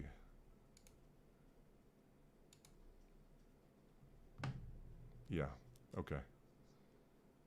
That was achieved on your BNB, your 61.8 in the context of that. So that was limited at the golden pocket, okay? Again, at the kind of a key ratio. So as we look at ETH, that same ratio could be highly relevant, as is the example after a run up like this and a retracement, that this 4,798 in the short term, immediately something we can look at and say, I like this figure. If I were to pinpoint something, and just not advice at all, no advice, not even personal, it's way far from financial, but not even personal advice, like nothing, right? It's just, and there's probably a difference. But looking at the near term that I would even think about, I want to execute a contract on such and such.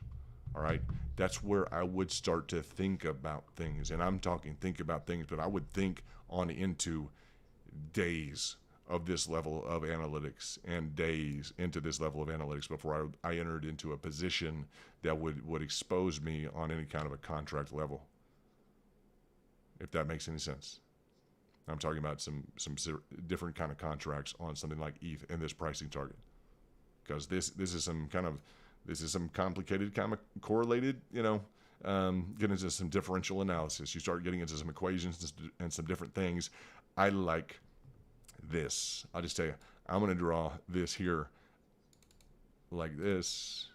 And I just, for right now, for me, for conservative, for whatever's going on, if and when it busts through this, beautiful. Then we have all these levels that we can talk about. And we can sit there and literally just have fun talking about them all day long as they go up, and ask, at what level is this thing going to slow down? Because we don't even, until we see a momentum shift, we don't even have to get into the discussion as to which ones apply or shouldn't apply. It's going to be like, hopefully it's going to be like watching a rainstorm, right? It's just, you're going to know when it's raining, right? And that's the trick. As long as you have some patience, as long as you understand that these are Fibonacci's, that these levels are kind of indicated along the way up. I just like to think of it as kind of like a rainstorm. You're going to know it's raining. It's not. It's kind of lightened up, right? So you want to know exactly the level it's going to go to. Well, if that were easy and that were something you could answer, that's all you have to answer. Oh, exactly. You want the exact level it's going to go to. Oh, okay. No, it's going to be like a rainstorm. You're going to know, oh, how's the weather, how's everything? Well, it's got to lighten up. It's lightening up. You're going to understand that when you watch it. And if you're into ETH or whatever else you're into, that's how, when people don't know, like, what's the level? Where are we supposed to sell? It makes everyone really, really nervous. You're going to get to the point where you know, based upon kind of like the weather, kind of like a rainstorm. That's just the analogy I think is the best analogy to bring up. This level in here also is indicated in and around the 61.8. So a reasonable, and it's not that big of an increase in price. So granted, I understand that very much so. It's just in the near term, in the somewhat near term, within let's see the period of time that this would be. Okay, and it's going to provide some trades in the meantime. So that's and it's beyond the time frame. So we're going to have to do a, let's see, on days. Hold on. If you wanted to get, I'm going to do this. If we wanted to do, I can tell you how many days it would be. Hold on. We will hopefully have an answer within.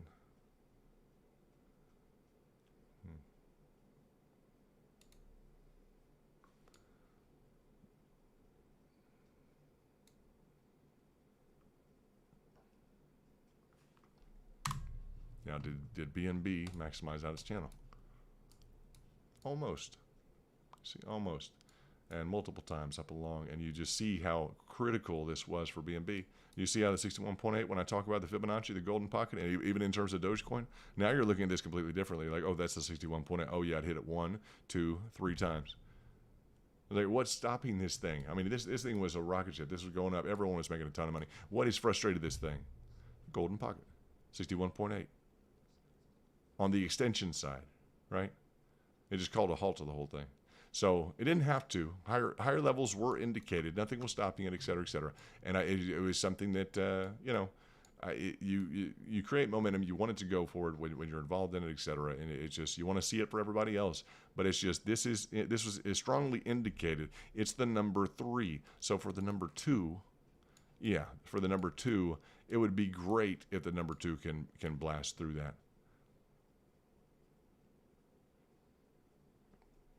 It'd be great. Now, you achieve that earlier in here, okay? So you don't have to look at those 15 days. You don't have to look at that full 15 days, but you should know within the next, isn't that nice? Within the next 2 weeks, you'll know if this is going to kind of, and this is not maybe the answer that you want, but I think you have a figure to reference, the 4,798. After you've already achieved a retracement, which doesn't seem like a retracement because, like, no, this happened and that happened. There was pressure on the market here. There was a fallout with, whatever it was. It's still psychological behavior. It's still the market. It's still technicals still apply. So that's what we would look at is this first level. Then I just say, if you can get up past this, then just enjoy the weather and just enjoy the day. See what happens. You'll get plugged into it, and you know that. But that's just the example I like to use to people to allow them to make their own decisions and to become more familiar with the different levels. Okay, and the price action it's just going to be kind of like the weather.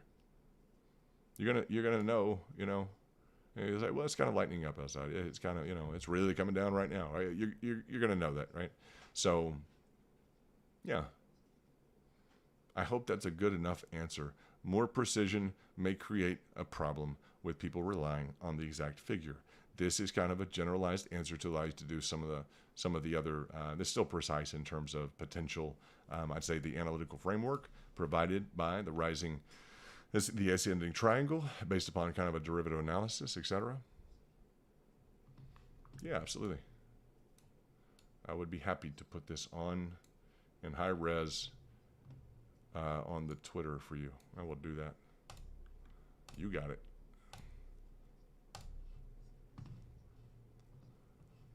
There we go. There we go. New computer. 3090. I don't know. We'll see what happens. Here we go. Let me just throw this in real quickly for Nikaya. And let's do downloads. Let's do that. This, that, and this, and that. There you go. That just so you notice for me, it's got a VIP card next to it. So that's for you.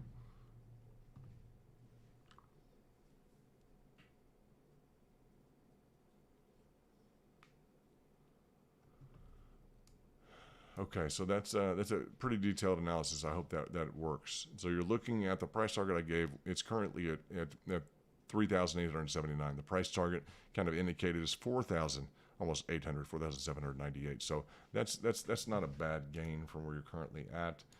That again is that's 25% on some big money. You are welcome, Nikaya. You are welcome.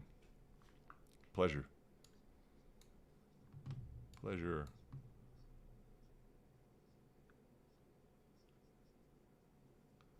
Yeah, okay, on the YouTube chat, if you guys need to see any of that additional information other than like chart breakouts, things like that. I know things get plugged up in the Twitter, so there may just be, we'll probably get through that issue the next week, just so you guys know. But on the whole, I've started to make those charts bigger with some, major, some breakouts, 100% being, in huge language.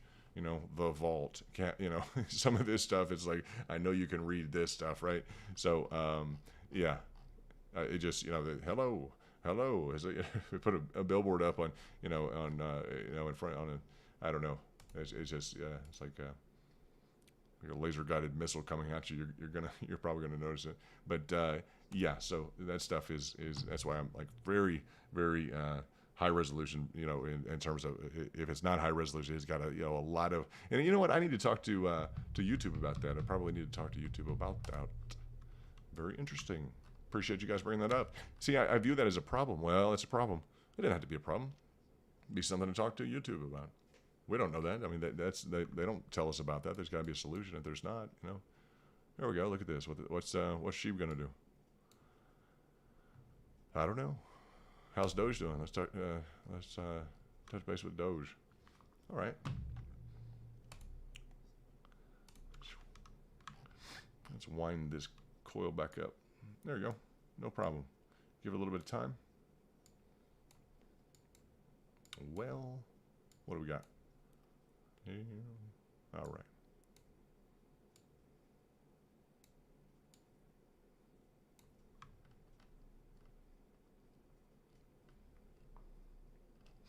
Yeah, wouldn't that be nice if we just tune back in time? Okay, so one pattern didn't work on candles, I recall that. So now we need to hook and move up around this. The problem is we have hooked and moved up around 3 or 4 points right now. You guys see this hook and move channel?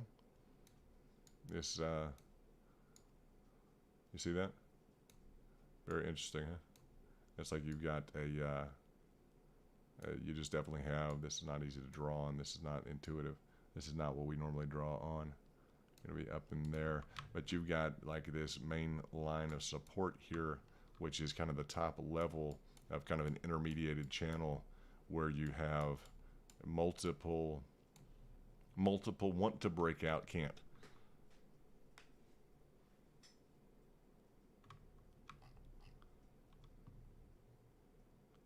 Listen to AJ Crypto. He's on a plane right now. Fantastic, AJ. That's fantastic. Tell us where you're traveling to. Would love to hear where you're traveling to, brother. How's the equipment that you're on? Hopefully you got some nice seat and a beautiful view. Enjoy it up there. Nice and peaceful, huh? This is a nice pattern for us to look at because it's very rare that we're going to see something like this, which just threads the needle, wants to pretend maybe a breakout, not, potentially frustrate. But this breakout, confirmation won't do it. Breakout, nope, frustrate. Breakout, what's it going to take to break this thing out? Now it's really going to take, you're going to say, but this could leave a lot of people behind on something like this. Now again, this is 3 minute. You guys know I can't stand 3 minute. This is part of the reason why you want to talk about messy charts. It's like, well, put this put this on a final exam. You're like, how'd you do? No one did well. Cali, nice. Visit friends with your wife. Way to go, AJ. You going to LA? You going to Pebble Beach, going to Malibu. Where are you headed to? I just got something from the, what is this I got right here? Believe it or not. What is this? This is the, dun, dun, dun, dun. I thought it was interesting. I just got this in the mail, AJ. From Governor Scott Walker. It is a Ronald Reagan ranch. A calendar of Ronald Reagan from Governor, what is this? From the desk of Governor Scott Walker. Very nice. So you're heading out to San Fran. What's up? Cool. Appreciate Governor Scott Walker sending me that. Very nice.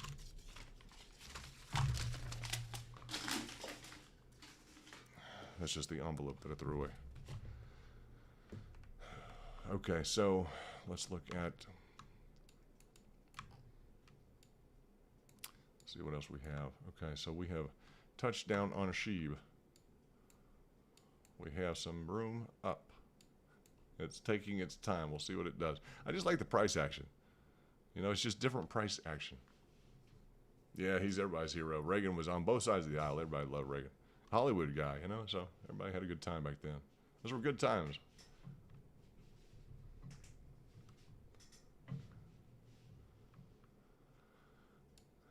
Very good times. Remember the Olympics back then. A while back. So, what do we got? LTC. Someone said LTC, right? I didn't forget that. Yeah. Let's see what we got. Hold on.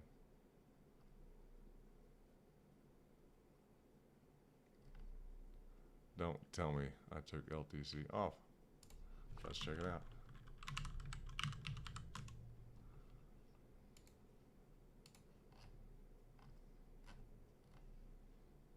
It doesn't want to stick. Hold on. Let's see what we got. DT. There it goes. Now, someone said breaking out. I heard it was breaking out.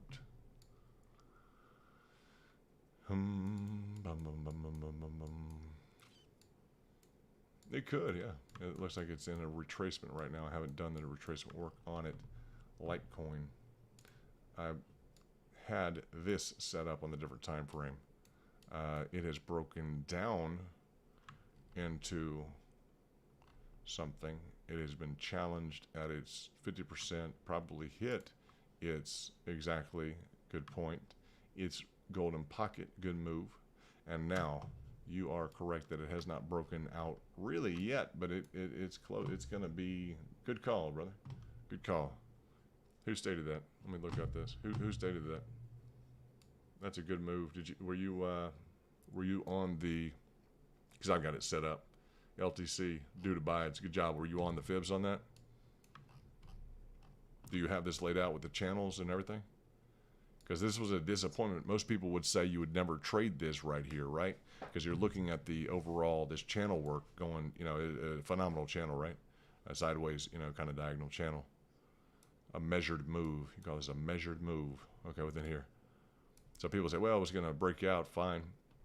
You got it frustrated down, then you hit your, I mean, it's interesting because is it a cross indication? I don't know. Should it move? It should. You should get a hit off of it. If it's just back up to the top of the channel, that'd be okay, right? It's 25%. So I already have this here, which means it's already in play. Glad that you brought that up. Yeah, lots have identical patterns. That's right. That is correct. They do. Some, though, as you look at them, the ones that have, the key is the level of price action. And when I say that all the time, people don't understand what I mean. What I mean is, yeah, I don't disagree. Just hypothetically speaking, due to bites, I don't disagree. It'd be interesting to pick that up in the mid-level. But as you look at that, it's kind of picked up in that mid-level a few times. And mid-level kind of pick up, mid-level pick up. Kind of maybe a lower level pick up. this a complete kind of closeout, this kind of a, you know, around that level kind of pickup. So you'd want to do your fibs on every level. You'd really want to get into, you know, essentially when you're building into this.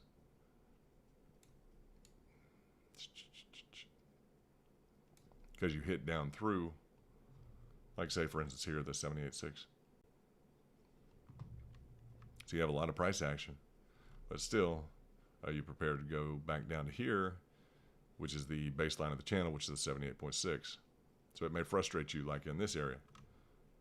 And it's just the truth, right? This is just what you got to be prepared for. Always be prepared for the other contingent that, you know, the contingent that the other guy is not going to be prepared for. Because that'll distinguish you and the other guy. As we look at this, you know, you're past that, you know, you're deep into that golden pocket here. Did you hit down through? Some you're hitting the golden pocket. You know, it looks like someone wants you to be a little aggressive on getting into this. This is a matter of fact. Someone wants you to be a little aggressive. If you're going to play it, it's going to require you to be a little bit aggressive. I just say that not as a matter of style in terms of what I would recommend at all. I'm not recommending anything, just in terms of whether or not it's hitting exactly at the indicated price targets. So being aggressive means this is your line that's indicated, and these other issues in here indicate that you have to play it a little more aggressively. Not right here, but a little more aggressively to get in. So when I say that, it's not like you're going to have to play this more aggressively to get in. I just mean not with money at all.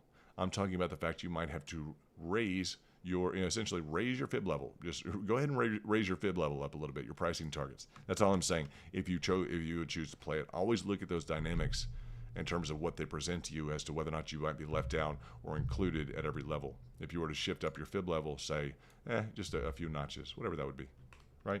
That's more aggressive. That's all I mean when I say, well, you'd have to play that more aggressively. Or you definitely want to play this more aggressively. That's just indicated by, well, that just means, okay, we just raised the prices a little bit, all right? That's all I mean. Doesn't mean more cash. It doesn't mean more, strength or attitude. It doesn't mean any of that stuff. Let's look at the, okay. Dun, dun, dun, dun, dun, dun, dun. Does it not want to play ball on this? Interesting, Doge. Different time frame, huh? Let's look at this. It just doesn't want to play, huh? What a nightmare. It's such a nice bull pennant. Different time frames. Gave you some on it. Sure didn't give you a lot. That's just going to repeat. That's just going to repeat. That's going to be interesting. That's a nice bull pennant. Maybe losing steam. We'll see. I want to keep that there. I want to see what it does. I mean, this was crazy yesterday, this one. Or earlier today, I'll say it was crazy. What is that? 3 o'clock. Yeah. Not yesterday. What was, no, I'm thinking of Pirate. ARRR was crazy. ICP doing okay, huh? How's ICP doing? All right.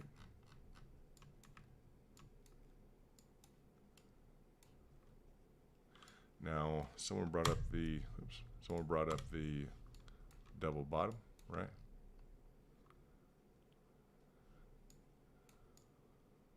How do you know you're going to build instead of consolidating? I'd be interested in that. How do you know you're going to build instead of consolidating? Who was it that asked about an ICP? I can look it up.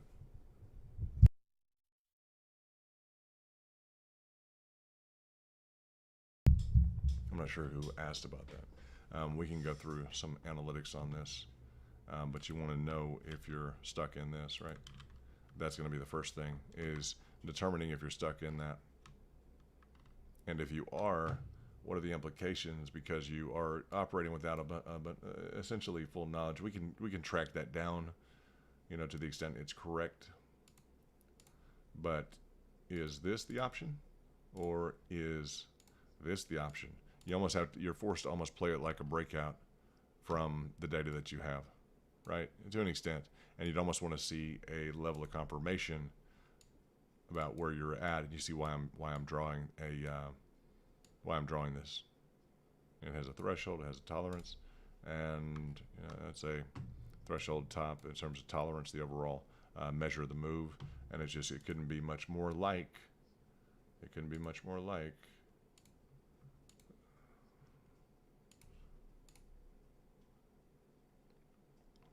Right. So that's where you find yourself on this right now, and that's okay. That's just for right now. Just for right now. You see the half and the double. This is technically differentiated, the half versus the double. That is technically the definition of harmonicity in technical analysis. This is the definition of harmonicity. Very few people know what the definition of harmonicity is. It's the indication that in similar period frequencies that the amplitude, etc., the amplitude can be twice the amount as a preceding or neighboring level. That's just it. That's probably too much information. That's the definition of harmonicity. Harmonicity. You can find that in John J. Murphy's book published via New York, Institute of Finance. I did not go there. I don't want to go there. I went to Duke, etc., etc. I want to look at Doge. Let's check back into Doge. Let's see what's going on. Okay.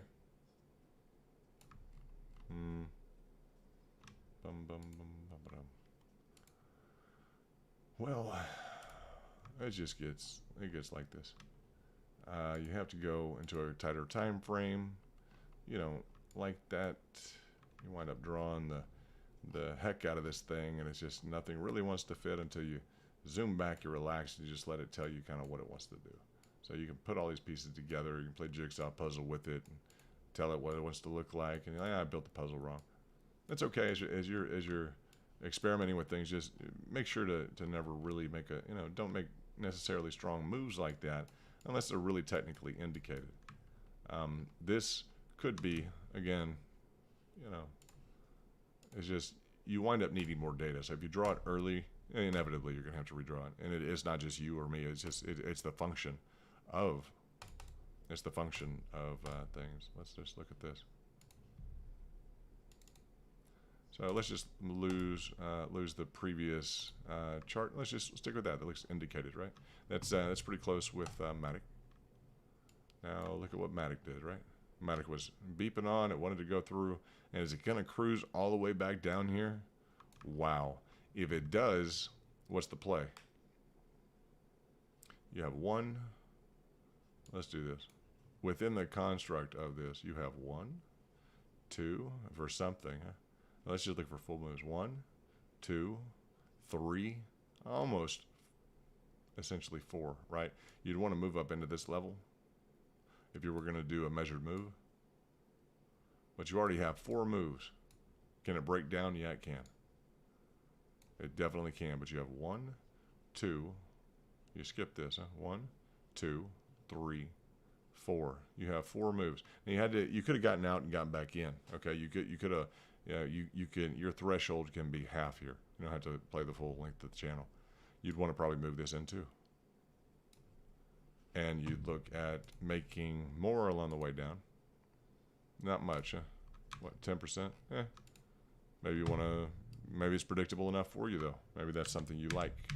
Maybe there's 10% or 5% of a decent amount of money on something that's just hugely indicated in terms of a technical pattern. It's just it's a phenomenal what is this here? There you go. We want to see this play out. Okay, we already have this. Like, guys, we want to see this play out. I'm telling you, after this and this and this, we, okay, we, meaning I guess me, myself, and I, whatever. I want to see this play out heavily. I'm very interested in this. Extremely technically interested in this. It has a lot. It has a lot in this. I really like this. This huge confirmation here, guys. This huge, the notion that this is a huge exit and confirmation from this degree of a channel. You don't see this very frequently. That this is so well set up. This is like designed. This is like a beautifully designed, very beautifully designed system. Kind of a pricing system. Very, very nice. Extremely nice.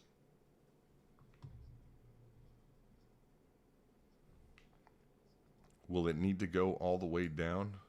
I'm just going to bring this up, guys. I have no idea. Would Matic want to go all the way down here? You just can't. If you're into technical analysis, you cannot get over the beauty of what is occurring here. It's a beautiful pricing structure. All right, would it want to go all the way down like that? If it does like that, that's phenomenal. That's beautiful. It wants to get on the golden pocket. Beautiful. Has it already hit? It looks like it has. Yeah, it's already hit the 50% 1, 2 times. 1, 2, 3 times.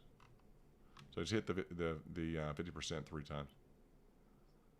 It's already picked up your golden pocket. We did this the first day. I talked to everybody in the deal. And I was like, who got picked up? Because I know people got picked up because I gave this to people in the community and the VIP. So they got picked up, bam, for a quick ride. Huh? The market maker was like, hey, here you go. Here's 15%, bam. Just like real quick. Here's 15%. I was like, yep, that'll work. You see that? Just, that's nice, huh? That's not bad. A lot of pricing structure. Very, very nicely done. Of a Matic. So let's see. So it's backing off, right? It's just gonna back off. It's just gonna do what it wants to do. Goes up, it touches, it drops off. Let's see what it wants to do. Let's see. And this is a different story, right? It's just a different story. And it's different on the 15-minute than it is on the hourly, right? Yep.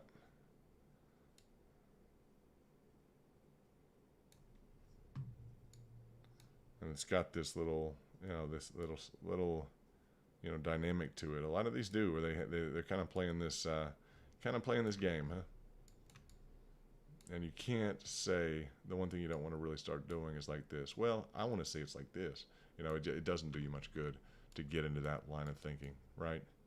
Unless that really wants to play out and that dynamic wants to occur. But you almost could do something like that, but it's just got this huge gaping hole. The only reason you might want to do it is because there was a big gaping hole in this one. You made an exception to get into this. It did underperform, but then this huge level of a breakout from the resistance and a retouch that turned into a support, it was just phenomenal. And the fact that it went from 75 cents up to $1.20 within a period of 4 or 5 days, we brought it up right here. Boom. All right, people got in, and it was phenomenal. So people have been trading this heavily in the group. If you guys want to join, VIP, we give just technicals. That's what we do. Big group, 50 plus people, huh, who are involved in just looking at technicals, talking about patterns. I think it's the strongest group on that I know and around the nice professional good group. So yeah, that's nice. Very, very nice. We're glad to have all of you. Also, base camp is kind of starter, good place to start. So that's Matic. It just looks different, doesn't it? If I do that with the, let's just pull this back up. If I do that instead of having this as the flag, it's like it's completely different, right? And we like that flag. Well, that's a nice flag. It's nice, very nice flag. That's absurd. Huh? Very nicely done. So let's look back at Wow K is in the house. Wow K is in the house. Doge. Alrighty. let's see what we have. Just trying to find some pricing structure. On the 15-minute, we can draw around. It's just I'm bringing up different things more often than not. We're bringing up different pricing actions or different pricing technical, let's say technical patterns. We're bringing those up so that we can, so that we can kind of practice through and talk about, different types of patterns. That's just it. It's real simple. Just we want to talk about different patterns. So this is and this becomes very simple to understand, right? This becomes really simple. And simple in the form of, okay, you just hit this, from the recent high you've just hit. We're just retracing. Forget that this is here. If you can understand, we're just retracing, and that you hit a few times in and along this level. Let's just say this level. We call this out up here. That's fine. It's been kind of you have a cross indication on Doge because there's two significant kind of a replicated event. It's not your standard wave 1, wave 2, right? So as we look at this, you've just retraced to this level. Now you're going to get some action. Technically speaking, what would be anticipated would be probably a return to your golden pocket. Probably. I'm going to say probably, but what is Dogecoin beats probably all the time, like every single day it beats Dogecoin, or it beats probably. I'll just say that. Every day it beats probably,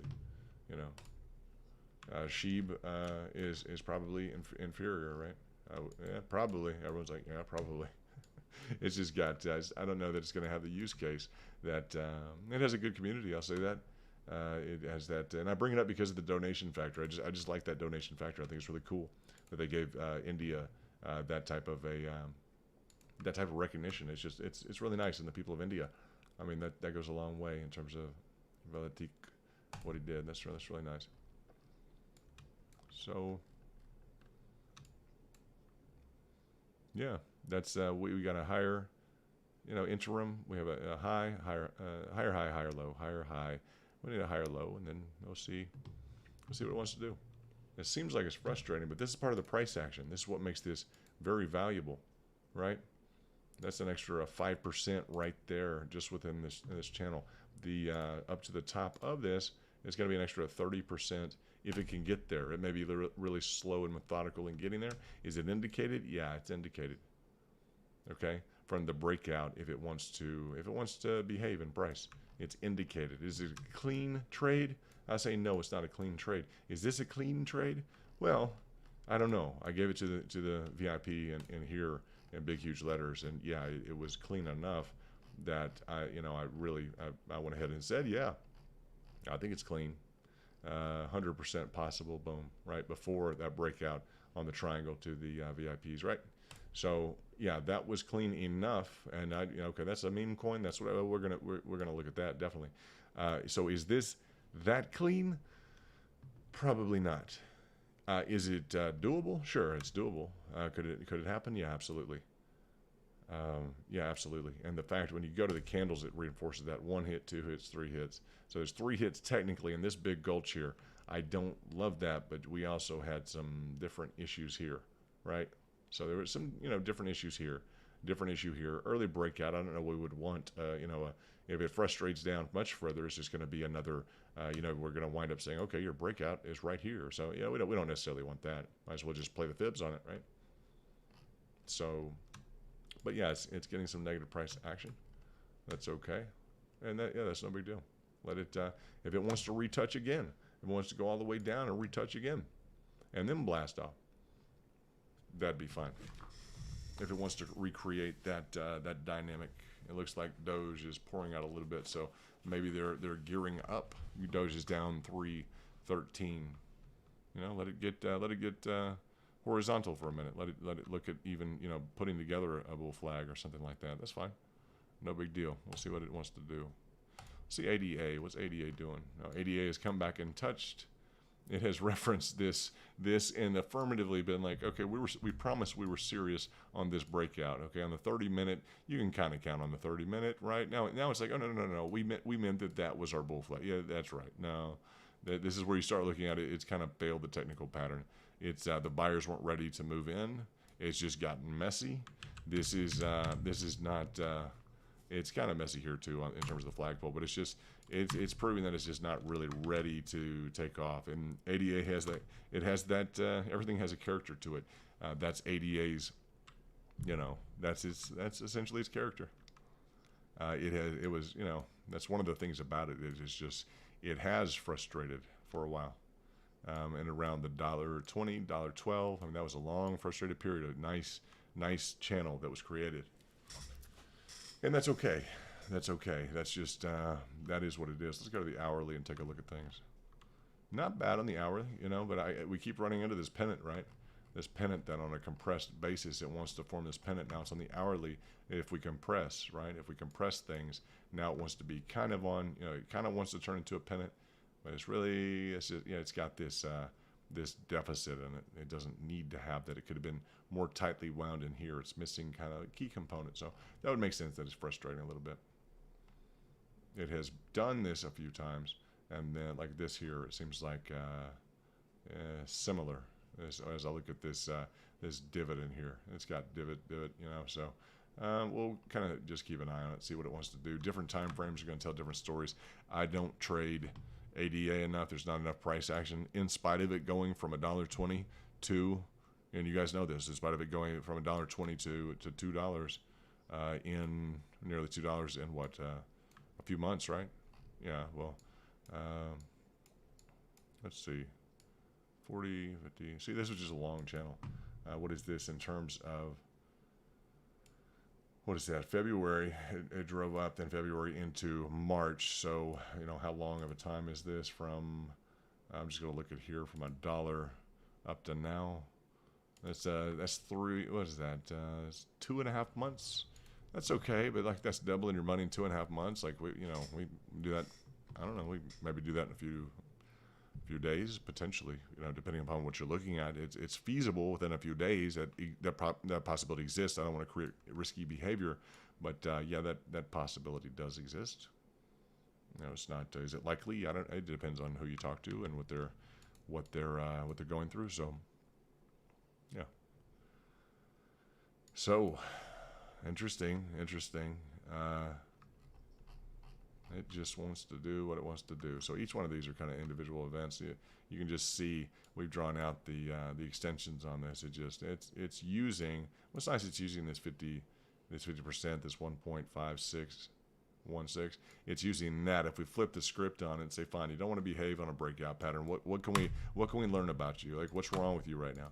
We'll say, well, now you're using this 50% extension. This $1.56, you're using that as like huge kinds of amounts of support. So right now, maybe it's just trying to jump up to a new level of support. Maybe it wants to jump up onto another level of kind of like this was a level of support it jumped up to. Now it wants to jump up another level. Maybe it wants to jump up into another level. So maybe we should look at things like that. It's climbing up along its extensions to try and create something positive. So. Let's see what we have. Anything that's really interesting. We looked at ETH, looked at ICP. Now ICP has, yeah, okay. It's we drew that out for the. Whenever we go back to these, they always look a little crazy. Oops. For some reason, these sine waves. Let's get on this if I can. Come here. There you go. Let's get rid of that. And that's just the question here. Is it going to go up? Is it going to go down? What does it want to do? And we'll just see. We have to gauge the pricing dynamics from some sort of from some direction. It's going to have to tell us what it wants to do. It may exactly jump up on top of that, or it may do a host of different things. I drew out a Fibonacci from 0 up to the high that we have. So that's a fib from 0 to the high. And it's just kind of negatively imputing some action back to what could have occurred that I don't have in my chart right now. So I've created that, and that's okay. Does it match up perfectly? Not really. But it's just it's a starting point. And I'll flip this around once we get some more additional pricing action. But I want to be prepared for the downside here, because one of the levels is 127. Is that 127? Yeah, 127. That's the 78% retracement from the high. So I want to be prepared for these levels. And it is dancing along right now, the 50% retracement as we look at this. And now that's just taking ICP from the baseline at 0 and the fib up to we're drawing it backwards. It still has the same implications. You understand? The calculations are still the same. It's driving along the side of this 50% retracement, which is notable that it's right along with this 50% retracement. So it's finding support there. It's wanting to move up from there. It can clearly fall down to the 61, the 61.8. Clearly, absolutely. It can also take off from there. The more people that recognize on the charts that it's finding stability here, the more people that find that, the greater the likelihood that this could move up. So I would just think, I'm not sure how many people are going to start with 0, drop backwards to the high, and impute kind of the different levels or whatever previous price action could have ever occurred. It's just, it's not an advanced technique. It just, it's the idea, nature of a fib, and it started on wherever it started off, etc. In terms of the percentage you have to go down. So, because you wouldn't want to just draw it here. If you just drew it here, you're missing out the entirety of the fact that you could go below that on your Fibonacci. So that's what ICP looks like. We're turning kind of red on a few things, but it's just, I think things are kind of gearing up between ADA, BTC, still under 50. Everything's just kind of holding. I want to look at Matic again. Yeah, just rounding out slow and smooth. That's cool. It's just not much going on. This golden pocket frustrated a lot of people. That's fine. It is what it is.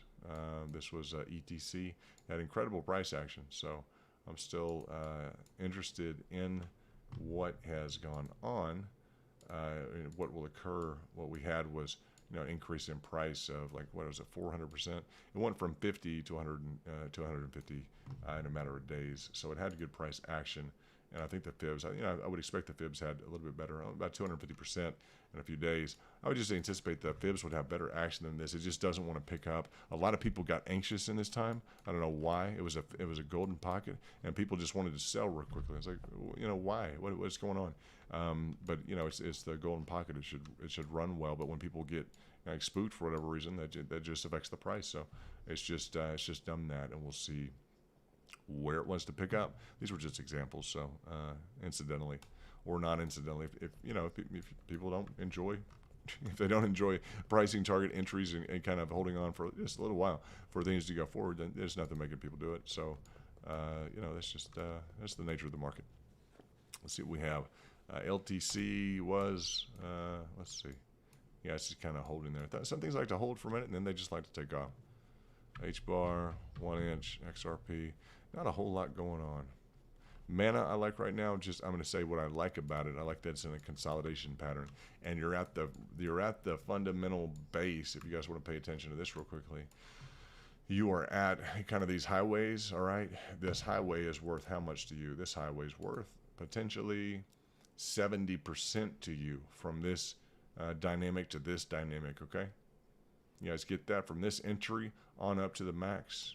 From this entry on up to the max. Let's see, what's this highway worth to you? 80 and 94%.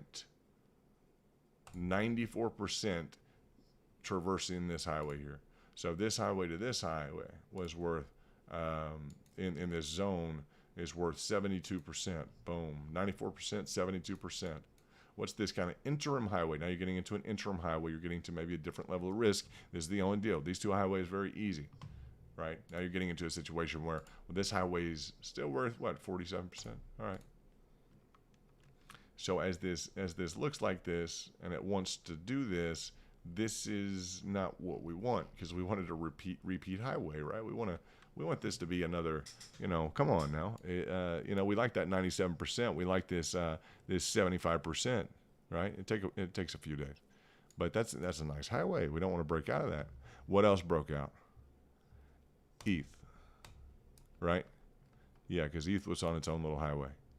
So the main kind of driver of the altcoin market broke out as well. So that's why Mana is just nice, guys. While ETH was doing what it was doing, for this to look like that. So you'd like this to continue kind of in the upward diagonal channel. Mana's an interesting little Interesting little deal. It's been like this.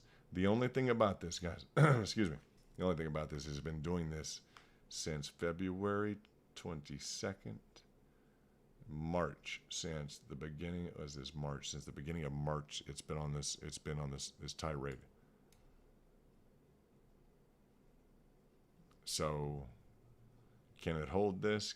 Can it roll back up? Can, as ETH probably has touched down into this zone, probably per our study, okay, on BNB, we would expect and hope something that was this bullish to potentially form into, and this is how this becomes relevant, into this ascending triangle, and then flip out at some point up on top, right?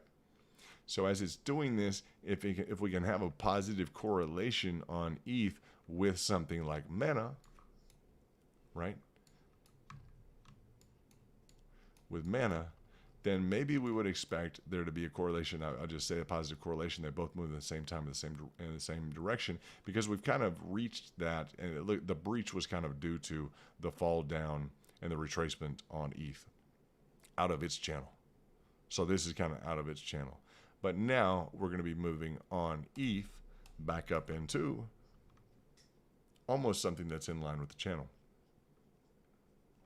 right? It's not indicated necessarily that ETH is going to be moving down. In fact, we would anticipate it would be moving up after having kind of reached this this kind of level. Now it would reach down to come into contact with this. This is where the market maker lets people make money, guys. Y'all need to pay attention to this big time. Market maker comes down. When you see these wicks, that's people just making cash immediate.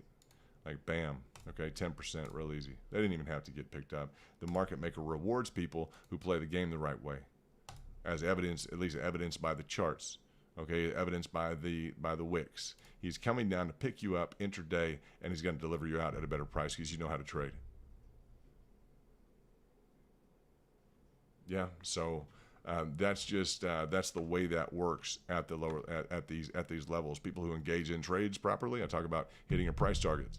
Why? Because the market maker picks you up and delivers you out at a higher price within, you know, just no time.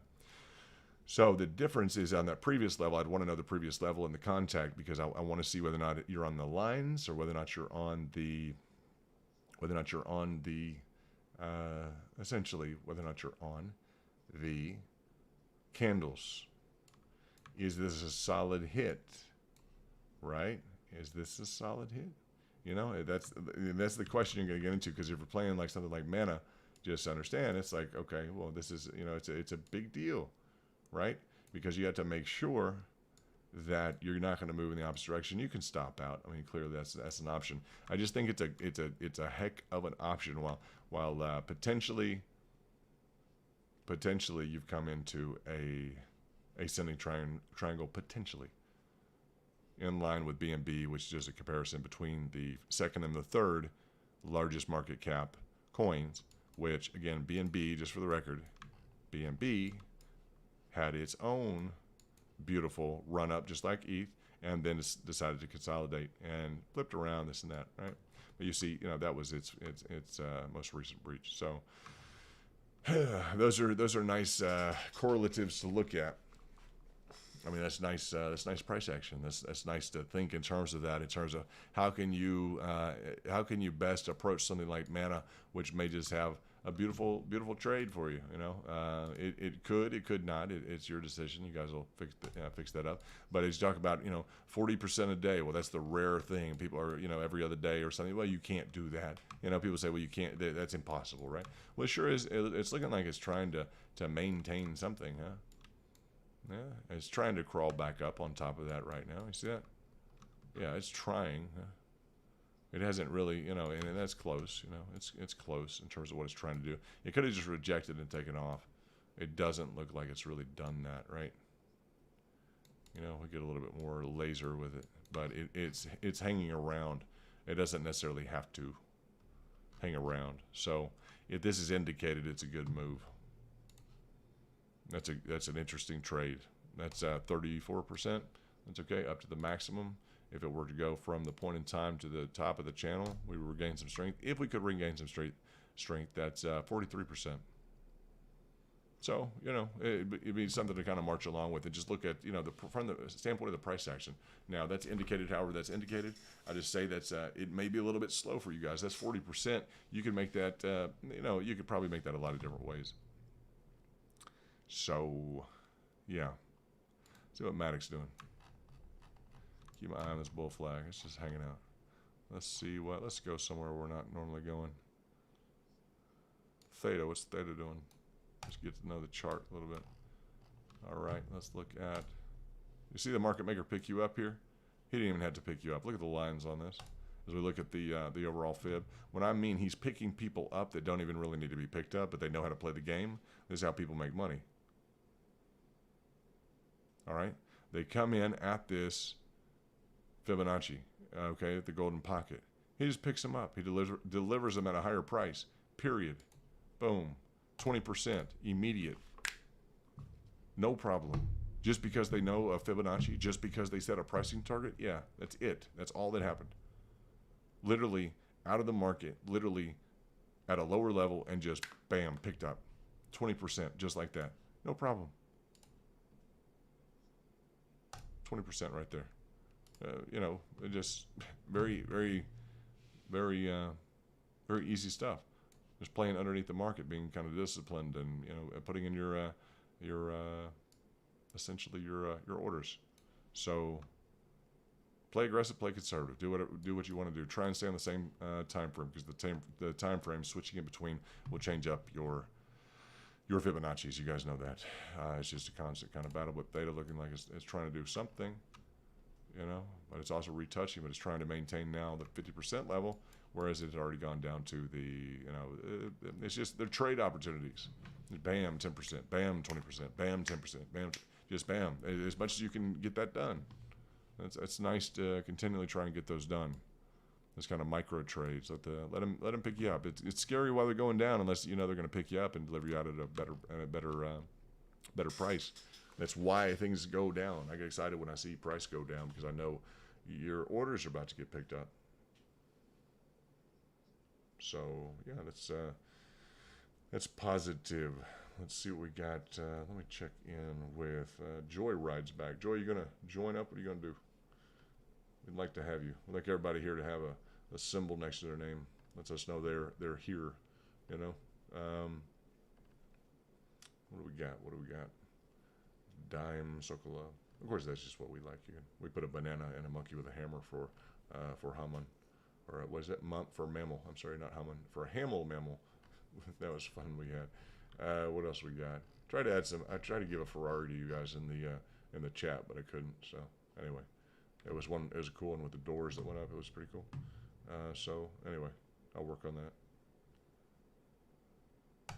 I'll remind you guys of this. You know, let's see. There you go.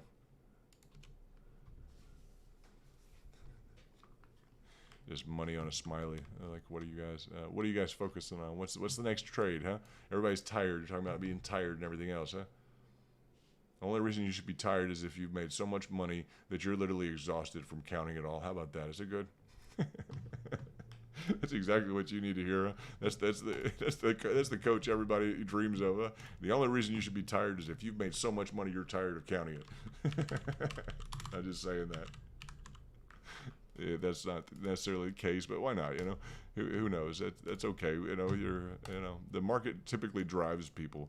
It drives them to different and new levels. So that's funny. Just playing around with it. All right, what do we got here? I'm gonna play an absolute fib. You know.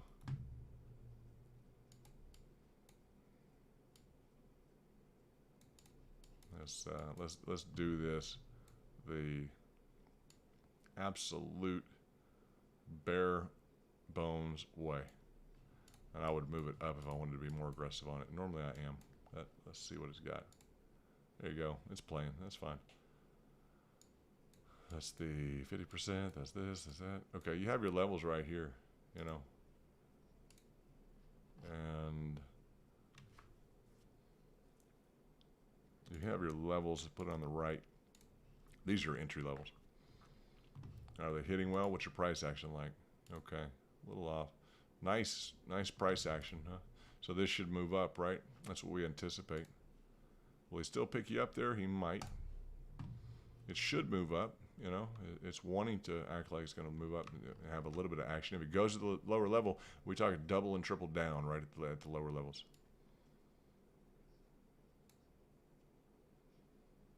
You like this, huh, AJ? You like this. BAT is a privacy token Brave browser. Oh, cool. Yeah, I like Brave. It's cool. Yeah, money doesn't sleep. That's nice. I'm gonna put this for AJ into the, just so you have the levels. Just I drew it out. I know you're in the airplane right now.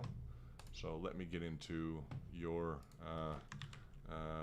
for AJ BAT. Enjoy your trip to Cali.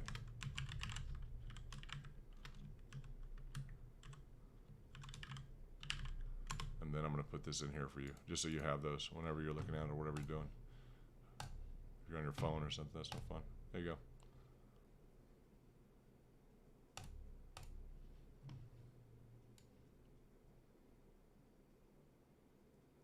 Let's see what we got. Dun, dun, dun, dun, dun. There you go.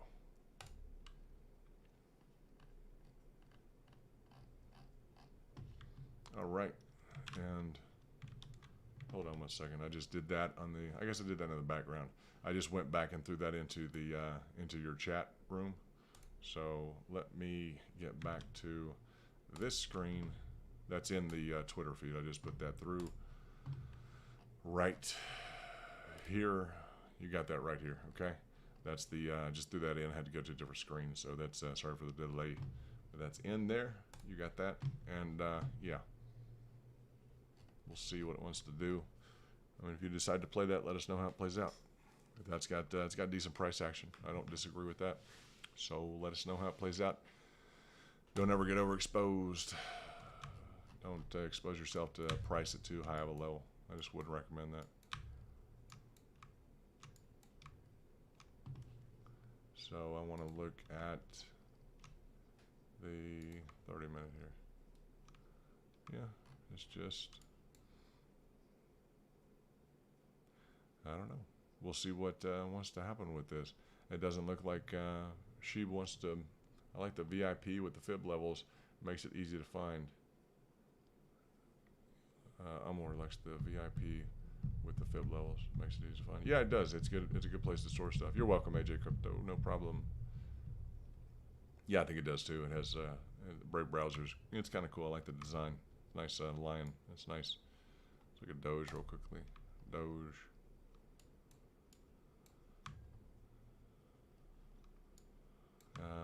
Again, we may dip down into here, right? We may. If we do, it's fine. Looks different if you just say, yeah, if we do achieve that trajectory, it's fine. On this, we're on this time frame, right? So we'll see. It's just, boy, is it stalled. It's just really taking its time. The pricing has been so slow. I mean, you guys know that on Doge, like we're used to something. It's nice though. It's slow when it's been breaking down, etc. It's just like, okay, that's fine. We'll take slow for a minute. It would be nice to see some things really pick up.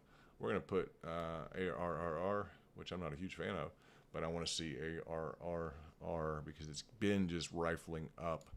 So has what is this? Come here. What is this? This Hedera. Now Hedera wants to do this. Not much of it either. What is it doing? Huh? It's just I see what it's doing. If it's going to do that and then that, this is going to be just ridiculous. It's going to coil up like that. Very interesting, huh? Talk about a misbehaving. Look at this on the breakout. This is just absolute like technical, wrong, right? Look at this. You've got a bull pennant breakout up to here. What is going on? Right? Why would it do this? I have no idea. It probably achieved that earlier on, it has some sort of frustrated event and didn't want to complete up. Just I could complete up that, like, you know, hello, that's not that big of a deal, right? It's just got some major weight on it. I guess a lot of people took profits here. They got excited.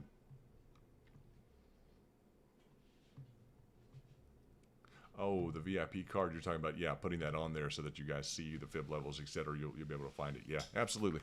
That's yeah, that's why I put it there, so you can just scroll along, look for those VIP for that label there, and you'll see the part of the exclusive benefit VIP perk. Yes, I guess a perk. We'll go through and do that stuff. That's good. What else do we have? Let's see. ICP, that's fine. We're gonna move that up. ADA, we'll move that here. Matic is fine.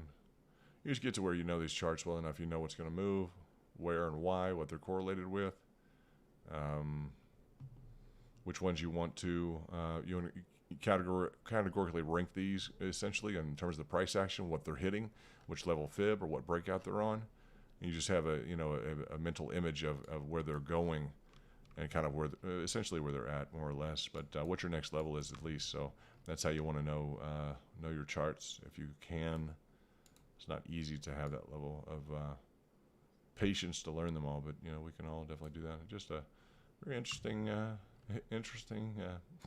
whatever this is. It just hasn't wanted to comport. Now it's going to be like that, huh? I just don't think that's anything we want to mess with. This just happens when you're on the 15-minute. That's why I don't like to draw a lot on 15-minute. You know, this was indicated the fact it wants to do that. The same. I mean, it surprised people and wanted to run up. It just didn't want to quit yesterday. It was a big move from this to this was 70%. So it took a 70% joyride yesterday. So right now it's trying to cool off. You know, the last thing you'd really want to do is this, but you don't even know what's indicated right now on this thing. It's such a mess. But that's really heavily favoring this downside here. I'll just say that. But if it has to do, I mean, it gets messy like that, right? It's that would be essentially what we're left with, you know. And what I'm looking at right now is you think what's being inconsistent. You know, I'm talking over different time frames to give you an idea of how things are contraindicated. Okay, so the level of contraindication means essentially you want to stick on things that have really clear, because the contraindication occurs and exists. You want to stick with things that have real clear indications on them. This is part of like the level of predictability. Not everything's going to be highly predictable. You want to stick with things that have real clear levels of indication on them, because we can find 15 different stories on 15 different time frames on everything. So we want to focus on the ones like this is H-bar Hedera. Do I trade this? No, I don't. Did I jump into it yesterday? No. Did people? Yeah. Did they jump into it on the bullet? Yeah. What did they do? They lost probably 15-20% in between here and here. Not worth it. Look at it. It hit down here into your golden pocket, right? Now let's say that it hit into that's your 50%. Yeah. Let me see. Hold on. These colors are different on different ones. Hold on. This is gonna be yeah, it's 50%. So golden pocket here. It hits your golden pocket. Okay, here. Traveled up, went back and touched your 50% and took people that were on your 50% retracement up for 75%. That's impressive, yeah. So anyway, I guess there were orders waiting there. So that's nice. It's not something I have been involved in. Kind of a chaotic deal, but you know, I'll tuck it down there and I'll look at it when I say I want to look at something else. I'll start to learn that. H-bar. That's H-bar. Hedera's up here. Okay. Dun, dun, dun. Do you? I need to look at I just some of these things I don't get involved with the fundamentals unless they have a good management team. That's my qualifications. I'd like to see a management team. I'd like to see something like with Sheeb. It was an off situation. I'm very much a technical guy, so I don't often really care about the story. But my deal is as long as there's like three components: a management team, a dev team, and a use or utility. Then I don't mind looking at the at the chart. So, that's kind of my, in terms of my own qualification of what I want to qualify things as. That's what I look at. When I consider something like SHIB, it was just so well indicated technically. Honestly, I wasn't going to miss it. And this happens to me. I'm like, no way, I'm not going to miss this. And I even gave it to you guys in the back room. It was like, there's no way, 100%, profit. Like, it's very well indicated. I just told people, just throw a cup of coffee at it. Literally, like whatever it is, just enjoy the ride, have fun. And that's what occurred. And, not advice, just literally like, buy a cup of coffee or, doesn't work out, hey, I'll buy a cup of coffee. Sorry about that. It's like, you don't have to do it. Just you decide, you do your own strategy. But, it's, I don't want to take you out for a cup of coffee. Let's go talk about that. But it's kind of a joke. It's just so well indicated. But, now this has, was it Vitalik, co-founder of Ethereum, used SHIB $1 billion to give to India. So I like that story. That's a fundamental to me in some regard. That history is affiliated with SHIB. I like that. There's reasons why I think that's interesting from a philanthropic standpoint. And the fact that Matic, which is so programmably beautiful, to have achieved 75%, which we were in on, is part of our story, right? It's part of our story, and some of your story, that it went from 75 cents to $1.20 in 4 days.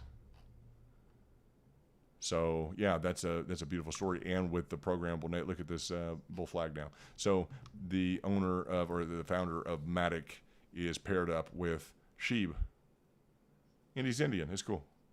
So, there's a small world and things coalesce together. So in terms of management team or someone to look at, he, for me, is Matic and SHIB, which I think that's okay. Am I all sold out on how great the whole thing is? No, not at all. If it's technically indicated, I'll still have my guard up, but I'm not going to look at a chart and not say, this is clearly indicated. Like, I guess you'd have to be on a different planet to not think this is clearly indicated, like to an unbelievable degree. So I like that. And the price action's been phenomenal. They fit along the kind of the guidelines there. Whatever my guidelines are for what I'd like to get in. So that brings SHIB into the mix along with Doge.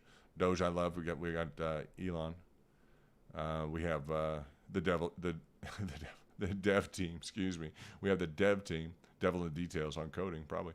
But we do have Billy Marcus. We have whatever other individuals, and I know IBM security and software and coding and etc. quite well from previous experiences, just personally, and that's high grade enterprise equipment, and I've appreciated that for a long time. So the fact that he's there is fine. I won't get into details about anything with beyond that. That's it. So let's see. Yeah, I think we're going to just wait on ADA and BTC and ETC, and all these things are just kind of moving. It looks like ETH is kind of doing well. So what would we anticipate is doing well with ETH that we were looking at? What was it that we wanted to correlate with ETH? It was Mana, right? On the entry, and Mana's cooperation with the channel to make sure it gets back up into that channel, to see whether or not it's like a 40 to 50% trade, right? That's probably going to work. We need ETH to go ahead and be positive. We just don't want to, as we look at now ETH cooling off, we don't want this to turn into any kind of constriction with this kind of type of a scenario where it's any less predictable. And I bring this up because if you're cutting across the flow of ETH vertically, because it's now in some sort of a channel, it shouldn't really matter because it's retraced, but you should have that upside potential as if you're still going up. Okay, so you still should have that on Mana, which is important because it's just a big move. The price action is good enough that it's that's 30% up to there, so it's a good potential move. It's just food for thought, something to look at. Nano, what is Nano doing? Doge, Ouch, ouch, ouch, ouch.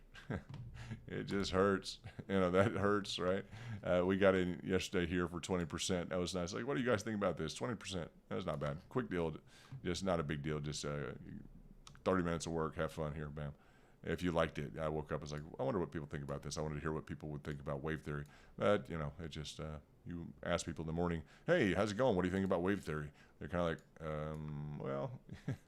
Yeah, not really, huh? But that's okay. I just, you know, wanted to throw it out there and kind of be like, what's up? See what's going on. You know, interesting. Talk about wave theory. Interesting, huh? Kind of just, yeah, higher high, higher low, higher high, higher low. Yet it still bothers us when the price starts to do this. But we see the necessity of it and how the price is completed, right? So, oh no, there's an M pattern formation. Is there really? Huh? There's an M pattern formation. Yeah, nah. A lot of those, you know, taglines are kind of are I don't know, maybe incomplete a little bit. Everything has to be taken in context. So yeah, it looks nice in the candles. Huh? It looks okay. And notice, huh, it really wanted to play around with the maybe some orders in here. Who knows? But yeah, we'll see kind of what that wants to become. We'll see what she wants to do. We want to see it stay in a reasonable zone and maybe achieve the rest of this breakout. And maybe it will. Maybe it will just frustrate and take a while, and it'll move on up. ICP's up 9. People have it on the scoreboard right now. I guarantee you, we do, because so they do.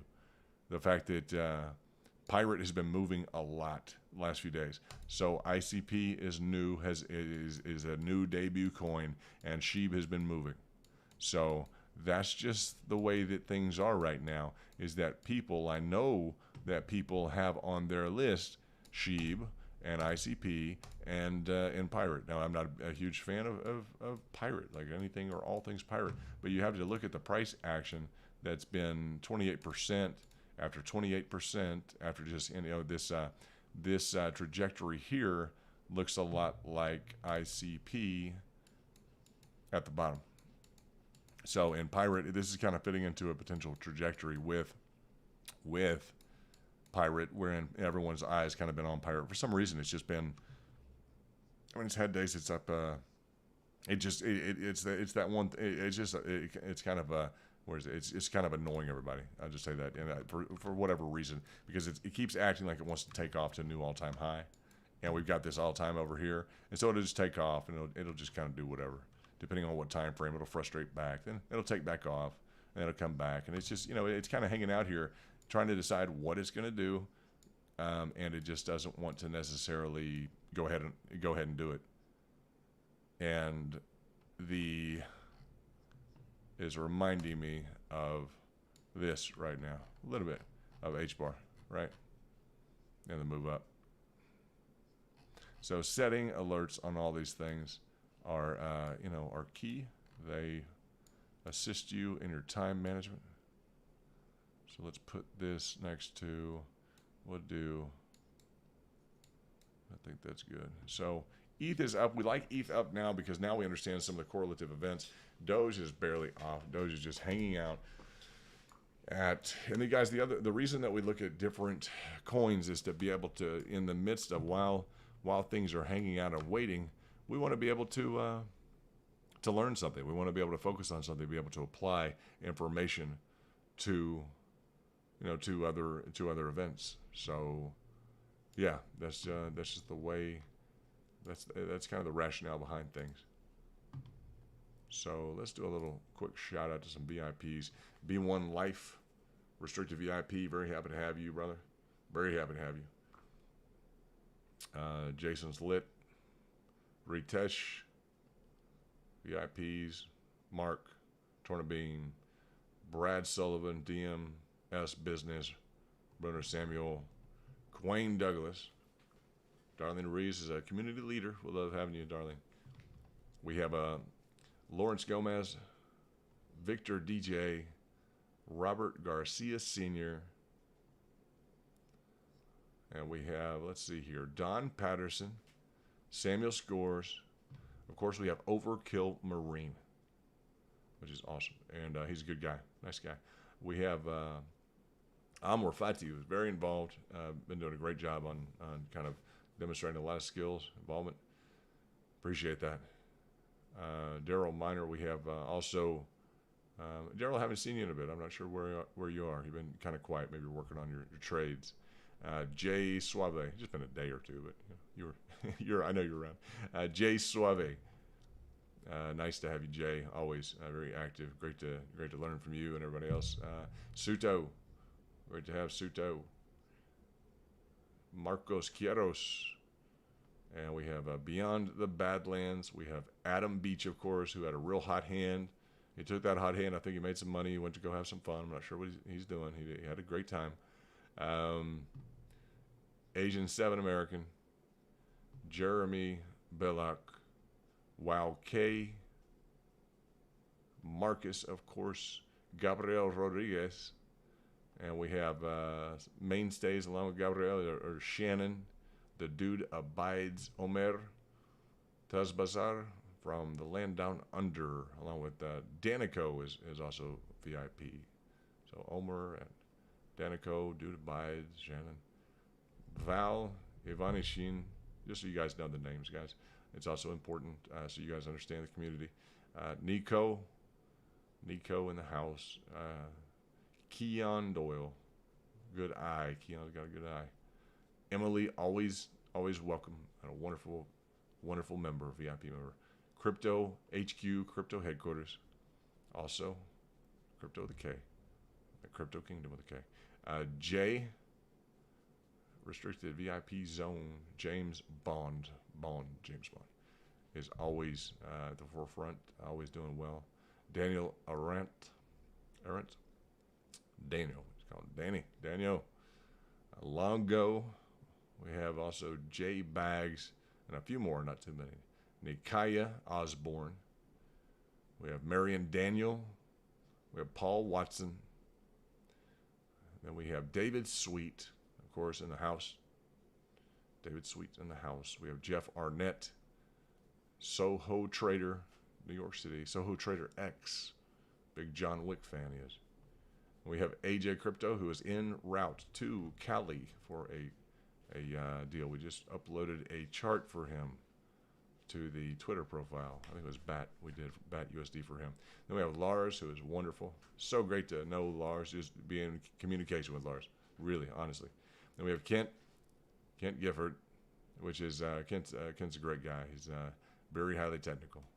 So Kent, it's great to have you. All VIPs, guys. And we're at Matt S. Nice, good trader, guys. I remember some good news, some good events along the build-up for Doge, along with Jellica, who's in the house. Jellica, what is it? Jellica Valentic. Valentic. It's a nice name. Almost sounds Italian. Almost a little bit Italian. Valentic Crypto. Okay, so Jellica. Great, beautiful name. And the number one guy, the initiation was started on this by Bent Frog. Believe it or not, Bent Frog was the number one guy to sign up as restricted VIP zone. Frogman, I don't know. Navy SEAL, maybe. Do we want an explanation? Probably not. It's probably his business. Maybe he just likes frogs, but it sounds like maybe he's a frogman. That's fine. Yeah, that's fine. Welcome to all of you, VIPs. Just, yeah, great to know all of you. Great to know all of you. And we try to bring you guys good information. We try and, make it timely, increase your gains, and minimize your losses. Mena. What's Mena doing? See, that just wakes me up like immediately. Like, okay, I'm here. We got it. Let's look at Mena. Okay. So, let's dig into what it's done. Okay, so that's a good time to get involved potentially with that. Maybe some tolerance. It looks like maybe it could go up in the right direction. That's fine. That's okay. And good. All right. All right, that's good. So those VIPs, it's just a pleasure to yeah, to have you guys around. We appreciate that very much in terms of the support for the community, and you guys are building a community. It's nice to see you guys build. That's cool because you're making a difference. You're doing some cool stuff. And yeah, from the new members to the original members, or 10 days, you know, and it's just it's nice. We got 54 restricted VIP zone. We have 31 base camp. I'm not sure which ones of you in base camp are going to move up, but typically you guys move up. You know, typically you see the value in what we're explaining, and you guys know that in the back rooms here, etc. It's a good place to be. A lot of discussion, a lot of different things. Yeah, that was the thing about the Sheeb.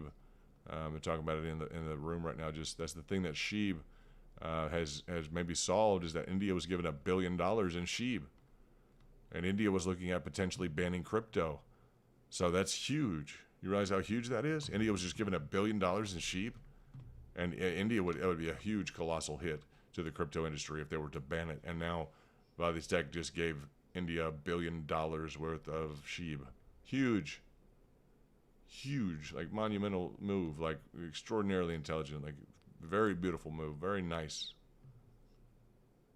So yeah, it's very nice, huh? Very, yeah. We're like, yeah, that's a big paycheck. That's Elon Musk put $1 billion to $1.5 billion in Bitcoin and set the record straight with the planet on Bitcoin. Valley Tech just gave $1 billion in Sheeb to the nation of India. Hello. It was like, yeah, we don't want to talk about it. Well, come on, yeah. That's a big deal. Yeah, that's like a colossal. That's like a Elon Musk deal, move. Be very surprised if Elon has zero to do. Elon's probably got enough to do with everything, but I'm sure that he has. I don't know. It's just there's a utility for it. I mean, someone just facilitated a payment of $1 billion. I mean, honestly, guys, like a means of store of value and transferability. I know this, that I love it to death. Doge. To me, it may count. I mean, I like the fact that NASCAR, everything else, the bobsled team, like those are big, high-profile events. $1 billion to a nation. I don't know. I think it qualifies. Somehow I think it kind of qualifies. So I think that's cool. I would like to see it really do well too. I mean, while we're at the, doing the good every day, I'd like to kind of see, can we trade around and see what's going on? And, maybe it does well. Maybe that's a good thing for India. I don't think the Valitech would just, give it to them and it's going to go to zero. It's just going to be completely worthless forever. Just awful representation of, the one country. I'm sure he's plugged in enough. Think of this: the founder of Ethereum, he's probably plugged in enough. Would you imagine he's plugged in enough that he could literally just give India something that's going to go to absolute zero and be worthless, right? So that then they would literally, as a nation, ban the entirety of what he's created. I don't think that maybe he's probably a smart enough guy. I'm going to go ahead and say he's probably a smart enough guy to where maybe there's some kind of plan there. I'm just going to go ahead and guess that. It's just some logic, thinking out loud, which maybe I shouldn't do all the time, particularly if it's like international relations, etc. Okay.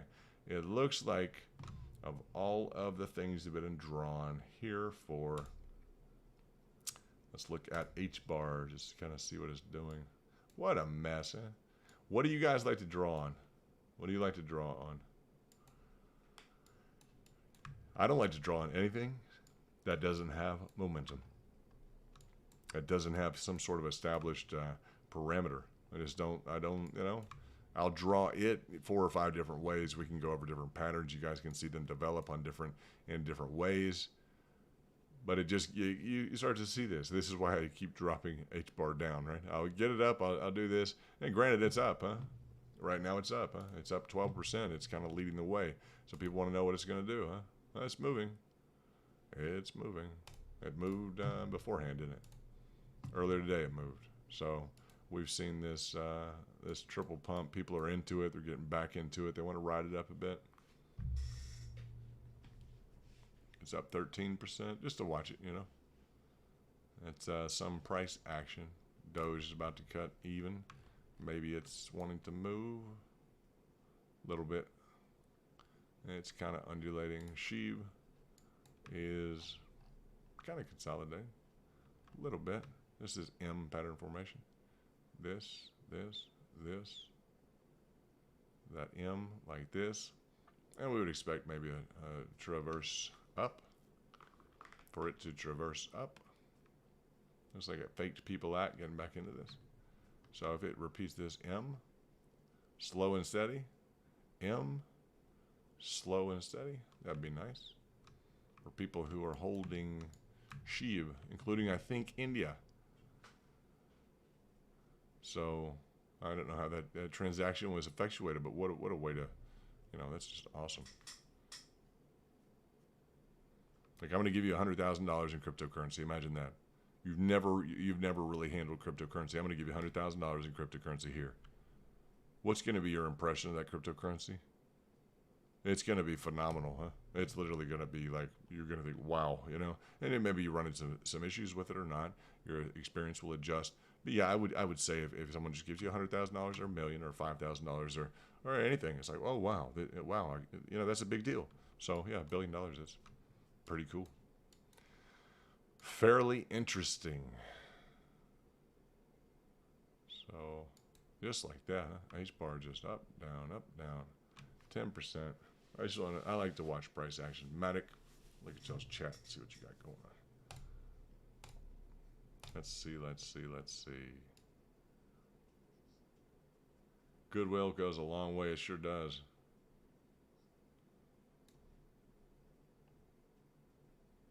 Lars in the house.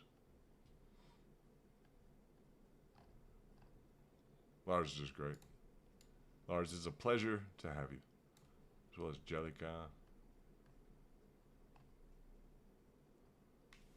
And we've been watching price action for a while.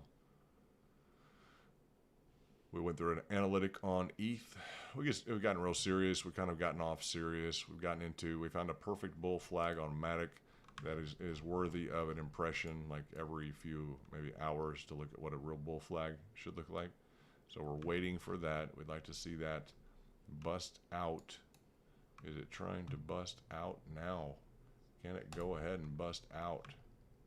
Can it do that? We've been talking about it. Can it bust out?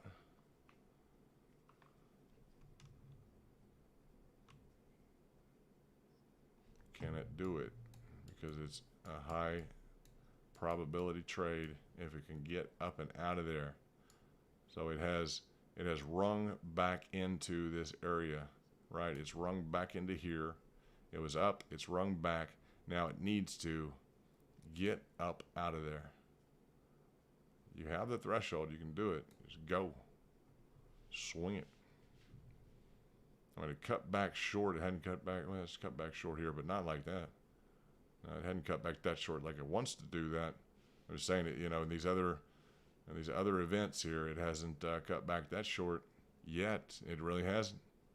So that's the shortest it's cut back. Wouldn't that be nice? I never draw. I should listen to that. I never draw lines like that. I don't mind doing it because it's indicated on the way down here. So I'd like to pick up on whatever's going on between this level, and this level. There's something that might be pushing this up to this level that we could justify rationally in terms of, like, and I'm talking about, if you look closely within this, what is this and this and this doing in kind of the mid level here? What are these individual? What is this and this and this? What is it doing? Because it's never done this, right? So what else can I align this with? I can align it with this, or I can align it with this in here, and all three of those create somewhat of an identifier. And I'm not sure, we'd have to do some additional analysis on what that would be. What's this and this?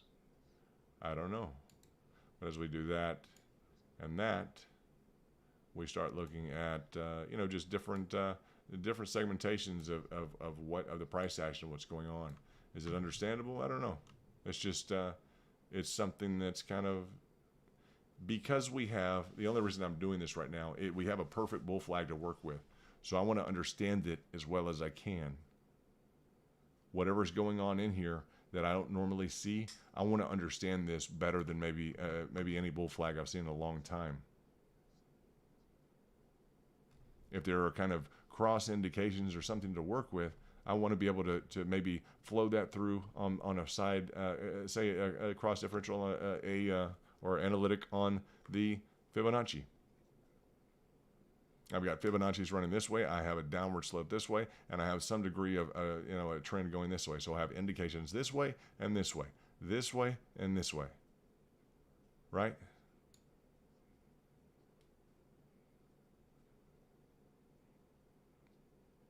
In a way that, in this regard, I want to know, because this is so well formed, I want to know why exactly this here matches up as well. It's interesting to me because it's so well formed that we have, even a hit along here and a significant kind of dip up around. Probably has to do with, I'd say, moving averages.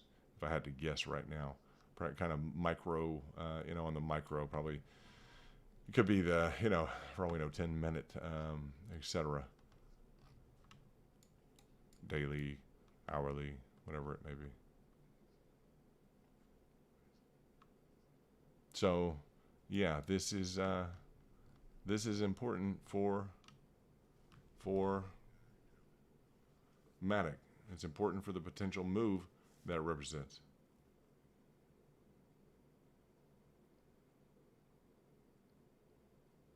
It's come into contact 1, 2, and then 3 times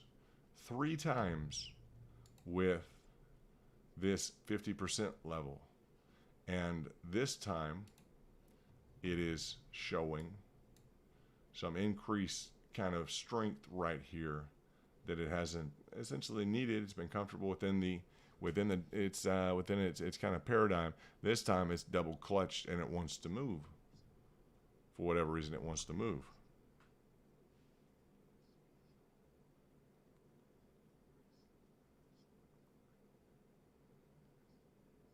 So it looks like it wants to move.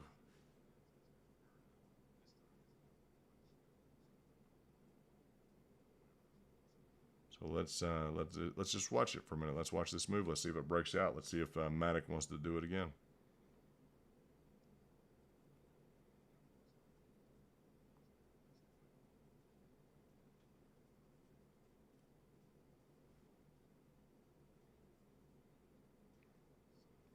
Now, the time to get in this was the time I indicated to the VIP crew in the chat room, or in this side room.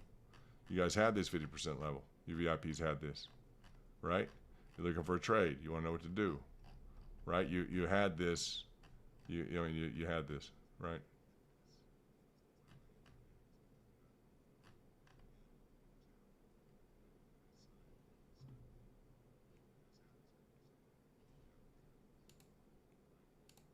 Yep. You believe that's it? Boom, boom. We've been playing Matic. There we go.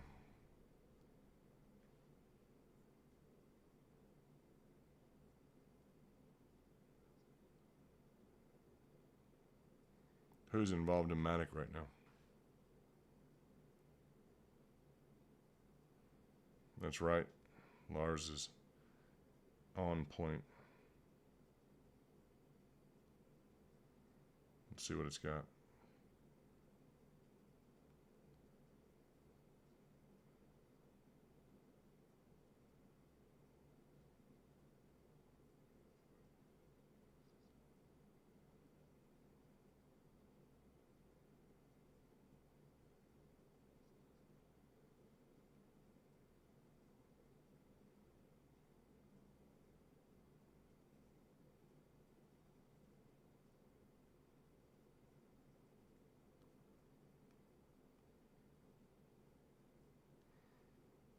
Just watch the price action build.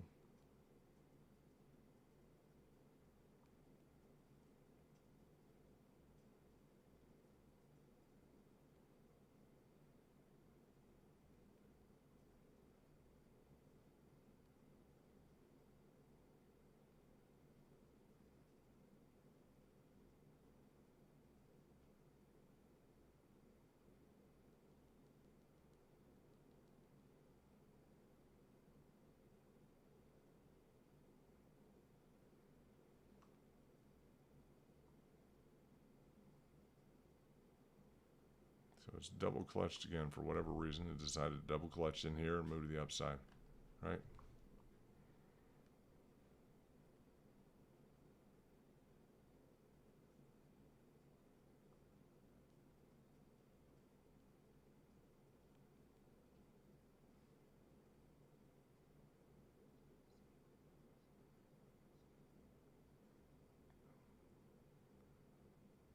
Around the 15-minute, looks like it's just begun that new candle. Another green candle started.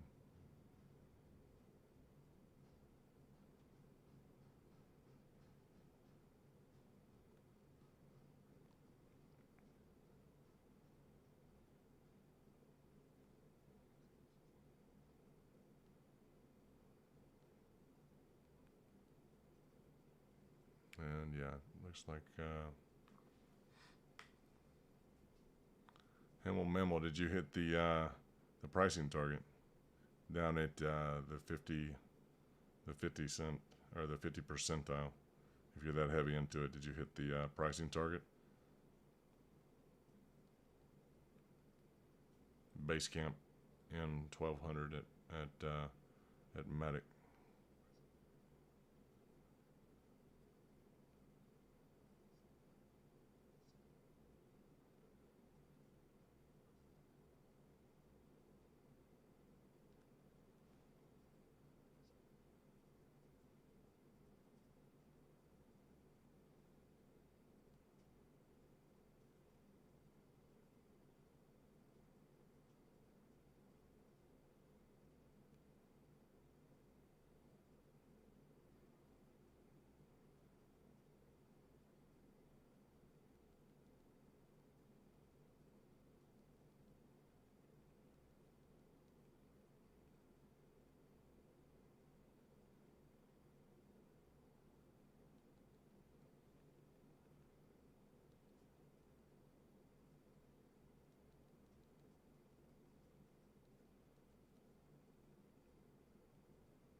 All right, it is moving.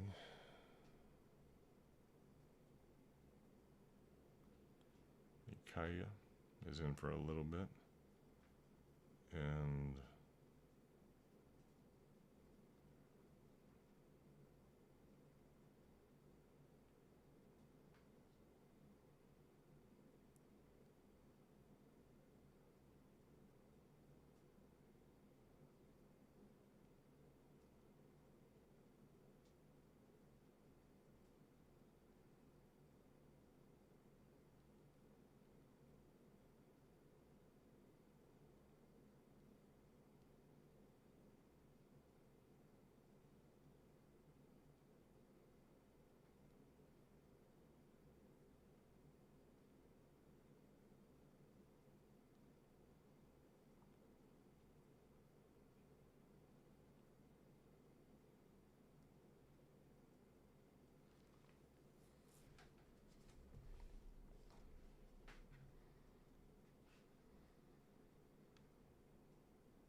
we're going at the 382.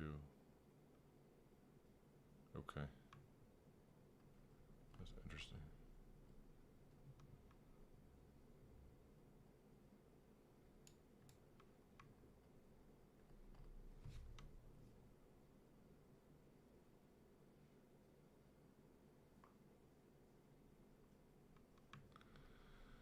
Yeah, it's just, if any point in time we're involved in something like this, you just have to be prepared for anything lower. That's the bottom line in terms of exposure at the lower levels, either through stop loss or through, however things, the key is to be involved in it here.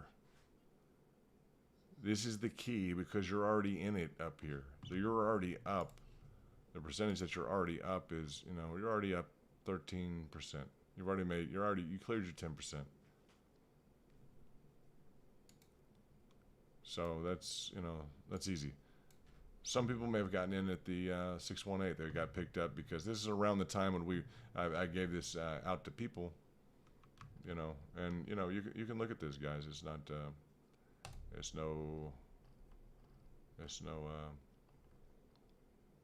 what do we do? This is to the VIP, right?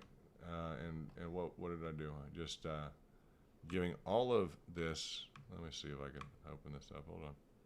Sorry about that. How do I open this up? Open a new tab. There we go. Yeah. This was, Matic USD Polygon acquisition mode begins, right? Double and triple down at different levels, et cetera, et cetera. Reserve cash, not financial advice, of course. But the whole fib with all the different levels. So how many different times have people hit this in VIP? I have no idea. I hope a bunch, because everything it's done has been phenomenally, it's been phenomenal. It's hit this 382 one. It came all the way down to the 618 after I gave that to you. It was right here, guys. It was right up in here. Here's your fib, right? So from the 6.5, literally, people calculate out 6.5. It's fine. We'll just go from here. That's at 20%. So you got a 10%, a 20%, another, let's say once you establish the range here, guys, a 13%, and then you have another, this is just where you get, yeah, another 10%. Okay, so we have a 10, a 20, we have a 13, and whatever we're at now. It doesn't, you don't have to achieve everything. What if it's a 10, a 15, or a 10, a 10, a 10, and a 10? Just ballpark. 1.1.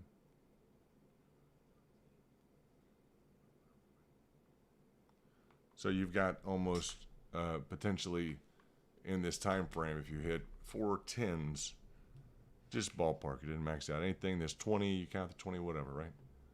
Just roughly, if you get 4 10% trades, what have you got? You've got about a 46% ratio, a 46% return. That's over a period of how many days was this? Let's just look. This was a day ago. So if you focused on your fibs, on the levels,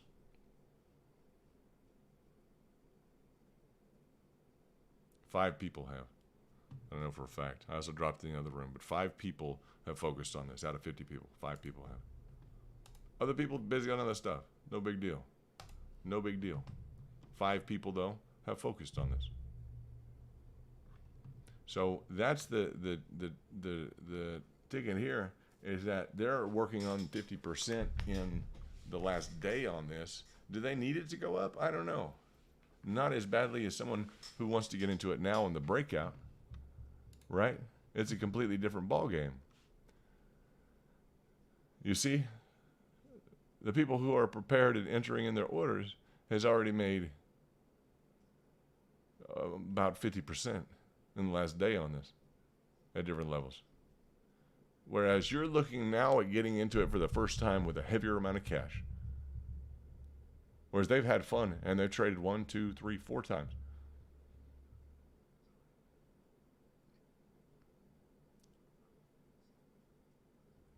Look how predictable it's been. It's just that's quite something to realize that 5 people out of 50 plus people decided to trade this. Now there are other trades going on, so maybe other people decide to do other things. This is a nice trade. I mean, this here, I don't understand what people want more than it went from 75 cents to a picky crowd. Huh? You got to say, huh? VIPs are a pretty picky crowd. Huh? They're very exclusive. Huh? They want to know. Huh? They choose. They're very discretionary. I'm not sure what it is. Very discerning. They're very discerning. Very somewhat. I'll always be able to describe them as just being very. I'm not sure. I'll have to work on that. It's a good thing, huh?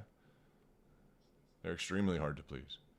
You bring them up an opportunity to go, 75 cents to $1.20. It's only 60%. Oh, okay. Okay. That's all right. And one day you want to trade multiple times. You want to make 50%. Well, they may have something else to do. You understand? It's the truth, huh? Honestly, it's the truth. I kind of jest about it while we talk about something that can come to fruition here. But yeah, it's, you know, we don't know. They have a lot going on, you know. Some make, you know, incredible gains. Captain Crypto made what? 5,000 in 10 minutes, huh? That was nice. I'm glad we brought you that. I brought you that breakout. Yeah, Lars in it at the 50 percentile. Yeah, Lars has a lot of discipline. Very good trader. It's impressive, consistently impressive. It's relatively easy, isn't it? I mean, Lars, when you just apply the rationale, it's not that complicated. It's nice to it's nice to see.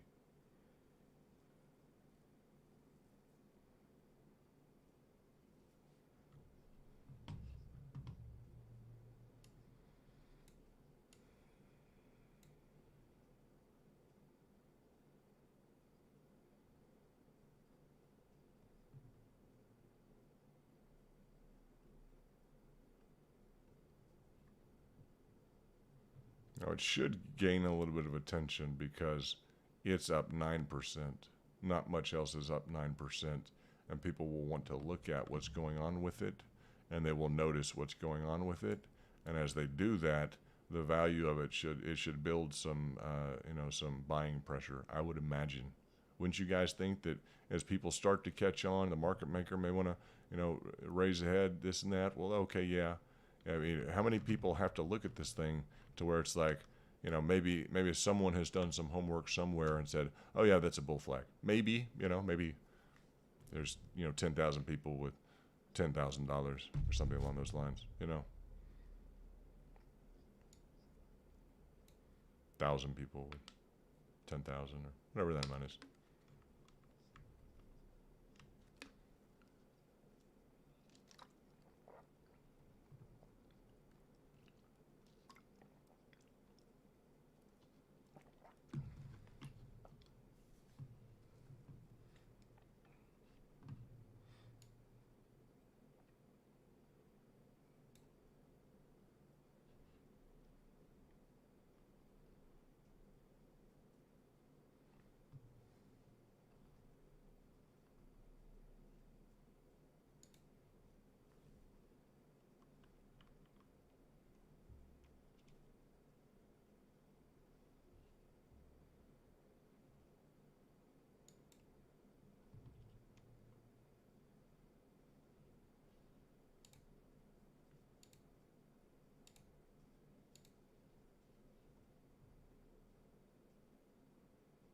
It really does take time to learn to have patience because your instinct is that you need to aggressively kind of lean into it. You need to have your emotion involved, and the less of your emotion that you have involved is, you know, Lars just stated that, and it's just AJ Crypto. See you later. Go Matic. Thank you, London. I did a bunch. Appreciate your targets. Absolutely, brother. Be good, AJ. Glad you're safe and sound on your airplane. Text us once you've landed, or shoot us a Twitter once you've landed, and let us know that you're good, brother. We'd appreciate that.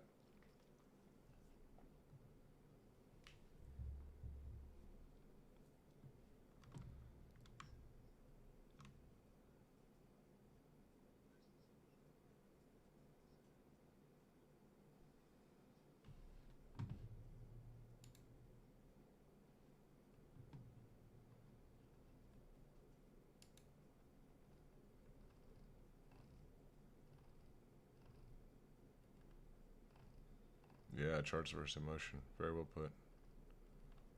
It takes such an amount of discipline, and it just, with the amount of time, you just have to kind of understand if something's supposed to hit, it's kind of supposed to hit. And if it doesn't, you have, you know, possibly some backup resource cash, like we talk about all the time. It's like, oh, okay, that resource cash is supposed to go towards whatever, you know, that's your backup, that's your insurance. And people become over invested at the different levels, and they don't know, you know, they don't, that doesn't compute well with people who want to play too aggressively. And you realize the people with $1 million are playing with $20,000, and the people with $20,000 are playing with $5,000 to $8,000. So a lot of the people that are have the $1 million are playing with 20 or 25,000, and then the people with 25,000 are playing with 5 to 8,000.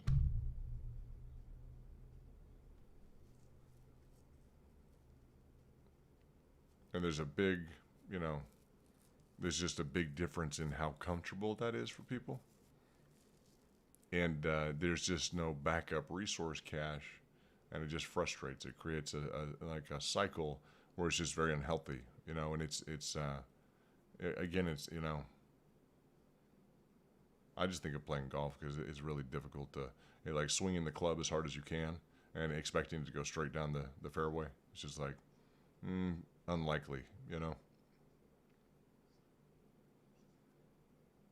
I feel like you have to do that every time. You're going to swing as hard as you can. I mean, you're putting, at a 25 grand or at a 50 grand, you're putting 20,000 in or whatever that amount is,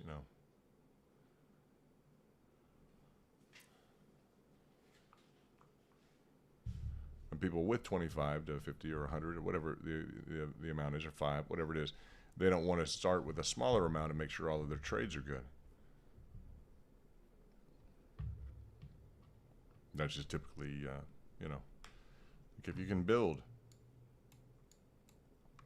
35 out of 40 trades that are positive, like that's nice.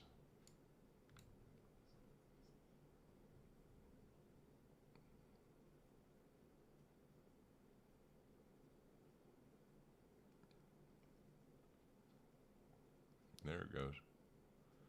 You're going to get that confirmation. And this is just where you have to be cool hand look with it, right?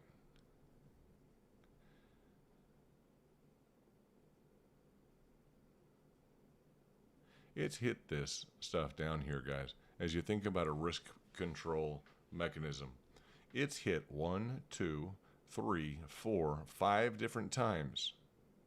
So what are the odds if it were to travel back down and you didn't want to do a stop loss or whatever you wanted to do? If you decided to go, great, I'm going to double down. I'm just going to double down, or I'm going to wait for it to get back where? Right back up here. The odds, it's already done this 5 times, right? 1, 2, 3, 4 times, right? So what are the odds that it's going to do it again?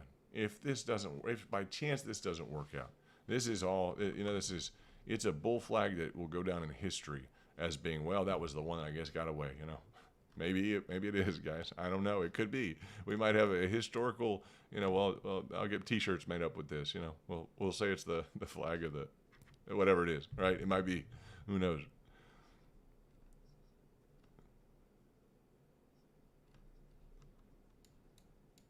But you understand that the lower level is just, providing some insurance on the situation where you just kind of double down, and, or triple down, and you'll kind of be all right. And you've kind of selected which trades you want, and you're not fully exposed. And the odds are you got 1, 2, 3, 4. It's already hit 1, 2, 3, 4.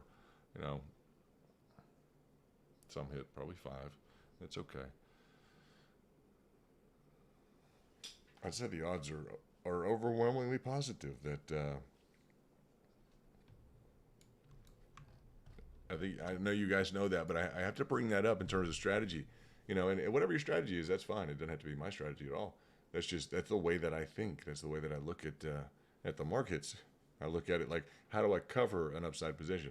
I can, cut and run. Okay, fine. The problem is I don't want to get washed out on. I don't like getting washed out on stop loss. I like backup resource cache. I'm into that. Like, I just enjoy that. I like having backup resource cache. It's just important. Because then any situation's manageable. You've pre-calculated anything, and all it takes is more money to fix the problem. On a statistical level, the only thing it ever takes to fix a problem is more money. And if it's a problem that money can solve in the market, etc., or whatever it is in life, it's not really a problem. That's kind of that's my approach. People have real problems, and you know, if it's a problem that money can solve, it's usually not a problem. Not a real problem. Real problems are the problems that money can't solve, you know. So this stuff should all be easy. Should be fun.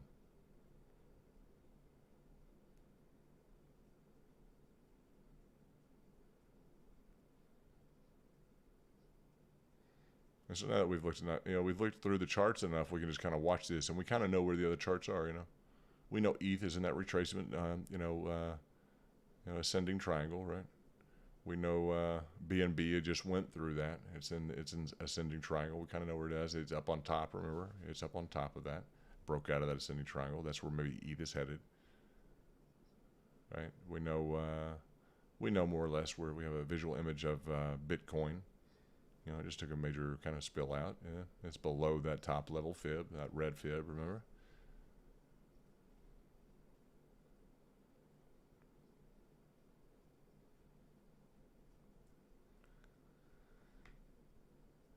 We also know ICP is the new one. Right? It's at the bottom, kind of achieved that. It's in the midst of that channel. It's trying to find its way. Maybe something interesting to have a little exposure to. Maybe it's the next Ethereum. Who knows? Next internet payment mechanism. Who knows? Maybe it's a cool deal. It kind of showed up. So, hey, everyone wants an IPO, right? So maybe that ICP is pretty cool. Who knows?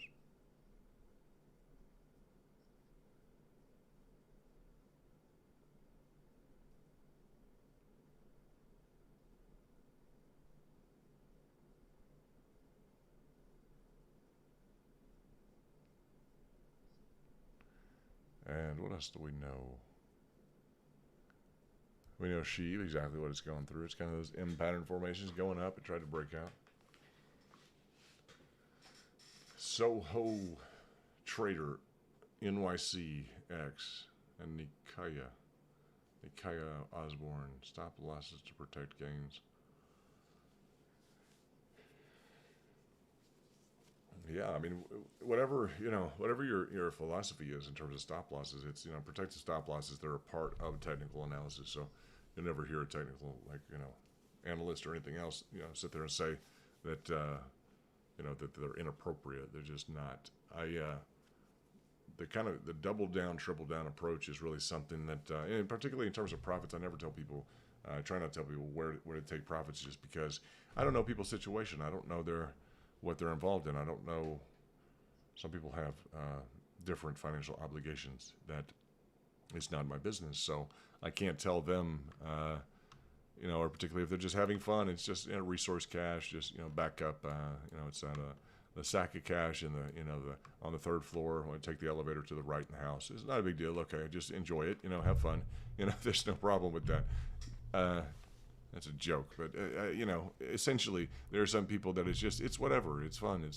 It's whimsical. It's a good time, right? It's a good time. So it gets kind of serious when we talk about what the exits and this and that. I have to tell you, I have this much set up, and it's like, whoa, it's just it's kind of I don't know.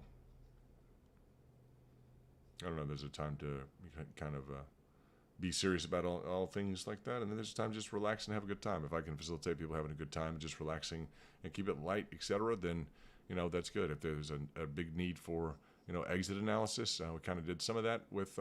We got into that about as much as we kind of could with Ethereum earlier on. I put that in the Twitter with a VIP card next to it. So that may be something to pay attention to in terms of the type of analytics.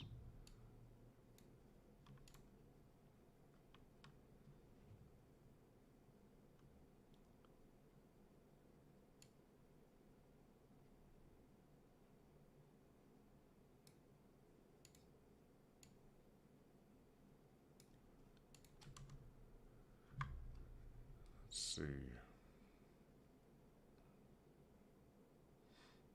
I think we gained another member or two. We have 84.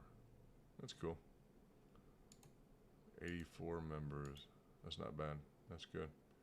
About 10 days. Soho, yeah, I did obviously hear you. I was looking some things up on the side here. Sorry for coin market cap. So I wanted to see where we stand. Yeah, Bitcoin, I want to see it's underneath $1 trillion. So at 50, it's underneath $1 trillion. That's okay. But Ethereum's almost half, huh? Yeah, Ethereum's almost half. It's a big, big one. I mean, that's a big financial concern. That's good. Doge is 57. That's not bad. Tether has gone number 4.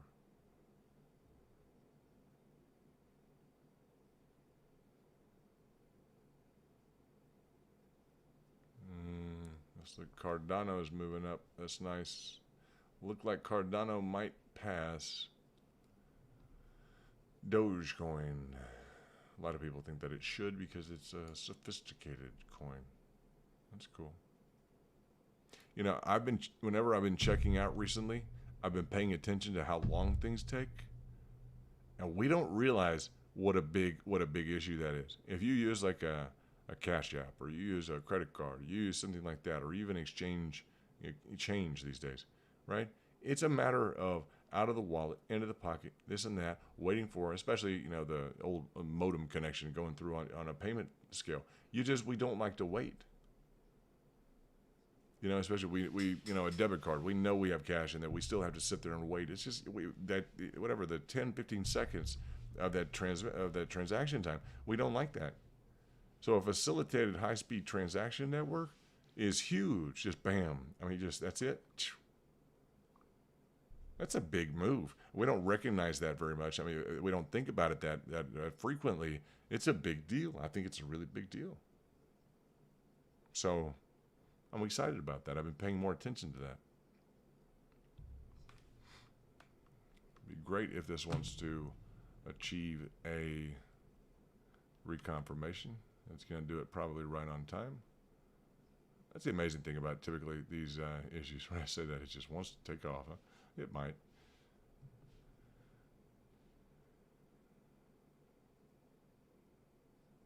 Let's take a gander at H-bar. H-bar's doing something. Oh, gosh. It's just a mess, isn't it? That's all right. Let it just be a mess, whatever it wants to form. I mean, I guess maybe it's doing this instead. H-bar has been a mess. Like, just whatever. What does it not want to do next? I have no idea. It's just, I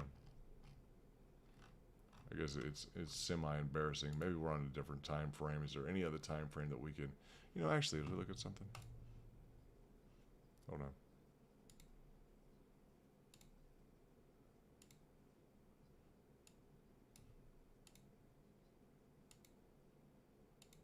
It's interesting. It reminds. It's not dissimilar. I just rung a bell. It's somewhat similar. It's not ideal, but I'd like to maybe do an overlay of those and take a look at them.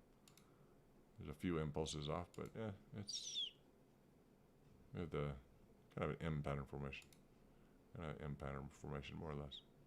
That's just interesting. They're in the same. I feel like they're in the same zone right now. Yeah, kind of more or less. So there's a little bit of an overlap. So H-bar up 12%. What's it going to do? I just know that it got really aggressive on that portion here, and it's just unless the only other thing you're going to do, and I just never draw on these. I don't do that. As I say, never. I just sit there and do it. So if it wants to play that game, it can play that game. It's just you don't play that game with candles. So, you know, I do that, and then I wind up just deleting it because you don't do that. There's some indication clearly on the candles, but it's almost just, you know, there's your pitchfork, whatever that is. It looks like a bull pennant, kind of the outline, kind of a frost outline of a bull pennant. Let's see, Sheeb. Interesting. Look at that, huh? Nice, smooth, huh? Interesting, isn't it? That's a nice move, huh? It's interesting. Look at that. Nice, just whoosh.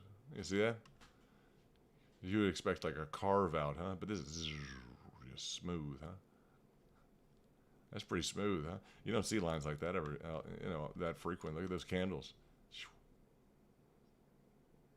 And that almost looks like I don't know. That looks almost like a CAD design or something like that. Just very, very. That's beautifully done, huh?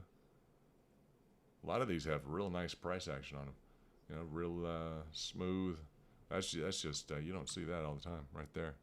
I don't know if your monitor is showing that, but it's just that's a really smooth, you know, line up there. That's a nice groove, just really smooth. You don't run into candles that line up like that all the time. That's smooth.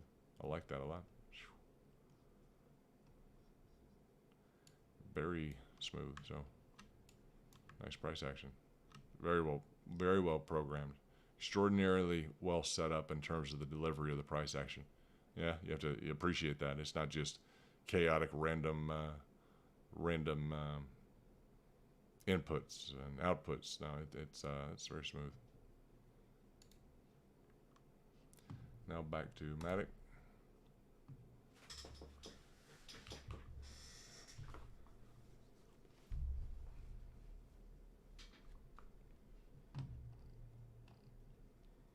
Now let's see if we've missed anything down here. No.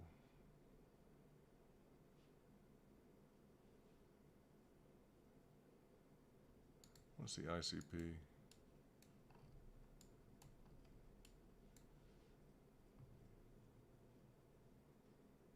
Yeah, I mean that's someone called that out. So also we wanted to look at you wanted to look at New York, not putting off. I was looking over. I wanted to verify that it was off a little bit. I don't know. I'll go through something and see if anything else hits me. Then I'll get into kind of whatever analytics, just so you know. I think it's important that it's under $1 billion. Binance 95 or under $1 trillion. I'm sorry. BTC, Ethereum under under half $1 billion. Then we have Binance 95 billion, Tether 57 billion, Dogecoin 57 billion.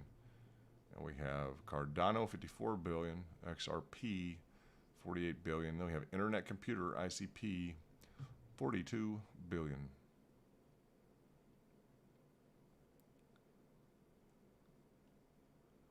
So just kind of looking around at this real quickly. Let me see.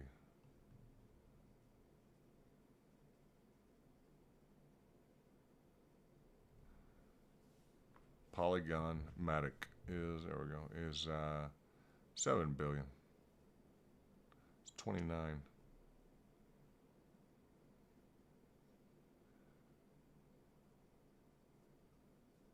That's 29. Shiba is 27. I think Shiba was like 14 or something. It's interesting. All right, well, we watched that develop. Let's look.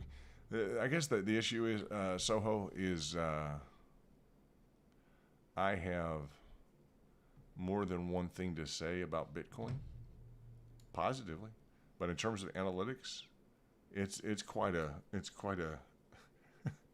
it's not just an idea or one it's not just well, hey, let's why don't we cover it. So it's one of those deals that it kind of I don't know. I kind of think it's a big deal in terms of doing the analytics on it, and we could do a brief analytic on it. I guess we could try and do that, and let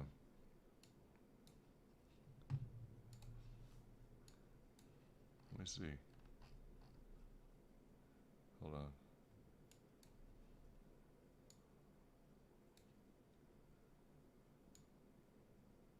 There we go. All right. Let's get into BTC.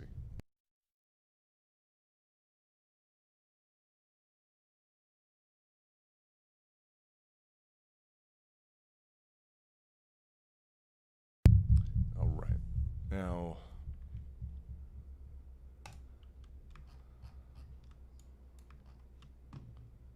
it's also going to change my charts. What time interval are we on? I will figure it out. Let's go to the 1 year.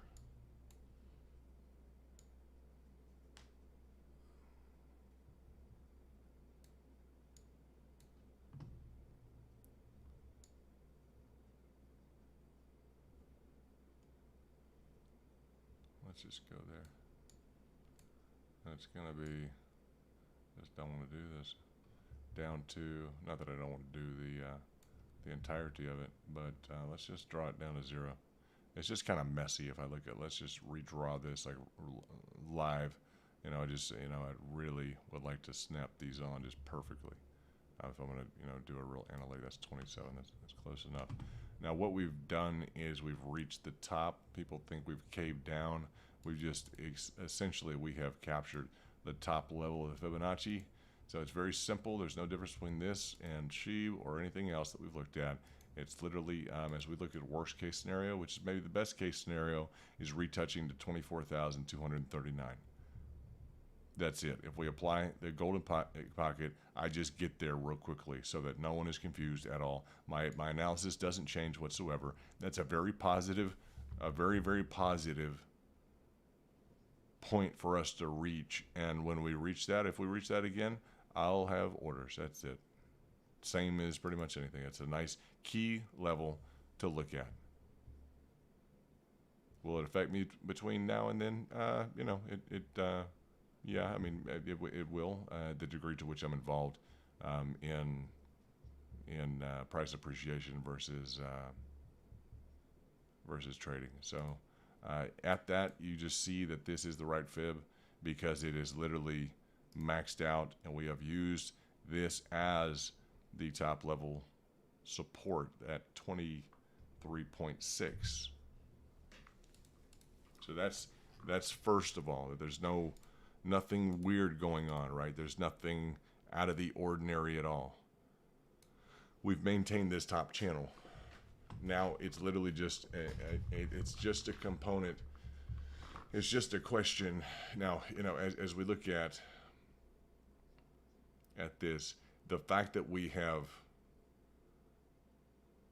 maximized, or we have utilized the entirety of this top level channel, and now we're along the top rung here, the 23.6.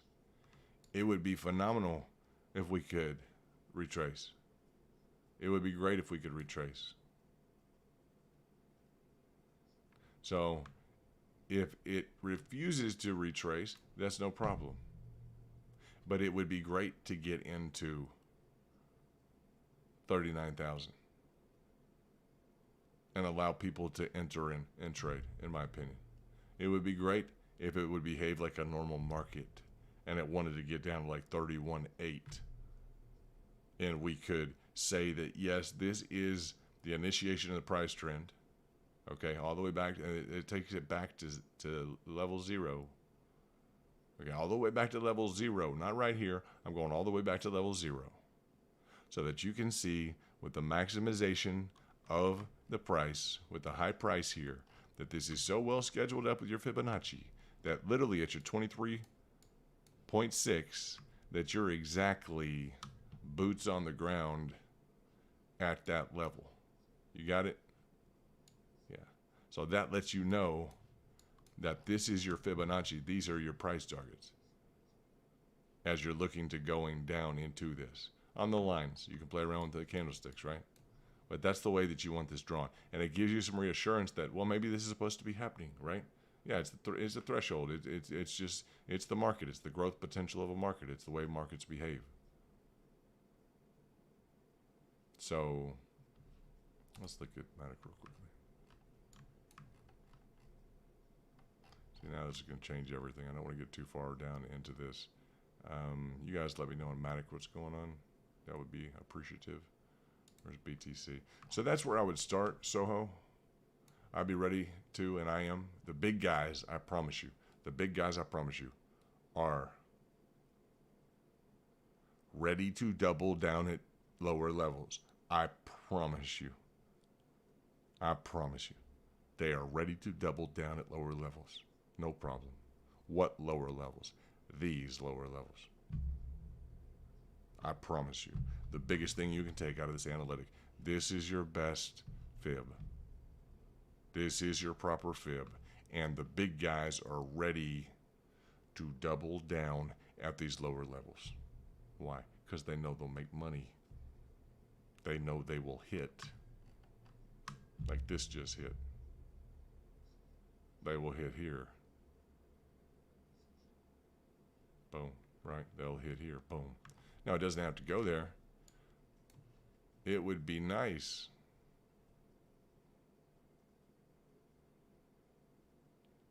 it would be nice, yeah, and it's just the rationale makes sense to some of some of the top. Yeah, I appreciate that, Soho. I'm glad you agree with it. The risk mitigation includes heavier resource cash below. Demand curve. There's more demand at lower levels. Lower prices, higher demand. Bam.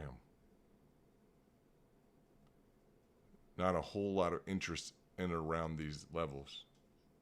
The market's high. And there's nothing wrong with having it go higher. It'll just be higher.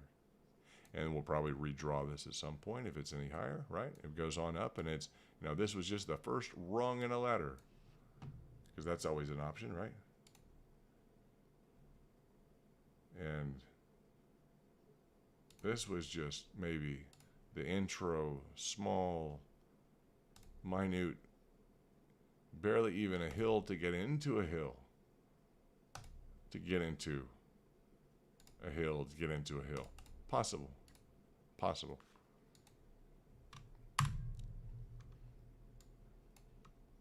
That's speculation. Wild speculation.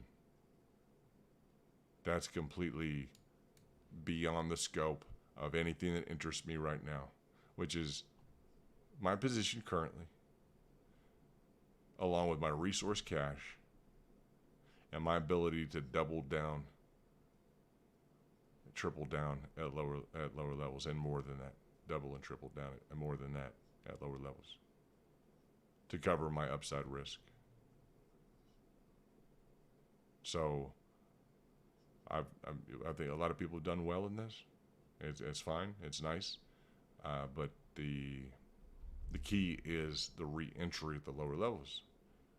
It's fine if it continues to go up, but it's frustrated on that for a period of time. So even within the, let's see, within this, that's over, let's see, the top level is what, 100 days, 3 months.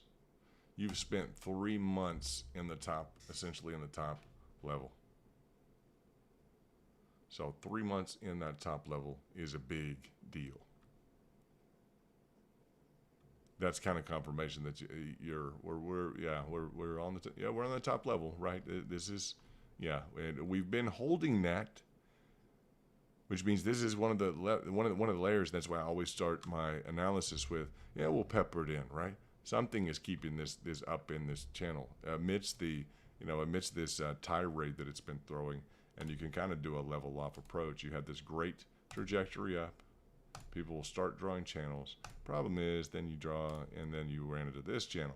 Then the problem is, well, then it kind of ran into this channel, right?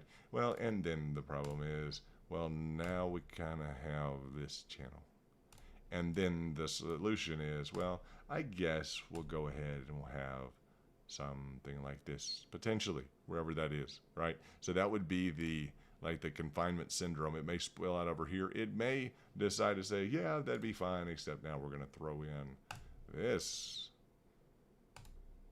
That's going to be a different kind of money to spin this out to the upside. So that's your X factor in terms of when that will kick in. It might kick in down here. It might kick in right now. It seems like, though, given the way that this is constructed, as we back these off, the way that the pricing is constructed,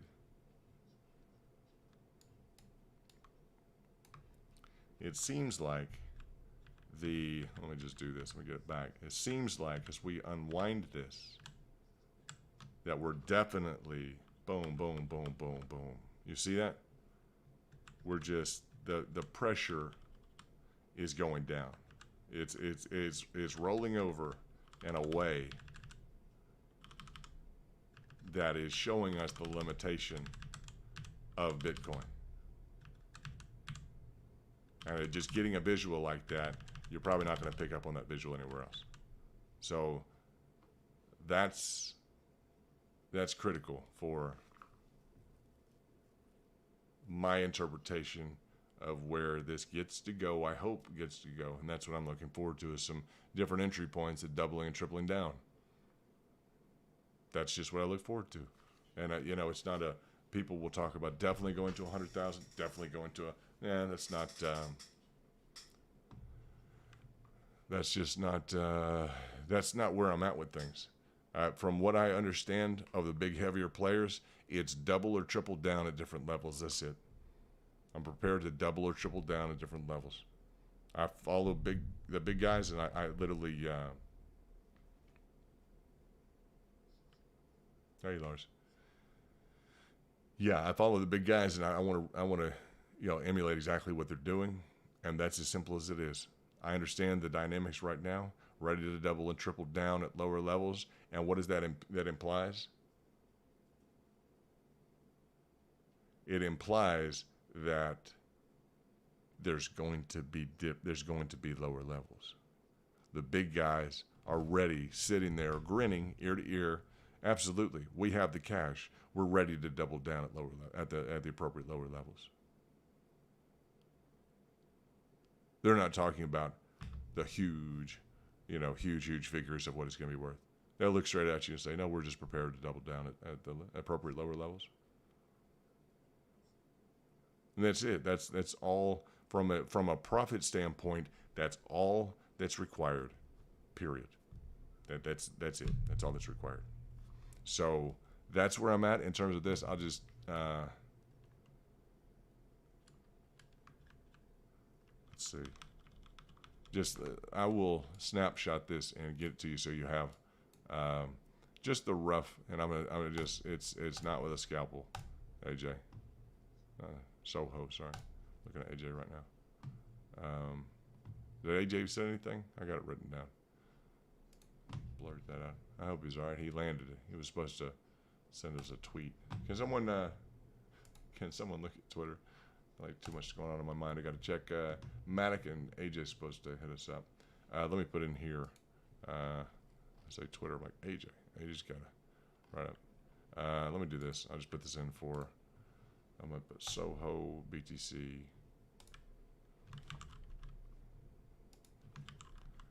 Soho BTC.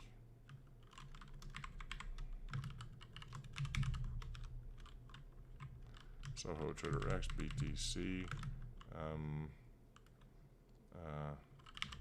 going to put draft, right? That's just draft.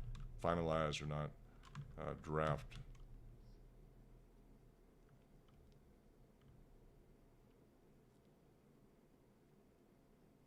Trader X BTC draft.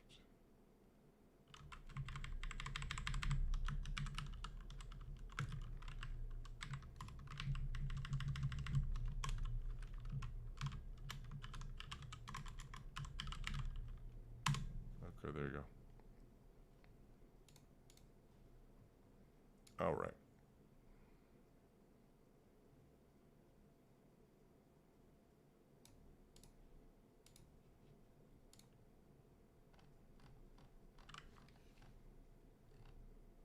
Alrighty. And so that's that. There's more where that came from. We can have a different discussion in terms of the elemental analysis, etc., etc. Words equal psychology. Interesting trading words. Yeah. First time you've seen the visual. Wow. Yeah, that's good. There's some different dynamics we can put forth. A few minutes behind Lars. Doge making move up. Yeah, Doge is getting a little excited. Let me move back to.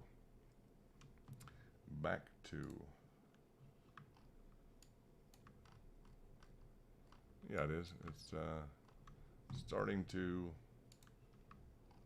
achieve something. That's good. Go to 3 month. That's fine. All right. Oops. All right. At least we know we've just gone to. We've pulled back into a macro fib. We've had a lot of issues. There you go. Someone called that out here. I was happy that that's working out for you on that ICP. All right. That's nice. Now, is Matic going to work out? Is Matic going to want to touch back down? I guess the good news is on Matic, you're already involved. I just want to see that flag work out. What do we got? 5 day.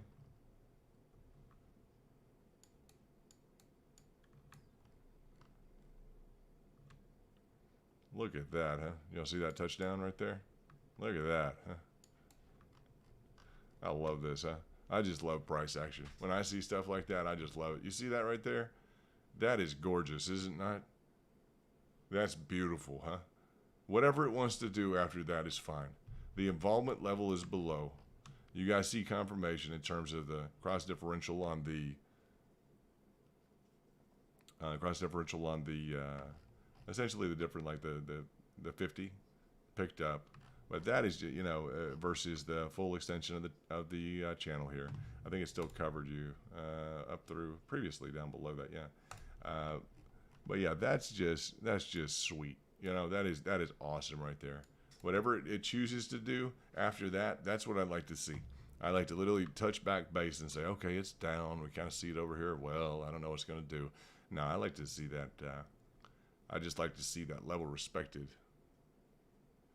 I like to know that the analysis we're doing is correct, and that it's precise to that level, and that we can you know, we can count on it to a degree in terms of its focus for purposes of just providing continuity in a conversation. The ultimate line people want to know, well, you're giving advice. No, I'd like to provide continuity to price action. That's it. On a theoretical level, let's talk on a theoretical level, on an educational level, etc. I'd like to provide continuity to price action, and to the discussion, and, you know, some sort of relevance to our lives based upon just common principles, right?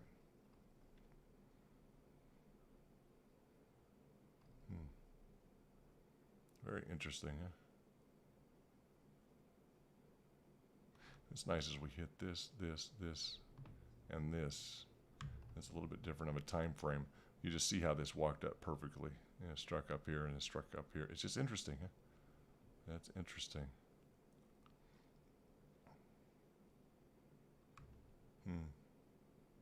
It's been walking up like this, huh? You see this? It's been walking up and walking up and walking. It's just been doing that, huh?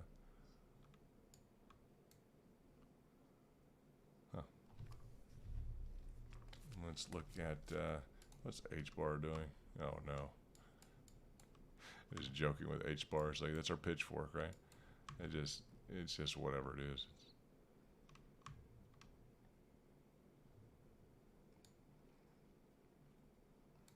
I mean, it's going to be a extended, like, cup and handle potentially.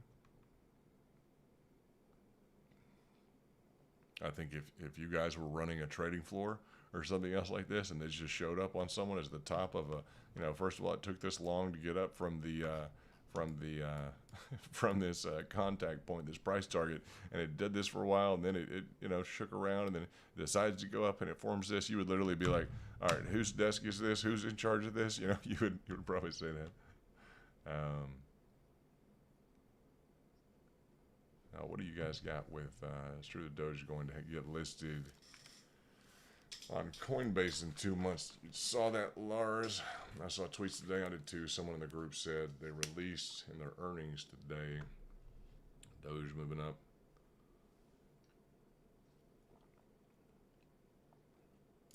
So H bar is running. I think it's the top slot. ICP is doing well. Let's make sure that's deserved. It's kind of holding on to the previous gains from the previous session. I got to say that. So ICP, it'd be nice to see it run, but it doesn't get the top slot. Sheeb. Yeah, you're not done by any means. You're going to run. Matic. We're very interested in Matic. I just want to see, it's just a colossal bull flag. It's very, very nice. You know? And again, whatever it decides to do, I'm not going to be mad at it at all. People are already in the money. That's great. I want to see a breakout and see what it wants to, if it wants to behave, if it wants to, however this decides to you know, to fix itself. I want to see what that is. Very interested in it. And now on this level, on the monthly, what is this, 3 month? On this level, it hasn't reconfirmed.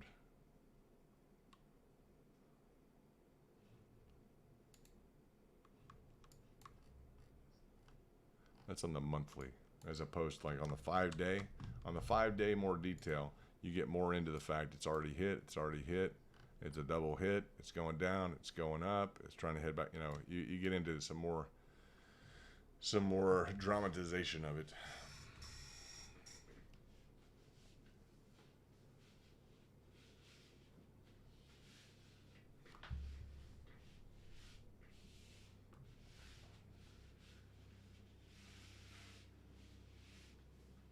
We'll put ICP up there. That's fine if it wants to stick out at 12, because that's what other people are looking at. So we'll just put it up there. We know better, but that's okay. So we kind of get into the drama. Is this thing going to work or not? Is it going to hit again or not? There's zero drama. This is the entry price right here, right? So it's all nice, you know. It's supposed to run up. It's broken out technically. This is one heck of a bull flag, right? One heck of a bull flag. It's a beautiful representation of a bull flag. And just trying to find the right interval. This is our second such kind of instance in this realm. This one broke out extremely well, and it used up not as much of its utility that it could have worked with. It went kind of on the clean here in terms of what was really clean on the flagpole, just very distinct level there was as a replacement right here. It didn't count any of this. We don't know why. It's kind of like a double level. Just it's again, there is a terminology for that as to why it occurred. What it did was it's made up for that. And the fact that it went from 75 cents to $1, whatnot, $1.20 is kind of crucial. We're going to go back to the, let's see, 3 month. Let's do 1 month. I have to find the perfect, that's 1 month. We go back to the 5 day and the 5 day, right?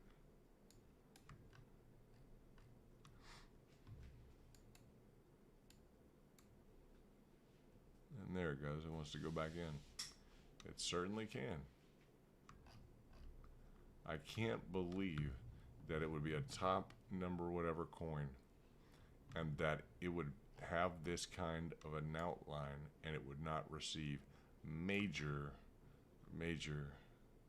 attention in line with just major attention. I can't believe that exchanges would let something like this just pass. But hey, it may want to break out 2 or 3 times. I said this may go down in the history books, right? It may be better we get down to the 618.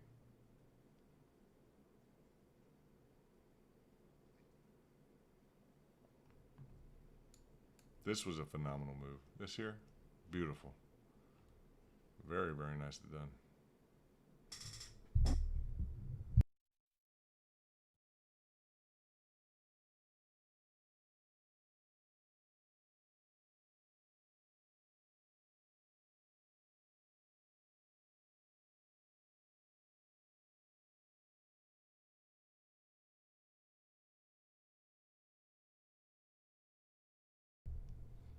Okay, let's see what it's doing. Dun, dun, dun, dun, dun. Let's see, Doge. Yep.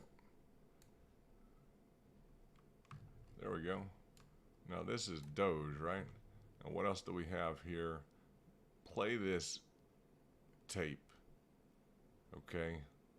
Big time. Play this tape with this. You guys got that? I just said that this reminds me of. You guys know I just brought that up, right?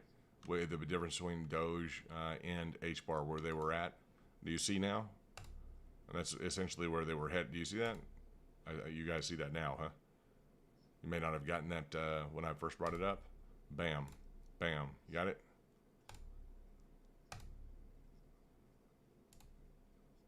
So that's important. Those types of recognitions are kind of important. And I'll just say that because you'll want to measure this here and look at 34%. And then you'll want to measure this here and it's 57%. So which one is more profitable?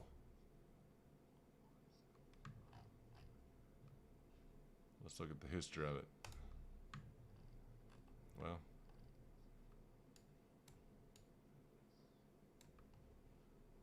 maybe we'll watch Doge outperform now.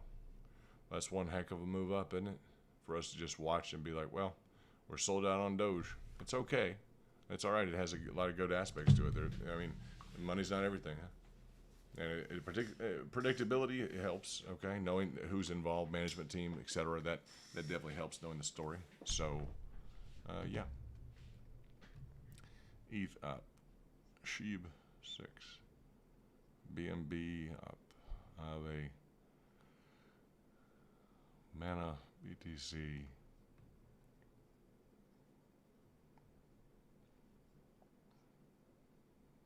So yeah, Doge getting some power here. That's good.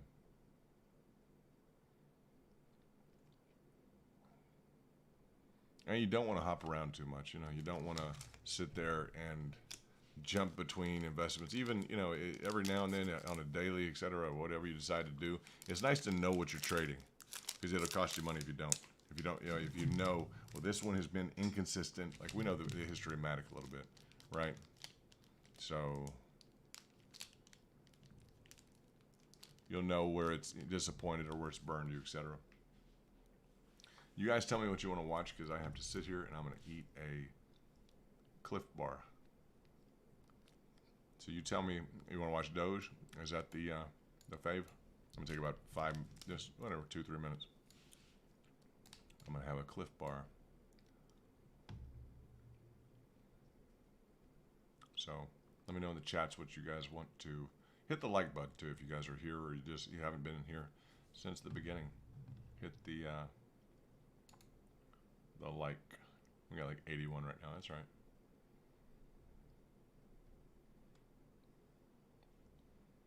See if we get it to 90. Can you guys help me get it to 90? Maybe so. I like to get 100. I don't bring it up all the time.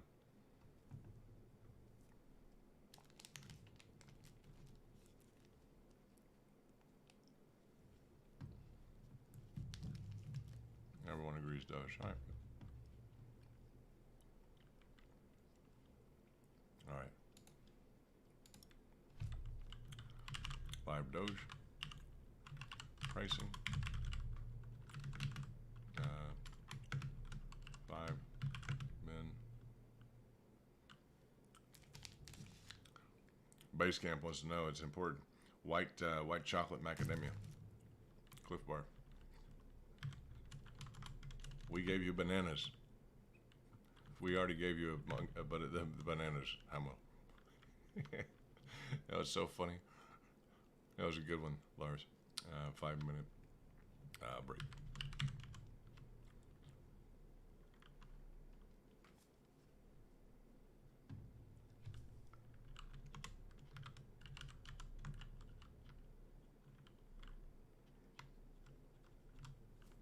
There we go. All right, give me about, I'll move this here. I'll move this here.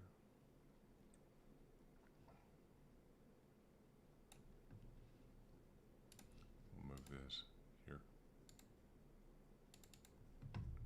And let's see if we can get it up there. I doubt it's going to do that in 5 minutes. Let's see if it goes there.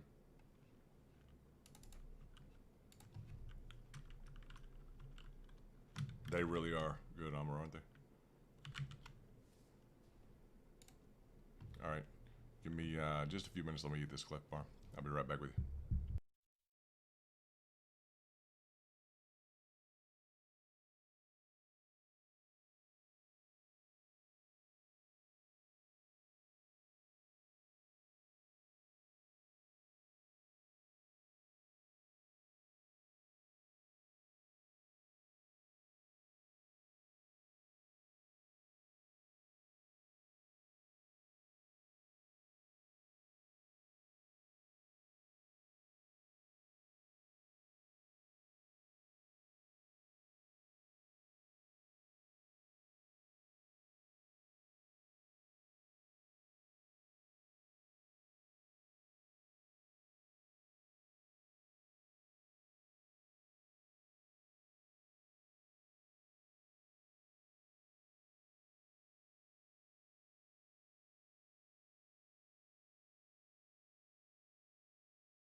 All right, all right. Sorry about that short break. Doing much better. I have some calories in me. A little bit of Cliff Bar action. And yeah, we're just watching Doge. No big deal. Just kind of paying attention to what's going on. Yeah, we figured it would move up from the point there. It's going up. Essentially, we're in we're just kind of in what do you guys want to call this? A positive price movement after we have had a very difficult day, and we finally got some good news from Elon saying that he's working with the Doge developers. So we were expecting, a nice increase in the price. We've been, I don't know, very patient watching it retrace, and now it looks like it's finally, or not retrace after the original price action. Now it's finally moving to the upside again. We've been very involved with Matic, looking through a classic breakout. Currently, since the origination here, this is an increase for Doge of 39%, which is very nice. Showing currently up at a little over 6%. As we compare it, H bar is up at about 11%. Very similar charts right now between Doge and H bar. Very similar. And we have, let's see. Yeah, H bar has had some phenomenal gains. Just kind of making some comparisons. Looking at the technical analysis, that's an increase of 59%. So H bar out competing just a bit. As we look at Matic, Matic has broken out of this colossal, huge bull flag, and it is just a beautiful bull flag, an incredible representation of a bull flag. Matic has broken out of the resistance, and it is now attempting to achieve confirmation, a double confirmation, and hopefully move to the upside so that it can go on its necessary run to achieve its price target, which is indicated, it doesn't have to happen, but which is indicated about at $1.52. It's currently at $1.13. This doesn't have to happen. It can happen. This is an incomplete kind of formation here. It's kind of, it is an incredible channel here, but this would be the extent to which, I guess, if we really looked at the extent to which this could play or this could play. We were disappointed in terms of the magnitude of this earlier move. Here, we anticipated and made a call that we would like to have seen it, at least in terms of expectations. We would have liked to have seen it be not just this amount, okay, but about twice that much. So we only got about maybe 3 times that much. So we didn't get the full amount on the previous on that previous section in Matic, but it's just been beautifully constructed as we look at the last month of price action. Really, this has been just a phenomenal moving instrument, going from 75 cents, this is where we found it in here, 75 cents to $1, very quickly, 75 to $1, retracing from 80 to $1.20, retracing now, how much further can it go from 75 cents? A lot of things have been 75 cents, and not just run it to $1.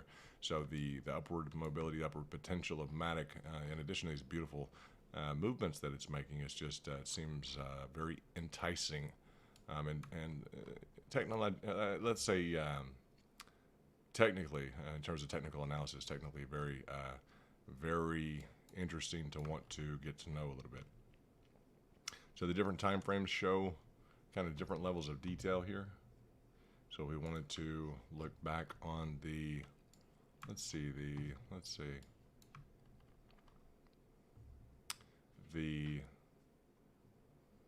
5-day, if it wants to continue to hammer along this line. The entry point was here for this move, and there have been multiple entry points. And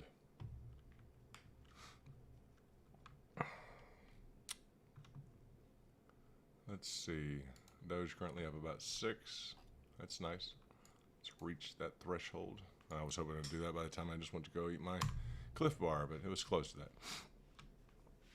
So Doge is making money. Hopefully you guys are doing well. We saw the breakout of the channel of this, essentially this consolidation, this triangulation. Elon tweeted right at this level after we'd broken out, so it was nice live action. And right as it broke through the triangulation that we had drawn out, Elon decided to tweet.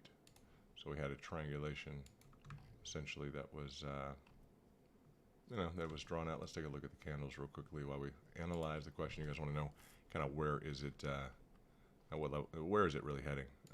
That's going to be dependent upon some factors, including but not limited to the pattern formation you were just in that you broke out of.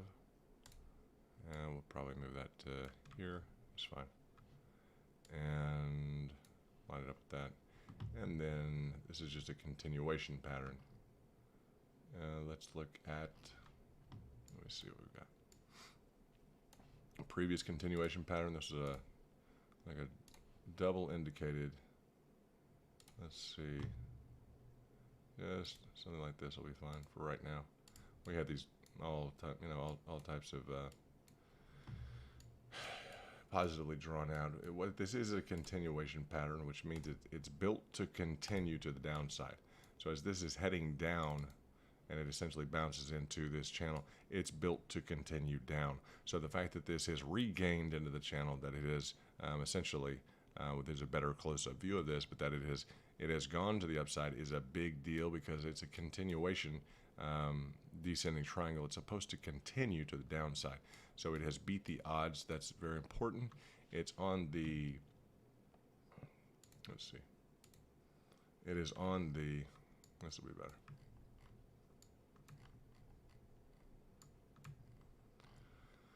It is exactly on the 50% retracement line that this has found its niche, or its kind of level of support, and that's on the macro, probably the only real macro entirety of the entire pricing action of Doge since its incipiency.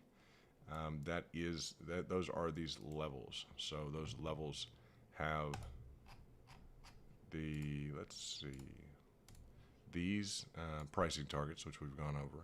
We're very into pricing targets. We believe that if effectively used, that they're the best way to gauge your profits. So looking at the scenario, looking at the situation, it looks like you guys want a derivative analysis. There's a few different options you can do in terms of where this is headed. One, let's go real simply and most unimpressively would be right there. That looks like that's going to be beat. That's just the height of the triangle. That's essentially the descending triangle that's lifted to this area. That should be beat. I would go with the derivative analysis. Probably look at next would be essentially what you could achieve. Let's put just through a derivative or extrapolating the previous amount of information, and we'll lighten these up a little bit. These are the different options. We'll go from conservative to kind of more aggressive.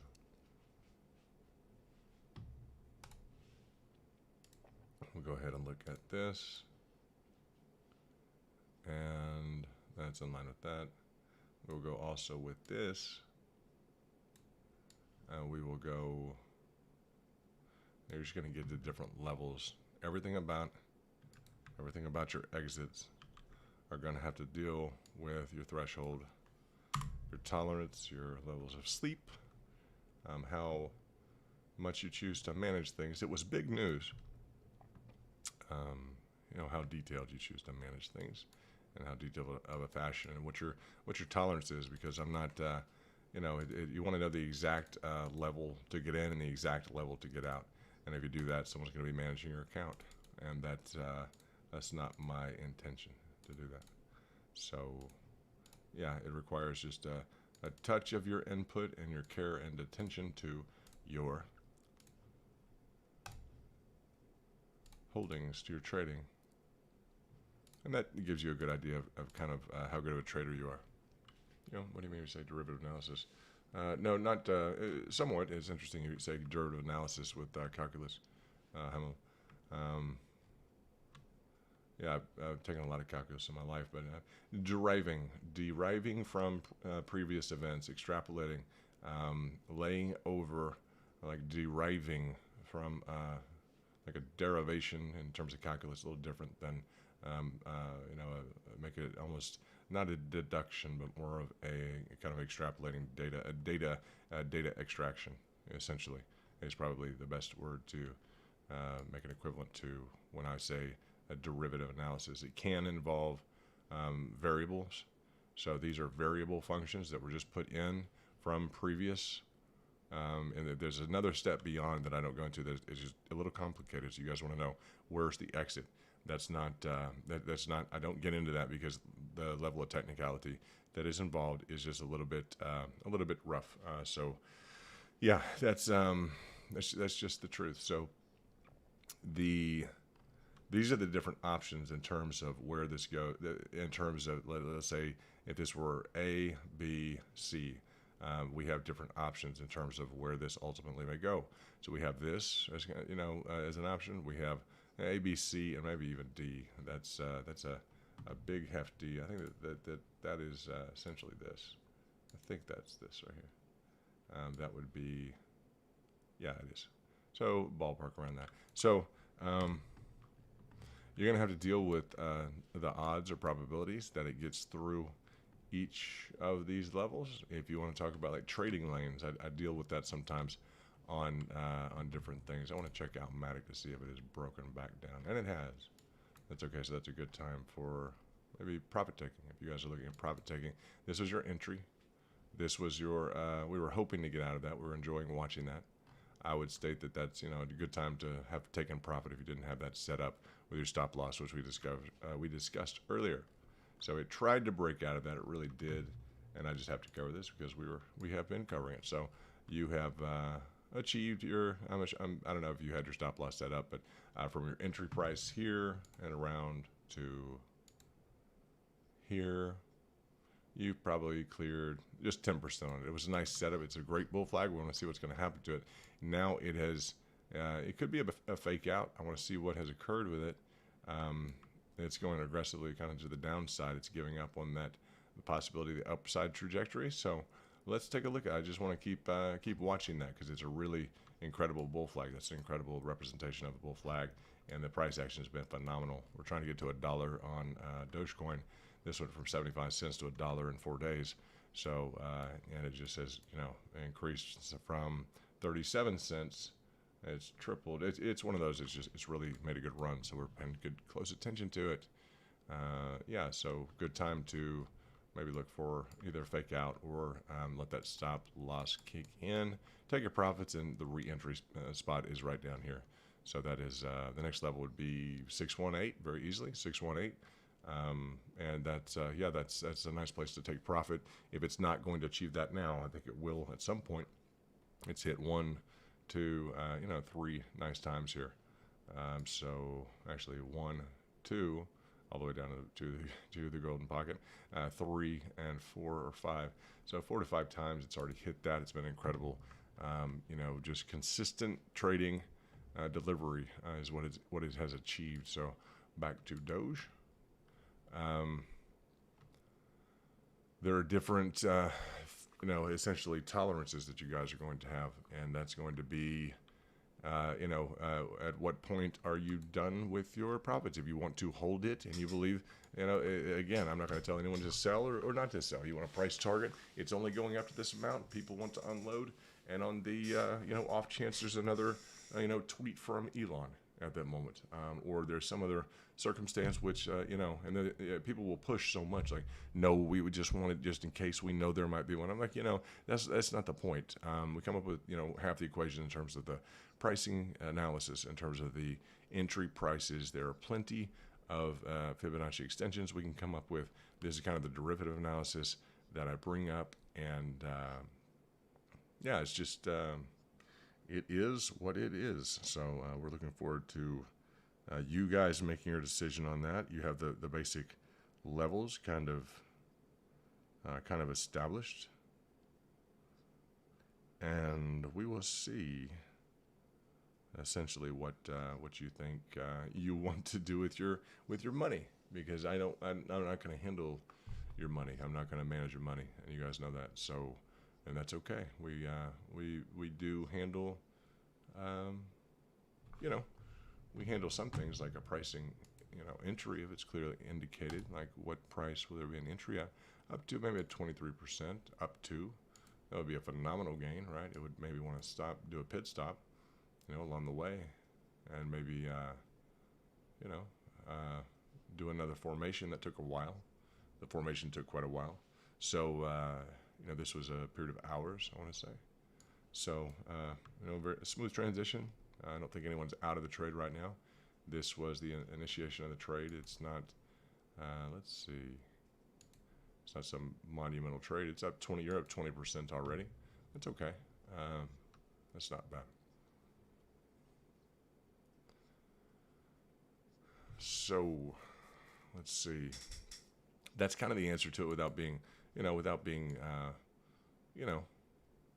evasive whatsoever. These are your different options. And, a lot of times you'll be able to watch the price. You'll be able to relax if you're overcommitted in terms of your price. It's difficult to relax. So that's just, those are the facts. And that's,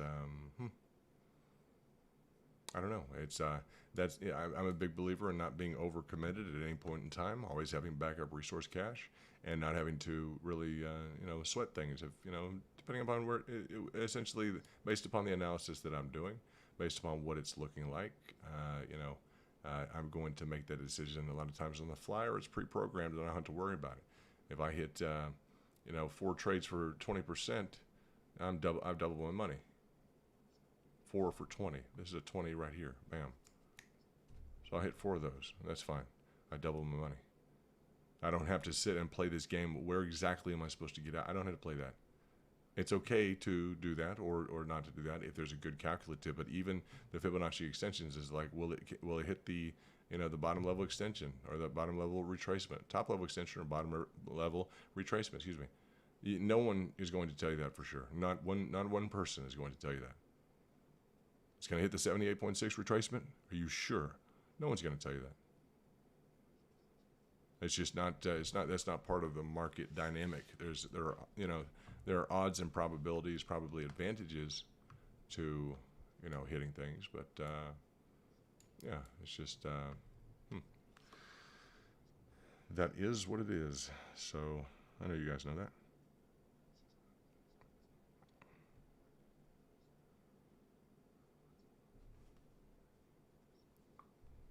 And they're interesting questions. I mean, it's part of, trading is buying and selling, clearly. So we're very good at the strategy on buying, like to make sure people always come to me with the problem that they were over involved at an expensive level, right?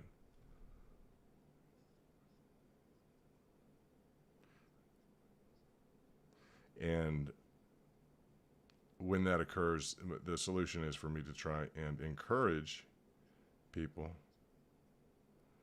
to not become over involved at high levels.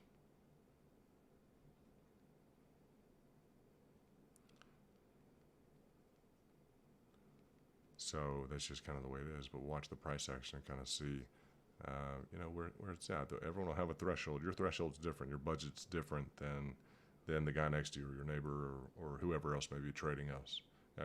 Trading this or, let's say trading this and 5 other things. You may want 10% on 5 trades, and that threshold analysis is gonna aggregate, accumulate. It's gonna be the collective. So there's exits all along the way. All along the way to the top, there are exits. There are people who put in, $100,000 that want to make 2 or 3%. That's it. There are people who put in, and they maybe have $1 million or they have $10 million. There are people who put in, who only have $25,000 and they put in 5,000 or 8,000, a huge percentage of what they have, and they want to make 40% or 30% or 20%, and they're that wound up about trading and kind of getting into that mix with what their what their income is going to be, and that's the real aggressive side of things that don't end well. So, you know, I talk about having resource cache on lower levels, clearly. Quite a bit I talk about that.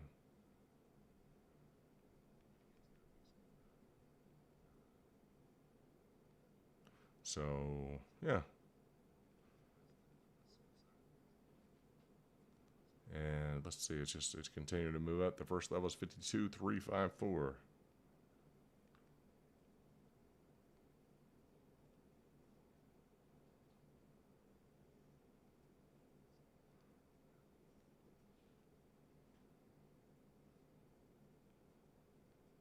And it's just taken a while to get there. This has been the typical nature of it. It's just taken a while tonight. So throughout the day, it's been slow price action. So we've been prepared for that, and that's not a big deal. It's okay. And the market's kind of mixed right now.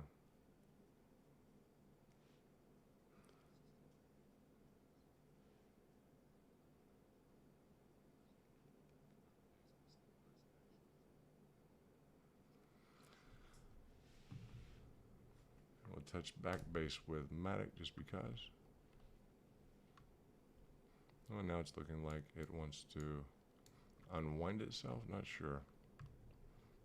Very interesting, huh? You guys just saw it look like. Yeah, we covered ETH in detail earlier on today. Hey, Jonathan, we'd like it if you would join us as a member.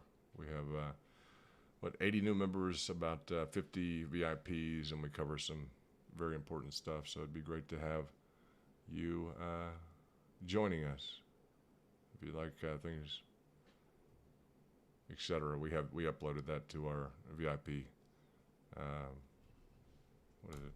Our VIP DM, etc. They've got a full chart on it. So, yeah, Matic, you are welcome. Let's see, back to Doge.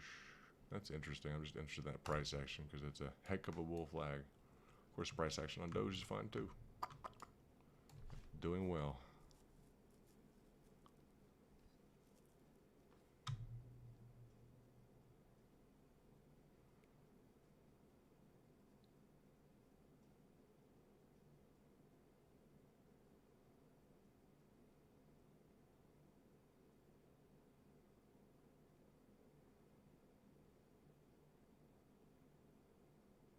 So just watching the price action. It's just been a slow, methodical, kind of patient race to patient race.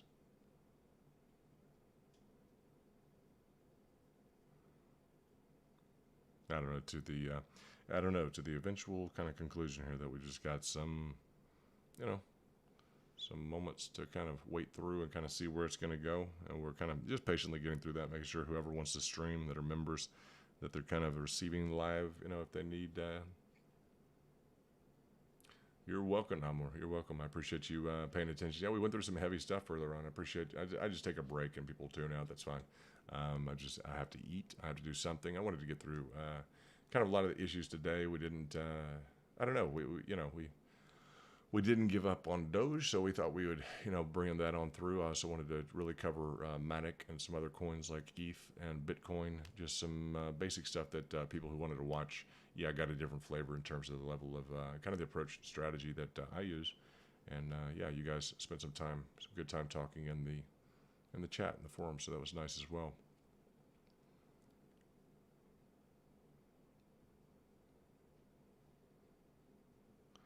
And yeah, let's kind of consolidate this view.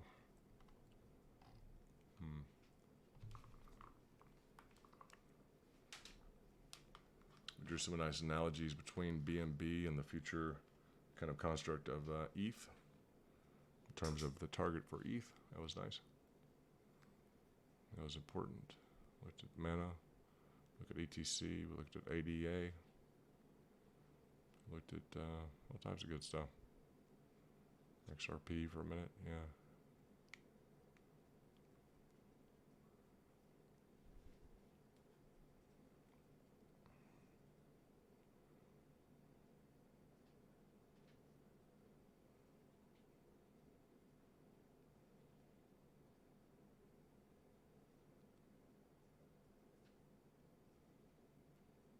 What an interesting play for Matic. That was interesting.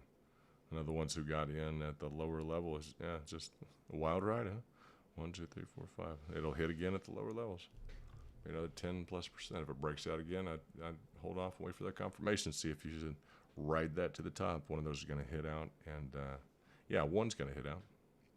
Got a good education on the different time frames today. Why it's just continually tragic to work on the 5-minute versus 10 or 15-minute versus et cetera, et cetera. It just is interesting.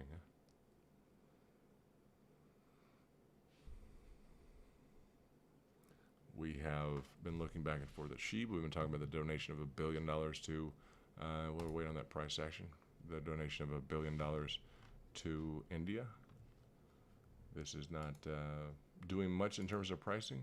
That's okay. It did get out of its, I don't know, it got out of its triangulation there. So it's moving. It still has a higher high and it's trying to get a higher low. So that's one we'll keep watching. Hopefully that's got good things in store. It's moving. It's moving slowly. So we'll see that. Doge has got a lot more price action. I'll say that, but let's measure this just so we see the difference. This is up 24 total, about 50%, almost 50%. Yeah, we called that earlier. That was a good entry here. Doge is up. Doge is doing well. So you've breached through that first level to 52. People took profits, you can tell, because it just immediately went down, right?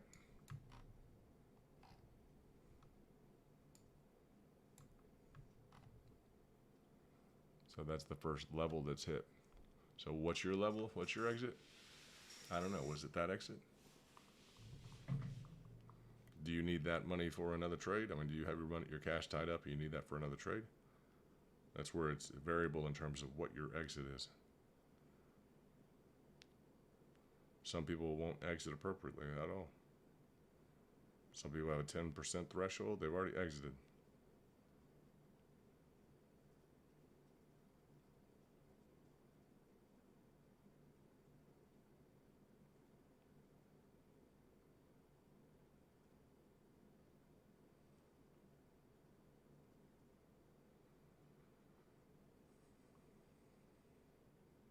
So let's see.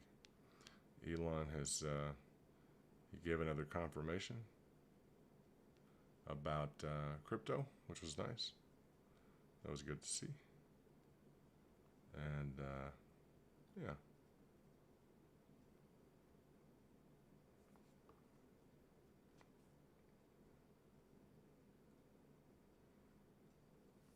I would like to see the way that this is also stepping up. Is there a possibility? We'll bring it up. Could Matic decide, to turn here? Could it decide to turn here and continue its jaunt up? I think it definitely could. Be an interesting way to work through this bull flag. I'll tell you that. It's very interesting. So we have a higher high, higher low, higher low from this initiation of the trend. So if it wants to do that, it's going to be kind of interesting. Just a different pricing dynamic. We would not have expected that after the clean breakout and the reconfirmation. We would not have expected that, but it may be building in price differently than what we would expect. So that's one of the things we enjoy about the markets.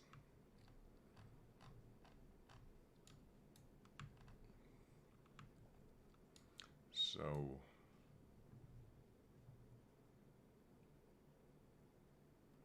Albert, all in. Nice to have you here. We'd love to have you as a member of Basecamp or VIP. We have a good group so far. If I see anybody new, just show up. I let them know because I don't know. We like to have people with kind of a badge next to their name. The sheep icon is pretty cool. Like I tell you, that's fine. But we like people. We know we know each other here. So. And it's cool. We'd like to get to know both of you. Let's put it that way.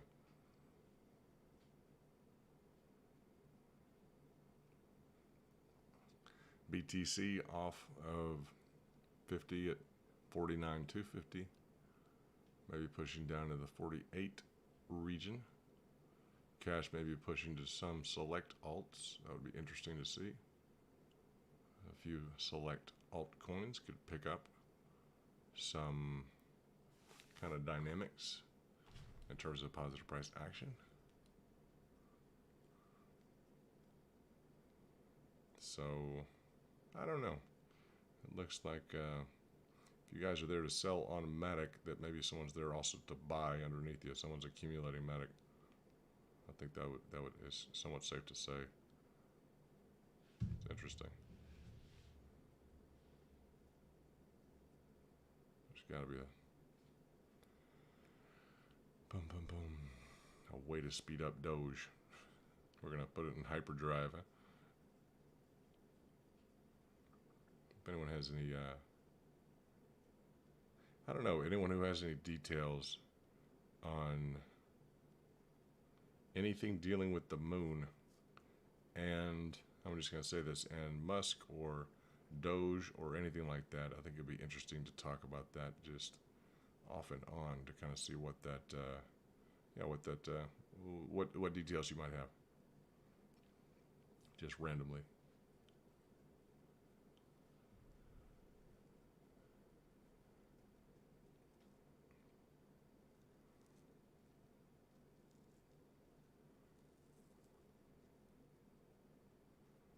I'll tell you, it will be nice, I guess, when it hits Albert. I don't know the timing of when it'll hit $1. I think it's nice that it'll reach that that mark if and when it does. It's like Elon's working on the supercomputers or the Doge, and he's bringing that information. What is he? He's working with the devs. He said that today in his tweet. That's nice.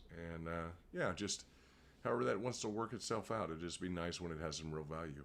So that'll be, it does in the collective now, but yeah, when it has kind of a premium, maybe over the dollar.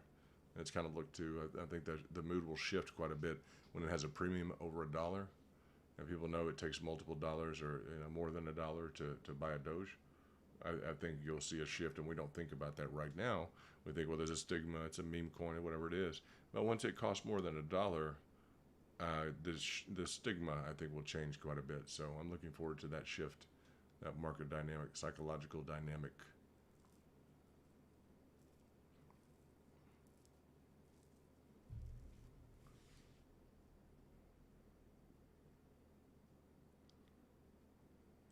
So we appreciate the market input from Elon Musk, obviously. That is kind of crucial. He's done a good job. His team has done a good job.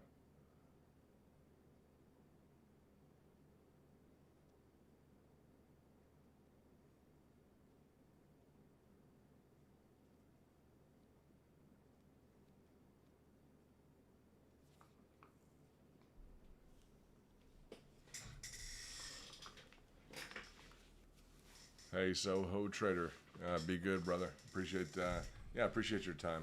I just decided to kind of, hang out, go along. It's just not, I don't know. I've got some, some trades cranked in, so I'm going to be up for a minute anyway. So we'll see what goes on. I'll try and make a nice video for you guys tomorrow morning with some good trade opportunities or something cool like that. Tell me what kind of trades you're looking for. I don't know what you're involved in, Soho. Maybe shoot me a DM on Twitter. That'd be nice. I'd appreciate that. Let me know what you're thinking, because I appreciate your time today and what we went over in terms of BTC. Thanks for, kind of jogging my memory into that direction.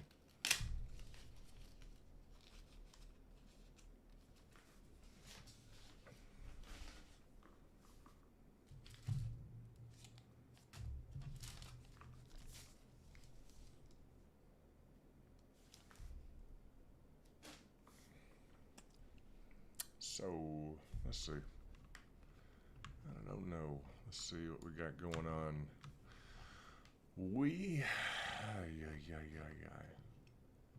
I'm just in the mood to go find some movers, like some real movers. These are moving, but I want some more acceleration. You guys ever get in the mood where you just want some more velocity on some prices? You understand that when things are creeping along like this, and they take, let's just look at this. It's taking how long? This is how you wind up with a stream that is whatever, 10 hours. And that's okay, that's fine. But it's taken 7 hours for it to go up 25%. That's okay, but we started the day off making 20% in like 20 minutes. So I love this price action. It's great. I always say that about about Doge. It does have good price action, but gosh, this morning in 20 minutes I made 20%. Right, just that's it. So this is just kind of indicative, and it's funny because people don't want to hear. They don't want to hear about it. If I mention one thing about another coin, or I talk about another alt, or I do anything else like that, no, they're out. They're gone. And maybe I don't think about it correctly, because maybe part of the process here is community driven, and maybe I haven't realized that. Maybe the process is spending time. Maybe that's a part of the process, and it's okay to look at that. Hey, Omer, Australia's in the house. What's up, brother?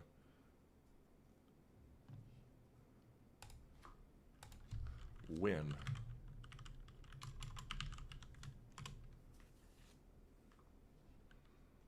Let me pull up some details while I look at Doge. Mana. Just got an indication Mana. Apparently Mana has just entered my potential buy category. Let me just look real quickly on Mana. Yep. Let's cross it back over. It's trying to do a inverse head shoulders on that. Yeah, let's look up Wink.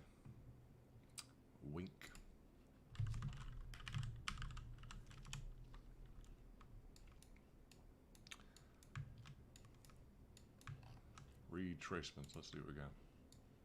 Yep, big retracements. Ouch. Everybody's like, ouch, that hurt. It's okay. Be interested to know when you got in and what you've been doing with it. You've just hit the, let's see, you're coming off of, that's just not, that's not normal, unless you have decided to operate like this in the interim. I wouldn't suggest that at all. You can. Clearly, that's the initiation of the most recent price action. If it wants to play that. It's interesting you say that, Omer. Are you looking at buying it now? Because that could be your last line of defense. I'm going to bring up two options. One is where you're at. The other option is going to be ballpark, and I'll make it a little bit more aggressive so that it would actually get picked up. But the other option, that's one option, is that right there, you're going to achieve a positive price action. Like, please, right? Something has to hit. At this point, something has to kind of go forward. And, yeah, it's just, a lot of people have been talking about Wink. They really like it, but it's like, I don't know. It's pretty rough sailing there. That's pretty tough. So either at that, where it's at right now, or let's see, the 0006 should receive hopefully something. I'd say just based on Fibonacci's. 006272, something around there, should hit something. You hit your golden pocket here perfectly. I'll say that. So you're kind of stalled out in an odd place. If we look at your golden pocket here, let's do that, and let's see. Nope, there we go. Alright, let's go one more time. Golden pocket. So yeah, you hit your golden pocket here perfectly. Right? That's your golden pocket, the 61.8 to the 65% retracement. And your profit on that would have been a nice 45%. If you maxed that out, that's okay. The fact that you have rifled back down through it is a little bit somewhat troubling, though not completely surprising, I guess. It's just a really drastic price action. So the next real level, let's just do this. Let's forget about that. Let's take that off. And since that was so cleanly upon that I would say that triple OT is 0006508. And essentially, if you want to look at the exact figure, is going to be the 0006272. So the only opinion I have of this is that it will probably at this point hit that level. And if it does, it should receive some sort of positive price action. It doesn't look satisfied in having reached the golden pocket. It's on its way down to this level. I would anticipate it's going to hit that, and that it's going to achieve some positive price action. So that's the extent to which it will or not. I don't know if you hold it or you're looking at trading it. From a trading perspective, it's just holding. It's heading down to 78.6. That's all you can say about this is it had some positive price, and now it's just been retracing. And it hasn't picked up on anything really until this golden pocket has been decent. So there may be one trade level left in it. Otherwise, it just seems kind of washed up. So, yeah. Difficult one to be involved in. Have put a lot of money into it, looks like. So, yeah, I'm glad we're not necessarily in that boat. That's good. How have you been, by the way? It's nice to see you. Let me get back to the chat. No problem, Omer. No problem, brother. How is everything in Aussie? Cool. You doing okay, huh? Yeah, wind took off like a jet. That was impressive.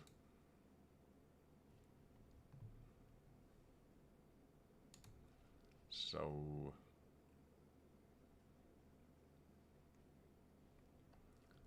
yeah, let's see. Well, let's do this. I'm gonna probably go and search for some things that may make some people some money tomorrow. So that's my goal. If you guys could hit a thumb up, it's just been, I wanted to spend some time, today just going through some different stuff. And yeah, I'll be looking at some different things and spend some time in the chat room. I'll probably go over to the DM for a little bit and just hang out. And those of you, I think there's people already over there just chilling. And yeah, we've just been watching the paint dry on the price action, waiting for it to go up higher. And it has been, but it's just we gotta supercharge this Doge. I'm not sure what we can do. Maybe the Tesla for Doge, the Dojo for Doge will help out that scenario. So I appreciate you guys tuning in kind of late. Thanks for letting me take a break there. I know a lot of people tuned out, but that was all right. I needed to eat a little food, and you guys make sure you take care of yourselves, eat well, sleep well, and yeah, continue to invest in those relationships that you thought were important before you started investing, because those will hopefully always be there. And yeah, take care of yourself. I appreciate you tuning in. We'll talk to you later, and probably tomorrow we'll come to you with a stream, hopefully with some great news on Doge.